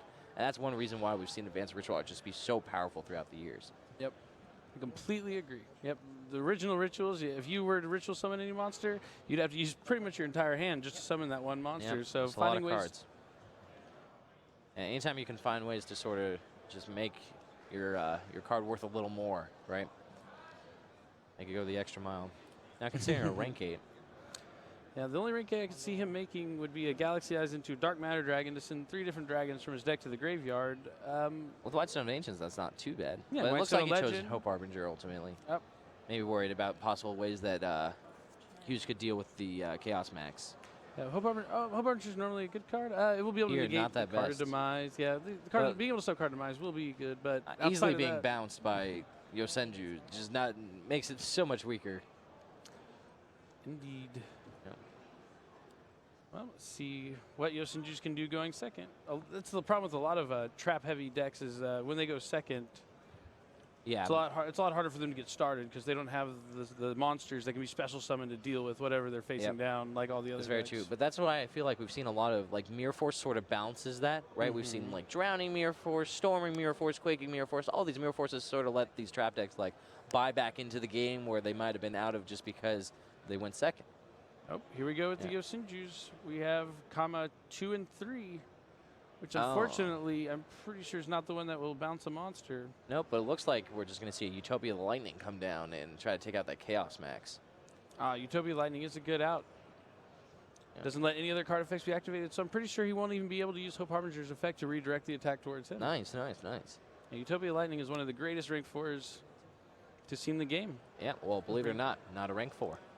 He's not a rank 4. Effectively a rank 4. I'm just being choosy with words, but yeah. Utopia Lightning on another level. So he goes both Yosenjus on top of each other for number 39 Utopia into number S39 Prime, and then number S39 Lightning. Oh, chooses to attack. That's interesting. Chooses to attack Hope Harbinger. Well, maybe he doesn't realize that the effect will still be stopped, or... Oh, since he has the S Prime, he'll have the 2 materials, so he's assuming that by killing the Hope Harbinger... No, I can't think of why attacking the Hope Harbinger over the Chaos Max. Next turn, can't the Chaos Max just... Oh, it's because of Return the Dragon Lords. It'll protect it, so it didn't make a difference. Yeah, because it's a replacement, right, and not an actual effect activation. Regardless, he just can't deal with Chaos Max. Yep, it'll still prevent it, despite card effects not being able to activate it. Yeah. Can't even use that card in Mize. It's gonna have to wait a little bit. Yeah, I don't know. How do you feel about this? Do you think that just trying to burn through as many Return of the Dragon Lords is the best way to go about this, or do you think that trying to dig for something like Drowning Mirror Force might have been the better route? It's tough to say, but I would almost prefer like not attacking there with lightning, just leaving it with all the materials, because now it just forces out one more attack. Like he could just attack with Hope Harbinger here, and if he does the effect, he'll still have to be able to follow. Lightning is whenever it attacks or is attacked? Yep. Yeah, we don't see much of the other half of that, right? It's only usually attacking. Exactly. Yeah, because you have to play that extra material to be able to detach the 2. Yep. It's translation right there. Ready to go. Yep. I like it. I've seen a lot of handwritten translations today in the Future Match area. One duelist had a full journal. Well, if you're going to use them in foreign cards, requires the translations. Yep. Gotta make sure everyone is on an even playing field at the Yu-Gi-Oh! Championship I'm a fan Series. of using English cards in an English tournament because, like as we're seeing right here, this will take up a few seconds. Yeah, anytime you can save seconds is big, especially at a higher level, because you just want as much time to actually play the game as possible in order to beat your opponent. You try not to have things decided by time and a match procedures. You want to rely on your skill and your dueling spirit. Yep. Yep. It would be very unfortunate to lose a game just because you were using foreign cards and had to take some extra time with translations. Here we go with the Hope, like I was saying, the Hope Harbinger attack, because he would prefer the Chaos Max. Yep.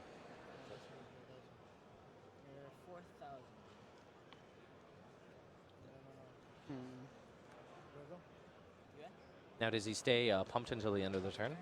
No, I believe it's just for that battle. We haven't pulled up right here. I believe it's just for that battle, but I guess he just doesn't want to attack with his monster. He's scared of what could be happen.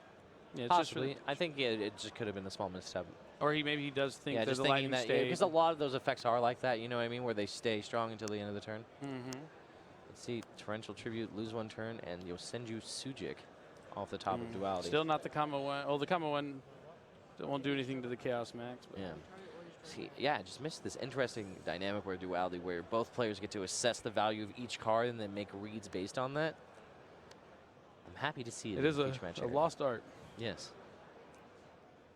Orion's finding a way to. Yeah, bring him back. Just the consistency that card adds, and it's also just goes so well alongside Card Demise, right? Because Card Demise is such a big payoff card. Also, you just want ways to dig. Yeah. Yep. So the more ways you can find your best cards, the better. That's why we see so many decks include things like Upstart Goblin, right? Poly Duality sort of just provides you with that additional level of card selection, but it's just not every deck can really pay off the same way that other decks can. But Yosenju, as we mentioned before, really good Duality and Card Demise deck. Indeed. Let's see. He grabbed. Looks like Yosenju Sujik. Sujik? Yep. And then. Now he's activating Desires, hoping. I would assume he's hoping for a Card of Demise and another Yosenju to summon. Looks like lose one turn and Dark Bribe is what he got instead. Couple traps. That will be helpful, but if he doesn't have the Drowning Mirror Force, this Chaos Max is going to be in things very quickly. Yeah, probably forced to normal summon the Yosenju or the Yosenju Sujik, right? Because if he sets the thing, he's getting double damaged by the Chaos Max. But he still just doesn't want to lose it out to discarding during the. Oh no, he hasn't activated Card Demise, right? So you can just hold it. Yeah. Never mind. I thought he'd be forced to set his cards and summon his monster, but even though he has 3 cards in his hand, they came off of other things than Card of Demise. It was a Duality and a Desire, so he did draw 3 cards. But yeah, even at that point, I would probably sacrifice just discarding my monster, because setting a monster against Chaos Max. You don't think that's better than just normal summoning? Or normal summoning, yeah, we just normal. But the problem with the normal summoning is that going back to your hand. I mean, yeah, well, Sujik does Sujik return to your hand? If he'd I see what you're saying. If he'd carded Demise, yeah. Oh, looks like Manju's going to go down for 1,100 points of damage. Yep. Any deck that uses rituals, I'm pretty sure you'd want to include Manju in them. He's one of the best ritual searching cards. Yeah, being able to search either piece, monster or spell, very unique. Yeah, he has a lot of hands. Oh, a Dragon Spirit at the top, not a good one to draw. I see he has an effect there in his hand. Yeah, that very important for later, possibly. We'll see what happens. Maybe it'll stop. It seems like the way that.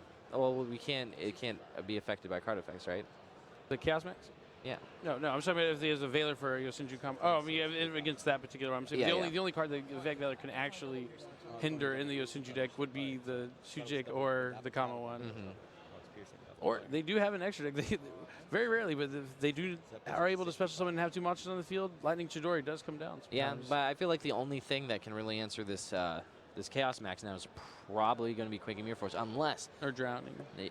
Yeah, my bad. Drowning Mirror Force. But Hughes does use number 82, Heartland Draco. I haven't seen that gotten well with. Floor is only at 2,900 life points. We could see just a series of turns where, direct with attack of Heartland Draco, and he has an ability, right, if you have a face-up continuous spell. He can't be destroyed, I'm fairly certain. Yeah, well, let's bring it up. Let's go to Lucy Heartland Draco and see if this guy might... a surprising number of continuous spells in Yosenju just because of Tenki. So anytime, they find a Tenki, it's pretty easy to make the Heartland Draco and then go from there. So yeah, it's surprising how well this Xyz monster fits in the Yosenju strategy. Yep. If he's somehow able to make this guy, he can't be targeted by attacks. Yeah. So if he can find a Tenki, that's what he really wants. Tenki would be very good. Yeah, Tenki unlocks his hand, lets him search a Yosenju so he can summon the Sujik, make a Heartland Draco, Kraken for 2,000. He's going to need it right. Oh, there's one. Well, he had the Sujik already. Yeah, I mean, he needed to drew a monster, just what he needed. Well, yeah, but he needs the spell, right, to make sure the Heartland Draco just doesn't get run He's over able the to next turn. prevent it, Yeah, yeah. because even though it's 2,000, still 2,900 is what he's looking for. Yeah, and if none of his traps would be able to protect it, then it would be unfortunate. Let's see if it would be good if he had another copy of Utopia the Lightning. Yep. But that is the main rank 4 out to deal with this. Gaga Cowboy is shy of... Oh, I can't even target the Chaos Max, so that doesn't work. But he can boost his attack all the way to 3,300, so if he was able to get the Geiger Cowboy just a little bit stronger, maybe he'd be able to take him down.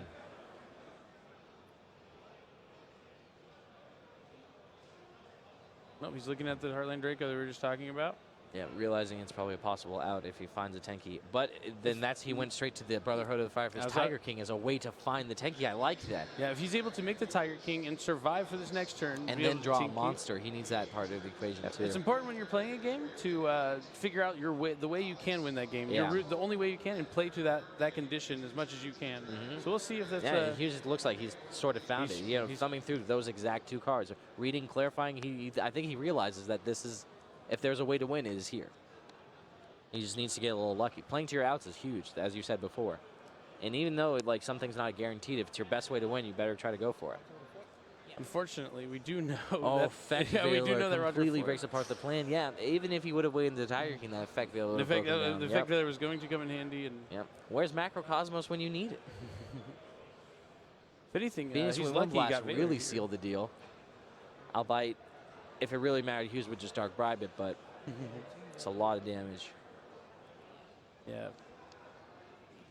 I would be surprised if Ryan Hughes makes it through this turn.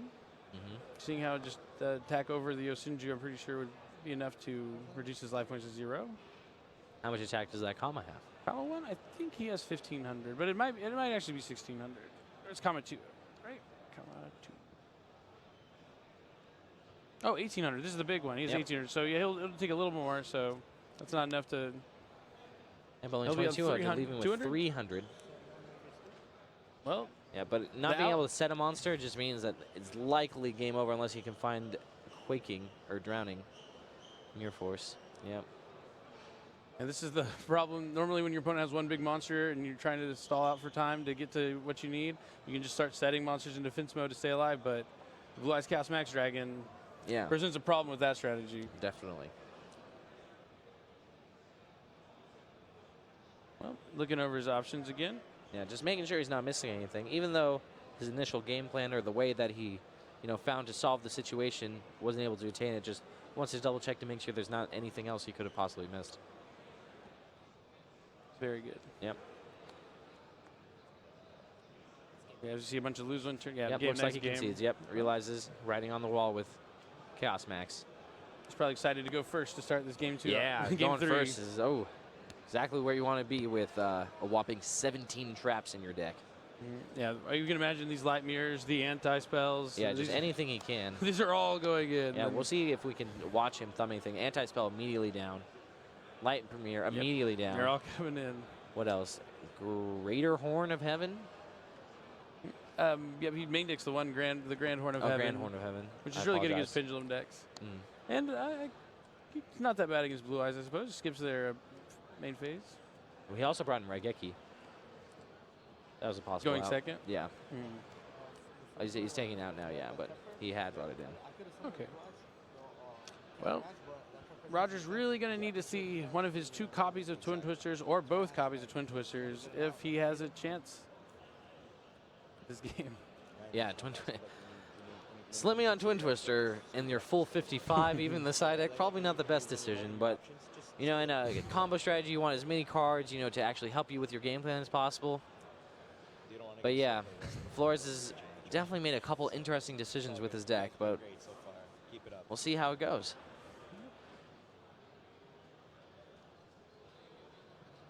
And there's that. I've been having a great time all day being out on the field. The floor? Oh, yeah. Checking out what's going on. What's the coolest thing you've seen so far? What deck? I've seen Metal Foe decks with Swap Frogs in them just to make totally awesome. There's been lots of stuff. I've seen Wing Dragon Raw Sphere Mode summoned and get That's Ignister back super in the deck, cool. so they got OTK'd after summoning the Ignister. Oh, man. Yep. There's been some crazy stuff going on out there today. Everyone's trying something a little weird, and they want to get that edge so they have that chance to win it all. Yeah, Jerome was talking about it earlier. The key things, these tech, right? Tech can just define your whole entire tournament. If you're just one level higher than your opponent in terms of some key decision, especially with card selection. Yep, it is very important now. Yep.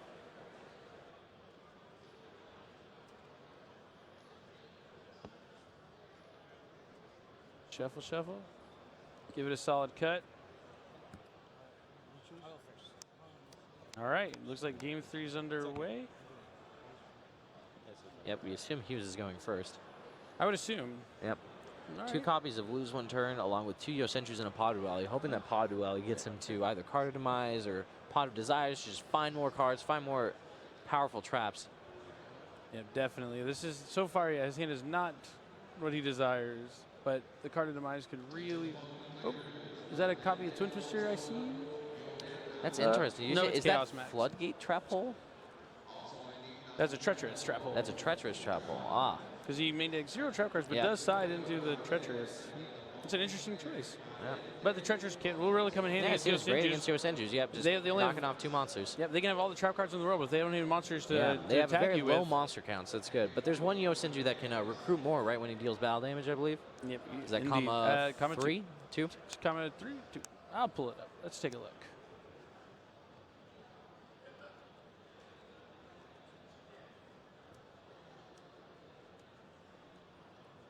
Oh, he dualitied and got Yosenju, comma 1, so he has 1, 2, and 3, I believe, in his hand. Yeah, I believe it's Yosenju, comma 3. We were discussing. Is it 2? Go ahead. So, not a great start Nope. for Yosenju's, Yeah, but Flores' hand, he drew Trade-in, so that means that Blue Eyes can just go down 2 fresh cards. Yep. Ryan is really counting on these lose one turns to get him there. Unfortunately, having 2 is just the same as having 1. Yep. Unless Can't make him lose 2 turns, unfortunately. No, trade in. Nope. Manju and a That's a Return of big the one. Dragon Lords. Definitely a big one. Well, things are shining. Lose on one our- turn, not the most powerful card against normal monsters. So, right, it only works when a effect monster is special summoned. Yep. Not a normal monster being special summoned, correct? Yep. So Correct. Return of the Dragon Lord, just 3,000 attack, probably good enough right here. Yeah, the Blue Eyes White Dragon. Yeah. Is The only issue is that if it's bounced back, then you can't return it again. But showing his opponent that there's a Phoenix Wind Blast in his deck. Maybe not the. Yeah, when you set your most deck down, you want to try and intelligent keep it face down usually, and not give a free yeah, information. just conserve away. information. We've been talking about a lot about concealing information today in terms of even things like, knowing when to concede or summoning a Lila when you know you're going to lose just to break a set card that you maybe didn't know what it was, just to get that little piece of extra information. Turning your deck phase up, probably not the best way, even though, you get sort of in the lax duel mode. Yep. Because especially just for now, for the rest of this game, since he saw that, if his opponent sets a back row, he might think, well, he definitely plays Phoenix Wind Blast. Yep. The little things do add up and matter. Yep. Oh, Chaos, we have Chaos Form coming down. Nice. He's going to try and Ritual Summon by banishing his Blue Eyes White Dragon from the graveyard to summon Blue Eyes Chaos Max. And he's probably going to be greeted with a lose one turn. That will put it into defense mode. Yep. So now that since he chose to do this, instead of just bringing back the Blue Eyes and playing beat down around the lose one turn, maybe this will be what Yosenju Ryan needed. Yeah. It's treacherous. Yeah, no, having 3 Yosenjus means that treacherous won't even do as much as you want it to either. So, unfortunate. And a third lose one turn. Just in case he deals with the another first 2. one. Yep. Okay, single Yosenju, second Yosenju. Right here, he's going to try to respond with treacherous, but that won't stop him from using that effect to get a third Yosenju. No, so this activates upon summon and then he responds. Yeah. So and they're just resolve the chain. Yep. But still gets that last Yosenju down. He needed that monster yep, summon. Just deal with the Chaos Max. Without Return of the Dragon Lords of the Graveyard, also very weak. Yeah, perhaps not the best sequencing here. Sometimes when you build your deck around a specific boss monster, you really want to get it out because that's how you're going to win. But, sometimes just insurance policies like Return of the Dragon Lords need to set up. Be able to make the read that. Yep, and then look, he drew the Phoenix Wind Blast. Oh, well, so we'll see if this information comes back to item. Things are actually turning around for our Shinji player because if he ends up trying to Wing Blast, they'll lose one turn, so he can special summon his monsters and gain their effects. So we know he has a couple more ready for him. Indeed. This Phoenix and Moonblast is going to be pretty good, though, right? Because he gets to discard the Whitestone of Ancients. Yep, and then he'll be able to special summon the Blue Eyes from his deck during his opponent's end phase.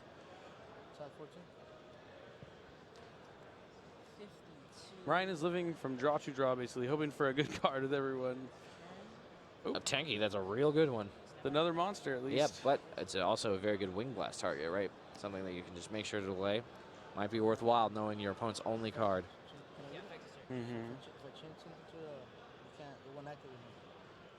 If you change the Fuse Wing Blast here, it could set him back far enough to where you might be able to seal the game. Yeah. He's You could also let the Tenki go, right? You let the Tenki go because he's just going to search a Yusenju and you just Phoenix Moon Blast that Yusenju instead. So you can limit your opponent from changing like their decision on what card they might want to search with Tenki. But at the same time, it also makes it so if you draw a card like Twin Twister, it gets much worse because you can't just respond to the Tenki they just drew and activate. You basically gave them the monster for free. So do you think you'd Wing Blast the Tenki, or do you think you'd wait until they summon the monster? If I was going to commit to Wing Blasting the monster, I would just go and decide to Wing Blast the Tinky because he knows the Yosenju that's inside. Do you think it's better just to Wing Blast the back row and let him get the monster because losing your Manju isn't the biggest deal? The thing that I would fear is that letting him get the Yosenju that can add more monsters when it deals damage just means that my clock is running out. So I feel like you need to defend against that threat. Yep, It looks like that Phoenix Moonblast is going to come down. Yep, Flores agrees as well. Discarding that Whitestone Ancients, taking right to the top of the deck. So he only has single the Yosenju is going to come down. Kama 1. Yep. He's just a little bit bigger than Manju.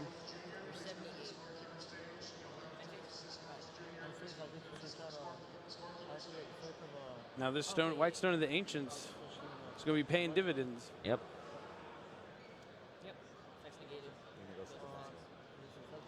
Effects negated. Goes to defense mode, but it can be switched back during your own turn, yeah? Only for one turn.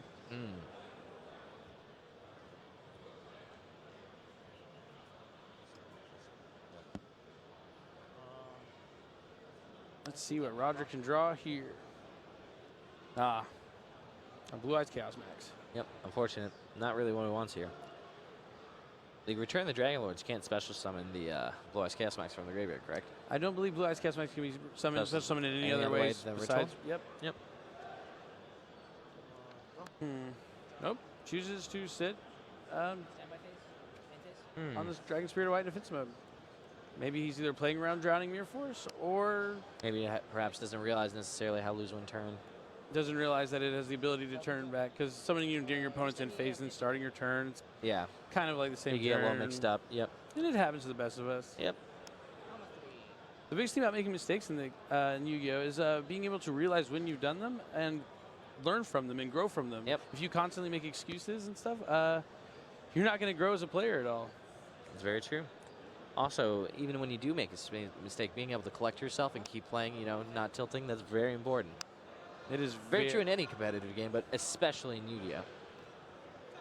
Because chances are something's going to happen in the game that's going to make you upset. Oh, let's see what. No copies of Return in the graveyard.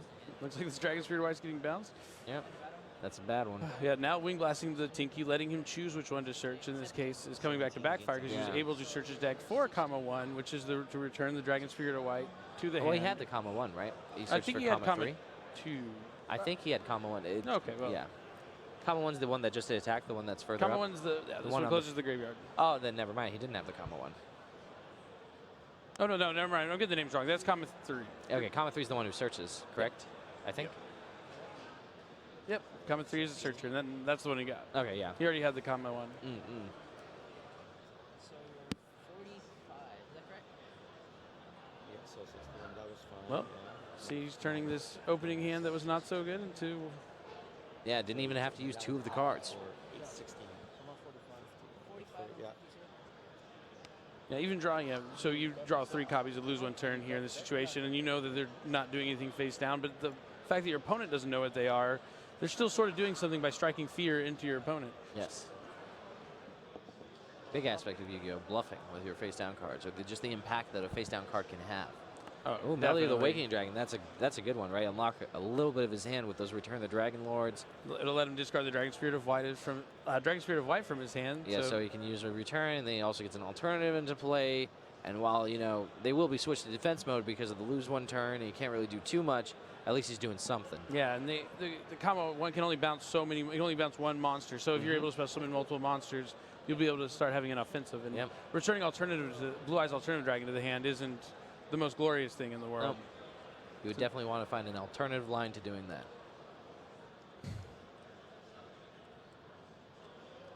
Well, he adds a Blue Eyes White Dragon and a Blue Eyes Alternative.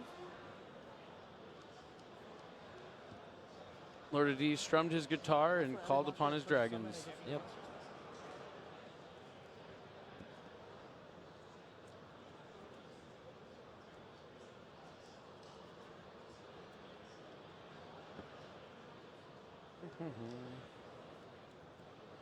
Don't call me a mind reader, but I have a feeling he's going to reveal a Blue Eyes White Dragon to special summon the Blue Eyes Alternative from his I can hand. agree with that. I actually think he's supposed to use return first, though.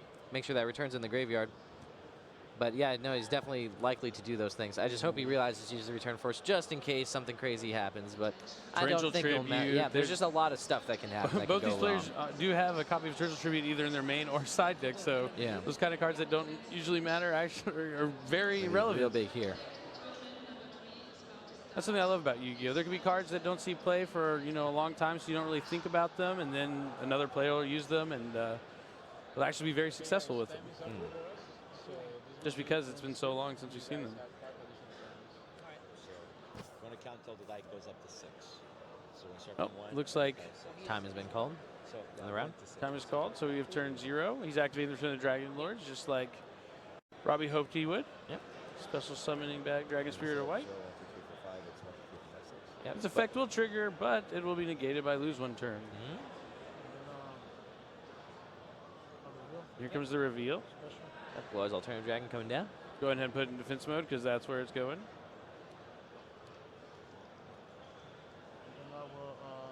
See if he decides to overlay for a rank 8 here. Or if he wants to just sit on his 2 monsters. Both are fine plays, I think. As long as the rank 8 he makes. Yeah, I think it might be better to just sit on the monsters here, right? Because why is there a reason to make it the rank 8? Isn't it just going to be bounced away by the comma? Yeah, it would be bounced away by the comma, but it would be. I guess the comma's main reason not to make the rank 8, but if you make the rank 8, you send down Whitestone of the Ancients, the Whitestone of. I could have to look at his graveyard. You send them down. What about lose one turn? Does lose one turn not stop? It's a cost. Dark Matter Dragon is a cost in 3 different so dragons. It gets around lose one so turn. he would That's be a able very big to, deal. be able to fill the stuff graveyard for Return of the Dragon Lords and add stuff back. Very, very important. I can agree with that. But I would also agree with sitting on the monsters in defense mode for sure, because he can only bounce so many. You have a return to protect it.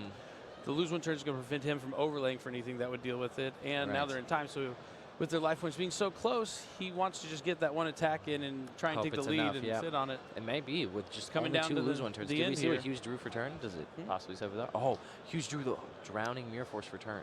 Oh, and he has the life point lead. Drawing Drowning Mirror Force with the life point lead is a big deal here. It might seal this game. Yeah. We'll see what happens. Unless Roger could top deck that Twin Twister. Or find a way to special summon Dragon Spirit of White. And if his opponent has monsters, can use his effect to tribute himself to special summon a Blue Eyes from their hand. So it'll no longer be on the field to be negated by lose one turn and still be able to banish a spell or trap card. Looks like there's going to be an attack from the Yosenju. I think he might have said attack on accident. Or, well, 150, I'll take care. Interesting. There's 1,200 points of damage would make all the difference if he's forced to attack this Blue Eyes in defense Oh, mode. no, he can attack directly with his Yosenju. Oh, he has his attack and attack directly. That's right. And now I'll trigger the other one so he can still search his deck for another Yosenju. So he's just getting his lead to be a little even further Another ahead. big reason why this deck is so good at closing out games with fast damage. You can have low guys that attack directly, even though it's halved. Sometimes you just need that little bit. Cards like Heartland Draco coming in. We saw double Gaga Cowboy in his extra deck. This deck is really, it's very well built for what he's trying to do. I like that. Yeah, I like it too. I'm very impressed. Yeah, my favorite thing is watching duelists who are very experienced with, maybe a deck we don't see a lot of, because we know their deck, even though, it might not be ABC, might not be Malphos, we know that their Yosenju deck is going to be built very well. It is tried and true. Yeah. They know it in and out. I mean, have you had any success with decks like that in the past at the YCS level? Anything that, maybe probably wasn't the best deck to play, but do you think you normally just stick with?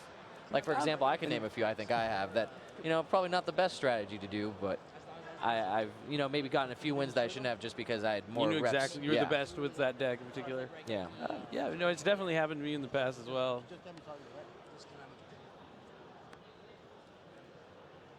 Oh, we have Harpy's Phantasmal Dragon. Let's bring this card up. Show you. Yeah, it's a cool one. Wait, would that be negated? Yep, there it is. He takes 3 wins. Let's see, this effect can only be applied. Oh, it can attack directly. Another attack directly. Yep, very important for what this deck's trying to do. Oh, and it can't be targeted for attacks. So he's sitting on it as a wall and also going to be So using. it can't be targeted for attacks. Does that mean that 4 just can't attack directly? Yep. Can't attack at all unless he hits some other monsters. It seems like his deck is very well prepared for this strategy. Yeah, it seems like, especially when things go to turns, Yosenju definitely has an advantage, right? Because it just has a lot of ways to deal burn, a lot of ways to sort of just, bite back. A lot of defensive cards that are pretty good in this situation. Lose 1 turn, obviously a huge one. All the Mirror Force cards. Yeah, it is not looking good for Roger. Dark Bribe, even giving your opponent an extra card, doesn't necessarily matter if they can't play it. Yep, exactly.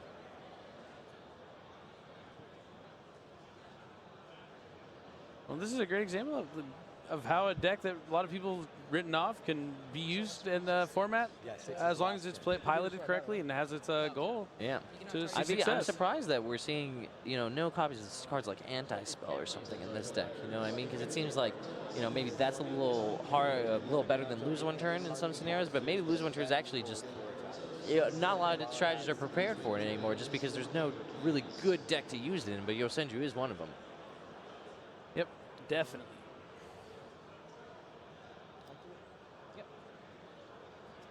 Yep. Well, we have an Advanced Ritual adventure. Art. He's not giving up without a fight, so let's see.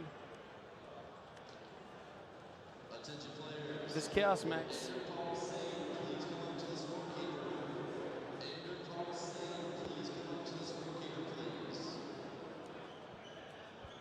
This Harpy's Pet Phantasmal Dragon is going to be putting in work. Yes, quite a bit. Chaos Max hits the field, however, in defense position with 0 defense, as we have seen before. At this point,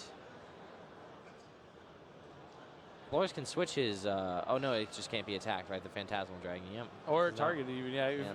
Very no unfortunate. Harpy monster can be targeted with effects or attacks. And he can attack directly, so it'll prevent him from dying and possibly finish off the game. But nice. I expect to see him sitting on this guy until the end of turns. Not many left at this rate either with the Duelists now in time, so won't take too long. Phantasmal Dragon has just enough materials to last every turn of time. Yeah, the best way to deal with that card is to run it out of materials to where its effect will no longer be applied. But when you have a limited amount of turns. Best part is, Lose 1 turn gives you a whole nother turn with Harpy's Pet Phantasmal Dragon negating its effect, right? So you don't have to attach the first time. Yep, that is what we're seeing here. I saw Anti-Spell drawn for a second. I also forgot that you must just side deck the Anti-Spells. We even talked about it earlier. Well, he's thinking, they both think a lot. You want to make sure you don't do anything that would cause you to lose, and he wants to make sure he's, tried everything he possibly could. Oh, going on the offensive. I like it. Yeah, if it can't be With targeted Drowning for Force, attacks. there's not much that can go wrong. Like that's more so. Yeah, and it not being able to be targeted for attacks. You might as well get the extra damage in there for some insurance. No reason not to. You could also just summon this Yosenju and attack that Chaos Dragon, right? Chaos Max. Yeah, I think he does actually have 2 copies of Return of the Return of the Dragon Lords in his graveyard. You don't think it's worth just burning through one? Like You just no let- reason, you can right? just You go back to the hand in your anyway. Yeah, it doesn't really. You're not committing anything. Nothing crazy is happening. After getting like Valor in game 2, maybe he doesn't want to open himself up I to can leaving see a guy that. on the field. I like that. I feel like he's in a position right now to where as long as he doesn't make a mistake. Yes, I understand exactly what you're saying. But we will see if something happens that we are not prepared for. Yeah, I feel like the only thing. Harpy's Pet Phantasmal Dragon. Giving Blue Eyes a rough time. Does Heliopolis target when you use its effect? It doesn't. No, it does not. Does he play Heliopolis? Yeah, Heretic Sun Dragon Lord. Yeah, that could have been a Heliopolis. possible way to deal with it, even though you'd have to make it live for a turn, you know what I mean? But then you could tribute itself. If he'd overlaid with it last turn, had it in defense mode to stay alive, and then maybe been able to Heliopolis that. Way to buy back. Well, if he still has another turn after this one, it's still not too late for that. You're right, you're right. Because all he needs to do is just make the difference up, right? He doesn't even necessarily need to finish off the duel, so. Yep. We'll see. But he would also have to be lucky and hit that Drowning Mirror Force, right? But if he's been paying a lot of attention, right, there's 2 cards that just haven't been activated this whole duel, and maybe he just leaves those because he's really hoping they're nothing, just so he can deal with that one fresh back row, which is the Drowning Mirror Force. Yep. You got to feel comfortable right now if you're Ryan. Oh, yeah. Nope. Banishing the Ancients. You add back Chaos Max to his hand. So maybe we'll see another one. Check in to make sure he can. It's any Blue Eyes card. Yep. So Blue Eyes Chaos Max does work. Yep. And then he has the Ritual spell in his hand at the ready thanks to Manju. Yep. He's at least doing what his deck does. Yep.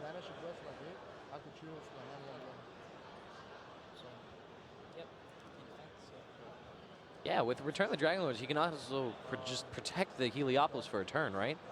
Oh, but he doesn't even overlay for it. Maybe he's not, doesn't see that the Heliopolis might be his only way to deal with that. Well, that's it.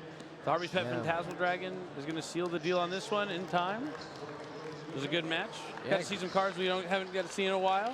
Yeah, I'm always a fan of the Yosenjus. You know, they're definitely just an interesting strategy. You know, I mean, they're very, very unique. But that's something cool about, you know, a lot of different archetypes in Yu-Gi-Oh! Everything's just very unique to what they do. Like Metal Foes, you know, not a lot of cards do exactly what they're trying to do. But Yosenjus got this weird bouncing thing. I guess they're sort of like spirits, right?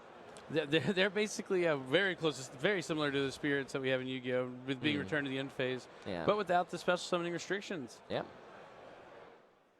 All right, well, we got a winner.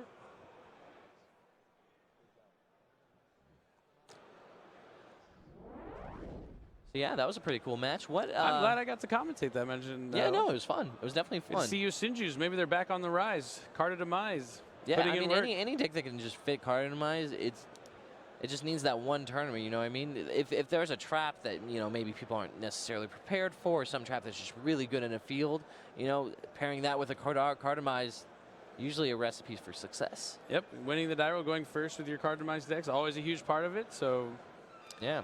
Roger, you know, he tried with his Chaos Max, but wasn't able to figure out a way to deal with lose one turn, and in the end, when time ran out, the Harpy's Pet Phantasmal Dragon shut everything down. He wasn't able to make the difference up. Yeah, I mean, when your deck's built like that, though, to make sure, you know, you can get in the extra damage here and there. We saw him almost steal that one game with Heartland Draco they had just no business being in at one point. Exactly, yeah. We thought that one was over. Yep. Yeah, exactly. It's just... Yeah, well, I'm glad we got to watch. That. But, yeah. So... that's all we have for this round. We'll probably have Jerome in the booth for next one, but I'll be out on the field reporting and check back in after every round, getting interviews, you know. Yeah, but we have more matches to play you from previous events, so we'll see you soon. Yu-Gi-Oh! Megatins! Celebrate the original Duelists, Yugi and Kaiba, plus their Egyptian God cards. Each comes with 3 16-card Mega Packs and 6 extra foil cards. Yu-Gi-Oh! Megatins! Each tin sold separately.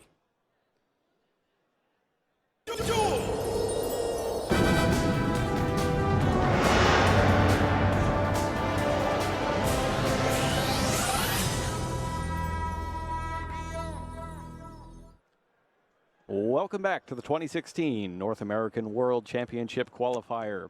We are in the top 8, and that means that the winner of this match is going to the World Championship to represent North America this year.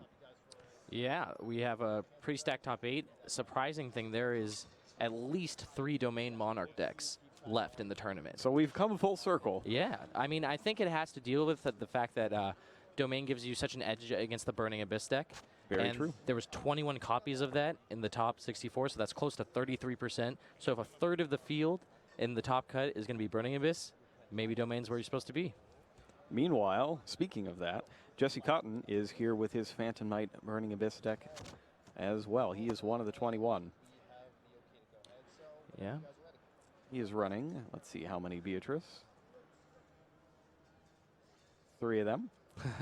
So we'll see if Masu Williams can get his early domain lock out there and stop Jesse Cotton from getting into his extra deck. Because once he gets in there, it is very difficult to stop it. The domain isn't going to help you then. Yeah, so we have 3 Domain Monarchs, 4 Burning Abyss Phantom Knights, and everyone's favorite Psychic Machine deck left in the top 8. It's a very fascinating top 8. Yeah, no Pendulums, no extra deck Monarch. That's the real surprising thing, is the lack of the extra deck Monarch deck. Yeah. And I noticed that Masu Williams, because he has no extra deck, he doesn't have the whole Brilliant Fusion thing. So I wonder if maybe that finally came back to bite everybody who was playing it. Yeah, the single copies of Garnet or Lazuli and just the inconsistencies evolved. Let me tell you, I am a curse upon anybody who plays that. Every match that I have personally watched with somebody using Brilliant Fusion, they have drawn it together with the Garnet. Every single one this weekend. So it is perhaps in Masu's favor that he is not doing so right now. He starts things off with Idia, the Heavenly Squire. Yeah. And Max C is chained to that effect. Unfortunate. One of the few things you can Max C in this deck that actually gives you a little bit of... That's part of why people have been taking it out. It creates that point of interaction with Effect Veiler and Max C that can really screw up your turns. Yeah. I mean, Effect Veiler was already a little strong against Monarchs, right? Because if you can stop an Erebus or an Aether, it's usually enough. But yeah, no, it's just another card that becomes hit by it, which is not what you want. Eidos, the Underworld Squire, is summoned, and its effect activates to grant Masu Williams another tribute summon this turn, or an extra normal summon that must be a tribute summon. Looks like he's just going to tribute both off for Thestalos. Thestalos, the Mega Monarch. Yeah. Very nice. And he has a confiscation-esque effect, right? Gets to look at the opponent's hand and bring him up there. He does indeed let you look at your opponent's hand, discard something, and if it's a monster, you do damage. So the problem with that against the Burning Abyss deck, though, is that a lot of those cards will activate their effects when you do. Yep. He's got a couple that don't, though, including Speedroid to Kettenborg and Rubik. Yeah. I was going to say, I think you either hit the Rubik or the Rhoda, right? Yep. Because the Rhoda guarantees you access to the Phantom Knights, so it's essentially level 3. Yep. The Rubik in this case, it would get you one Phantom Knight with a hand of Burning Abyss that would be mismatched. Yeah. So you think it was better there to hit Rubik? It would stop him from having the 2 Malabranch opening start that could get him to Dante. Yeah. Which is the big reason why the deck is so successful, right? Just it has such redundancy in the Malabranches that you always have Dante. Upstart Goblin is played, giving Masu an extra 1,000 life points. We see that Jesse Cotton has drawn into Allure of Darkness and then Phantom Knight Fogblade. Yeah, I've always been iffy on Allure in this deck, specifically because I feel like some hands you want as many Burning Abyss as you as you can get, and alluring away doesn't always guarantee you more monsters. But a lot of people that I respect who've been playing this deck for a while all use Allure of Darkness, so I feel like there has to be something to it. I'm sure with the Levier combos that has to deal with it, or just the fact that you get improved card selection, you can find your better Burning Abysses quicker. Your better Malabranches. Not a very good pull off of Dante there. 2 Terror Tops and another Scarm. Yeah, but with such a weak opening from Edmasu, it's a little rough. It might just be Dante's probably enough. Sets 2 cards, ends his turn, and Scarm's effect activates. Yep. I assume he's just going to get a tour guide here, right? Unless, did he have a discard trap? No, right? No, he's got Fogblade and the Allure, which he did not play. All right, yeah. So I guess he was considering adding Graph just because it was a valuable Burning Abyss, and worst case scenario, he can Allure it away, but ultimately chose Tour Guide because it's the higher impact card. Wants to break through this Thestalos as fast as possible. There's the Prime Monarch. He's got the Prime Monarch, and he just picked up Pantheism as well. Yes. To discard with it. So things could get out of hand pretty quickly here. Yep. Definitely has to start with that. Ditch the Prime. That's as good as it gets with Pantheism. Yeah, if you can... Ooh, trade in. And a cross. Trade-in is an interesting one. The one trade-in I actually like. I've played that quite a bit in my own Monarch decks. Yeah, I like it with Erebus, because once Erebus is in the grave, you can discard whatever spell to add back a Monarch, so it essentially makes all the spells in the later stages of the game. My problem with it, though, is that if the biggest problems with Monarchs is you bricking and not being able to do anything, trading is one of those cards in your opening hand that definitely doesn't help you. Like, your brick has to be all high-level Monarchs, which is usually not you know, the brick that this deck has. It's usually just like a bunch of spells or ways not to get to a Monarch to tribute summon, especially the domain version. Special summons back Adia by banishing Eidos from the graveyard, and that'll let him summon Mithra, the Thunder Vassal, from his deck. Mithra, when tributed, will allow a second tribute summon, although there's only one Monarch available at the moment. Yep. Assume he's just going to banish Pantheism, right, and make sure that Adia can get it back. Maybe find a domain of the True Monarch. Yep, I would probably want a domain. Yep. Sounds like a good deal. Because if you grab the domain there and then take out Dante, yeah, it gets rough. Cotton is locked out. Yeah, definitely gets rough. And even with such a weak opening, all he needed was Pantheism, and then boom, his deck's online. There's 3 copies of Tenacity. Ooh, so he's just going to go into Aether, I guess, and then tribute some of the Aether and use that to get to his prime. I don't think he has Aether yet. Well, he has Tenacity, right? So the Tenacity can find the Aether? Because that's what he just grabbed off Pantheism? Tenacity, I believe, has to get a Monarch spell or trap. Oh, I'm mixing it up with Return. You're right. You're definitely right.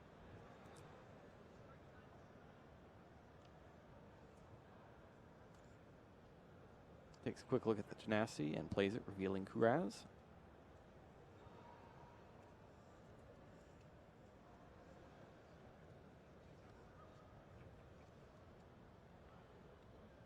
Sends it to the graveyard. So he's just using that to find the domain then? Just loads an extra spell in his grave for the... For Prime Monarch, yeah. Yeah. That makes sense. Or maybe he gets Return. He can get Return and then tribute summon the Kuraz. That's right. He could just double tribute summon this turn. Yeah, and then send the... Like, use Aether to send the domain, and then he can banish the domain for Prime. Or no, because then the Adia would already trigger. How does he find domain? Maybe he just forgoes it this turn because his opponent's hand was weak. He might just try to go for damage.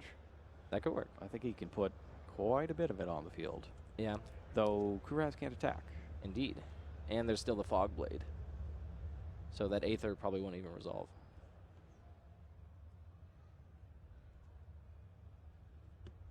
Adds another copy of Pantheism. He just wants more cards. Interesting.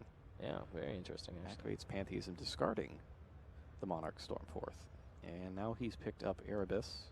And Escalation of the Monarchs. Well, that's sort of like an Ether. There's definitely going to be tribute summoning during the opponent's turn. Yeah. But he doesn't have a way to get any more Monarchs after that. Mm-hmm. And he doesn't actually have the Ether to summon a Kuraz. He's got the Erebus for trading, though, if he wants to draw even more cards. And he decides to do so. Yeah, looks like it. I mean, worst case scenario, he can just discard a Monarch spell trap to add back the Erebus, right? Picks up another Mithra and a Tenacity that he cannot play due to having already played one this turn. Right. But he can discard it. That he can.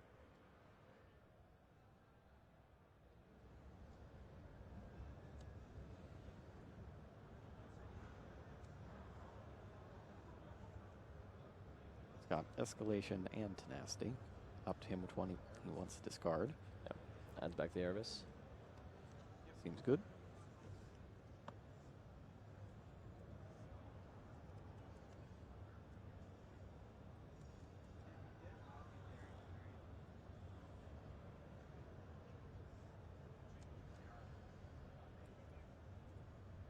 Next up.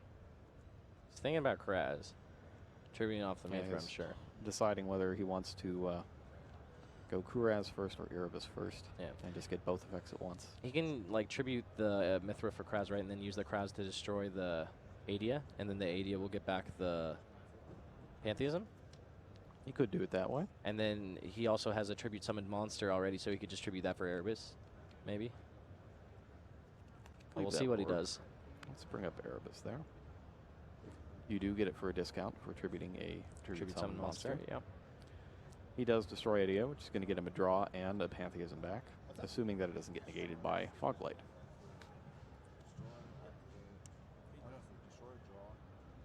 He draws. Making sure he's getting his... Ooh, picks up the second Kuraz. Only has 2 in the deck. Now has both of them. And then picks up Pantheism. It's actually starting to look a little bit like our Dragon Duel final. Yeah. Oh, actually, I didn't catch that. Tell me what happened in the Dragon Duel final that makes this so reminiscent. In the Dragon Duel final, in I think it was game 1, the Monarch Duelist just had basically everything. Played all his combos, played all of his ethers, got through all of his cards, and he just couldn't win. And he gave the Pendulum Duelist enough turns to just come back and destroy him. Oh, that's crazy. That was another one where Brilliant Fusion showed up. First, he couldn't play it because he had Return of the Monarchs on the field. And then after he got rid of it, immediately afterwards, his next card was Garnet. Oh, no. Do you think the Brilliant Monarch deck, or I mean the Extract Monarch variant, or the Domain Monarch variant is better at closing out games? I would suspect that it's the Extra Deck Monarch. Yeah, because there's so many extra, like additional combos. Additional combos, and a lot of them just put a lot of damage out, like Volcasaurus. Yeah, I completely agree. So the Kuraz is fine, but the Erebus is not fine. Yep, and Frostblast takes out the other back row. Which is the Lure of Darkness that he wasn't really going to play. Jesse Cotton fighting back, showing why he is one of the last 8 duelists left in this tournament. Yeah.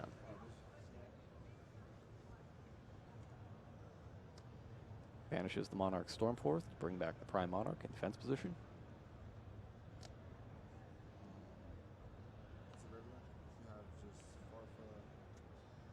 Quickly checking which Burning Abyss monsters are in Cotton's graveyard. Yep, goes to attack. And then attacks Dante.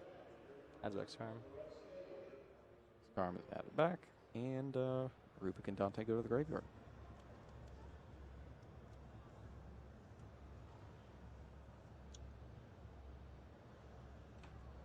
It's rough there. The Fog Blade's still just sitting there, so that means he can't accelerate the Burning Abyss out of his hand until he gets rid of it. So that's kind of good, actually, for Williams, even though he lost out on his Erebus.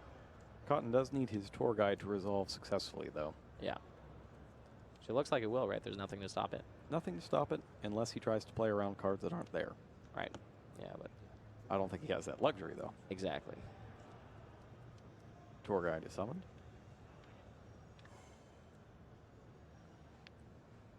Oh, can he do something cool with like the Famni Breaksword here?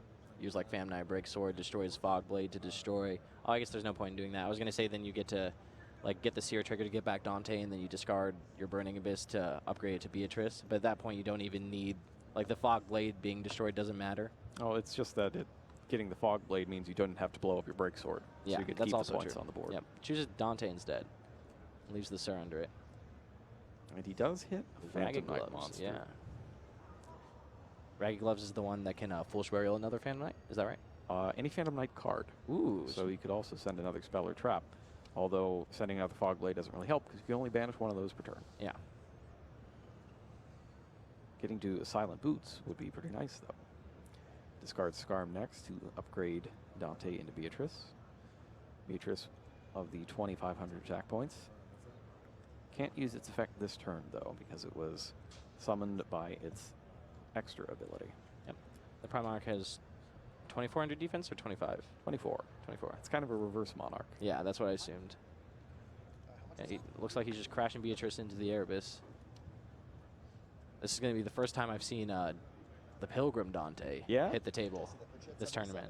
So it's interesting. We had it in round 1 yesterday as well. Oh, that's cool.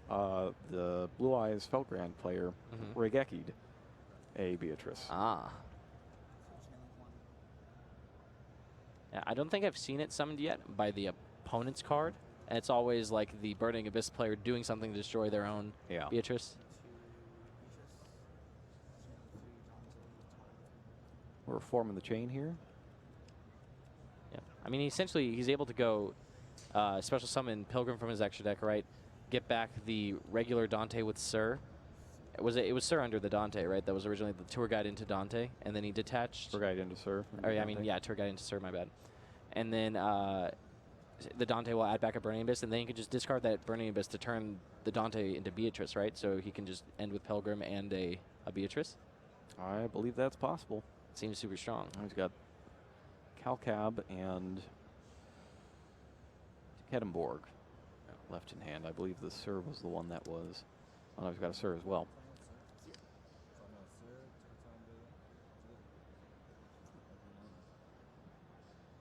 All right, so he attacks the Prime Monarch. Actually, let's go ahead and bring up Mega Dante. Mega Dante? Dante Yeah. Assault Mode? I have this tendency to call anything that's the upgraded version of something the Mega something, and Yeah. that's because of the Mega Monarchs. Yeah. The original upgraded Monarchs. That's kind of how that caught on. So Dante has 2000 attack, much like the Mega Monarchs. You can only fusion summon it, can't special summon it other ways unless you have a card like Beatrice that tells you to ignore all that stuff. Yeah. Normally you'd fusion summon it with 3 different Burning Abyss monsters and probably with the Burning Abyss fusion spell. But it can't be targeted by your opponent's card effects. Big deal. During either player's turn, you can send a Burning Abyss card from your hand to the graveyard or draw a card. And if this card is destroyed by battle and sent to the graveyard, or if it's a card you control is sent to your graveyard by your opponent's card effect, you can send a random card from your opponent's hand to the graveyard. Yeah.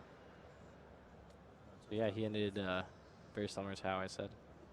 And then during the end phase, he's triggering Scar.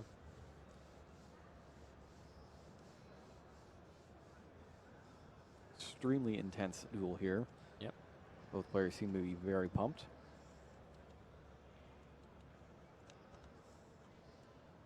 And he takes Graph during the end phase. And now we have ourselves a duel. Yeah. Definitely. I feel like there might have been a way for Williams' last turn to find Domain. I'm and pretty sure just you're right. And prioritize just stop domaining. this from Yeah. happening. But he draws another Pantheism. Yeah, but with no Monarch Spell Trap, right? But he can ditch it for Erebus. If he gets the Erebus back in the grave, right? He can just ditch it for Erebus and then banish it to find Domain or find whatever he needs. So he could theoretically still do all that stuff. He has 2 Tribute Summon monsters. So that means Beatrice can't disrupt. Can only disrupt 1, but... Beatrice can only disrupt 1, but it'll still come back and know that it's Tribute Summoned. Oh, okay. I didn't even know that. I guess I'm too familiar with like Farfa versus, Jin Releaser rituals or things like that where... Yeah, it remembers that it was summoned in a particular way, but not what was used to summon. Okay, that's interesting. So also back with Shadow's were a thing. If you flip the monster down, it knows it was special summoned, but not from I where. remember that trick. Yeah. Yeah. Book of Moon got very, very powerful very quickly. Mithra is special summoned. Actually, a really good card in this matchup because the token you give your opponent is also super stops relevant. Yep. The Burning Abyss. Yeah, that might be another reason why Domain Monarch has been so successful because Domain Monarchs are much more likely to play the Mithras, especially with the Stalos escalation version. I've seen a lot of this version of the deck where they're trying to go Erebus and Stalos on their first turn. Yep. And then using escalation to summon Erebus during the opponent's turn, just get 3 cards really quick. Yeah, it really is full circle because that was the first thing that people were talking about. This when was these cards came out. this was the most powerful version of the Domain Monarch deck, right? They found a way to put a combo in their deck. Yep. It's got a reveal for Pantheism. Yeah. He just shortcutted a little there, but he obviously has 3 Domain. Yep.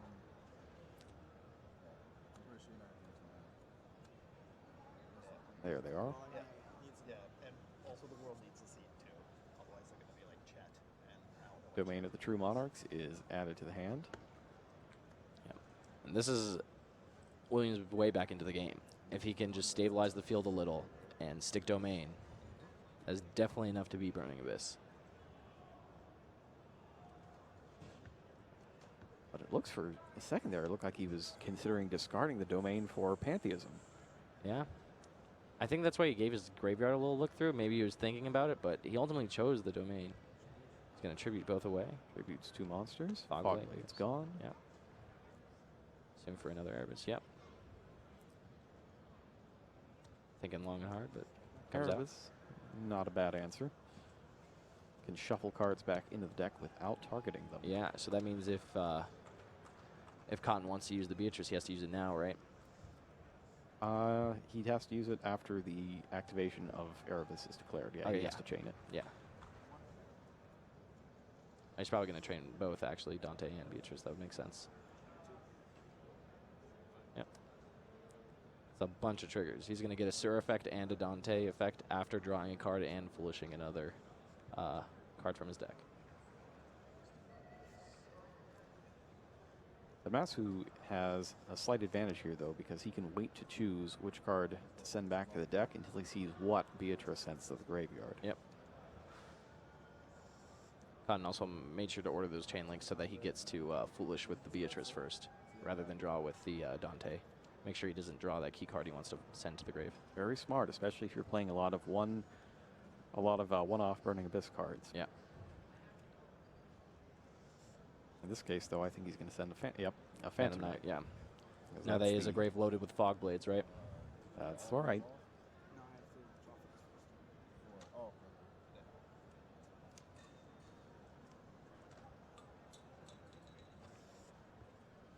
And then we'll have yet another chain afterwards where Dante will bring something back. And the Sir, right? Oh, yeah. The Sir.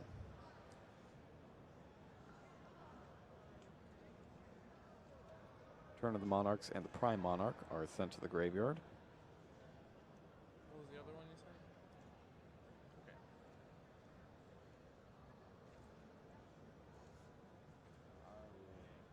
I'm pretty sure on this chain somewhere there's a Mithra effect as well to give an additional tribute summon. A lot happened, though. Yeah. So hopefully Williams remembers. All right, so we are still resolving the effect of Erebus. The 2 cards have been sent, and now the choice must be made of which card to send back. Can Erebus shuffle back cards from the graveyard as well? Yeah. So if he shuffles back the Dante or Seer here, he can just make sure they don't trigger? Is that how that works? Yeah. You can't activate the Things effect of a card that's back in the deck. Yep. Nobody can see its text. Nobody knows what it is or what it does. Yep.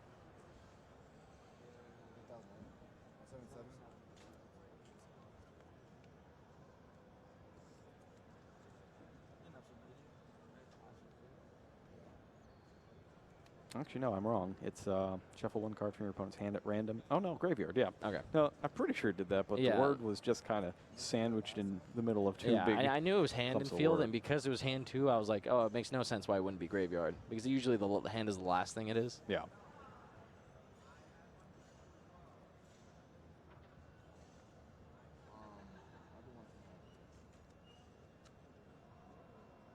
Actually, it looks like he's going to go for the hand. That's interesting. Fascinating. I wonder why he's going for the hand rather than just like the Dante. Just like the largest monster, right? Or the Beatrice. Doesn't Beatrice wall out at 28, right? Well, if he sends the Dante back to the deck, it just comes back when he takes out the Beatrice. That's true. I also neglected to remember. Well, what I was worried about was just having monsters that were strong enough to destroy the Monarchs. But I forgot Domain lets you, they give boosts, right? When you attack with tribute summoned monsters? It's either a boost or a debuff. Decreasing, yeah. It is a boost, 800.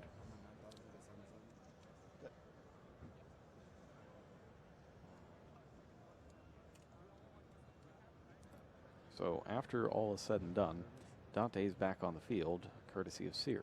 Yep. Discard primed to add Erebus. It looks like Seer was taken back with Dante.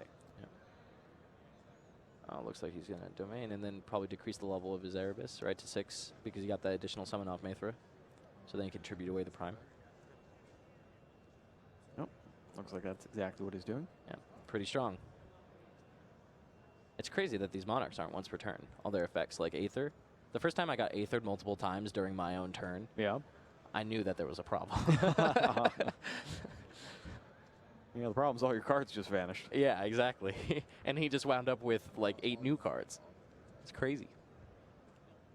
Now, the whole idea with the Monarch deck is that you're supposed to play like you were playing back in 2005, 2006. You have no extra deck.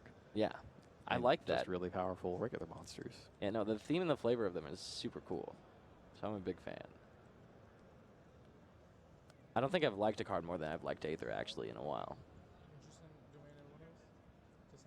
Sent 2 more Monarch spells and traps, another return, another domain. Don't need any more domains now. Yep. And this time Dante's going back to the extra deck. Very interesting. Let's see if he has another way around that Beatrice. Or if that Dante's just coming back. Is domain once per turn on the boost, or is it every attack? It is. Oh, jeez. He didn't even activate the effect of Beatrice. See if there is a reason he could not.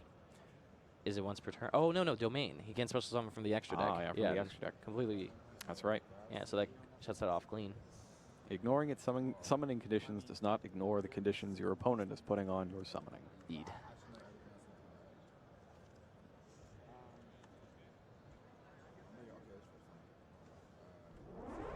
often very challenging to figure. Hello, everybody. Welcome back to YCS Anaheim. We are now past the halfway point, going into round 6 of 9 in day 1 of competition.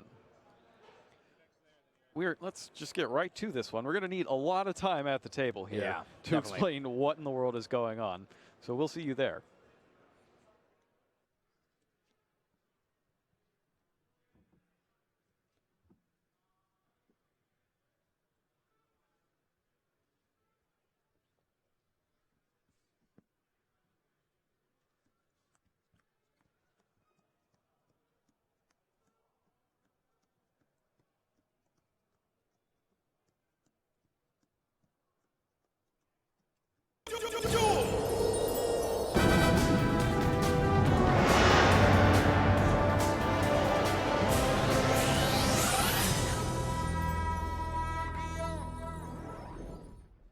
So 60-card Yang Zing Metal Foes. Oh, man. So if you aren't familiar with Yang Zing Metal Foes, it's probably the most complicated combo deck that we've seen in a very long time. They can do so much, and it all revolves around the fact that they can get access to Jiao Tao, Darkness of the Yang Zing, much faster than every other deck, because any Yang Zing and any Metal Foe means that you can destroy the Yang Zing with the Metal Foe effect, get Jiao Tao, and immediately go off as long as you have any 2 Yang Zing cards in your hand once you do it.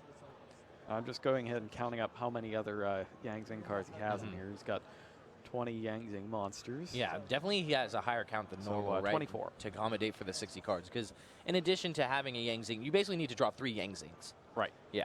But they can also be Yang Zing cards. So like you could draw a path, it fits the role, just anything with the Yang Zing in its name, in addition to a normal summonable Yang Zing monster is what you're looking for in those hands, along with a Metal Foe. So that's your basic combo. But once you start adding in a bunch of other stuff, for example, you have other ways to get to Denlong, which is the new Synchro monster from Invasion Vengeance. So he's got Speedroid Terror Top in there with Tekennenborg and Red Eye Dice. So you can always just get, okay, Terror Top, Red Eye Dice, make it a 4, Denlong, and start that way if you need to as well. Yeah. But once you get to that Synchro monster, everything goes completely berserk. Yeah, it's my favorite thing watching someone who's really experienced with this deck play, because it's like a master class when they're that good. There's just so many complicated things they can do. Their hand changes all the time depending on what they have. Especially in the 60-card version, there's just so much you could possibly do. I see cards, Red Resonator. When's the last time I've seen a Red Resonator in a 4-5-0 YCS deck? I don't know. I don't think ever. Yeah, exactly. It's crazy. Unexpected Die. Haven't seen that since the original version of the more Draco Slayer Performapal deck, right? This is great because he's got the Metal Foes for it, sure, but he also has Galaxy Serpent, the level 2 light tuner. Super important. Monster. It's just super, super important. Same thing with Brilliant Fusion. Galaxy Serpent lets you send it down with Lazuli so you can add it back so then you can use your additional normal summon on level 2. And it looks like that's exactly what he's doing. Brilliant Fusion, sending Lazuli and Galaxy Serpent. He's going to get his Seraphonite there and then be able to pick up the Galaxy Serpent. Yeah. And on the other hand, incredible complexity here, incredible simplicity over on the other side. ABC does one thing and does it really, really, really well. Yep, definitely true. Looking at, let's see, Ramirez's deck, is there anything spicy about it? Anything complicated? No copies of Anti-Spell. I guess that's a little interesting. A single copy of Empowerment. I like that. But yeah, no, other than that, it seems fairly standard. Oh, how do you feel about this? The players that have been cutting the 3rd Crushwing. I'm actually okay with that. Really? It's been mostly, the only problem is if you banish both Desires. Yeah, I'm actually just not the biggest fan, but meanwhile, I can see it being paying off, yeah. The extra summon from Seraphonite was used on Galaxy Serpent, Synchro summon for Yazi, and then destroy that with Steelin to get Metal Foe's counter and Jiaotu. And then he discarded 2 Yang Zings. It looked like Chiwen and Zafraniu. Summons a Fraxi and another Zafraniu. Baxia drops. Yep. Baxia destroys the set Metal Foes combination, special summon back Jiao Tao, and then gets a trigger combination to search another Metal Foes. And what's really amazing is how quickly he's playing here. Yeah, you can tell he's had a lot of repetitions with the deck. And it's a great deck that you can just play sort of on your own. Even if you're actually at a tournament or dueling, you can just sit at home and just draw hands with this deck. And some players just really like that. They're just all about the combos, all find these intricate ways to make the strongest board possible. And it seems like Nikata was, practicing a lot before the tournament. So I'm excited. I'm real excited. 2 and 3, that's the Firaxi and Jiaotu, makes 5 for Denlon. When it's summoned, you get to search for any Yang Zing card added to your hand. Yep. So he takes 9 pillars of the Yang Zing. So let's take a look at this. This is the other new Yang Zing card from Invasion Vengeance. Yeah, super It's powerful. Incredibly good. Yeah. Zephyr Strike was the card that they used to play in this slot, but now strict upgrade with 9 pillars.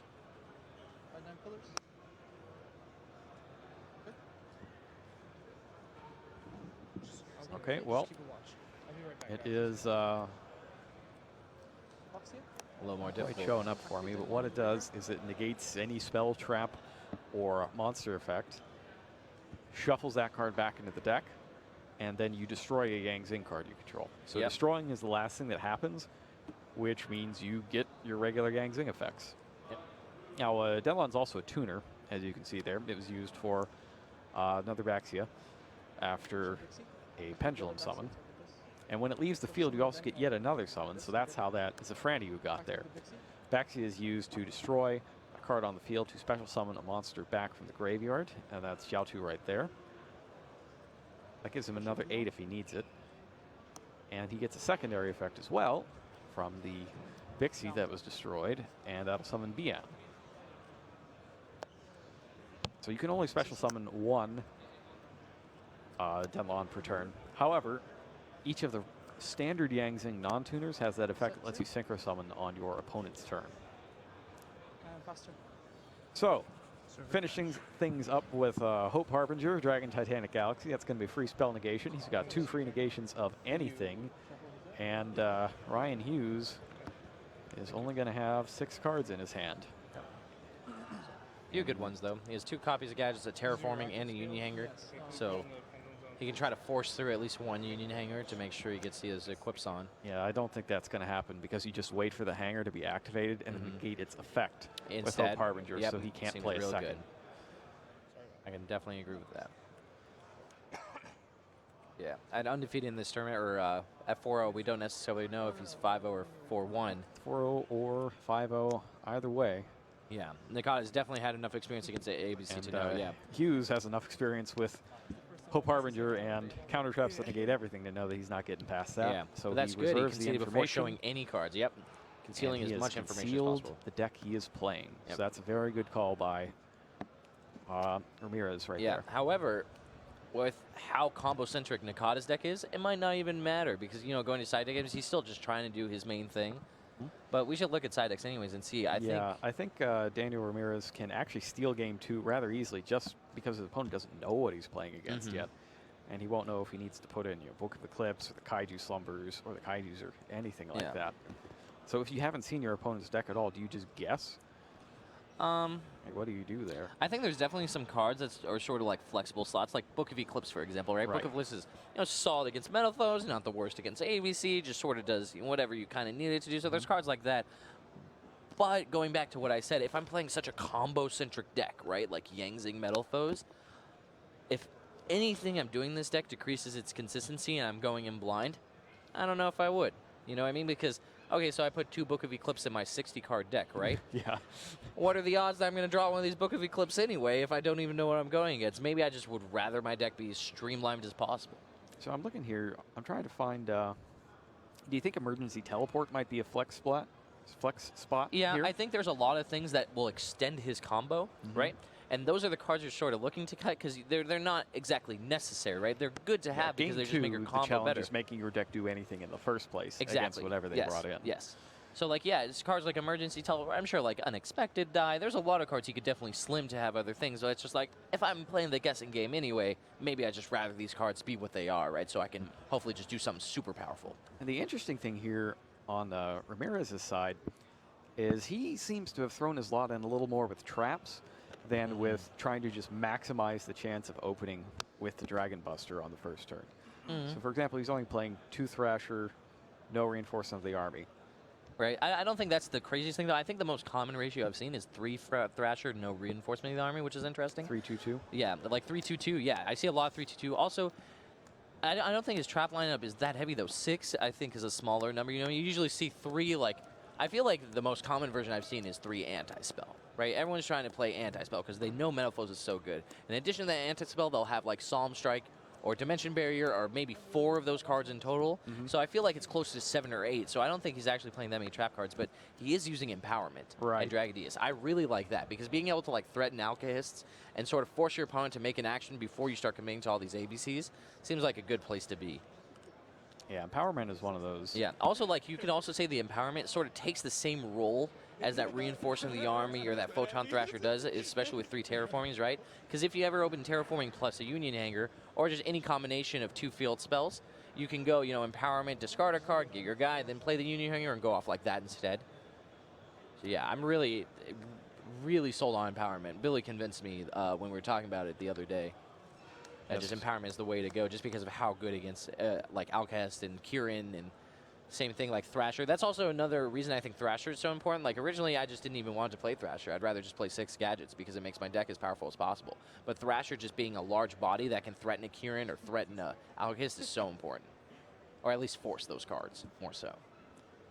So Empowerment, basically, it's a field spell that lets you discard to summon an Empowered Warrior from your deck. And the Empowered Warrior in this case is Dragodius, the Empowered Warrior. It's a Scale 2 Pendulum monster.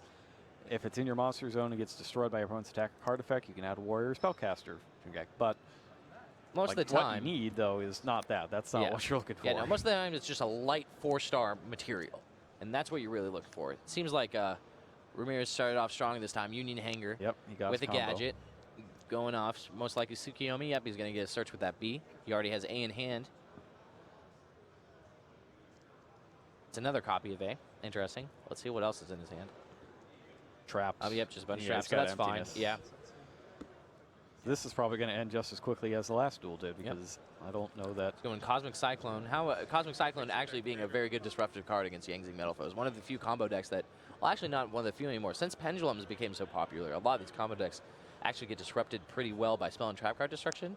I feel like that's not necessarily how it used to be, you know what I mean? But and he just Tsukiyomi'd into Pot of Desire, so there's another chance to After grab he more already traps. guarantees that he has A, B, and C in his graveyard too. Double checks to make sure it's 10. Gives a look through that. I didn't see any letters there. That is pretty fortunate. Yep. I mean, there might have been just one letter, but it looked like he went through it pretty quick. I saw at least a Silver Gadget, I know, and then a few spells. And he picked up Anti-Spell Fragments as well. That's Nice. Just, I don't think there's anything Nakata can do. Yeah, this is one reason why this ABC deck is so good. Like, even though it seems like he did a lot, in actuality, he just made a rank 4 and sort of discarded his hand. It only took 2 cards. It just took the Gadget and Union Hanger. And then all he needed for the rest of his hand was trap cards. And Nakata picks up a trap, and he And knows that that's he's it, not yep. doing anything this game. Yeah, Anti-Spell's so good against Yangzing Metal Foes because they rely so heavily on the Metal Foe engine to enable their combo to get Jiaotao. Both of us can only just laugh at how crazy Nakata's turn 1 was that, you know, Ramirez immediately conceded. Ramirez's turn a little less crazy, but more than enough to make Nakata concede. So if you've been holding back on getting something for dinner, because Now of all might be this the time, exciting yep. dueling action, we might be done in another 5 minutes Yep. in this match, and you'll have plenty of time to go ahead and take a look. It's really to Nakata's favor that he won the die roll in this one. Yeah, it's just back this and forth. matchup in particular, I don't think he has anything that can get rid of that stuff. Yeah. It's got no spell and trap removal at all. It looked like Nakata decided out a substantial number of cards. It looked like he just put in Kaijus. I guess Kaijus are another very safe choice, right? Yeah. Similar to Book of Eclipse, where they're just solid against everything, so why not have them? But it makes sense that now he's going back to like a more combo-centric version of his deck. Yep. You know what I mean? If I'm he going doesn't first. do what he did in the first game, he's not going to win anyway. Exactly, so why yeah. bother with all that extra stuff? So you want to explain to me why Red Resonator is in Nakata's deck? Red Resonator is kind of a fun one. So if you normal summon it, it's another thing that you can summon and then just special summon a level 3 from your hand. Okay. So you summon it, oh, here's my Metal Foe Silvered. Now I have Denlong, and I'm going to start off that way. Or I'll summon Bian or something like that.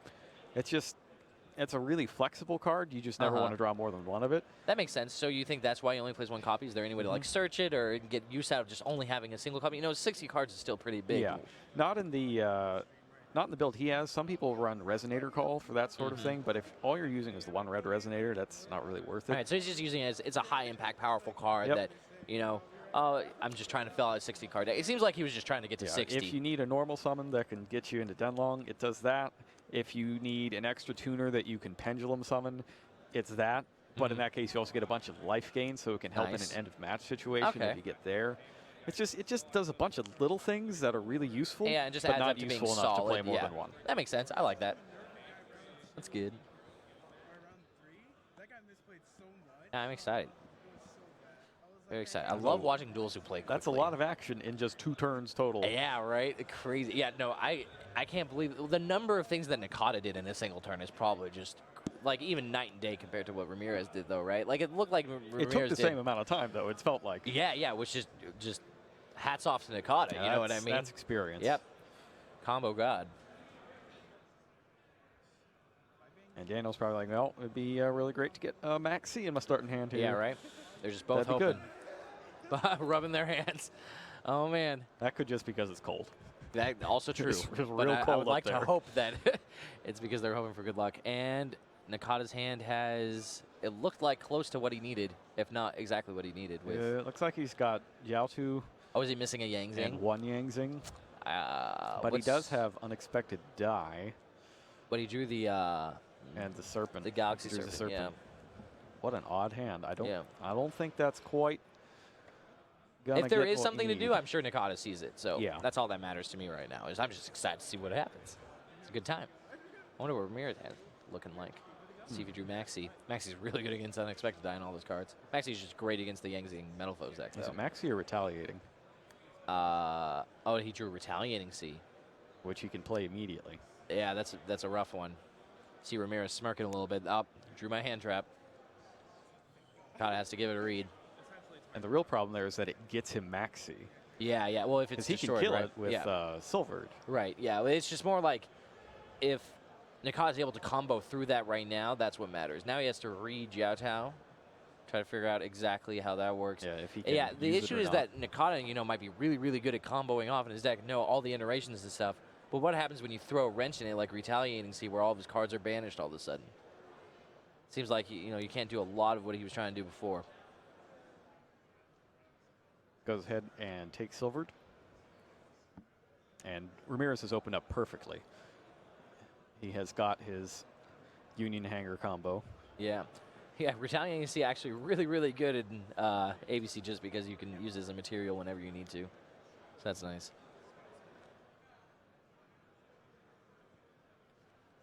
Looks like he's just going to summon that Galaxy Serpent. Yeah. Synchro summons immediately. Difference between a hand with Brilliant Fusion and without Brilliant Fusion, but more so that, like, just being also disrupted, not having the ideal number of cards in his hand.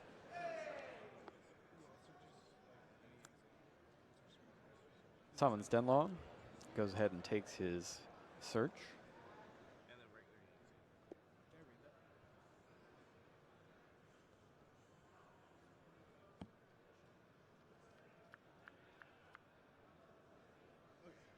So the key thing here, though, is, I mean, we know this. Nakata doesn't know this yet, but there is a point of weakness in Ramirez's hand, and that's the gadget.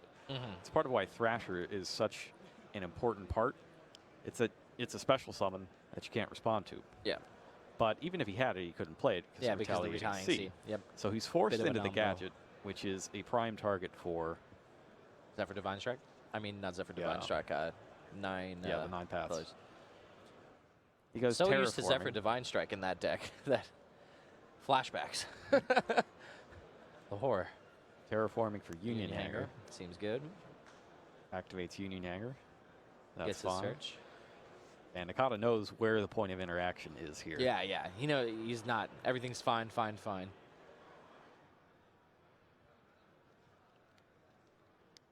He has a lot. Does he have another Terraforming and another Union Hanger in his hand? Yep. Crazy. I like what he did there. He drew the terraforming and he then made it played look it. like, Yeah. this unbricked my Exactly, hand. And Nakata's not falling for it. Yeah.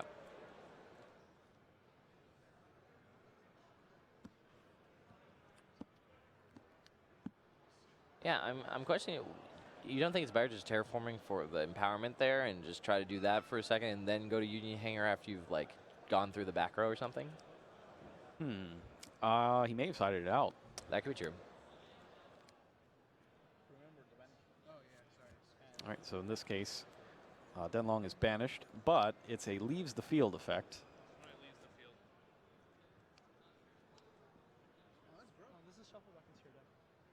Oops.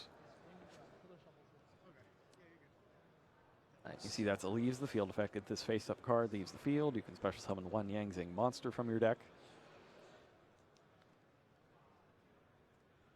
So Wani looks like what he's, yep. Who put to the front there. The strongest in terms of attack out of the 4-star lower Yang Zings with, what was the one, there's Taute? Is that the one that's Taute stronger? is the 5. Yeah, Taute. Suani is 1900 attack, and when used as a synchro material, gives the monster that it was used for plus 500 attack and defense. Yep. Uh-oh. Brilliant Fusion? Yep. Oh, that's a big uh-oh. But I think Ramirez says Cosmic Cyclone, right? Oh, that's also true. I did not see a Cosmic Cyclone this Maybe game. I was just missing it. I saw 2 Terraformings and a Union Hanger. I could be remembering from last game. I think when he had the Cosmic Cyclone in his opener. This set card's probably just the Terraforming then? Likely. Yeah. Not in his hand After using his anymore. battle phase, though, yeah, it's a little iffy to go into this maxi. Nakai has to try to bait it. That's the thing. He has to try to somehow invest not a ton of cards. But this is, you snap off maxi against this. There's no way. You can't let Brilliant Fusion resolve like that. It's just so powerful. But even then, Brilliant Fusion isn't the craziest thing here, right? Because he just gets to add back whatever he wants with Lazuli, and then... Oh, actually, he doesn't have... Does he still have Galaxy Serpent in his deck? No, he doesn't. No, he drew it. Yeah. He had to use it So instead he gets to immediately. set up a Chiwin. Also not the worst. He can maybe use his additional normal summon just to sort of summon some dudes rather than, combo off. Just get more Yang Zings in play, because all the Yang Zings, when they're destroyed, get more monsters. We'll see what he I chooses. feel like what he really needs to do, I think he has to give him one more card to get a 9 pass so that he can makes take sense, out yeah, the just next for a gadget. demo. I can see that, yeah. Because he doesn't decide to do anything like that. But yeah, no, I understand what you're saying, because in a lot of ways... Oh, no, that draw was just Maxi. Like, gonna give ABC him is the sort other of like a deck that relies heavily on its one way to special summon to unlock all the letters and put them in the grave. But that's a big reason why we see Empowerment be so powerful. It's just another way to do that. Same thing with Instant Fusion. And the 2 cards for Maxi were both Solemn Strikes. What is happening today? That is real rough. Yeah, normally, when they're going off under Maxi and you're drawing Solemn Strikes, it's not the best because they're going to have a huge established board. But in this case, how many times Nakai needs to special summon is crazy. So I don't know if he'll keep going. Looks like he's summoning Jiaotao. Uses his other normal summon. Oh, geez. He might just be going off.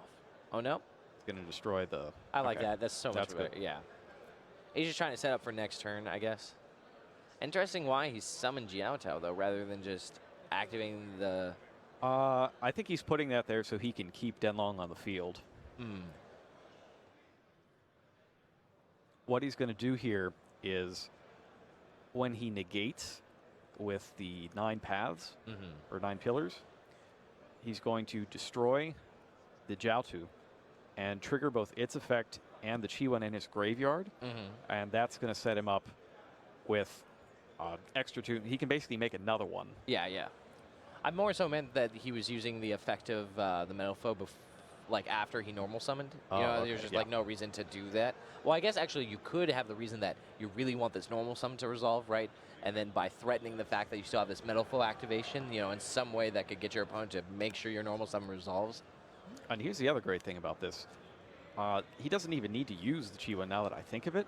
He can swap that Jiaotu for a Bian, and then on his opponent's turn, including right when he's about to go into his end phase, after setting the Solemns, he can go into Baxia then and spin back the back row into the deck if he needs to.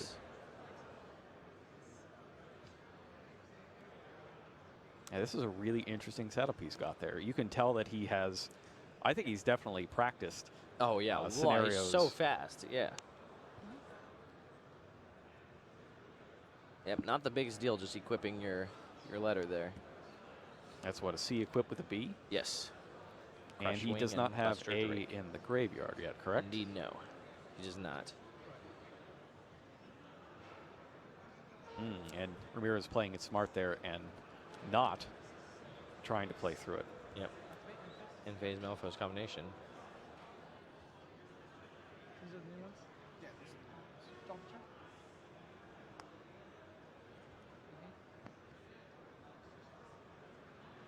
Very interesting to see what happens next here. Yeah.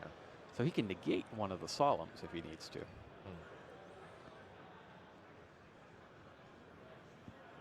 You think it just starts with the Malifaux destroying the combination?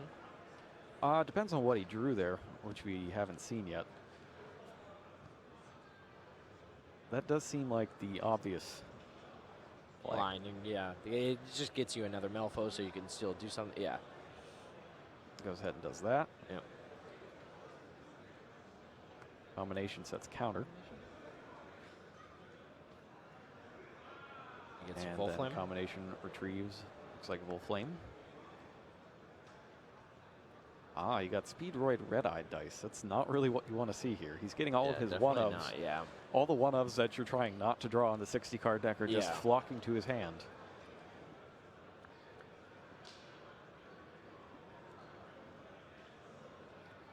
Sometimes I wonder if the feature match curse is real. That might have just been Jason. Hopefully just Jason.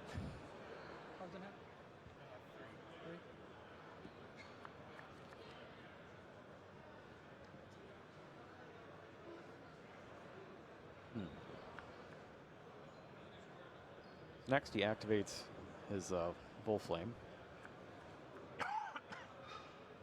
Like that's what he's thinking about doing. Yeah. Activates Full Flame. Down Jiao. Still can't really respond with anything, right? The Solemn Strike has to wait. It has to wait for the Jiao-2 to activate. Yeah. So then he's going to search and then you chain all trigger.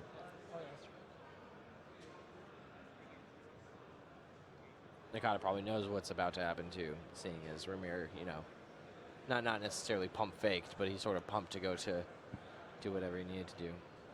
It's Metalfoes Fusion, and now Jiao-2 activates. Yep, and that's going to get answered by Strike, most likely.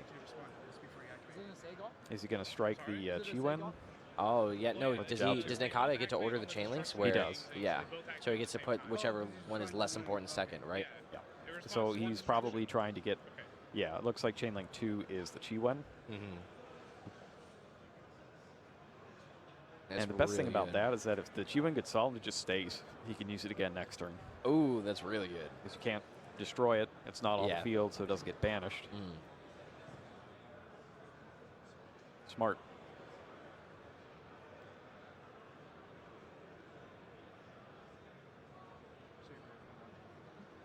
He's probably thinking, well, what if I just Solemn whatever comes next? Chiwen only once return to special from the graveyard. Yeah, all the Chiwens are special. Strike. Goes ahead and uses it. 1,500 points down.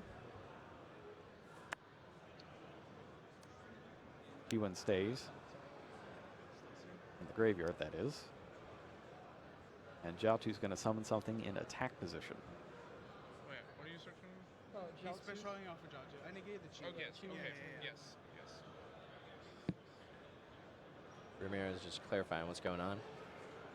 So many things that this Yangtze Malifaux deck does. It's so complicated. See what he decides to get.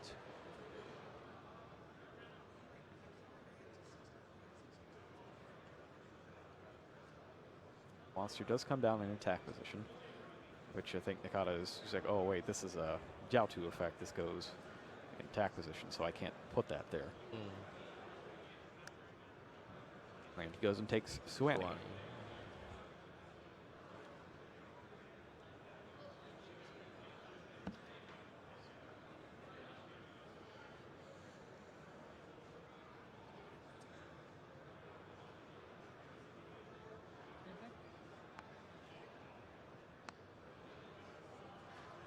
Thinking about the Speedroid. Yeah, it still has a normal stuff, right? It just started his turn with the Malifaux destroying the combination, choosing another Malifaux, and then destroying the Jiao-2. So. Still able to do much more. We'll see, though.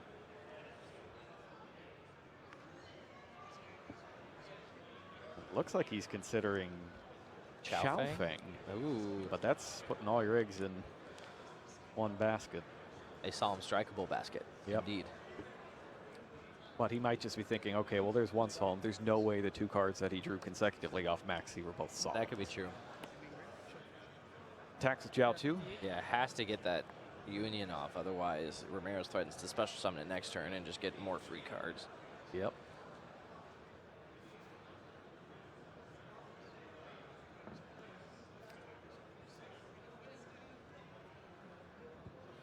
Gets the other copy of Sea Crush Wyvern.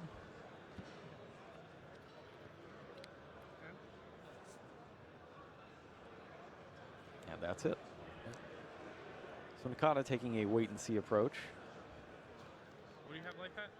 I have 58 to 8,000. He does have the strongest monster on the board at the moment. Crazy how much interaction we've seen in Game 3, whereas Game 1 and 2 were both just such blowouts. Yeah, the most interesting thing about combo decks is seeing what happens when they things don't don't combo. work. Yeah. Yeah, I really like that. Or the aspects of like trying to see someone combo through back row. I think that's what's really impressive to me. When combo players are good enough where they can play through back row optimally. Yeah, I mean, because you can goldfish the deck 1,000 times, not worrying about what your opponent has. But even when your opponent has a single thing like Solemn Strike or just unknown cards that you need to deal with, that's what I really like seeing. Like how well they handle those cards. Goes ahead and summons a Assault Core, uses Union Hanger's effect. Puts another B Buster Drake on it. And at that point, Swanny's effect is going to be activated. I don't know if he's doing that in response to it or when. It looks like he's waiting. And he's going to go ahead and Solemn the Swanny. Interesting choice. Yeah.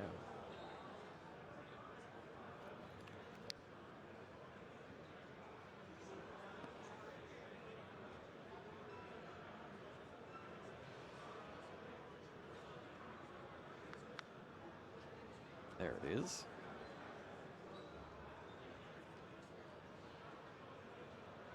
So the interesting thing here is it's not an either or. You don't have to choose between using Swanny's quick effect formula synchron ability or the when I'm destroyed, go search. So he could just let it go. And then trigger it. Get a BN and then synchro summon the Baxia right now after this resolves and put A and C back into the deck. Yeah, it looks like Nakata's reading his card too, so he's probably going to catch that. Seems like he's been very heads up about everything else so far. So counter traps, they knock off the first chain link, right? I'm sorry? Counter traps, they knock off the card that was on the first chain link? If it negates the activation. Okay. There is no reason to use your 9 paths on this. Yeah, you just... It actually just you're doesn't just do anything, destroying it right? anyway. You're just wasting a card. Yeah, Nakata realizes that now he's going to trigger his guy. So he uses it. No, because it's a counter trap, so it negates activation, so the chain link one doesn't. And now Ramirez realizes he doesn't quite believe him that he gets to do this. Yeah. And I don't think Nakata quite believed that he could do that himself. Yeah, he had to definitely read it a few times to make sure. And this negates the activation of the card. Chain link 2. Yes, cards that negate an activation, remove the card it's negating from the chain link. Oh, like I the card see. never He's arguing that it would miss timing because it's a when you can. But it does not, because negating the activation of it eliminates that chain link completely. That's interesting. I didn't even know that works like that. Okay. So you can indeed take the Swanny effect there.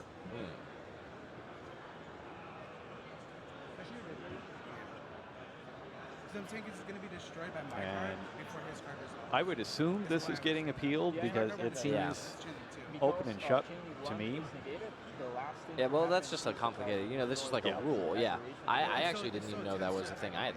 I did not realize that negating something completely removes the chain link. It makes sense now that I think more about it. Negating the effect does not. Yeah. Negating the activation of the does. effect makes it like it yeah, never happened. and that makes a lot of sense. Right, and I put pillars on 2. If that was true, my pillars would make all my monsters this time. But we know that it doesn't work that way. So it's a similar. Yeah, pillars. And it kind of makes sense to me that Nakata would know this, you know, playing the deck all this time, and Ramirez would, because it doesn't come up ever really, except in this one particular case. Yeah. That'll be absolutely brutal, though. Because which one of the ones protects from monster effects? It's A, Assault Core, right? Yep. Which A protects unfortunately from is not monsters, equipped B for from something. spells, C from traps. You normal this, correct? So if he gets his BN, and he makes the Baxia and he spins back A and C, well, the normal summon's already been used for the turn. Yep. And I think Nakata might just combo off and beat him next turn. Yep. He might not even need to because he's going to be out of life points. Also true. So there is a lot hinging on this appeal.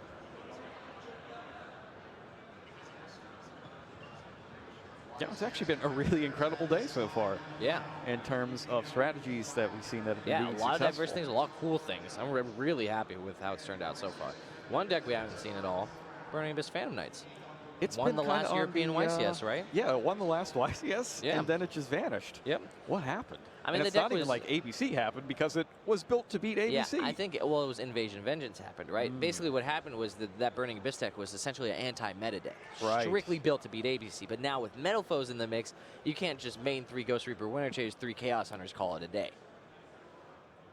And especially with Pot of Acquisitiveness. Yes. That kind of just undermines running Ghost Reaper and Winter Cherries in anything in the first place. Yep. Like, if you I lose completely- to it, you're probably siding Acquisitiveness Yep. to make sure that doesn't It's happen. also just great in ABC. Like, it's just a flexible card, you know what I mean? More so other Yeah. decks can't always just activate just to activate. But in the ABC mirror, that card's crazy. Really, really good. Oh, I'm going Yeah. to tribute my thing and special Yeah, summon. no. Going second, still not that bad. You're going to special summon nothing. Yep, and I'll draw a card, by the way. Now we got, I don't know if he's trying to mess with us with the wild hand gesticulations or if he's trying to explain something to Nakata.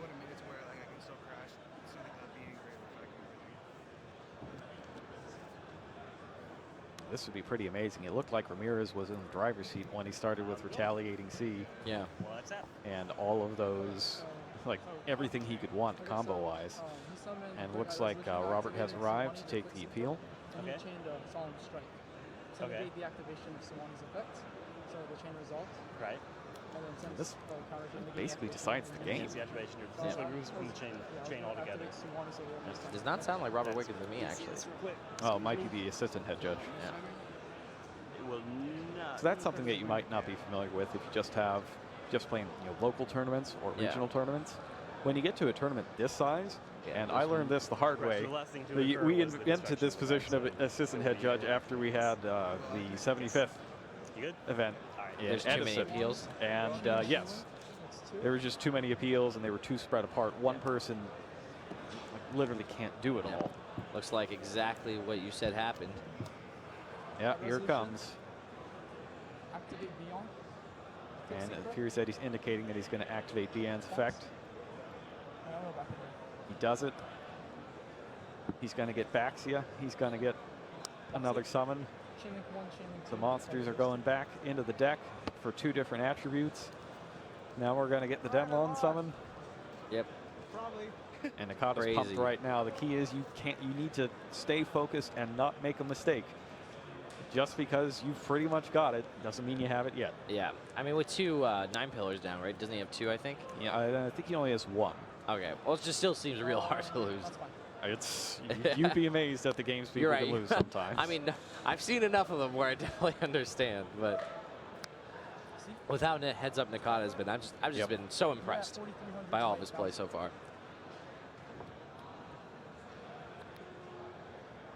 Yes. Ramirez cannot set anything to bluff at this point. Yep. Yangzing Metal Foe just taking it down. So cool to watch. Either way, I messed up. Yeah, I messed up in my side deck because And I don't know what happened here, but I'm assuming Ramirez has realized that the writing was on the you were wall. right. He sided out the Drago Diaz in the Sided it empowerment. out. Yep. Maybe not the best choice. That's what happened there. Yeah. Absolutely fascinating.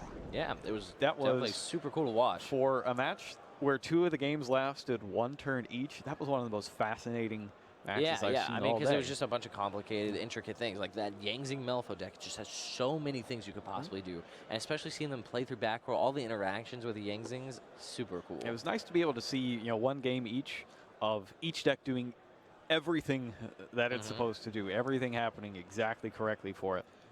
And then we got to see game 3 where everything just kind of went wrong. But that was good. We saw a lot of back and forth interaction. And yeah, some I mean, really excellent play. Nakata just from showcased Nakata. how That much he knows about his deck right there. Really good. Yeah, super, super good. I was really, really impressed. I honestly didn't expect anybody to play that Yangzing fast? with this effect. Yeah, or because there just in hasn't been a general? lot of time, and it's one of those older decks that never really took off in the first place. Yeah. And they generally don't suddenly spring into vogue just because they get one or two incredibly powerful cards.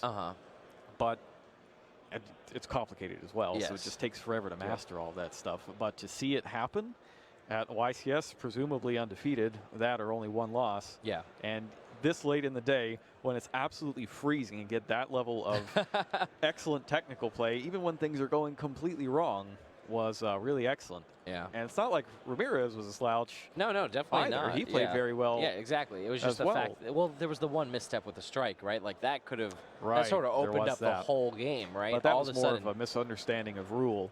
You're right. Yeah, that it wasn't actually just a misstep where he chose to make do something that ended up being a mistake. It was he chose to do something, not realizing how the interaction He thought it was going to work yeah. this way, but yeah. then it didn't. Yeah. And that happens a lot in Yu-Gi-Oh because there are so many rules, complicated rules. Yep. That it's very hard to know them all. Yep. Especially if it's for something that doesn't show up. Yeah, I understand. particularly often. Yeah, especially the when you can effects. There's practically eliminated now, right? So you really don't see them anymore. They only show up when older cards show up, like Superbia, for example. Yeah, exactly, and how that works with the copying contact? the effects Yep. of Dark Lord Contact, that sort of thing. It's one of those weird things. Yep, definitely. So we've pretty got interesting. 6 rounds in the books. Yeah. And let's go ahead and talk to the winner of our 6th round, Corey Nakata. Hey, what's going on, guys? We're here with Corey Nakata, fresh off his feature match victory with Metal Foe Yangzing, 60 cards, I might add. How was your match? Oh, it was very exciting. I thought I had game 1, I had the combo. I won the dice rolls, wombo combo. Game 2, he had the wombo combo, got me there. Game 3, I looked at him, I was like, I got the wombo combo again, but he threw down the retaliating C and it changed the game completely. Made it way harder, right? Well, that's Metal Foe Yangzing is quite the combo deck, as you're saying, the wombo combo. Utilizing the Metal Foes to be able to destroy the Yangzings, to special summon any other Yangzing for your deck, you can get to Jiaotsu immediately, and then Jiaotsu gets the ball rolling. And then once a Ding Long comes out, how has Ding Long impacted the deck? Has it made it much better than it used to be? Ding Long was everything that deck needed. It's the only Yangzing that doesn't miss the timing. It searches the Yangzing, it puts my Chiwen in grave, it modulates a tuner, it does it all. I mean, it's like literally like if it's a custom card, if I wanted to make Yangzing better, it's like that's the card that we needed. I feel the exact same. Well, congratulations again. 6-0 is a great start to the tournament. I hope you do well, and we'll hope to see you in Top Cut with your interesting deck. 60 cards. I like it. Good job, man. Yeah, congratulations. Back to you, Jerome and Robbie. All right, he seemed really excited about that, and he should be. He played an excellent match. Yeah, Billy's always really a fan great. of 60 cards. I know he is. Big deck champion. I don't know if everybody out there knows this, but Billy won a YCS with a 60-card deck. I think it was the most recent one he did with the Burning Abyss, Shadow, Artifact, big pile of all the good cards in the format deck. Yeah, that deck was super cool. It It was was at the beginning of that format too, so like all the Shadal didn't have all their cards, and Burning Abyss didn't have all their cards, so there's only so much each deck could do, but this deck was just able to do so much more because it incorporated all these played cards. everything. Yeah, it was a really cool deck, beginning of the end. Being able to draw 3 cards in that format was absurd, basically. Oh, I forgot about beginning of the end. It was a triple beginning of the end deck. that We don't thing, see that very often. Well, that's actually, we put that card in Destiny Soldiers just in case somebody was going to try the 60-card Dark Lord deck. That's cool. And, just in case they weren't drawing enough cards, just with all the draw 2s, Draw 3 why don't we more. give them a draw 3 to play with from time to time? Yeah. And I'm pretty sure Dan was tempted into doing that, but I had to take all the Destiny Soldiers away from him so he wouldn't. I'll worry about it time. So, if you're wondering what it's like to do this, well, Billy's going to tell you right now.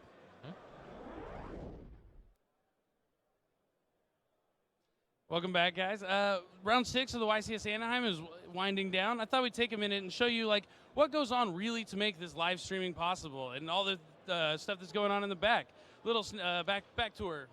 See, we have the stage obviously with all the lights. You got to be able to see the cards your people are playing for the stream. We just keep making our way around. Got to have the Yu-Gi-Oh banner. Oh, and then we go behind the curtain. It's where all the magic happens. Oop, let's go this way. Here we go. This is our production booth. These guys have been doing a great job all day, nonstop working since the sun came up. Couldn't be possible without them. Great group, great group. And then over here, we have the commentary desk. If you're wondering where these guys have been all day, Yep. they've been back here. Right back here. Y'all having a good time? Yeah, Everything great going time. great? How about you? Yep. Doing great. Yeah, good. I think we have the best seat in the house. It is the best seat in the house. You get the front row to the best games. Yep, always a good time. The best commentary. People draw us pictures. It's nice. a good, yeah. A lot of artwork. But this is a little bit of a behind-the-scenes view of what goes on to make a live stream possible. All right. Well, yep, that's where we are. If you're wondering where we're hiding out, it's Now you right know behind. exactly. We have water balls It's on the behind side. everything all the time. Oh yeah, no, you can't talk all day without staying hydrated. Yeah. So if you ever think about doing this for your own Twitch stream or YouTube stream, or even at your locals or something like that, you got to make sure to stay hydrated. I recommend tea with lemon, honey. Oh, spicing that it up. is very good. Helps soothe your throat for a long day of talking. Yeah, so 3 rounds left. Yeah, 3 rounds left. Have any of your opinions changed since the beginning of the tournament? Any speculations, any of that? You think you're still just sort of right on? It looks like we were pretty accurate. Yeah, Metal Foes is seems really like good. it's performing the best. I knew Water was good. The Mermail deck was good. I think it's better than I thought it was. Yeah, the one that Philly played really impressed me. I think Yeah. just Water's just much better. Like, I saw the combo-y versions I try to do, double Bahamut Shark with Abyss Man or Abyss Ocean. That's powerful. I agree. But just the fact that, like, his deck was able to sort of have this turn one that was very powerful, but also just, put all this pressure on an opponent when they're going first. Just, I can still threaten to beat you, just straight outright damage with Megalo. That's so cool. And then seeing this Metal Foe Yang Zing deck, Yeah, oh, I was really man. shocked to see this, but if he gets it going, Corey Nakata is going to be a dangerous force come day 2. Yeah, that's definitely true. All right, well, while we wait for round 7 to begin, we've got a match from this year's WCQ to whet your appetite. See you then. Yu-Gi-Oh's monsters are out for vengeance. The next invasion begins with 100 new cards. Help your monsters settle the score with Invasion Vengeance. 9 cards per pack, each pack sold separately.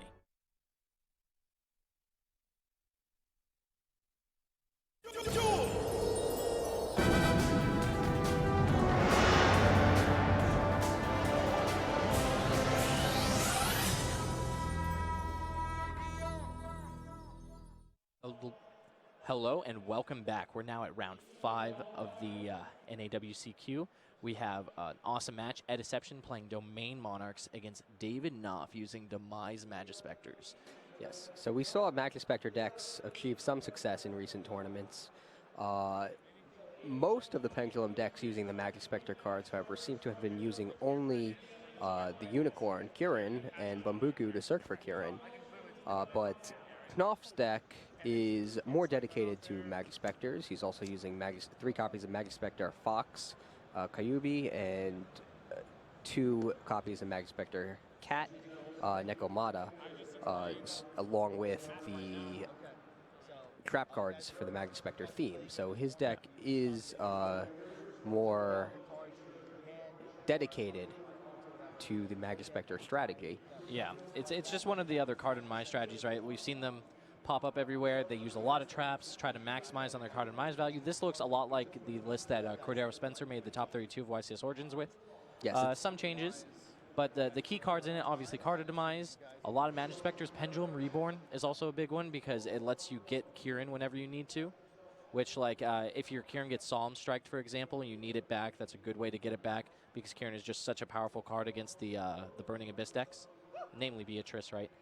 Right. And yeah, so the deck plays it's very trap-centric. You just try to set your traps, summon a guy, search a card, go, interact with your opponent like that, gas back up with Card of Demise, and then just the inevitability of pendulum summoning back a bunch of Magispectors is enough to win. Yeah, Knopf is only using 13 monsters in his main deck. Then he has 8 spell cards and 19 trap cards. So the odds of drawing 3 cards that he can use with Card of Demise is fairly high. So that's one of the common themes that we see in Card of Demise-based decks, and this looks like it can take advantage of Card of Demise as well as, or better than, a lot of the other decks that are using it. Ed Deception is using Domain Monarchs, as we mentioned. I'm not sure how good Domain is really going to be here. I mean, obviously not in this matchup. It's going to be the best, but against a lot of decks, Domain is just game over, right? You look at Pendulums, for example, they can't beat a Domain. Same with Burning Abyss, it's really hard for them to beat a Domain. So I think whether or not you play Domain or extra deck Monarchs might be more of a meta choice. Like if you expect a ton of Burning Abyss and a ton of Pendulums, then this seems like the deck to play. However, if you're expecting a bunch of Monarch Mirrors or spaceships, card demise decks, maybe Domain isn't the way to go. But Asception's definitely starting off strong. Pantheism, discarding Prime is one of the ideal openings you can have. And then banishing to find some more cards.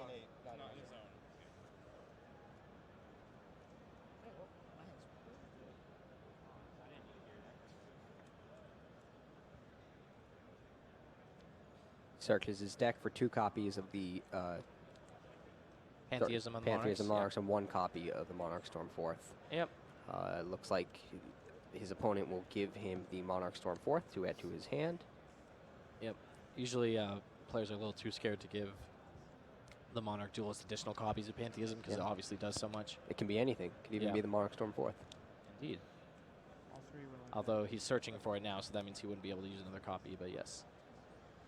Looks like Asception just passes after that, so didn't draw a Monarch or a way to get to one. Yeah, he has Mithra and he has Return of the Monarchs, but he does not have the Monarch to summon.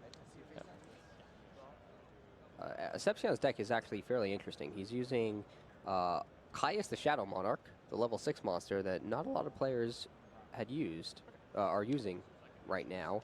He's using Thestalos the Mega Monarch, which he can use to disrupt his opponent's hand.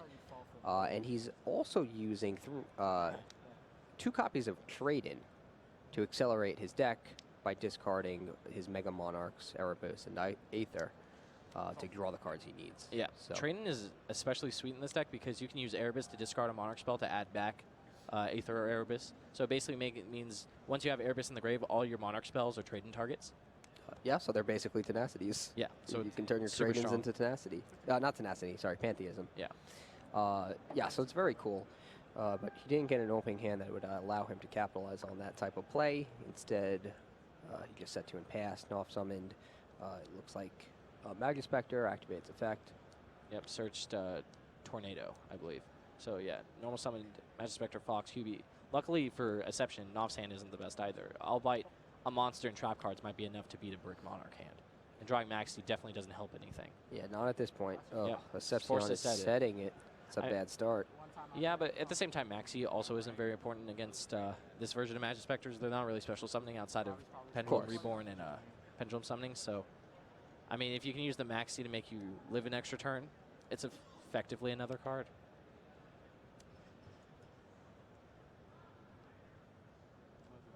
But yeah, not taking the aggressive approach, just tornadoing away the Maxi, and then Pendulum Reborning back to QB. Okay, what's up? And special summon a pendulum from your extra deck or also just did they see you flip it and then pull it over? So then the QB's going to trigger. I don't think so. The camera ends at this line, so. Okay, so he uses QB's effect. Now he gets to add a trap card from his deck to his hand. Yeah. He takes. I like this. It's aggressive. I like that he's just trying to put Asception on a clock as soon as he can. Because maybe Pendulum Reborn just doesn't do that much here, and basically what it was just, get rid of the, it just effectively was a tornado, right? Yes. If you're trading another blank. Yeah, but one thing trading does not help is the brick hands that don't involve Monarchs. Yes. Because usually if you have a Monarch, you might be able to get going somehow, but trading doesn't get you there when you don't.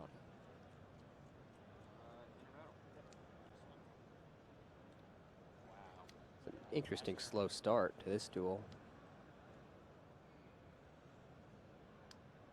Oh, he finds an Erebus. Okay. So That's a big one. Yeah. He draws another Erebus and an Upstart Goblin with his Trade-In. One thing I do like about trading for a second there, I was like, oh, well, now he doesn't have the Monarch in his hand anymore, but because it's Erebus, he can just discard a spell to get it back, so that's why he didn't hesitate to do it. Yeah. Otherwise, he might have to think twice. Yeah, if it was Aether, for example. Yeah. Do you really want to lose your one Monarch? I mean, but at the same time, I guess like the Aether can get an Erebus from your deck, and the Erebus returns to your hand during the end phase, so the next turn you can still use your Trade-In. Like, that's not that bad. That's true. Assuming both monsters stay on the field. Yeah. Well, assuming the extra monsters. Oh, the extra monster, rather, yeah.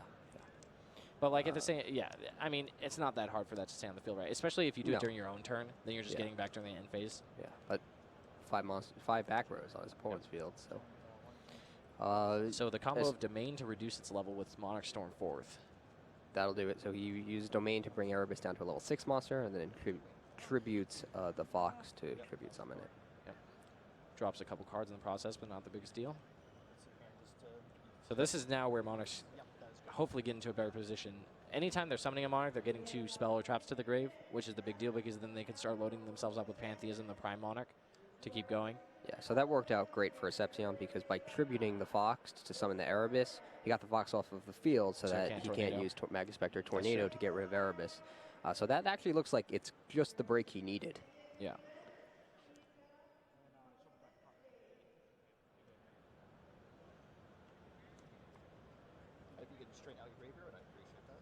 Yeah, I think this game might just go to Exception now. He was able, not off Nooney, he needed to put him on a clock, but it just wasn't fast enough.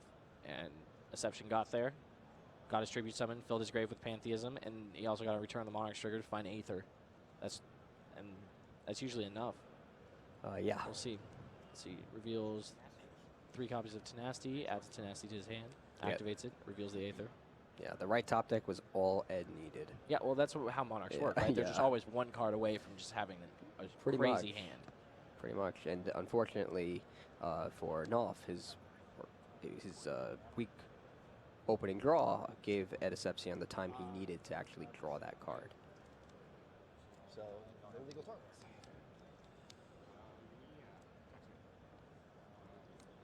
Yep, direct attack gets, is that Storming? Mirror Force? Yes. Looks like Storming. So many Mirror Forces now. Okay, so it looks like Knopf is activating another Pendulum Reborn and bringing back his Fox. He's going to use its effect again. Finds Tempest this time. Yes.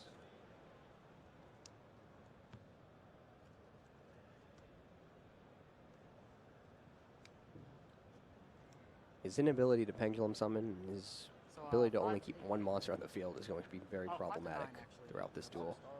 Yeah. I mean, at the same time, this deck doesn't usually... I guess it wins by Pendulum Summon in the very late game, right? But I don't even know if he would get to that stage of the game. Well, the problem is he's just going to keep getting Storm 4th. His only monster, and then he can't use his Magic Spectre trap cards to tribute them. Yeah.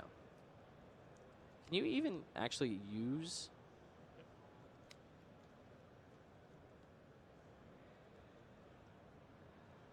Oh, no, never mind.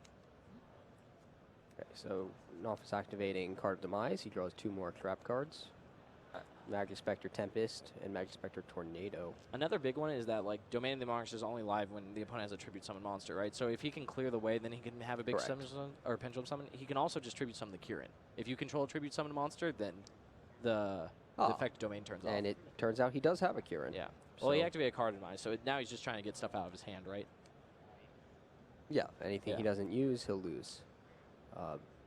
Exception is using the Prime Monarch from the back row and shuffling 3 of his Monarch cards back into his deck.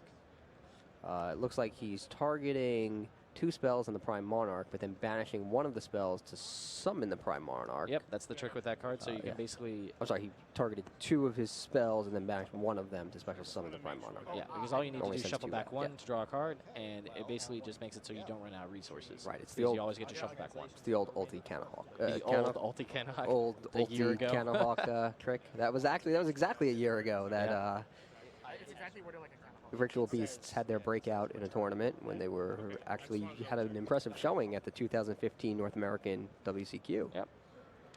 So 1 year later, people are still using tricks to try to shuffle cards back into their deck, but then use them for other effects before they make it there.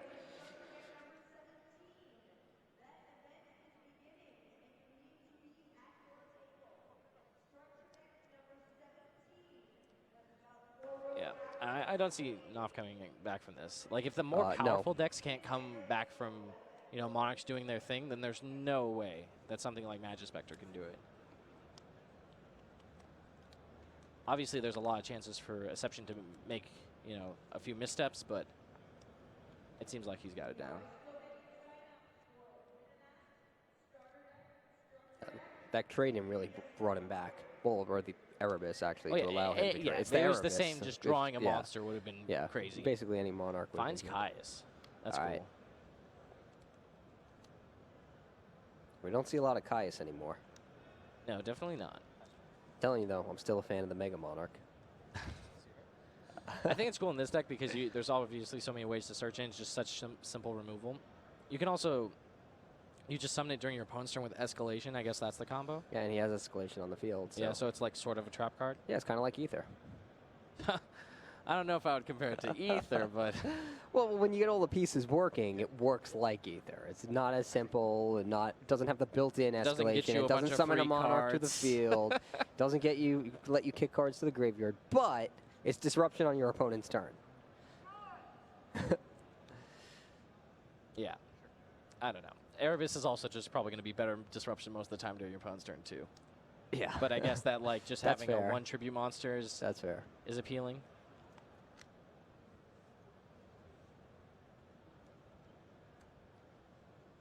So he uses Erebus to shuffle back Kirin, right? Yep.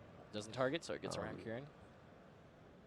Yeah, this is looking terrible for Knopf. Yeah. He has no cards in his hand, nothing in his pendulum zone, and it looks like most of his back rows require him to tribute a monster to activate them. Yeah. The Monarch deck, especially the Domain version, is a lot like the old Prophecy deck, where they get so many cards, and you just slowly start running out of cards. And you can keep playing the duel, right? You can actually keep playing the game because you aren't out of life points yet, but you effectively have lost the game way before you run out of life points because they just have so many cards. And you just can't do anything because you're locked down by what they're doing.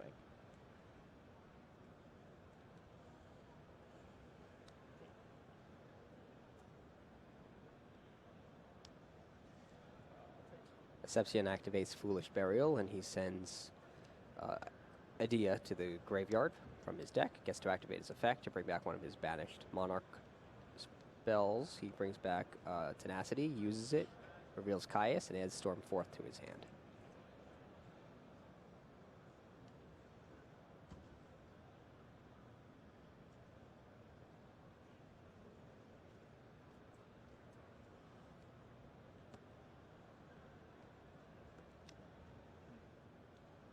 Erebus attacks directly. Storming Mirror Force again returns Erebus to Sepsian's hand. In the previous turn, there was a face down, and there was a search for something. What was that? He tributes at the Prime Monarch for Kraz. He tributes at Oh, it looks like and he they're... searched with return. So, Asception made a bit of an error. He searched off a return of the Monarchs when he tributes set Kraz. And what he didn't realize is that the monster has to be face up to activate and resolve the effect. So I don't know what they're going to do here. I don't know if that's, a warning because neither player caught it. You just accept the game state. Or if they think there might be malintent. That's totally up to the judge's discretion. So that's the problem. All right, so procedure error minor. So you can't rewind it. Warning. Have you received? I have not received it. Okay. Is it repairable? Keep that in mind going forward, right? Continue. I don't think it's repairable, right? Because he did a lot of actions. But it was all this turn, right?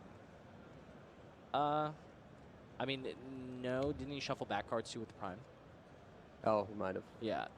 I think it's just accept a game state because that's usually how it is. Like neither player can catch something, then the player receives a warning or whatever, and if they incur another one, then they can go from there, and that can get upgraded. But until then.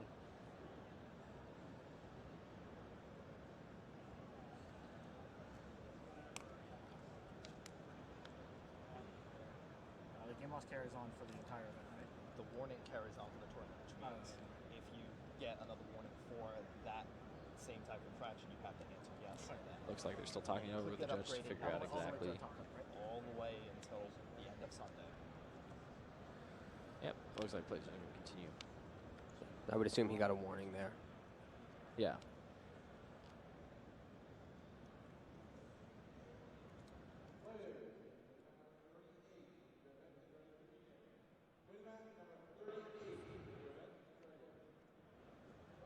Sepsion's using the effect of the Prime Monarch. Again, he selects 2 cards, changes the effect of the Prime Monarch in his graveyard, banishes one of the 2 cards he selected, special summons Prime Monarch to his field, and then shuffles the remaining Monarch spell card into his deck. Yep. With Rivalry out, so now he's limited on summoning Aether, I believe, because the Prime Monarch's the same type as Aether. They're both fairy. Yes, right? Yeah, they're both fairies.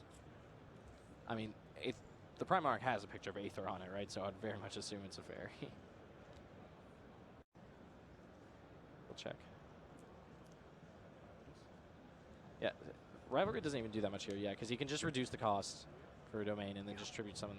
And that's exactly what he's doing. Yep.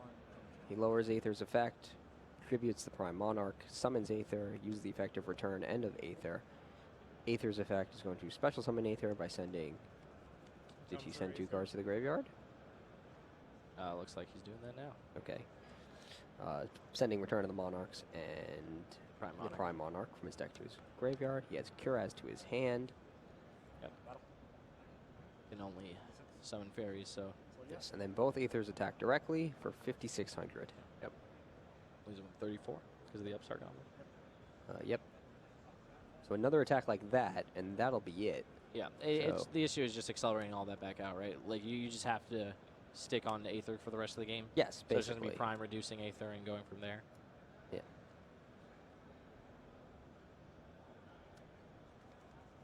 Shouldn't be hard, though. No. Yeah. I mean, like I said, it's that same thing where Monarchs have this huge inevitability where once they get to the stage of this game, like, you just can't really lose. Oh, it looks like he had 7 cards in his hand in his end phase, so he discards Erebus. You have to discard another. Then Aether returns to his hand. So I mean, I'm sure he could have discarded like 4 or 5 cards, and it still would have been super simple. That's true. Not much would change. So it looks like Knopf drew Archfiend Eccentric, and he has Magus Spectre Cat Nekomata in his hand. Yep. He summons the cat. What next? I guess he's just considering using the Eccentric. Or Reception's considering responding to the summon. Because the Nekomata searches during the end phase, right? So. Well, it has not been. Yeah, Yes, it I searches believe during the end that's phase, yeah. Bring it up on the screen. Which one is that? There's a reading clarifying how that works, whether or not. What are they determining? They're trying to determine, basically, I believe the question that was asked was if it's tributed away, does he still get to, like, search later during the turn? But I don't think so, because it should be the same as... Oh, so does it need to be on the field in the end phase, you're saying? So, like, yeah, the timeless question with, like, Gen X Neutron and all the various cards that work differently.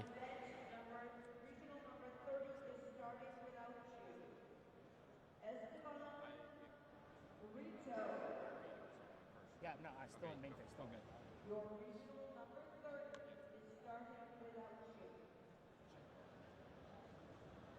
Gonna chain the primes onto each other just like last time.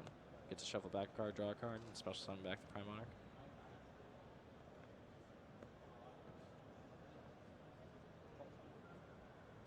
We can see 3 Aethers here. Does he still have one in the deck? Ooh. Should do it during the end phase. He gets to. Oh, actually, he still has Tempest set, doesn't he? He does still have Tempest set. So if he activates Aether, can he negate that with Tempest? How But would then he just loses? If he... No, because the cat is going to be gone. It's going to be attributed with the Monarch Storm 4th. Yes, but he has to activate the Aether first. But what I missed is he can just use the escalation. He doesn't even need to use Aether's effect. Yes, that is also true. Right? Because he can't summon it with Aether's effect in the end phase. That's also true. Has to be the main phase. Oh, but then there's a restriction on escalation too, though, on phases. Yeah, I need Oh yeah, that's also that's. Let's see. I'm pretty sure it's battle phase. Yeah, I think you're right. Oh, your opponent's main phase or battle phase. Yeah, Main or so battle. It's fine. So it's just the same as Aether. Is not a tribute summon and a tribute set the same thing? Yeah, it looks like he used Tornado instead. Tornado in response to.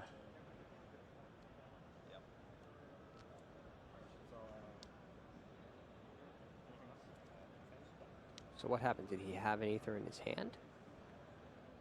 Well, he did. He sets a monster?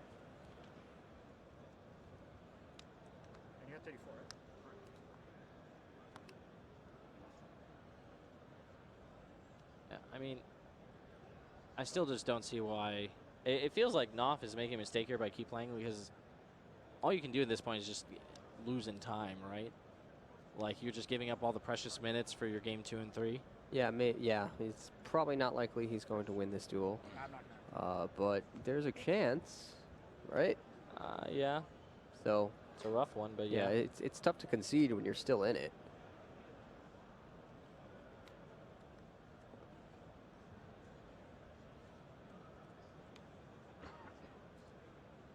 So Sepsion tributes his face down Kuraz to summon Caius, activates its effect, but loses out to Solemn Strike. Yep. Sepsion activates Tenacity of the Monarchs. Looks like he's revealing Aether from his hand, and he's adding Stormforth to his hand. Using the effect of the Prime Monarchs. Just draw a card. He's just going to shuffle 2 back and draw 1.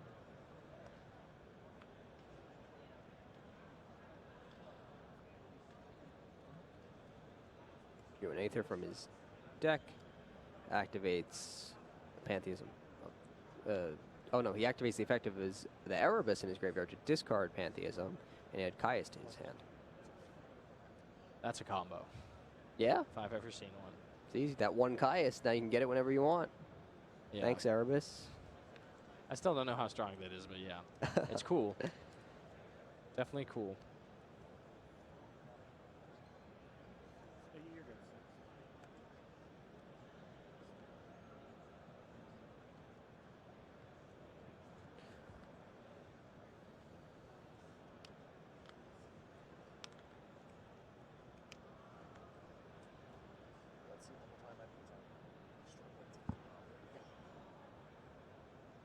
So Knopf has Archfiend Eccentric, Magic Spectre Raccoon, Bunbuku, and Starlight Road in his hands. Starlight Road? Yep, Starlight Road being one of the best cards against Twin Twister.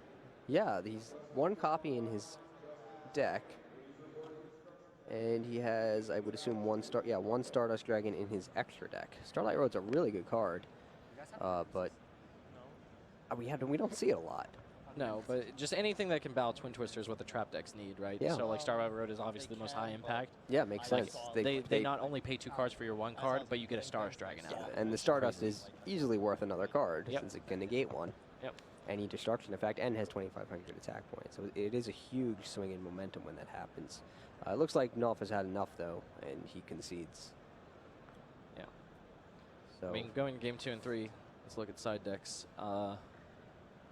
Stuff from Knopf's side. Chaos Trap Hole, that's obviously a big one. Necro Valley, that could also come in, just gives you more ways to cut off the inevitability that deck has. You could, depending on how much Knopf wants to be Pendulum Summoning, it didn't even look like he could have Pendulum Summoned once that game. But if he did, he could be bringing in like Missile Space Typhoon to help deal with the domain. Other than that, though, I don't see much in the side deck that I would actually want. You can debunk, I guess. You could use debunk to stop.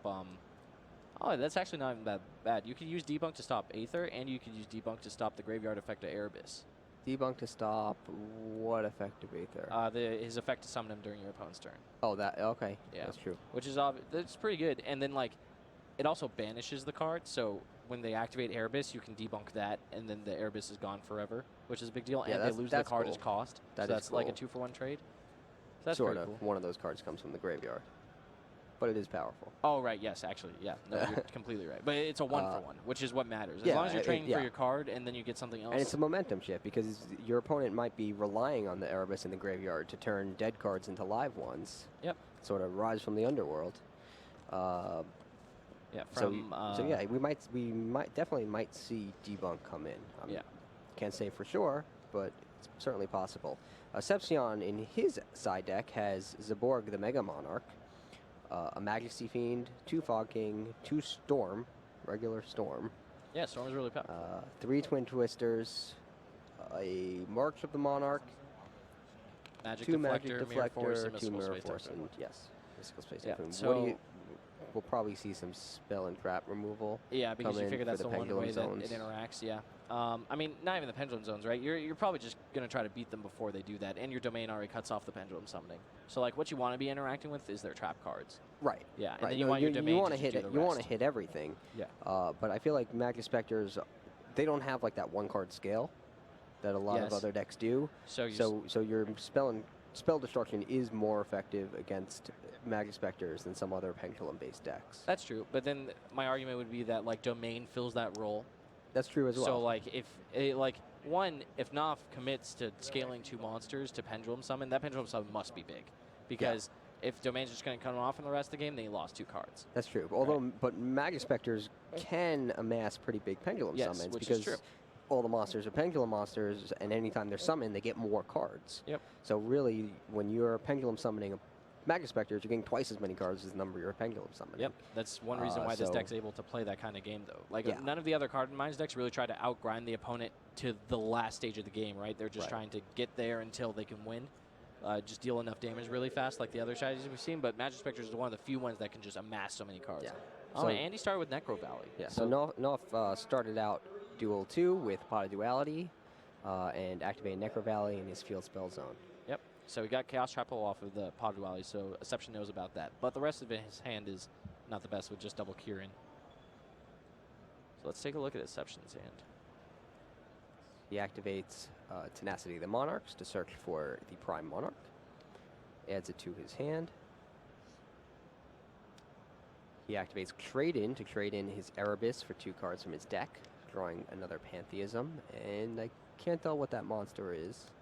Well, all that matters is that he has Pantheism, Prime, and another monster. Yeah, so, and now there's he drew Aether, an Aether, so he's in great shape, it looks like. Yep. And Noff's opening was a little sad.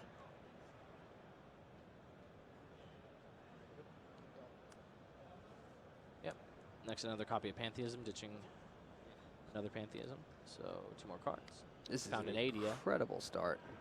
Yeah. Any hand to start involving multiple Pantheisms is just absurd. Usually, sometimes you draw into a hand that still has no monarchs or no way to get a monarch.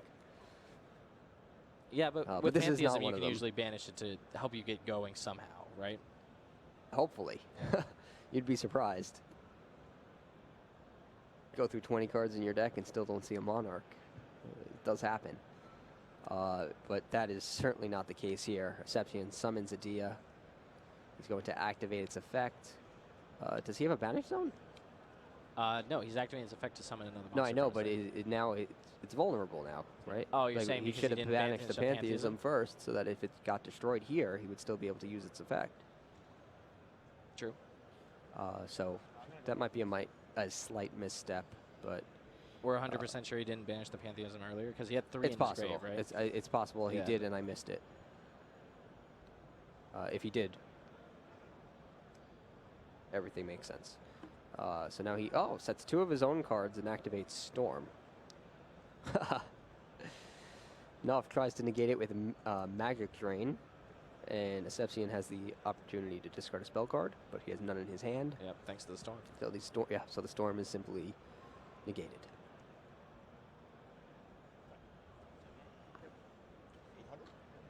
Just an attack with 80. Yeah. Noff is just so low on cards already, and even though Exception can't tribute summon just yet, it still seems so rough. His grave is so full of cards. Oh, Like- Necro Valley. He couldn't banish Pantheism. Oh, that makes more sense. I forgot about that. It's all the way over there in the field spell zone. Yeah. It's a little hard to see with this makeup.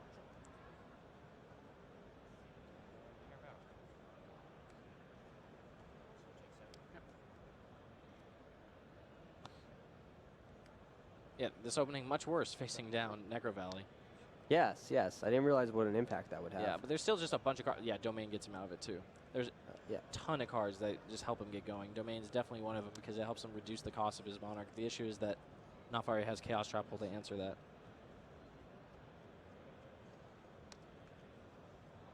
So he reveals Aether to activate Domain and reduce its level. Yep. Now he uses the Monarch Storm 4th. Oh, Interesting. Tornado's a big blowout there. Yeah. He doesn't even need to use the Chaos Trap hole, but now he normal summons Eidos. Still has the reduced Monarch in his hand. Gets an attack with Eidos.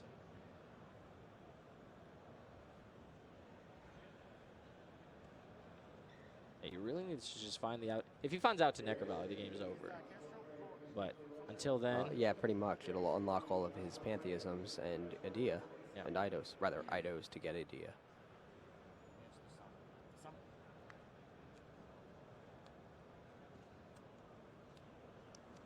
Tributes for Aether, but loses out to Chaos Trap Hole. Date 44. All right, so let's see what's in Knopf's hand now. another Chaos at Trap Hole is what matters. He still just has 2 Kirans, so he's got nothing on in terms of clock or offense or anything proactive. 2 Kirans and a Chaos Trap Hole, is that correct? Well, he set the Chaos Trap Hole, so now he has Pod Duality. Pod Duality, Card of Demise. Not the best, though, great because here, he has 2 monsters. Yeah, he's stuck with 2 Tribute monsters in his hand. And Bunbuku, which can get a 3rd Kirin. Yeah, well, he can just summon Bumbuku to find another scale. That's true. Yeah, and then he can scale Kirin and go like that. Like, that's probably his plan now. He just wants offense. He actually only has 2 Kirins in his deck. Yeah. So it cannot be a Kirin. So he's going he to can also Bunbuku into Bunbuku.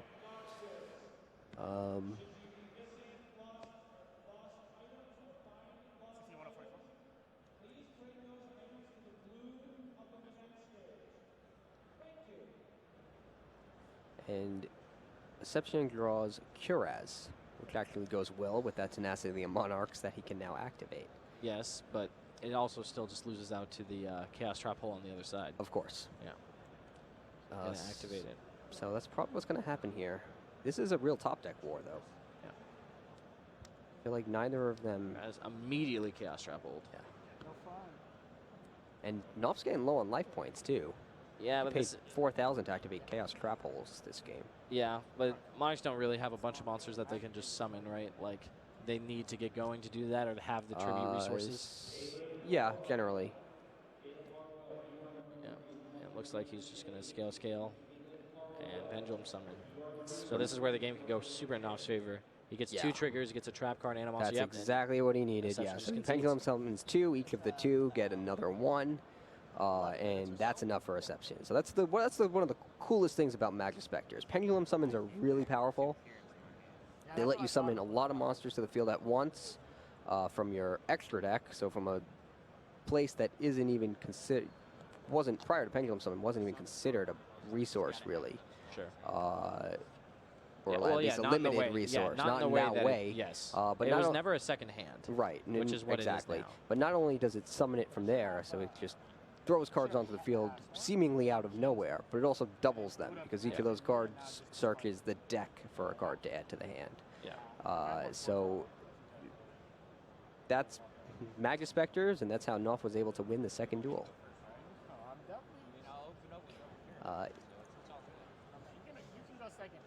Deception's going to be looking for a good hand in Duel 3.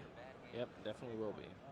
I mean, his hand was fine. He just didn't have the out to Necro Valley, and when he drew it, Knopf had Magic Drain. So he drew the out to Necro Valley and Storm, but he needed to set his cards to make sure Storm destroyed 2 cards, and then the Magic Drain just got him because he had to set all of his spells. Yeah, so that was cool. We don't see Storm that often, and we certainly don't see Magic Drain that often. Yeah, I mean, Storm was powerful in the old Cliff 4 combo decks, right? It's powerful in decks where you want, like, you get something out of destroying the cards, right? So, like, I remember in Perform Pals, people were trying it for a while because you could destroy your plush fires or whatever. Yeah, we used to see it more, but we haven't seen it in a while. Well, a big reason why this deck wants it is that the spells are fine in the grave. The spells and traps are both fine in the graveyard. So if you're storming away your own cards, it's not the biggest deal. Right. Okay, so Reception starts off Duel 3 with Adia into Eidos and tributes both of them to summon Erebus. Yep. So uses Erebus's effect to send the Prime Monarch and one other card, the Pantheism of the Monarchs, from his deck to his graveyard, and shuffle a card into Knopf's deck, leaving him with only 4 cards in his opening hand. Yep. Banishes Pantheism to add a Tenacity to his hand, and that's a great start for Ed. Yep. Reveals Kai's. It's escalation. So now he can start disrupting his opponent's plays on his opponent's turn. Escalation, I feel like, is a card that was very popular at first in Monarch decks and quickly became less popular. It has a lot to do with the switch from domain to extra deck, right? Like the extra deck Monarch doesn't really want that card, but domain Monarch's like it just gives you another way to interact with your opponent, which is super strong. There's also is Deception playing? Yeah, he's playing Thestalos. So this deck has a combo where they can Erebus you and then Thestalos you and then do it again during your turn with Escalation. So they basically just can get a bunch of cards out of your hand before you have a turn because of Escalation, because he uses Thestalos alongside Erebus. So it looks like Deception special summon the Prime Monarch and Adia using it as this effect. Yep. So you get the Tribute Fodder. Dolph activated Arching Eccentric. Oh, Arching Eccentric is Pendulum Zone, and Deception wasted no time to activate Escalation of the Monarch and tribute his Adia to summon Caius and banish it. If he knows it's going to go away anyway, there's no reason not to just... Because his main thing, like, yes, it was Disruption, and that's nice, but the Adia also just got to add back a Tenacity. Yeah. So that's a big deal. Yeah, so Knopf is going to... he summons Bunbuku. What did he search for with it? Did you see? I did not, but... I'm going to assume it's Tornado. Because Tornado is definitely better here than Tempest is.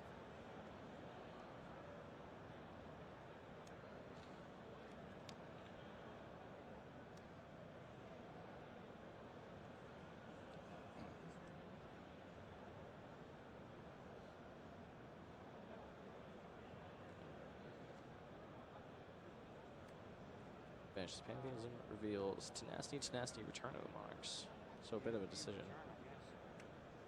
Not really, though. Because as long as he knows that... You realize the Return of the Monarch side because he has a Monarch in the hand, so you don't want to give him Tenacity.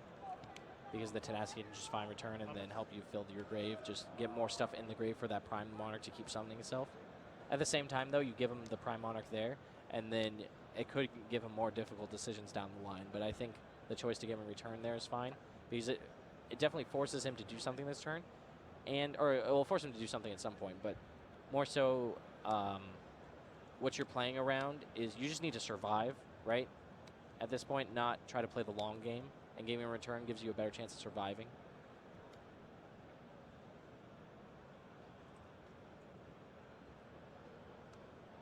Yep, there's normal summon at Eidos. This effect triggers. Additional summon. What's life at, guys? 4,008. Player finding life points. Let's see. I don't know what's in Knopf's back row. But looks like he's in trouble. Oh, so Chaos Grapple was back there. He pays 2,000 life points.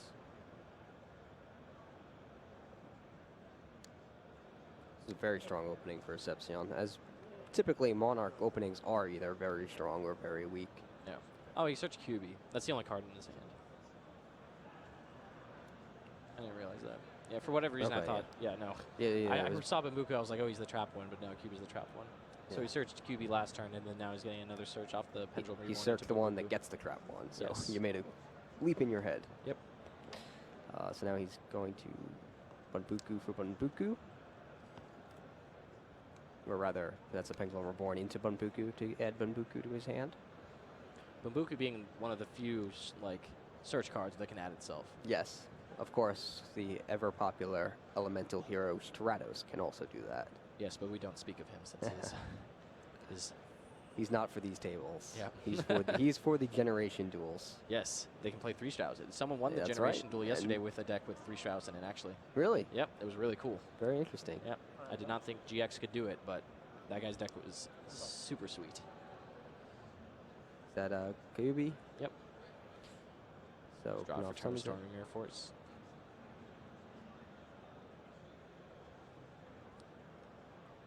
Yep, finds Tornado now.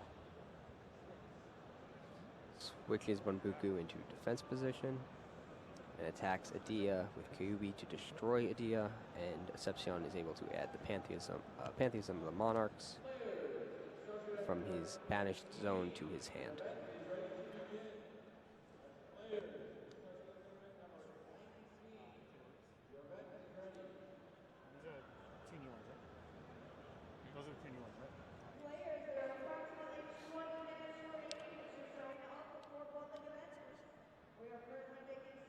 activates the effect of escalation.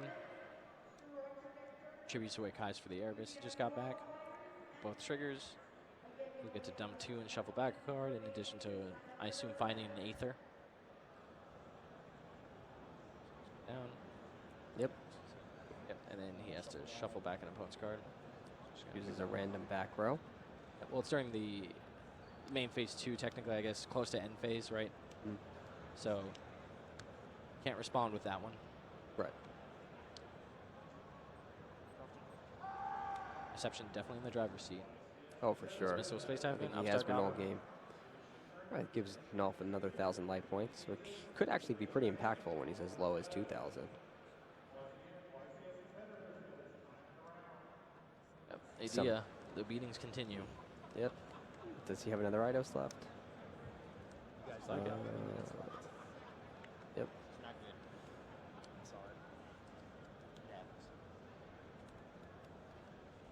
Tributes Dia and Eidos. And it looks like Aether's going to hit the field. He's trying to grind through those back row. Yeah. I mean, he knows about the tornado, right? Yeah. This is exactly what I've been talking about. The whole proactive strategies nowadays trade so much better against trap cards than they used to. Like, that Aether just got him like 3 or 4 cards, right? Summoning an Aether. Got him 2 cards in the grave, a monster on the field, a search with return from the Monarchs. Like, that's crazy.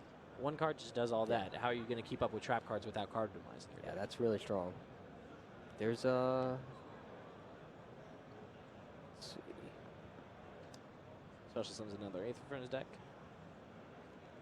Why didn't he tornado the Aether when he summoned it to prevent the search off Return of the Monarchs? They just deem it not worth it? Probably. He has so much already, right? Like. Yeah, I guess what's one more Monarch in Asepsion's hand? Yeah. I mean, he's in big trouble, regardless. Oh, or that's a Storming Mirror Force face down? There was one. Oh, we don't know what back row got shuffled back. In addition to that, oh, the that's Erebus true could too. shuffle back the tornado.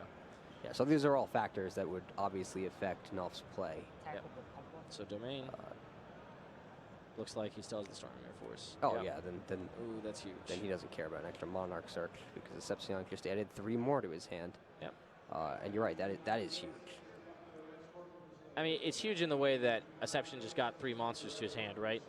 But it's not huge in the way that those 3 monsters are Monarchs that he can immediately start summoning from his hand very soon.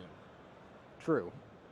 But it does buy Nolf another turn and force Asepsion to summon them to the field to close out the duel. Yep. Looks like Tornado was the only one that got shuffled back in, right? Since it's yeah, no longer so. there. And Magic Drain was the last spell face down, which Asepsion destroyed with Mystical Space Typhoon.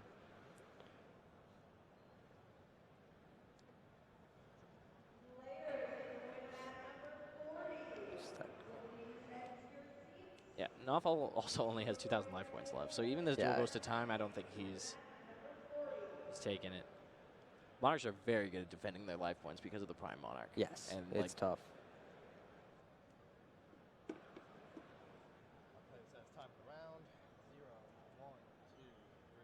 It looks like they are indeed in turns. Yep.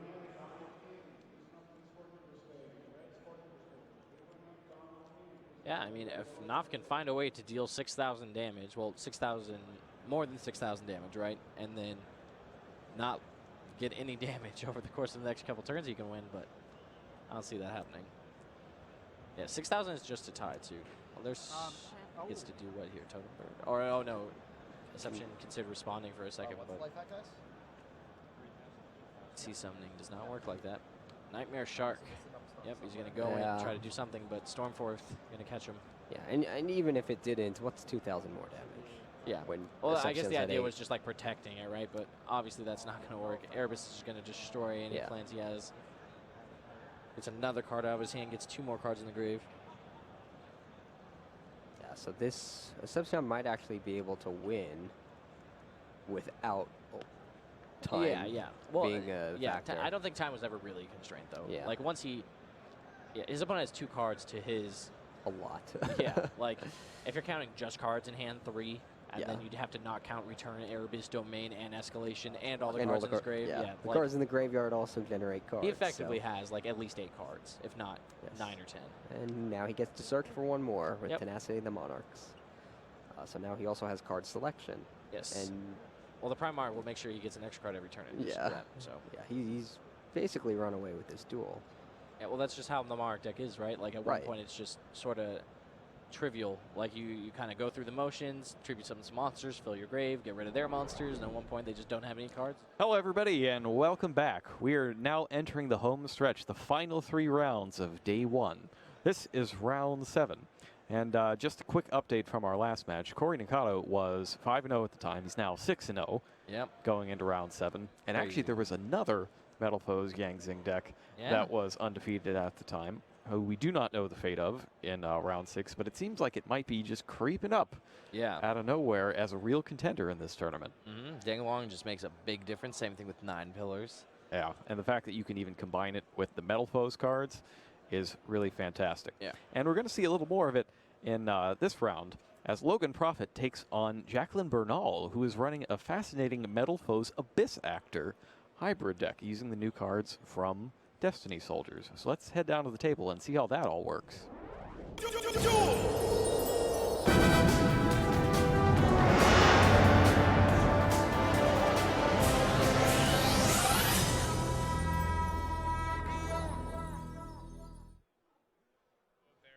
All right, we are getting ready for round 7. We just had the dice roll, and it looked like our challenger Logan Prophet rolled Snake Eyes, so he is not going to get the choice of whether to go first or second on this one. Unfortunate, as he is one of the Yang Zing Metal Foe duelists who has had so much success in this tournament. And he's got more counter traps than you can imagine, so he really needs that first turn. Yeah.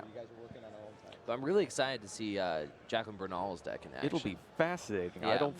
I wasn't expecting anybody to play with these cards, but she I mean, has. Billy's been hyping it up to me for days, talking about how good this deck is. So I'm really excited to see the Abyss Actors in action.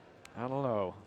I'm still You're skeptical. I like that, though. I'm skeptical. I like the skepticism. And I do wonder how much the Metal Foes are carrying the weight of everything. The weight of it here. But, you know, I'll go ahead and bring up this card for you. Let me show you something that's real good. It is this spell card, Abyss Script, Rise of the Abyss King. This card could just wipe all your opponent's face-up cards out based on the number of face-up Abyss Actors you have. And they're all Pendulum monsters, so it's easy to get a ton of them.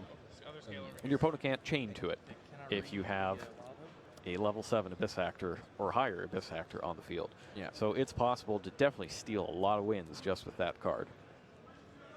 And we start with Metal Foes, that's silvered. And along with Abyss Actor. Is that Sassy Rookie? That's what I'm checking right now. I think that's Wild Hope. There he is. Definitely Wild Hope. Wild Hope has kind of a plush fire-esque effect. When it's destroyed, you can add an Abyss Actor card from your deck to your hand, except another Wild Hope. You can only use that once per turn. Whenever it's destroyed by battle record. I guess it works similar like Plush Fire.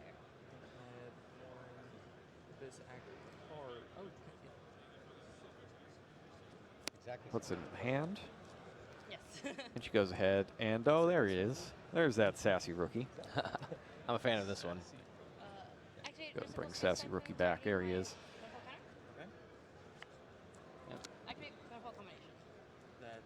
Mystical Space Typhoon's her own Metal Foes combination. To go ahead and get another Metal Foes monster. Yeah, at the end of the day, this deck is just a Metal Foes deck, right? It just, this Abyss Actors gives it this different dimension. Yeah, it gives it an extra way to essentially break a board stalemate which is without very triggering important. all of the extra effects that cards these days tend to have. Yeah. What is also good about, though, is it gives you just more like proactive pendulum cards. You were talking about before, you know, you just want a hand dense with Metal Foes, right? A hand with a few Metal Foes and a few Abyss Actors, pretty similar in a lot of ways, right? Because you're just getting pendulums that have effects when they're destroyed. They're sort of like somewhere between, like, you know, like Guiding Ariadne, Plush Fire, where they're getting benefited by like being destroyed too.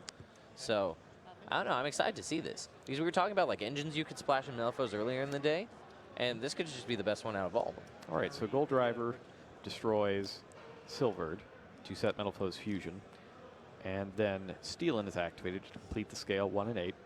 And now we've got a Pendulum Summon of Sassy Rookie, Silvered, and Wild Hope. Let's bring up the Sassy Rookie again, since he's your favorite. Yes, he is. There he is. Boom. First time to be destroyed by battle or card effect each turn. It's not. And if it's destroyed by battle, or if it's in the monster zone and destroyed by your opponent's card effect, you get to special summon level 4 or lower Abyss Actor from your deck. And it also has an extra monster effect. If it gets blown up in the Pendulum Zone, you can take out a level 4 or lower monster your opponent controls in turn. So Metal Foes Fusion trades away the Sassy Rookie. And Sassy Rookie and Steelin. Yep, and then shuffle back Malfo's Fusion, draw a card. Finds a Volflame, looks like. Or a Silvered, not Steelin. Steelin is in the Pendulum Zone. No, it's Still fine. That's what we're here for. We're here to confusing me a little when they're in defense mode over there in the Pendulum Zones. Yeah. For Metal Foes, Mithrilium. Targeting Gold Driver. She hasn't used Stealing yet, so she uses the to destroy Gold Driver, putting it in the extra deck. And most likely getting combination, I would assume. Or maybe counter here. No, Perhaps counter. instead. Oh, she only uses one copy of combination. That makes sense. And the thing I'm worried about, if I'm Bernal, is this isn't a very strong defensive hand. She doesn't really have much to do during the opponent's turn, So that one was... This one you know what it is. Yes, the counter that was set. other than the counter. And turns passed? Yes. Yeah. Well, Draw for turn. I mean, that's kind of how Malfos operates right now, right? They rely very heavily on Alchemist to disrupt the and opponent. Full Metal Foes Fusion to be able to fuse whenever. Yeah. But I guess you lose a lot of the access to that here. Because of the Abyss Actors? Or because of... It's because it's the mix of the two things. Can I read the Wild Hope? Yes. Takes another look at Wild Hope.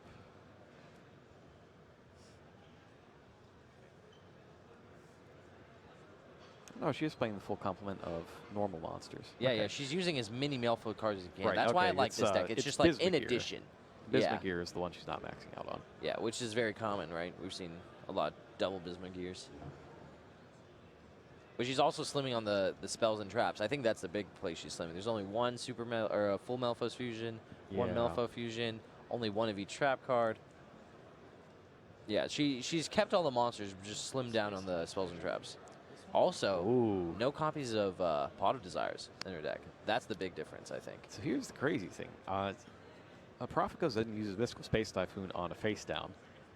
And that's one of the most dangerous things you can do against the Abyss Malphos? Actors. Or against Abyss Actors. Against Abyss Actors, because they're Abyss script cards. If you destroy them while your opponent has an Abyss Actor in their extra deck, you get some kind of crazy ability that you normally would not be allowed to have. Yeah. But in this case, He doesn't I'm assuming probably he knows what it is. Yeah, in this but case, no, he does. He didn't know it was the full Malphos fusion. He missed a Space Typhoon, the one he didn't know. Oh. But he also probably doesn't even know what an Abyss Actor script is or a prop or anything like this. He's no idea what's coming in the show. So. All right, I actually didn't see the full Metalphos fusion at Yeah. all. Was that the card drawn off Metalphos fusion? It might have been. I know she had it in her hand and she didn't add it. She said it at the end because he asked what cards he knew about, and the only one was the combination. Now I'm feeling not a the lot combination, the better counter. about her board position here, now that she has the Alcahest and has the ability to interact on the opponent's turn. Feel way better about it. And Volflame has hit the field as well. Activate Volflame? Sure. Activates Volflame of his own.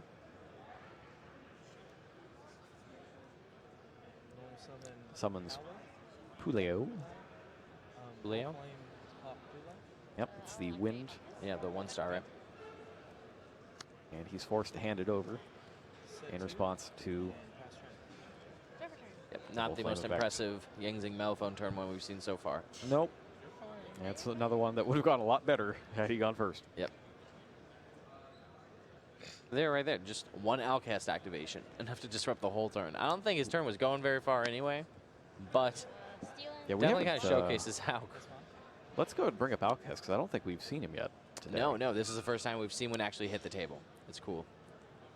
It's a very Thousand Eyes Restrict-esque card. Yes, yes. But, you know, it's a quick play, and it works on your opponent's turn. just by the way. Just, you know. Emphasis on esque. Yes. It gains the defense. It gains defense points equal to the combined attack of the monsters that are equipped to it. Yep. It can only absorb during the opponent's turn, but it does so at any time as a quick effect. Yeah. And if you need to, you can use whatever is equipped to it as a fusion material. Very valuable. Which might happen now. Yeah. Low. Because you don't attack. have to use the Alcahest, I don't think. You can just use what's equipped. What's equipped and the Volflame. Yep. Painful decision, not Yep, painful close. choice. Yeah, I'm a big fan of this card. Yep. And we One of saw the coolest that cards. Chansey Wigglestove attempted to draw portions of this on his Yeah, future match I form realized on earlier. his form it was not a Mithrilium and it was actually a Gold Driver, which That makes Gold more Driver? sense on Painful Okay. Decision. Yeah, because it was Ojama Yellow decided to save Gold Driver and neither of his brothers. No, I and think that's why that he was so the- sad. That was the right choice. Yeah, I agree. But he Right was just choice. so sad. One Gold Driver sent to the graveyard, another added to the hand. Metal Foes Fusion now activated. Ooh, not even using the. That's interesting. It's by card effect. It's not game mechanic. No, I just wanted it. Sure. Okay. Ah, because you wouldn't be able to use it for Yeah. Mithrilium. Okay. Activate Metal Force Fusion? Yeah, that's fine. Because then it puts Metal Foes Fusion back in her deck.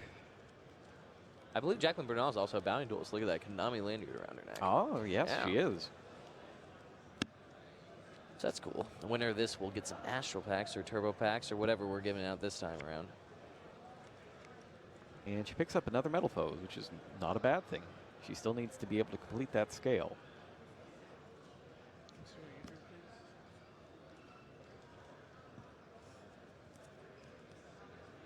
Activate Mithrilium. Target. And now she can shuffle back both of her one-ofs, full Metal Foes Fusion and Metal Foes Combination, back into the deck to return a card to the hand. She also only has one Alcahest, so that could also be a potential choice.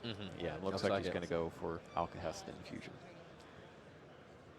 To bounce a face down. Yes.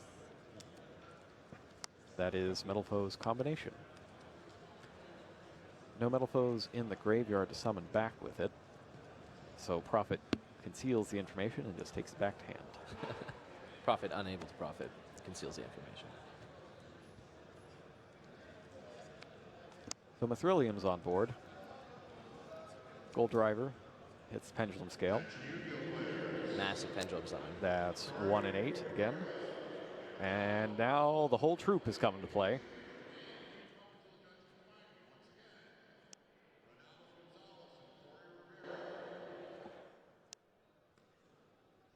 Only goes for 3 and 1, and then gets hit by the Solemn Strike. That's rough. Yeah, that's really, really rough. So that'll put you at 65 later? However, oh no, she didn't do. She did not bring out the Wild Man. Wild Hope. Wild Hope. Not Wild Man. He's the Elemental hero. Wild Heart. Close. Wild Heart. Activate Gold Driver. Target Mithrilium. That's fine. All right, so still 1,500 points off of Prophet. Gold Driver destroys. Stealing goes for Metal Foes Fusion. And that allows her to activate Metal Foes Counter. Going to summon another Metal Foes from the deck, and she takes Volflame. That's a nice 5,000 damage on board right there. Yep. And this is where you really wish you had the full Metal Foes Fusion back in, because that would end it. Do you mind if I do math very fast? Sorry? Do you mind if I do math? Yeah, go ahead.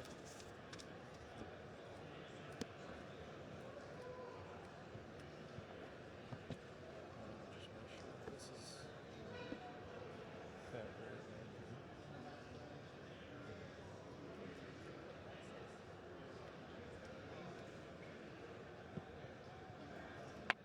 All right. Looks like she has enough. Based on, yep, that penmanship. Boom. Ah, that's right, Metal Foes because she has Fusion, the other yeah. one in hand. So that'll bring out, Stealing except for that. it's 2 Metal Foes, right? So she could bring out Orical or another Mithrilium, but Mithrilium is the safe choice just in case. Yep.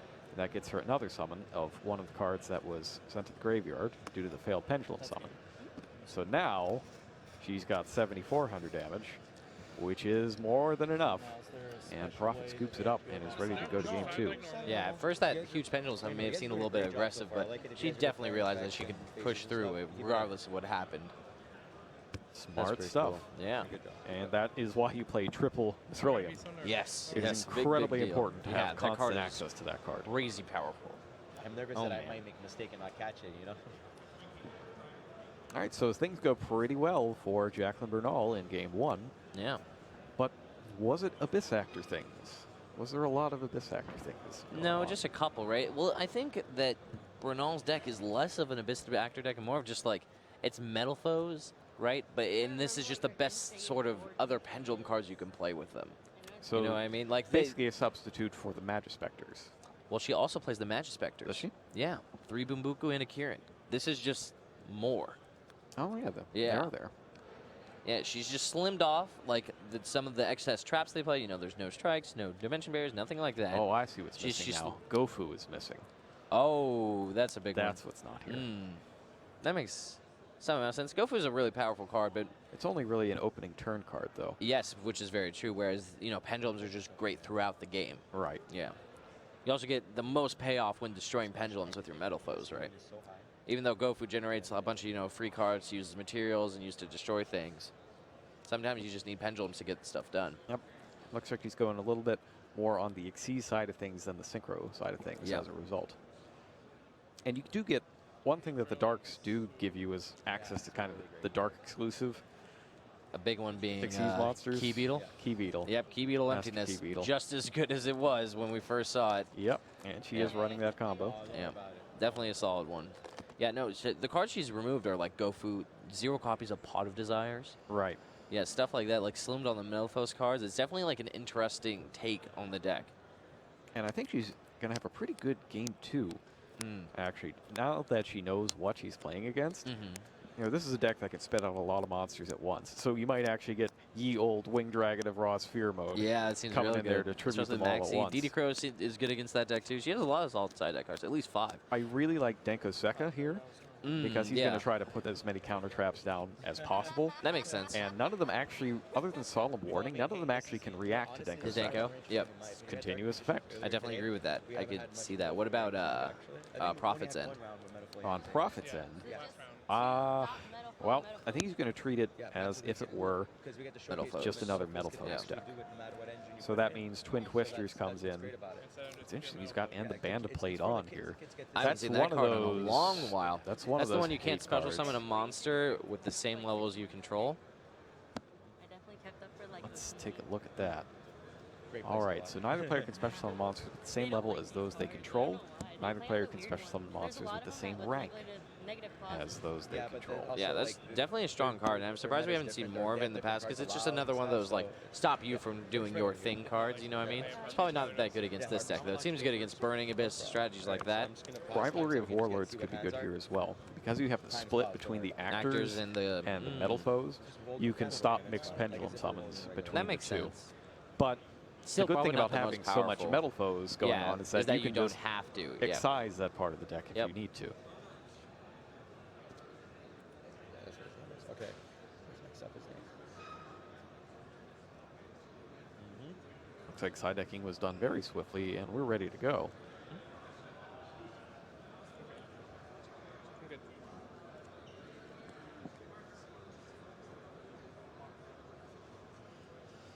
All right. I'm good to go too, so you can play. Okay. Looks like Prophet has opened with both Twin Twisters and Soul Charge, but he has no Metal Foes. So even though he has the 3 Yang Zings required, he cannot go straight into his plays. He's forced to set Twin Twisters. He even after has summoning Soul Dion. Charge. That was a crazy hand with any Metal Foe, any enabler. Let's see what Jackie's up to. She's got a good one. She's got Bumbuku and Eccentric, I think. Double Bambuku, Eccentric, Wild Hope, Maxi, and Painful Decision. That's a great hand. Yeah, that's an insane hand. And she had Maxi just in case, too. So that That's- means she can push, do a little bit here, and then even if Prophet sort of draws out of his hand or is able to do something next turn, she's able to hit him with the Maxi and sort of seal the deal. The key is going to be not to get too greedy. You don't want to activate the Maxi this turn. It can be really tempting to just start attacking. Yeah. Yang Zing monsters to get more draws for yourself, but I have never seen that end in anything less than tragedy for the person who did it. Yeah. She also has to make sure she has enough defenses, right, when she maxes, because even though she's drawing 20 cards, if Prophet's able to just beat her that turn, it won't really matter. So I guess Kieran is the big one. Like, Kieran is so good at disrupting, especially in this format right now, that as long as she gets Kieran online, she's not going to have a problem. All right, Archfiend Eccentric is activated. Yep. That's going to Shoot take that out the back row. Twisters. He's considering chaining just to get a monster into the graveyard for soul charge. That's crazy. I don't know how I feel about that. I mean, it's Chi Wen. That's actually a little better. So there's value there, but any other monster, I don't think so. Yeah, no, I definitely agree with that. I would not have done that unless it was Chi Wen. But even if it is Chi Wen, I still don't know how good that is. Because now, like, Jiao Tao isn't really nailed either, right? Or he can't, even if his guy's destroyed, he can't just get a Jiao Tao and use it. I mean, that's kind of a big... Hopeful. Basically, he's saying, please don't play Mithrilium. Yes, right, yeah. And please don't do what you normally do. She's got 3 Mithriliums that she's gonna do. Or just even summon a Bumbuku. Please don't summon Bumbuku. If you summon Kieran, I might just lose the duel. But he could just be playing into this like this is all he can do, right? Like his hand's so bad that he sort of needs things to go his way. Metal Foe's combination is the search, and she destroyed, I guess that was Wild Hope. And that'll add another Abyss Actor.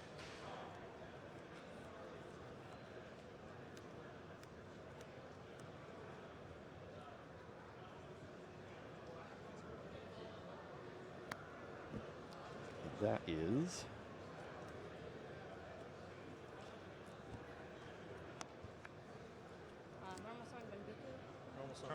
That is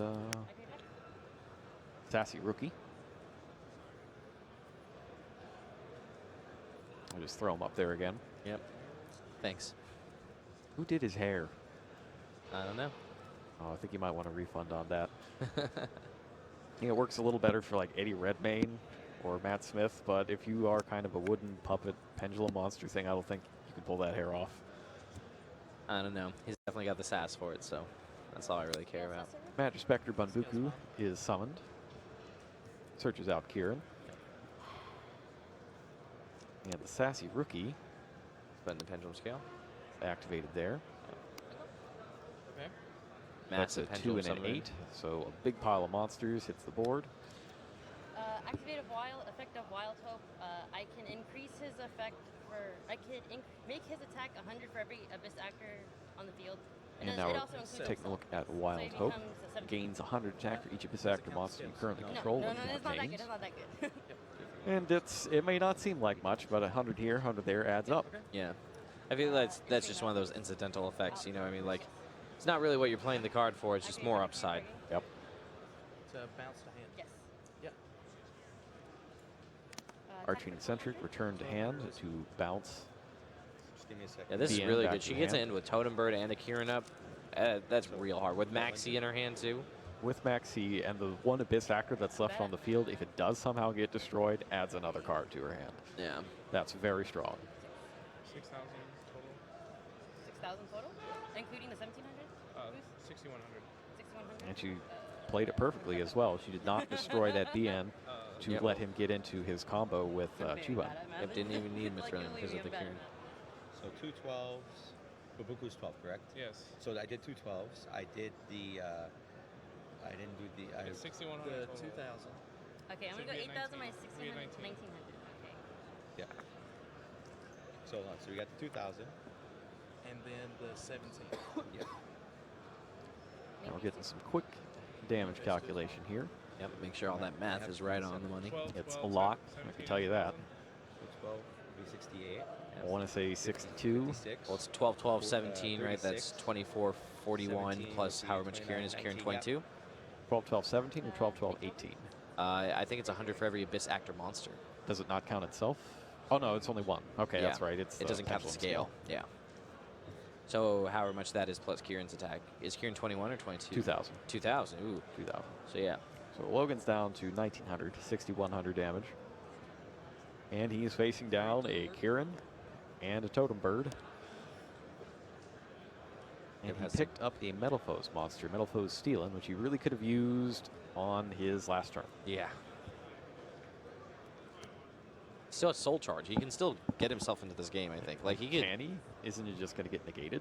Yeah, I mean, he can try to get himself in this game, but you're right. I mean, I was talking about it before. Just Kieran in general is probably enough to disrupt him. On top of the Maxi, and then Totem Bird is just sealing the whole thing. Like, there's no way. Well, there it is. Soul Charge for 1, because it's all he has enough points for.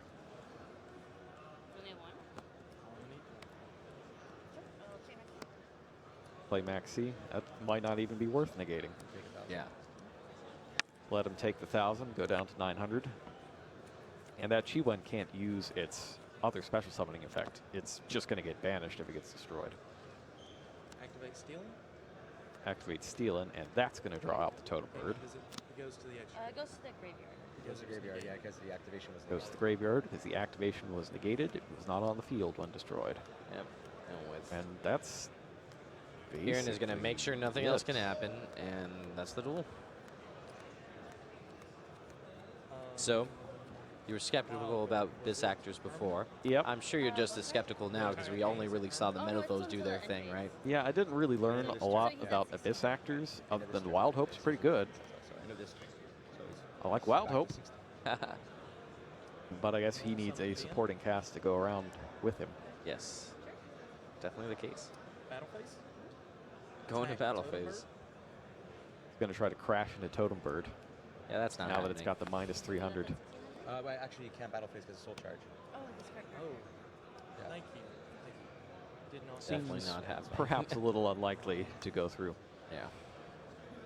Master. End phase Kieran effect. Targeting Wild Hope Readiness. Picks up Wild Hope to make him pick up Deanne again. And that should do it. Yep. So another Kieran activation. It's done. And she did, in fact, sign in the Silence Wing Fear Mode, Dragon yep. of Raw Sphere mode. Yeah. Boom. There it is.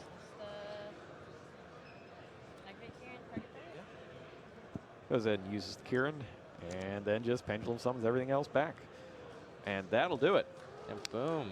Jacqueline Bernal. Jacqueline Bernal takes a 2-0 victory over Logan Prophet, with Abyss Actor Metalfoes reigning supreme over Yang Xing Metalfoes. What a fascinating matchup. Yeah, despite both being Metalfoes strategies, very, very different in what they try to do, right? The Yang Xing Metalfoes is just on a completely different game plan than every other Metalfoes strategy is. Because they're just using the Metalfoes as like an enabler for their combo, right? To make sure they get to Jiao, whereas Jacqueline Bernal's deck is just sort of this weird extension of pure Metalfoes where it's still not trying to do anything crazy fancy. It's just trying to play more good pendulum it just cards. fully embraces the whole pendulum mechanic. It's just the more you play, the better each individual one is. Yeah. Yeah. So I'm willing to take another look at the Abyss Actors now, Yeah. and I hope that watching that match got all of you at home to take another look at them as well. Wild Hope is getting all those extra cards as long as they're pendulum monsters. Not the worst. Yeah, that's not bad at all. And from time to time, just a total blowout with Rise of the Abyss King. Yeah, she was telling me about a game earlier where she was facing down against Herald of Perfection. And the only way she was able to win that game was because of that. If you have the level 7 or higher Abyss Actor out, they can't opponent respond. Can't do anything to it, and everything just goes. It's crazy powerful. And I think really the ability to break a board stalemate without all the effects. So, for example, your opponent tags out their ABC Dragon Buster, and they put the 3 monsters out there, and they've got the Union Hanger, and they've got the extra thing. Just being able to wipe all that out and not give them even more cards on top of everything else is pretty a big deal. Not being able to summon a monster to block with Sea Crush Wyvern, for example, could turn another big deal. Not quite enough to win, and they get their next ABC out into I win this turn and you don't get another. So yeah, I can definitely see that there is a lot of value in an effect like that that prevents chaining from happening. Cool. Yeah, no, it's definitely a very cool deck. I'm a fan. It's just seeing all these different variants of Metalfoes, I guess, are exciting. Because who knows what the actual best one is, right? This is sort of like the first real turn where we've seen Metalfoes. It's the first real tournament where Metalfoes was an actual strategy and not just an enabler Yes. for something else. Yes. The advent of Mithrilium And Full Metal Foes Fusion and Alcahest really gives the fusions value instead of just being, here's some normal monsters, this one's level 5, and I can use it as a material for Zolkin with Gofu. Because I feel like a lot of the earlier Metal Foes decks were just, they were a shell for you to put the Magispecters you were allowed to play. Like the very first ones, Kieran was allowed a 3, was it not? So it was a shell to get out as many Kirans as he possibly can, and a Jowgen here or there. Yeah, and if you get Gofu, it was a then you get completely Zolkin. different strategy. I agree. It was just the best thing. It was basically, we knew that Performer Pal Pendulum Sorcerer was good. Yep. Because he destroyed things and then let us search more cards, and we were destroying pendulums. So this is just the best pendulum deck that's able to destroy its own cards to get more cards, right? Because that's just effectively getting free cards because you're eventually going to pendulum summon back all these cards, and it's pretty good. Yeah, And to see it actually evolve into a legitimate fusion strategy, in addition to being the best thing that you can do with pendulum monsters. I mean, I love Shadal, so quick play fusion spells are right up my alley. right what I want to be doing, definitely. So yeah, it's just all that great stuff that they have going for it, plus the pendulum things. That's why basically we all think that Metal Foes is probably the deck to beat at this event. Yep, definitely the case. All right, so let's get a look inside the mind of Jacqueline Bernal and her Abyss Actor Metal Foes deck. Billy's down at the sidelines with her. How's it going, guys? I'm here with Jacqueline Bernal. And she just fresh off her victory from her round 7 feature match using Metal Foe Abyss Actors. A lot of people don't know about the Abyss Actors. They kind of flew under the radar, but they are pendulum monsters, and Metal Foes is the best pendulum deck. So, how was your match? I had a lot of fun. All I wanted to do is play Abyss Actors all day. Well, for 6 months at least. Yeah, they're really good. They're pendulum monsters that, trigger when they're destroyed, and Metal Foe are good at destroying cards, as that's their pendulum effect. It seemed like you had a very good mastery of the Metal Foe part of the deck, even without the Abyss Actors. Thank you. Yeah, you played really well. Was there anything that you liked the most about the match? I got to draw Abyss Actor cards twice in one game.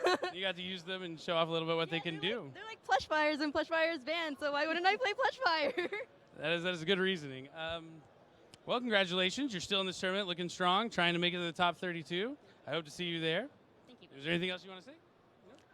Read every card in the set because you don't know what's going to be good. Yeah, don't look over anything. You never know what might actually be the best deck. You could be the next innovator. Back to you guys, Jerome and Robbie.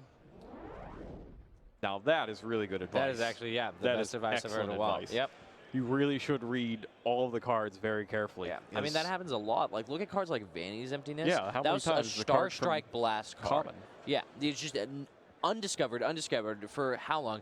Imagine the 6 Samurai format with, legendary, when all the legendary 6 The Samurai Storm of cards Ragnarok yeah. format, If people had put Vanity's Emptiness in their deck then, like, that deck would have been crazy. A Sheehan plus an Emptiness, we know how good that is, right? There's nothing you're doing about that. Yeah, but even with the Max C, because that's when Max C came out as well. Yes. And people figured they were safe. Well, I'll just put in Max C. I don't need the prevention because I'm going to draw so many cards that they won't do it. Yeah. Well, spoilers, they're going to do it. Exactly, and like it just wouldn't have mattered. And then we saw how great of a card Vanity's Emptiness was. It just completely took over a format to the point where it had to have gotten hit. Had to get limited. Yeah.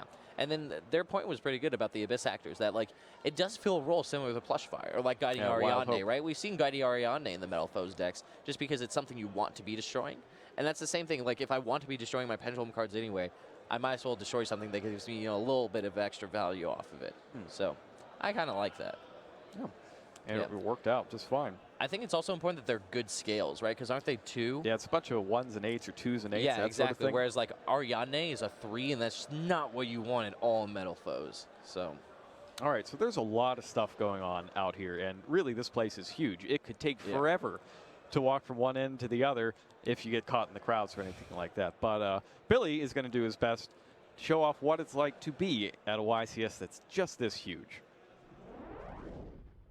Thanks, guys. Well, I'm back here with Billy Bragg, round 7 winding down. I thought we'd take some time to walk around for you and see what's going on and what the tournament actually looks like. I know a lot of you don't have a chance to get out and actually go play in a YCS, so why don't we just show you what it's like. When, the rounds are over and you're waiting for everyone else to finish, you get the chance to just walk around with your friends, see how people are doing. These are the top tables right here.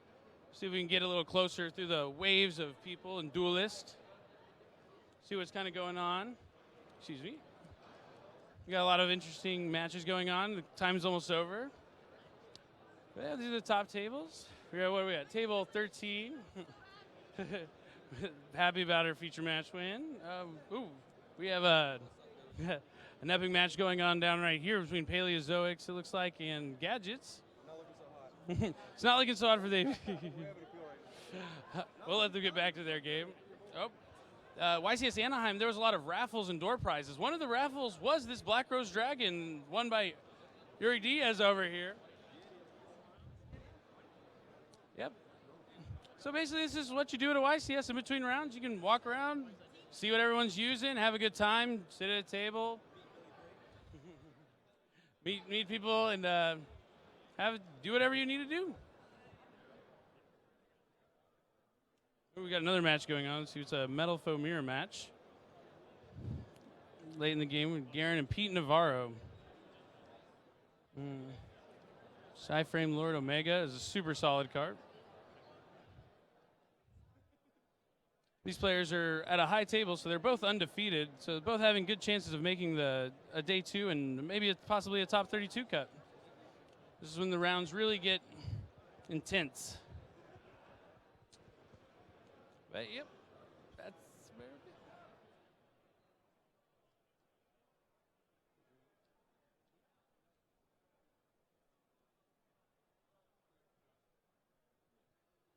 But yep, we want to go a little further back. We can go check out some more tables, see if we can find anything interesting going on as the round's winding down. Let's go this way. Excuse me. One of the great judges. Tournaments will be nothing without judges, so always say thank you. You guys are the best. There's a lot that comes into running a YCS and getting the tournament to flow properly and everything go correctly. With 1,700 people, there's a ton of things that can go wrong. So without the staff and stuff, it would never work. Come here. See if we got. As I said, there's a bunch of metal foes on the tables. Is Duelists finishing up their rounds? It's Metal Foes versus ABC, the classic matchup. It's also the same at the next table over.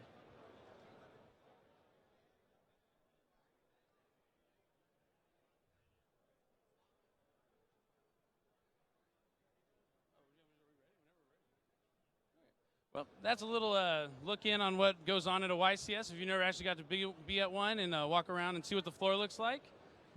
I think that's all we really have for now, so I'll give it back to Jerome and Robbie and see what they have to say. YCS is really a lot of fun. Yeah. Like, the two things you do at a YCS are play a game you really enjoy and hang out with a bunch of people who also play a game you really enjoy. So very it's good, like social community aspects. You can make a lot of friends, do all that stuff. It's really nice. There is no, the party doesn't stop, basically. Yeah, ever, that is definitely the case. Weekend.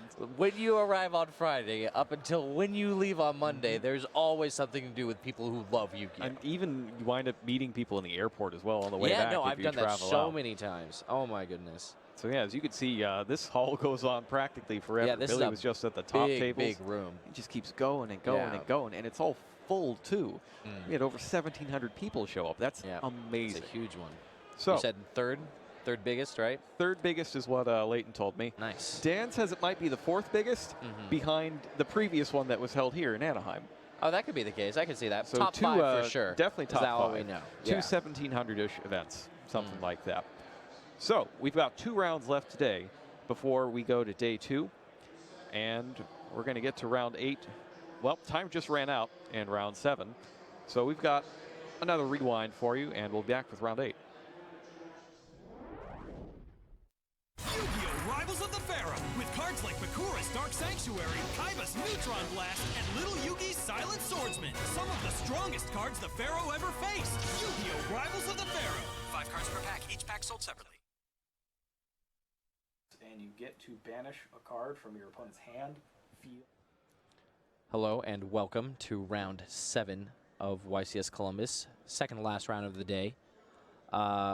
We have quite the matchup for you. We've seen a lot of decks this weekend, but we have not yet seen a Monarch deck that did not use an extra deck. In our quest to find one that was still in contention for a top cut finish, we found one that's dueling against another Domain Monarch deck without an extra deck that's still in contention for a top cut finish. Joey Payne and Norman Tunn are both currently 4-2 in the tournament, entering round 7. Both of them are using Domain Monarch, so one of them will advance with a 5-2 record, remaining in contention for that top cut. The Domain Monarch deck that doesn't use an extra deck to capitalize on the effective domain of the Monarchs and prevent the opponent from using an extra deck certainly has fallen out of popularity. Yep, the Xyz variant is just a lot more powerful, can do a lot of things better, and Cosmos don't really need an extra deck, so that's another reason Domain isn't the best. Right, when the new Monarch structure deck came out, I felt like everyone was playing Monarchs without an extra deck. Right, I think it's just because they didn't discover that you could use an extra deck yet. Yeah. Like, it just wasn't popularized. There were so many cards that had the benefits granted by not having an extra deck. I think people read the cards and thought, I'm going to use this card to the maximum I mean, Domain's of obviously its ability. powerful if everyone's trying to use extra. It's also the fact that, like, Cosmos was probably a little less represented. Perform Pals were a bigger deal. Like, you kind of needed Domain to beat full power Perform Pals right after Breakers of Shadow. But it looks like the players are ready. So, let's get down to the match. Let's see it. Domain Monarchs versus Domain Monarchs. Mm-hmm.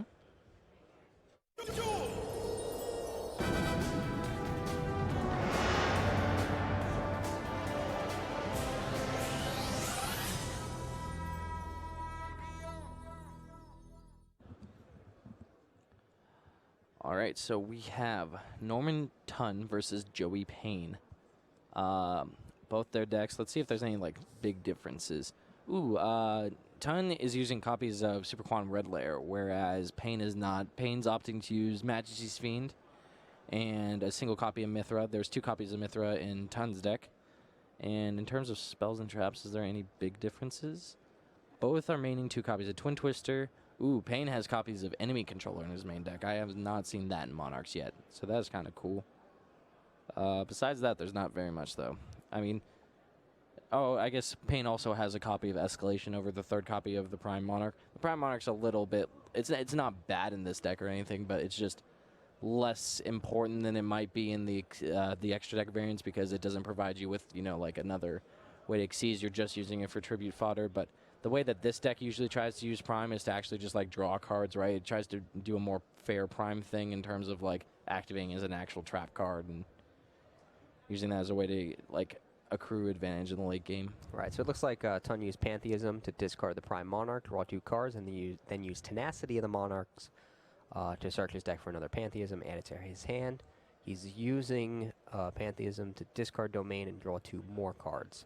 I think it's fair to say that both players know that one another, they're both using Domain Monarchs because you're always allowed to know how many cards are in your opponent's extra deck. Yep. And when your opponent is using 0 at this level of competitive play, most likely he has a reason for running 0, and he's using Domain of the true Monarchs. Yeah, in terms of the Domain Monarch mirror match, it's a little bit... I don't know. It's probably less complicated than in the extra deck Monarch variant. I don't know if you've seen a lot of those mirrors, but they take forever. Like, because it's a very complicated thing. The deck is very resource heavy, right? Like, if you can get a couple Aethers going, you just have access to so many cards, so there's so many different decisions you can make, and it's kind of hard to grind through everything your opponent's doing. It's also hard to just, like, outright beat them because they have access to Prime coming back. So it's going to be an interesting game. Like, even though it's not the most exciting match a lot of the time, Domain Monarchs versus Domain Monarchs, well, what happens when Domain doesn't do anything, right? Right. Well, then you both players are just playing a Monarch deck without an extra deck, right? So it's actually going to be, I think, pretty cool to watch because the better player, he does normally win, assuming both players don't brick. Yeah, Like, no one bricks. Like, the better player typically wins. I feel like this is the most old-fashioned Yu-Gi-Oh! I don't know about that one, man. Have you read an Aether? Aether is not an old-fashioned Yu-Gi-Oh card. They are powerful cards, but you are tribute summoning monsters. You're not synchro summoning. You're not Xyz summoning. You're not pendulum summoning. You're getting effects when your Monarchs were summoned, which is something that goes all the way back to Ancient Sanctuary and the release of Zaborg. Was Zaborg the first Monarch released? Well, no. The first Monarch is Erebus, the Underworld Monarch. The first Monarch, yeah. Well, the first Monarch is the first to Monarch. To be technically speaking. I think the Prime Monarch probably predates the first Monarch. Maybe. You could have an argument for that. But, yeah, Zaborg was the first released monarch. In terms of yes. chronological release, I think Zaborg the Thunder Monarch came all the way back in Ancient Sanctuary, and for a long time, Monarchs dominated the game. Yeah, I mean, it was just the simple fact that, like, they represented a way to gain advantage, right?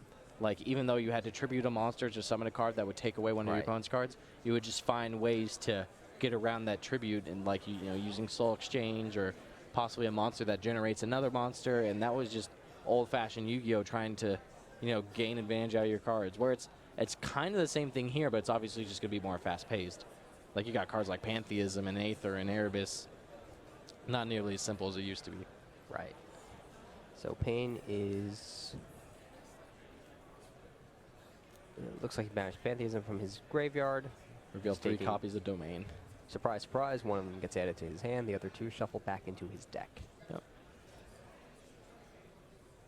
Domain allowing him to primarily just like decrease the level of his monarchs in this matchup makes it so he can summon either with only 1 tribute rather than 2. Right. So Tun was unable to summon a monarch on his first turn, it looks like, which makes it seem to me that Pain is at the advantage here.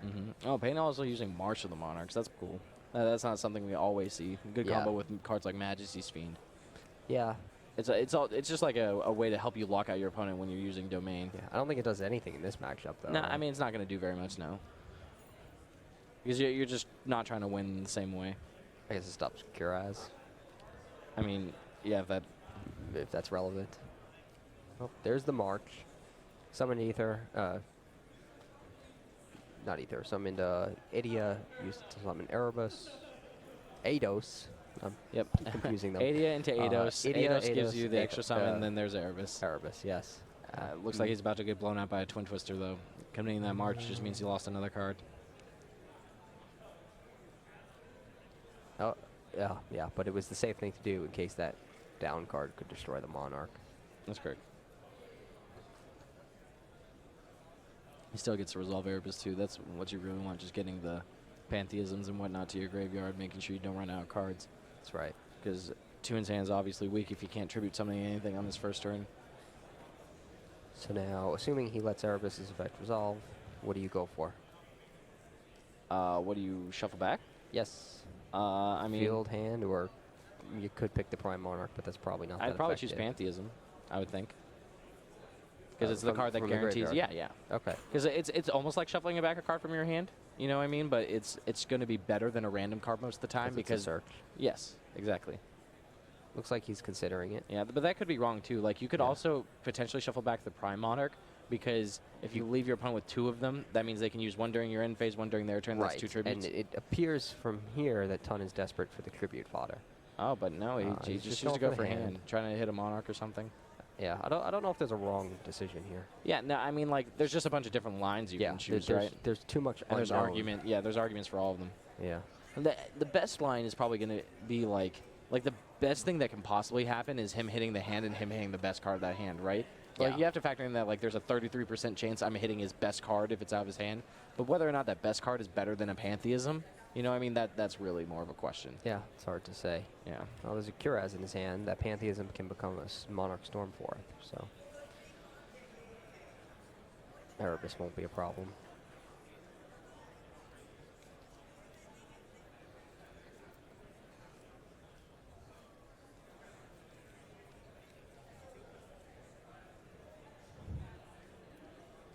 So you use the Prime.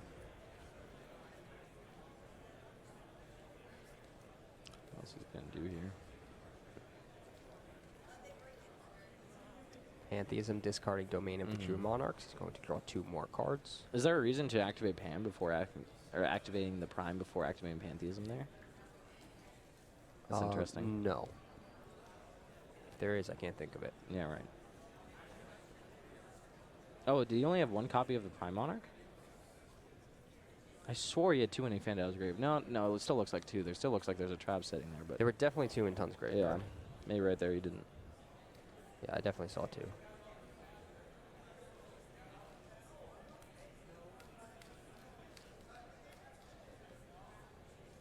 Oh yeah, there's the second one. The first time I definitely saw 2, but then when he went to special summon it back, it just looked like there wasn't a second one, but good to make sure.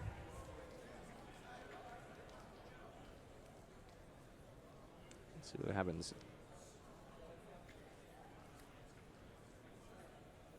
I mean, Toon's hand is still pretty good. He has Adia with Erebus, and he's getting a Pantheism right now. That's probably enough to get far ahead. Like, all Pain has access to is 2 copies of Erebus, a Tenacity, but he also has Pantheism and the Prime Monarch in the grave. Did Tun just draw the Adia? I believe so. Yeah. Well, he either drew the Adia or the Erebus, and you assume he drew the Adia, right? Because if he had the Adia, he probably would have tried to play it next turn, or first turn and try to go off with it a little. Or maybe not even try to go off, but, like, it seems like his plays could have been a little bit better.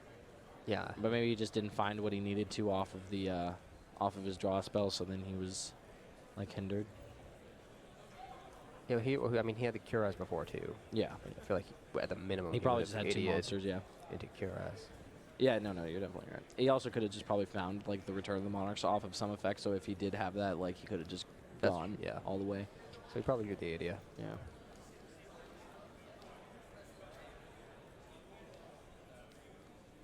Here comes Adia. Triggers, gets Eidos. Eidos triggers. Allows him to tribute summon something. We're going to see Return and then either Kraz or Erebus, depending on how he wants to go about this. He can just Kraz his own cards, try to draw as much as he can, get ahead. Oh, what's that? Storm 4th. Oh, there we go.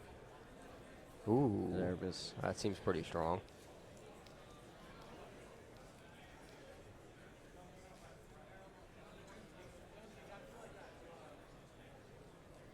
So he gets a Return the Monarch trigger for Erebus, Erebus sending down Prime and Pantheism. Return the Monarchs adding Erebus to the deck, and then the Prime gets shuffled back. So now Toon's so far ahead because he has access to Aether during Pain's turn.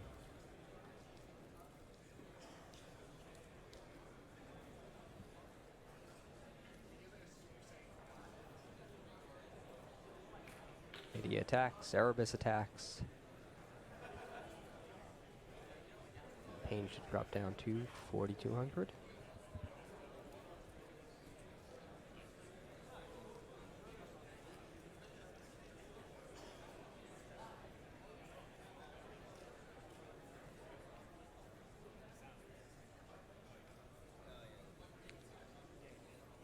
Yeah, I think Toon's probably just got this. The fact that he gets to just summon Aether, like, regardless of what Pain really does now, I don't think he's going to be able to beat, like, the advantage that Aether is going to give Toon. And Toon has the ability to, like, disrupt him a little bit with the Aether, too, because he can use it to get Kraz. Albeit that not being, like, the strongest play a lot of the time. It could just, like, sneak him in a situation where he gets rid of tribute fodder or necessary cards on Pain's side of the field where Toon just gets another turn, right? And all he needs is that one turn to be able to beat Pain. Just deal the rest of the damage.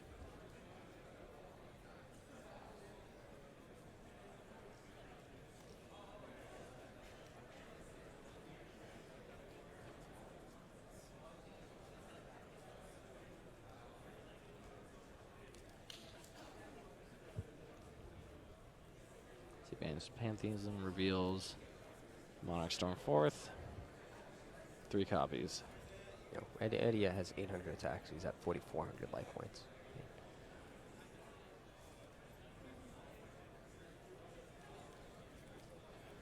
Erebus has 28. Adia has 800 attack. Erebus is 28. Yeah. So Pain's at 44. Yep.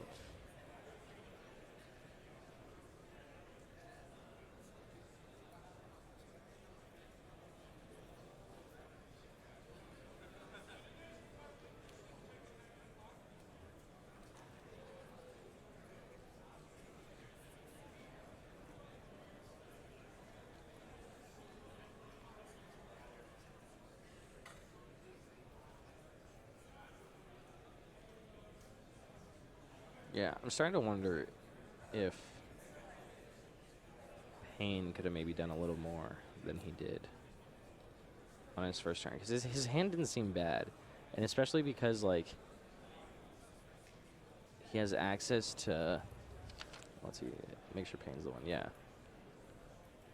Because he has access to Escalation. He might have been able to do more. But I'm not quite sure. I think he could have set it up with Erebus. and then like try to get an extra card away from Toon.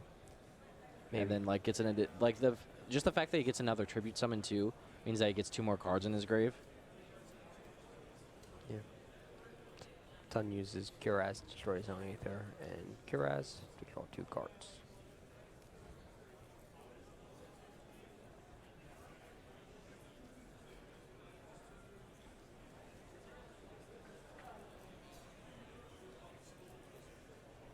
Banish Eidos, special summon Adia. Adia triggers. Well, special summons Eidos.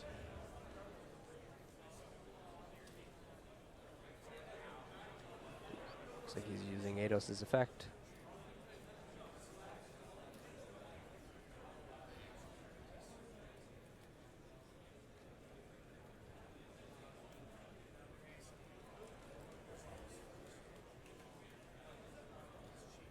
Double tribute to summon Erebus, and now he's going to use Erebus' effect to kick 2 Monarch Speller Traps to his graveyard, and then shuffle 1 card back into Tun's deck.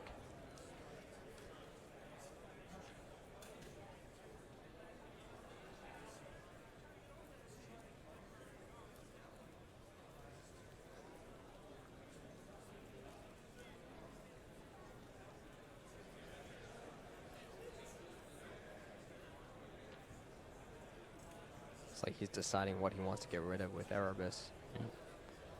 Now that there are 3 Prime Monarchs active, it doesn't make sense to get rid of one of them. Yeah. Yeah, it just seems like too much went wrong, and then Toon pulled way too far ahead. Think so? Yeah. Are you being sarcastic, or? No, I mean he's definitely. Tun's definitely ahead. Yeah, I mean, well, he still has Aether in hand, right? So like that's the big deal. Yeah. I feel like he hasn't run away yet, though. Yeah.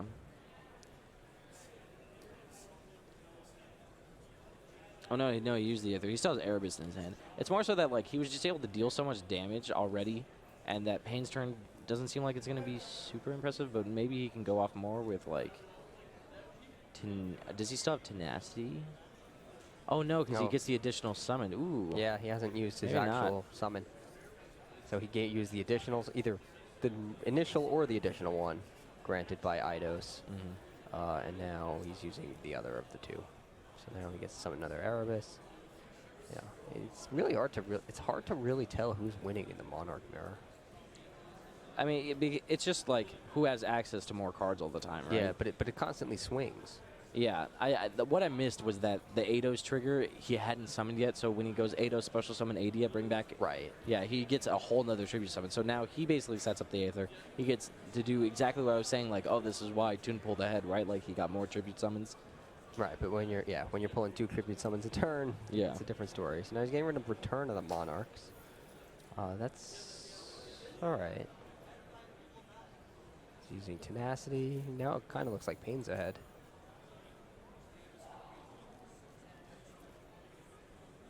We'll see.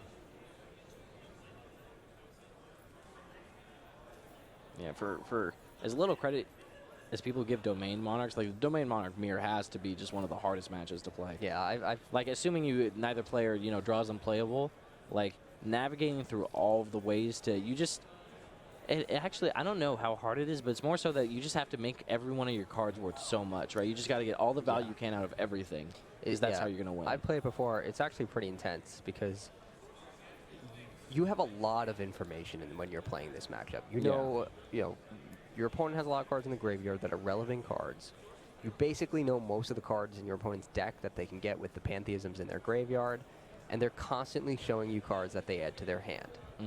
That they search for with Tenacity, Pantheism, and other cards like that, Return of the Monarchs. So that's all things that you should really take into consideration when you're making each of your plays. Yeah. And that makes it actually a very difficult match to play because there's so much to think about.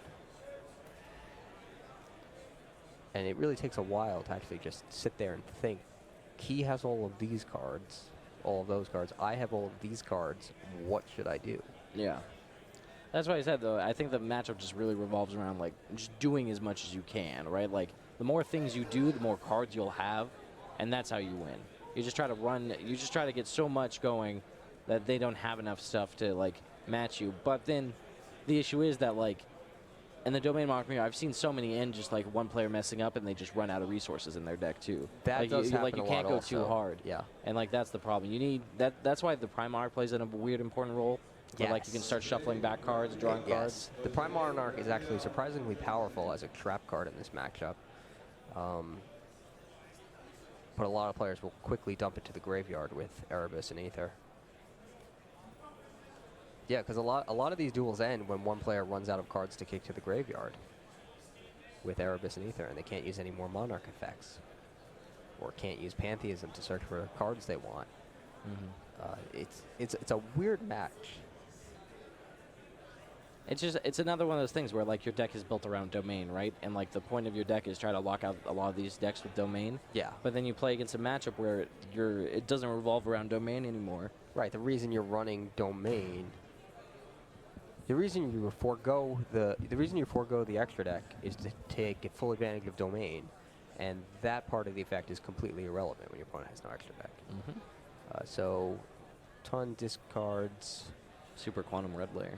Yeah, Red Layer to use Twin Twisters and destroy Return of the Monarchs and The Monarch Storm 4, which gets chained. Yeah.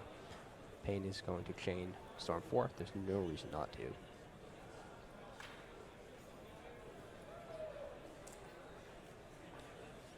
There's Tenacity revealing Erebus. Ten's gonna find looks like his own copy of Stormforth.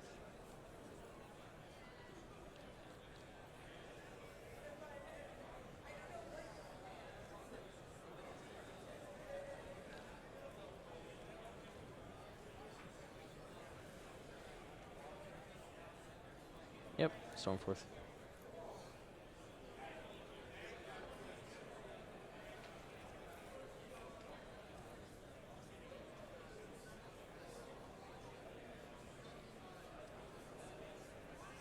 I feel like whoever's turn it is, I always feel like they're winning.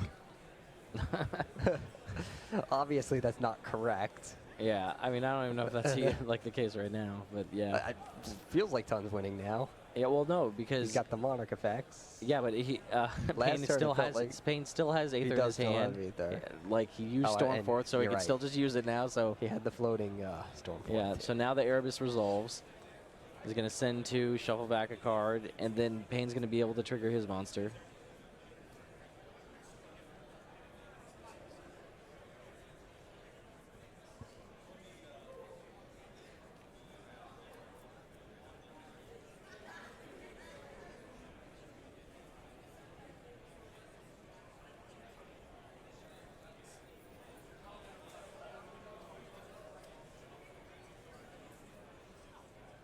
Prime goes back. Aether's gonna trigger. Probably redump that Prime.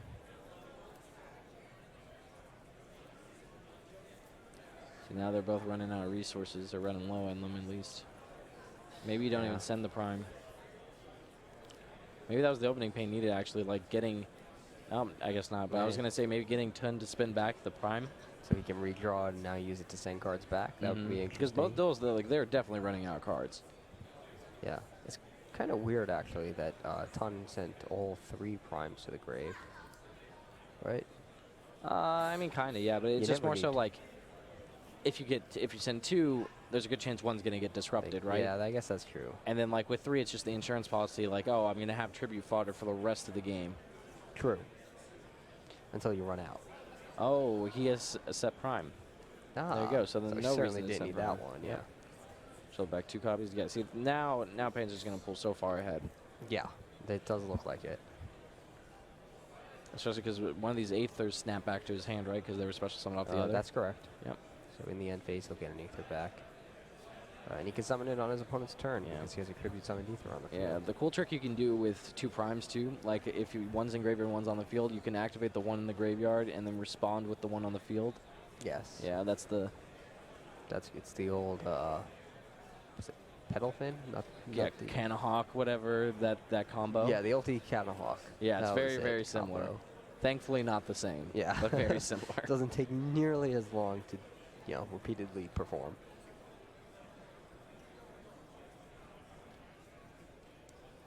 That's right. It's ulti Canahawk, not ulti Petalfin. Petalfin's just the most memorable because it's a pink donkey.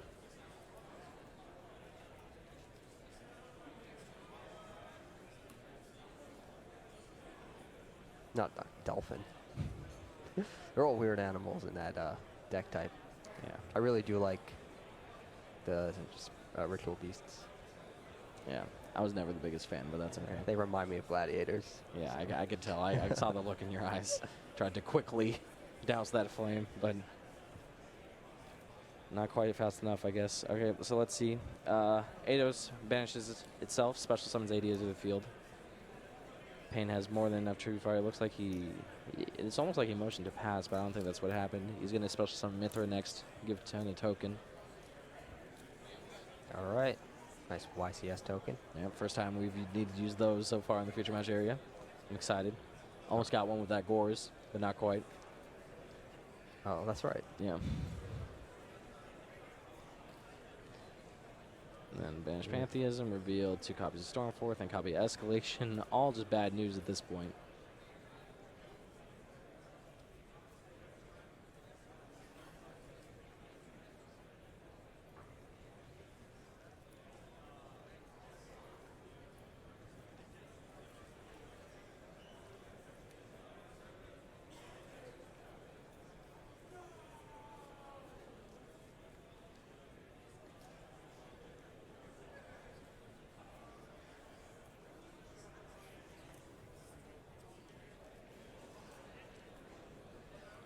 Discards Escalation to bring back Erebus. Both those hit the grave. Boom. Erebus is Got here. a ton of triggers. Yeah. Oh man, yeah, this is just so strong. This is really strong. Yeah. AD just recycling things is such a powerful effect. Yeah, that's a really strong effect. Yeah. Now I think Payne should be feeling pretty strong about his. Yeah, once he flipped the Prime, it seemed like that was the big Yes. thing, because he already had access to a way to like tribute summon stuff, and now he's hitting Tin's hand. He's probably going to be able to. Did he get the escalation off of that one effect, or He discarded it with Erebus, right? Okay. To bring back Erebus. I think a lot of players actually forget about that effect of Erebus, which is really powerful. Yeah, yeah. The fact that it can rise from the graveyard by discarding extra spell cards. Indeed. Very strong.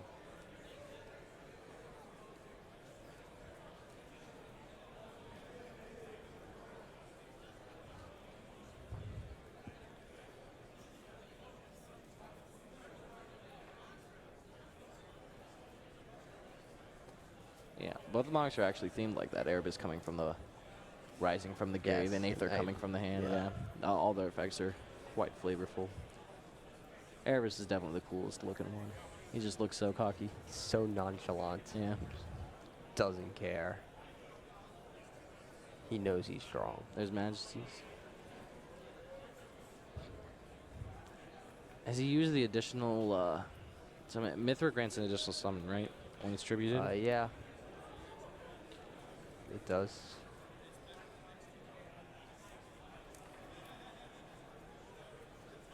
So he's going to go to battle, clear out some of those primes probably. Nope. No, it's just instead makes more sense. Primes can just come back. Raigeki. Mithra and Raigeki. Yeah, well, I don't know. he can do something, but I don't know how good that is. Raigeki looks good. It destroys 8,000 attack points worth of monsters. But those are replaceable monsters. So. Yep, definitely replaceable. Although, well, yeah, Payne's only at 4,400, but he does have the Prime Monarch in his graveyard. And he has nothing to tribute summon. That's why this is probably over. Yeah, I mean, he's going to normal summon through, try to do some attacks. Well, the attacks will do nothing because Prime Monarch. Too nuts, though. He's just trying to you know, getting any advantage you can. The same way, like, you just have to kind of play for your opponent to mess up at some point. Sometimes that's the right play, and believe me, I've seen it work. Yeah, no. I've seen it in feature matches. I've definitely been on the both sides of that situation where I've messed up a little or my opponent's messed up a little, and there's the game went in a completely different direction than it should have. It just happens. Yeah. Especially after like a long tournament. Like we're only around 6 or 7, but we're in 7 of 8, so we're nearing the end of the day. Players are definitely getting tired.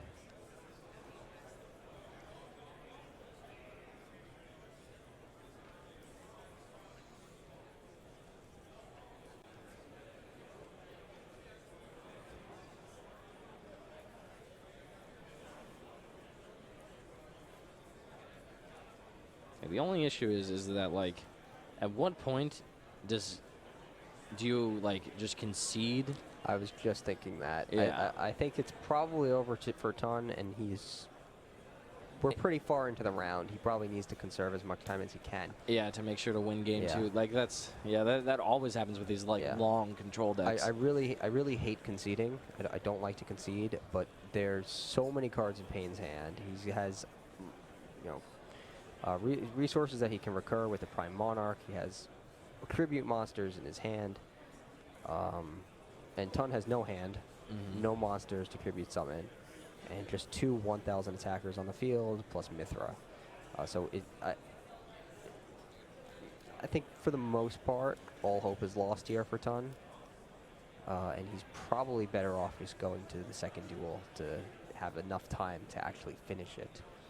The nightmare scenario for Ton would be in Duel 2, they go to time. And then if that happens, Ton will just lose. Because he lost the first duel. He would lose the match.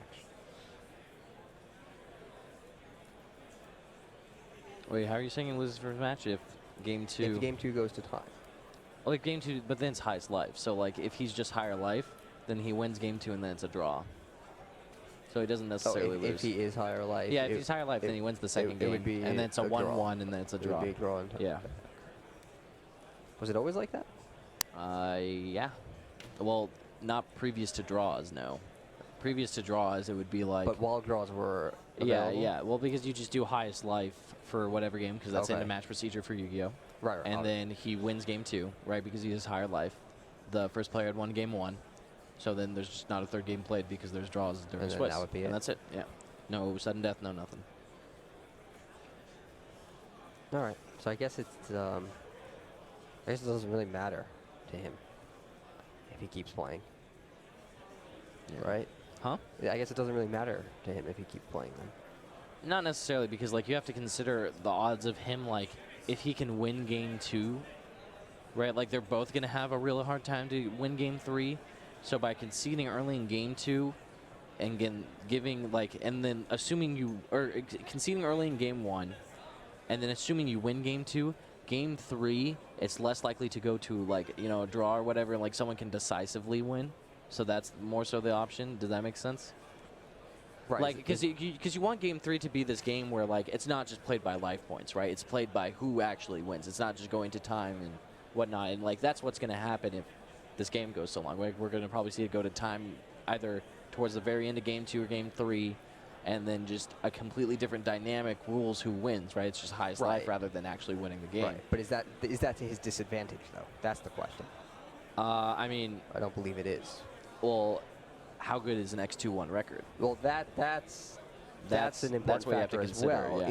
Is a draw in this match almost as bad as a loss for both of them? I mean, it probably is, Because right? they Well, would we be have a smaller X2-1. tournament, so maybe X2-1s make it in. There's a good chance I think X2-1s make it in because this tournament's very small for 9 rounds, and it's top 32, right? Still? I think so. Yeah, so then in that case, there's probably going to be X2-1s. So maybe there is a reason to just, like, not obviously play for the draw, right? But, like, realize that, you know, a draw isn't as bad as a loss could be in this round. And then maybe not. But then, like, he's going through the motions, so who knows? Yeah.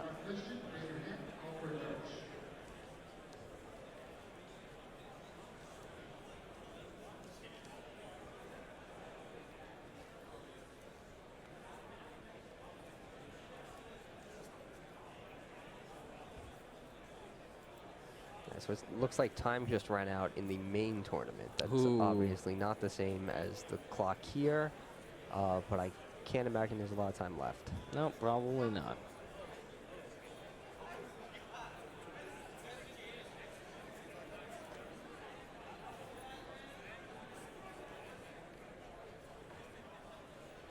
Upside, we saw Payne decisively win this game, it looks like. Yeah. So yeah, it's he was able to outgrind, which is very impressive. Yeah. I mean, I think this was over a little while ago. Yeah, Tun's had enough. Yeah, I can see him going to game 2. Well, they still have time. All right, so what do they side in here? Joey Payne has 2 Max C's, 2 Effect Veiler, 2 Flying C, 2 Magic Deflector, 2 Royal Decree, 2 Full House, 2 Typhoon, and 1 Majesty's Fiend. Are any of those cards good other than maybe Majesty's Fiend? Yeah, Effect Veiler is probably fine. Magic Deflector is probably fine. Like, both those cards seem okay. You think so? Yeah, I mean, Magic Effect Deflector is Veiler? only going to hit, like, the Stormforth, I guess, right?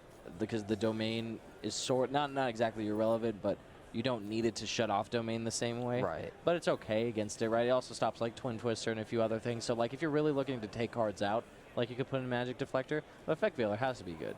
Like, your Effect Veiler in ADIA, sometimes that's it. You know what I mean? That's true. Ton also has Effect Veiler in his side deck. Yeah, same with Magical Deflectors. Yeah, although March of the Monarchs would shut it down. That's true, and he did see 1 March of the Monarchs, but, like, March of the Monarchs, like, if I want a Veiler in ADIA, right, like, March isn't going to be...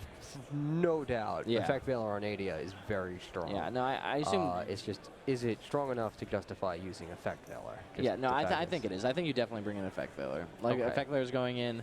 There's, like, arguments for and against Magic Deflector, but other than that, I don't see much. I mean, like, I could see Tone bringing in a Breakthrough Skill, right? Just another one of those cards. Yeah, it's okay. Not the best, not the worst. But, Yeah. like, if you're trying to take out cards that maybe aren't the best in the matchup, then I could definitely see that being the way to do it. Like Twin Twisters, maybe. No, well, we saw Twin Twister be, like, pretty decent, right? Like, it's not the best card, but both times, like, Tone hit a Twin Twister for 2 cards, right? And it seemed like he was hitting relevant cards, like he hit a Stormforth, whatever. I guess Stormforth is chainable, so maybe Twin Twister isn't the best way. But going first Twin Twister might be important because, like, you get to set it, right?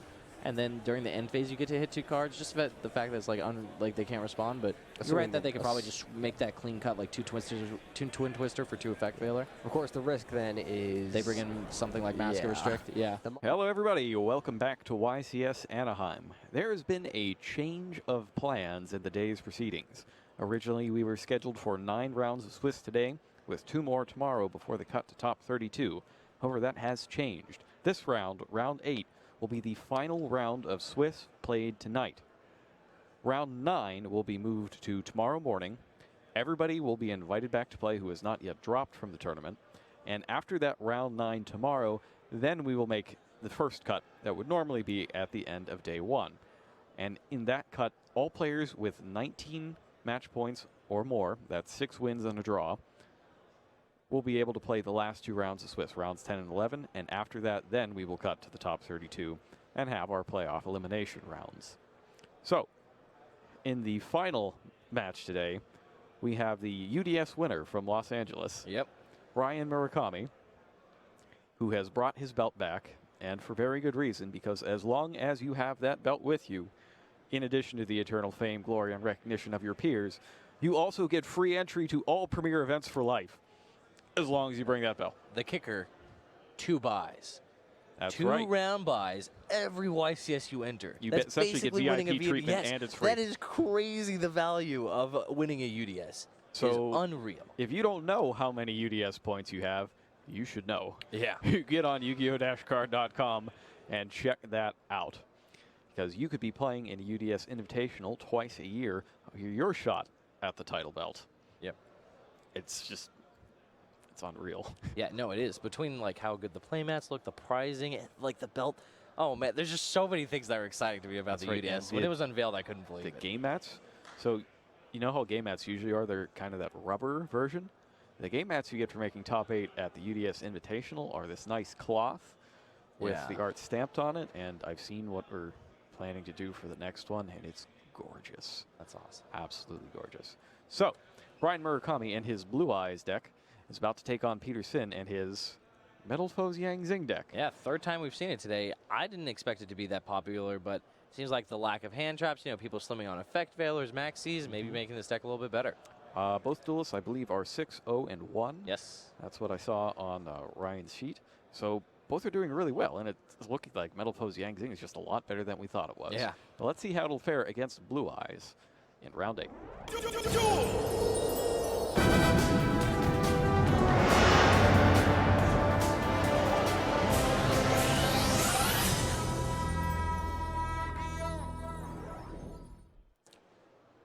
Here we are. It is round 8, and I don't see a UDS belt on that table. I was promised UDS belt. We'll see if we can get. Maybe Billy can talk to him about it, because I would definitely love to see that. Definitely. Before we'll we're make done it for happen. the night. We'll make sure we make it happen. It's so cool. You have got to see it.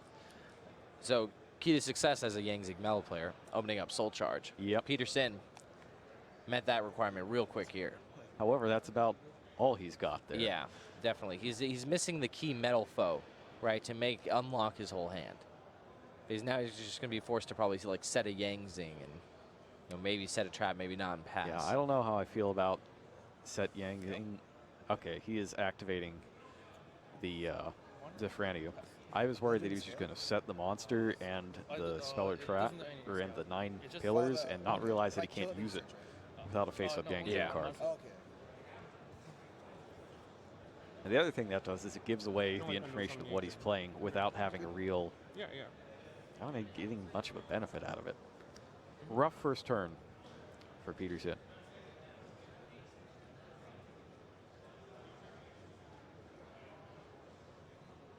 Ryan Murakami is up. He's got Blue Eyes, White Dragon, Max C, Cards of Consonance, Silver's Cry, Sage's Eyes of Blue, and the White Stone of Ancients. And speaking of people taking Effect Veiler out of their deck, despite the fact that he can search for it, he's not main decking an Effect Veiler. Crazy. This seems like a very old take on Blue Eyes, right? Nothing special. He's got Phoenix with Wind Blast in his main deck. Even, what was it, Cards of Constance? We haven't seen that in a while. Just a lot of very solid things. And the one interesting card, Ghost Ogre and Snow Rabbit, maybe over the Effect Veiler you could search, which would have been great in this matchup. But and he picks up the Ghost Ogre with Cards of Consonance. Speak of the devil. Ghost Ogre is actually still pretty good against Yang Zing, right? It is, and it's good against metal foes as well. Yes. You can catch the Jiaotu after they've discarded to destroy it, keep the tuner off the field, and basically force them to go Chi-Wen Suani instead of any of their other plays. Draws 2 off Cards of Consonance, and then uses Melody of Awakening Dragon to get another Blue Eyes White Dragon and Blue Eyes Alternative White Dragon. Yep. And then he discarded the first Blue Eyes for that.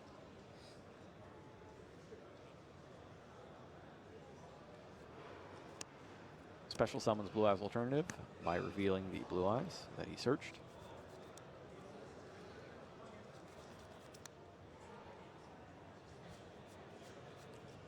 Blue Eyes Spirit Dragon really, it's double good in this matchup because it can make graveyard effects of Yang Zing cards, but it can also block a pendulum summon of multiple monsters at the same time. Uses the effect of Alternative Dragon, destroys the set Chi-Wen. Chi-Wen triggers.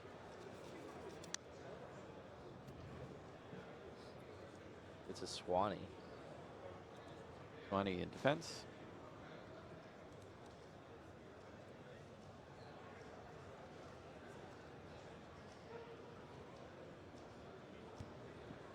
Presumably the plan for this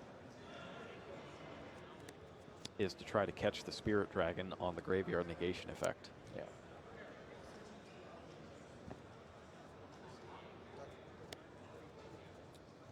He attacks, Swanee activates, and 9 Pillars is activated against it. There it is, Spell Trap card. Oh, okay. Murakami just clarifying what he's using to when a Spell Trap field card that 9 or pillars. monster effect is activated and you control a Yang Zing card, which he does, it's Zephrania. Then resolve the. Oh, already destroyed. Yeah, you resolve. Gate the activation, shuffle the card into the deck, and destroy one other Yang Zing card you control, and that is Zephrania. So that resolves.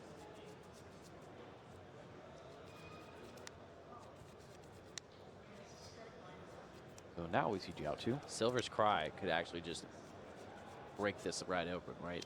Silver's Cry during the battle phase, hit Silver's Blue Eyes Cry White during the Dragon, battle take down phase. Jiaotu. Still not the best though, right? Jiaotu will then, does Jiaotu recruit just like the other ones? It does. Yeah. Actually, maybe not that powerful.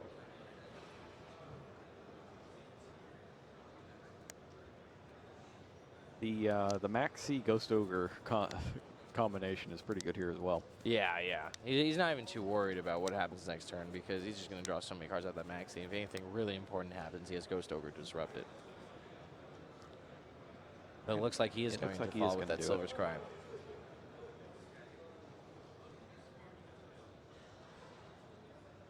In actuality, this just makes Sin's Soul Charge even better, right? Yep. Just loads him up with another monster. Looks like he's going to set it instead, deciding kind of against like playing that. it there. It's defensive, Yeah, right? Because he knows he's got the Maxi and the Ghost Ogre, and he can basically spring that as, oh, by the way, here's this guy that you didn't account for. Yeah. And in the end phase, he gets the Dragon Spirit of White. Make sure to get the foil one from his deck. He almost got a non-foil there. What? Yep. Oh no, can't do that. Nope. And I saw while Peterson was flipping through his deck that he's got at least one Ultimate Terror Top in there. Nice. And he has indeed picked up the second Yang Zing. Yep, big deal. Activates. See if Ghost Ogre or Maxi. Or both. Oh, hit him with both. It was both.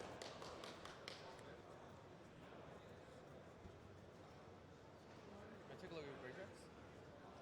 Thank you very much. Takes a look at the graveyard to see what's in there. Always important to check for Return of the Dragon Lords before you do anything. That's the big one.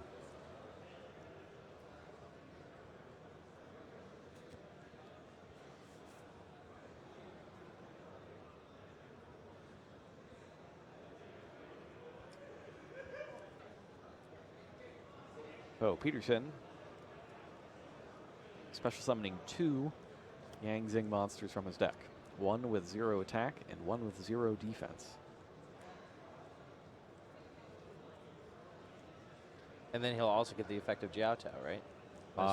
He would not. He can only use 1 per turn. Oh, that makes sense. I remember that Ghost Ogre was not like, it seemed good, but I just couldn't remember like why it was. Yeah, that makes sense. You actually double don't get it because not only have you already used a Jiao 2 effect this turn, it would also miss the timing. That makes sense.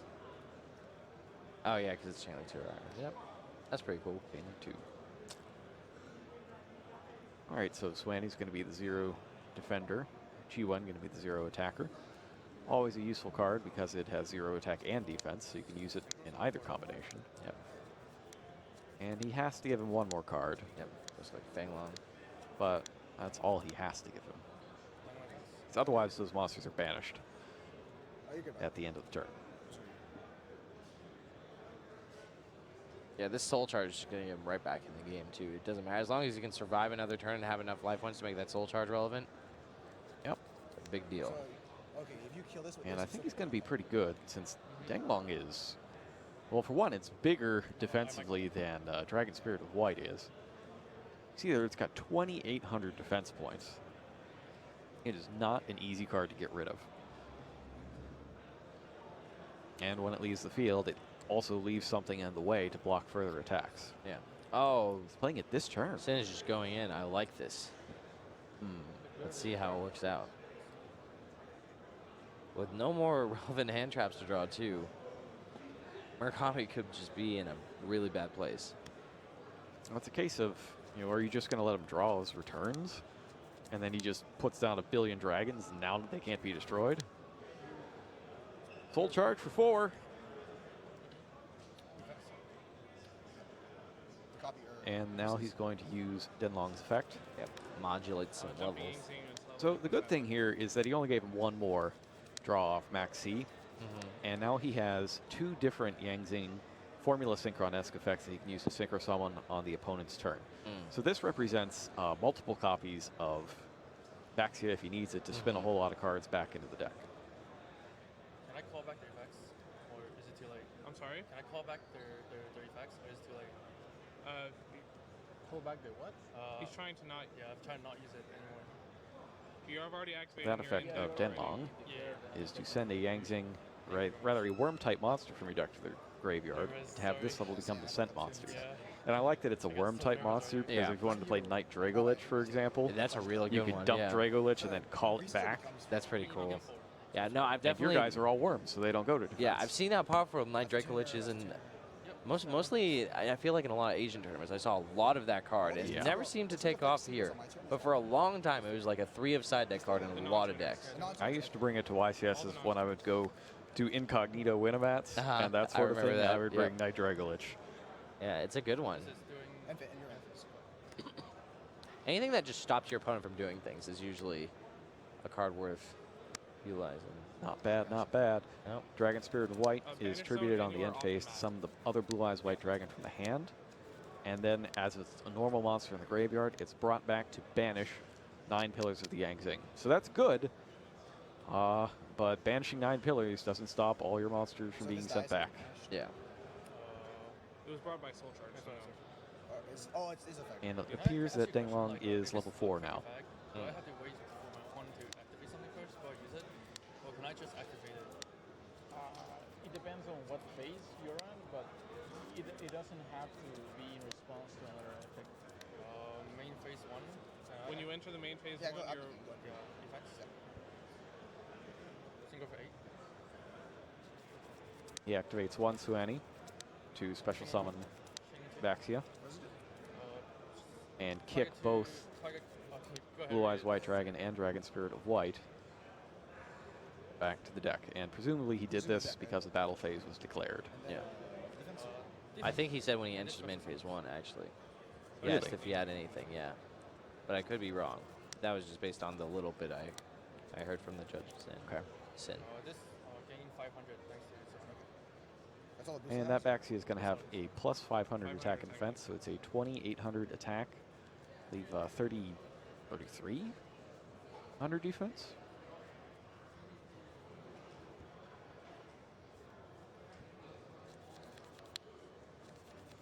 No, 3,100, so 26 defense. I'm thinking it's as big as Denglong.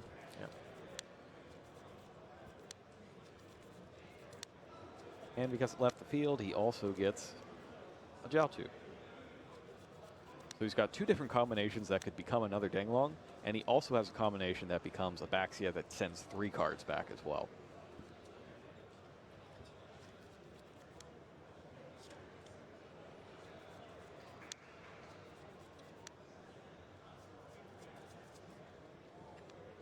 Yeah, Murakami Sand still isn't bad. He has a lot of stuff to do. He has trade-in, Wise Walton Tournament Dragon, Melody. He can do some things. It's just how does he play through the, like you said, the Formula Synchron-esque summons that he knows can disrupt him. Banishes a White Stone of Ancients to get back Blue Eyes White Dragon, which he needs to summon the alternative White Dragon. Yep. There it is. Also gives him something to trade away, so that's pretty nice. Or maybe just activate the Melody first if he wants to.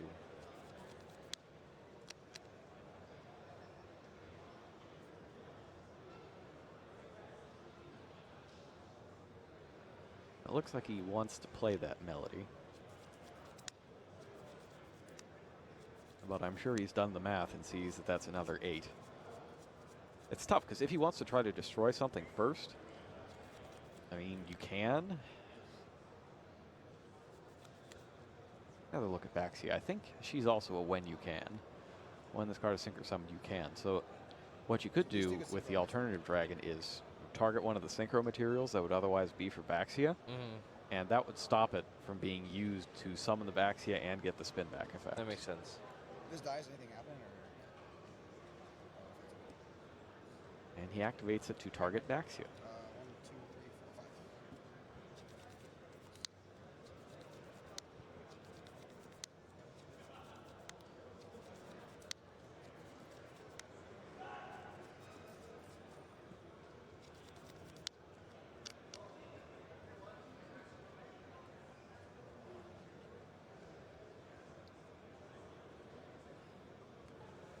Vaxia is destroyed. No other effects activated. See how Murakami draws up the rest of this turn now. It's got to be either trade-in or Melody next. Decide about sequencing. Chooses trade-in that Blue Eyes for 2 cards. Soul Charge, a big one. in the Whitestone of the Ancients. I don't know how much Soul Charge helps when everything's just going to get sent straight back to the deck. Yeah, but if he can force out at least the next Boxia, right, then maybe he can Soul Charge? Or do you think that's just not possible? I mean, the problem is that if he Soul Charges, he gets it, and his opportunity to force it out was that Blue Eyes Alternative Dragon.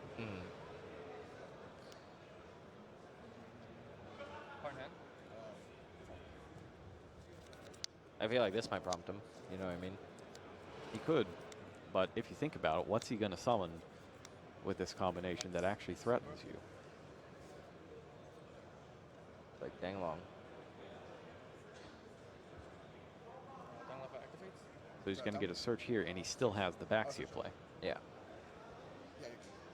And then when Danglong goes down, he'll get another monster as well, right? Yep. So it's basically, is he able to set up?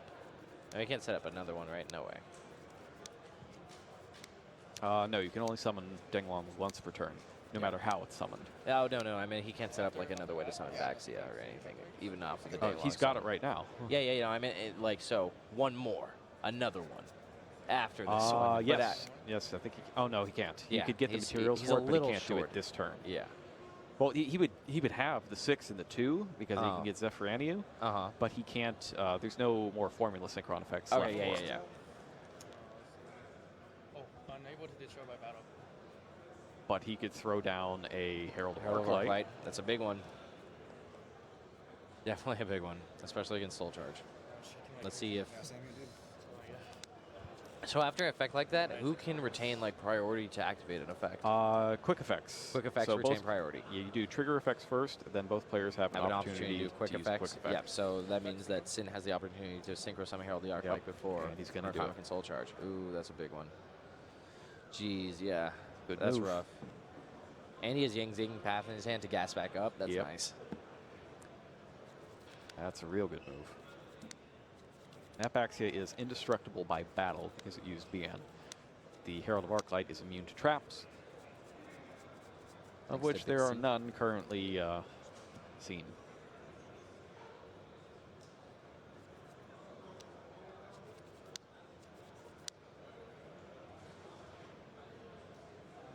Looks like that Melody could be next. Yeah. Probably trying to get that Herald of Arclight to negate something. Seems pretty good, you know what I mean? I discard 2 cards. You just trade your Herald of Arclight away. It seems pretty tempting. I don't think I'd be tempted here because he's already used his alternative dragon summon for the turn. Yeah. And I can win next turn. That makes sense. Are you sure you can win? All you have is Yang Zing Path. How do you win? You start with backs, you get to bring back a guy and go like that? Well, you get another card for 1. It's almost Oh, certain okay, to yeah. be something you could put on the field. Yeah, especially if it's a Metal Foes, and then you get more cards off path. You're right. I see what you're saying. So it's totally fine to just let Murakami try to gas back up for next turn, knowing that there's a very good chance he's not going to have it.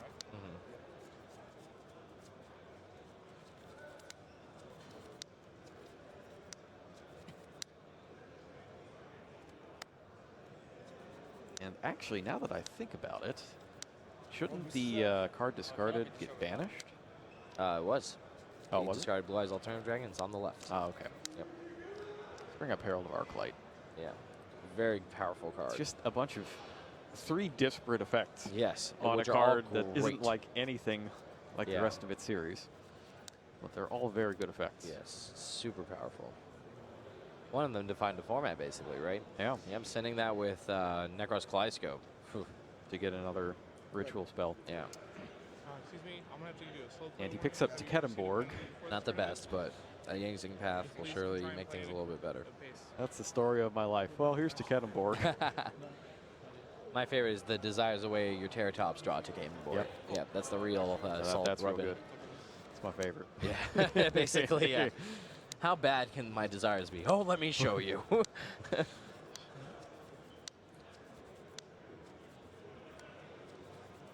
See, he's only got 2 Baxia, so he's probably going to want to shuffle one of those back in. Got 2 Danglong as well, so he probably wants one of those back in. Oh no, he's only played 1 this game. No, he's played 2.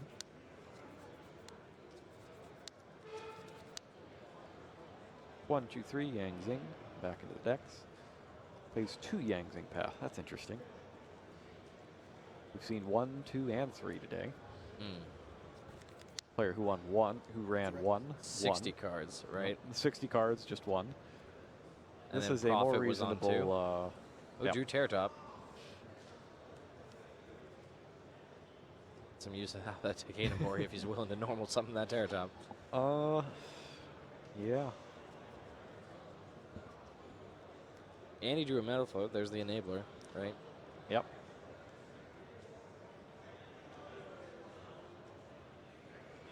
It's okay. Yeah, you go. Almost on. What a bizarre sequence of cards to pick up. It's the die, I assume. Activates it for red eye dice. Fortunately, had to normal summon the Terror Top. Yeah, so can't put the red eyes dice down. Or Kami gives that a read. When I first saw that card, it was actually during the Necros format. Terror Top into red eyes dice to make Herald of the Archmage was pretty good.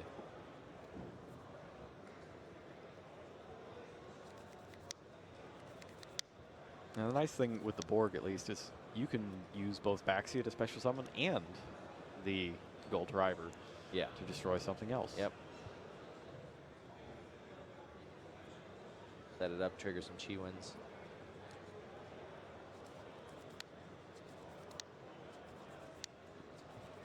Sin has to be able to just get AK down in this turn, right? It seems like he has an established Baxia, like an enabler in the Metal Foe. I don't know. It seems like if this deck can't get AK in this kind of like situation, it's much weaker than maybe I thought. Special summon Borg.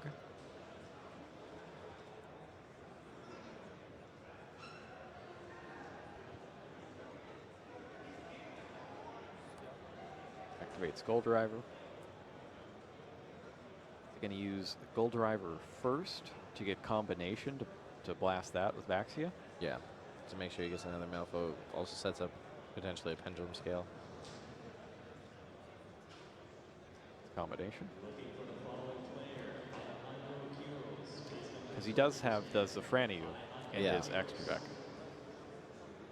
Yeah, that's why it would be important to set up the scale for sure.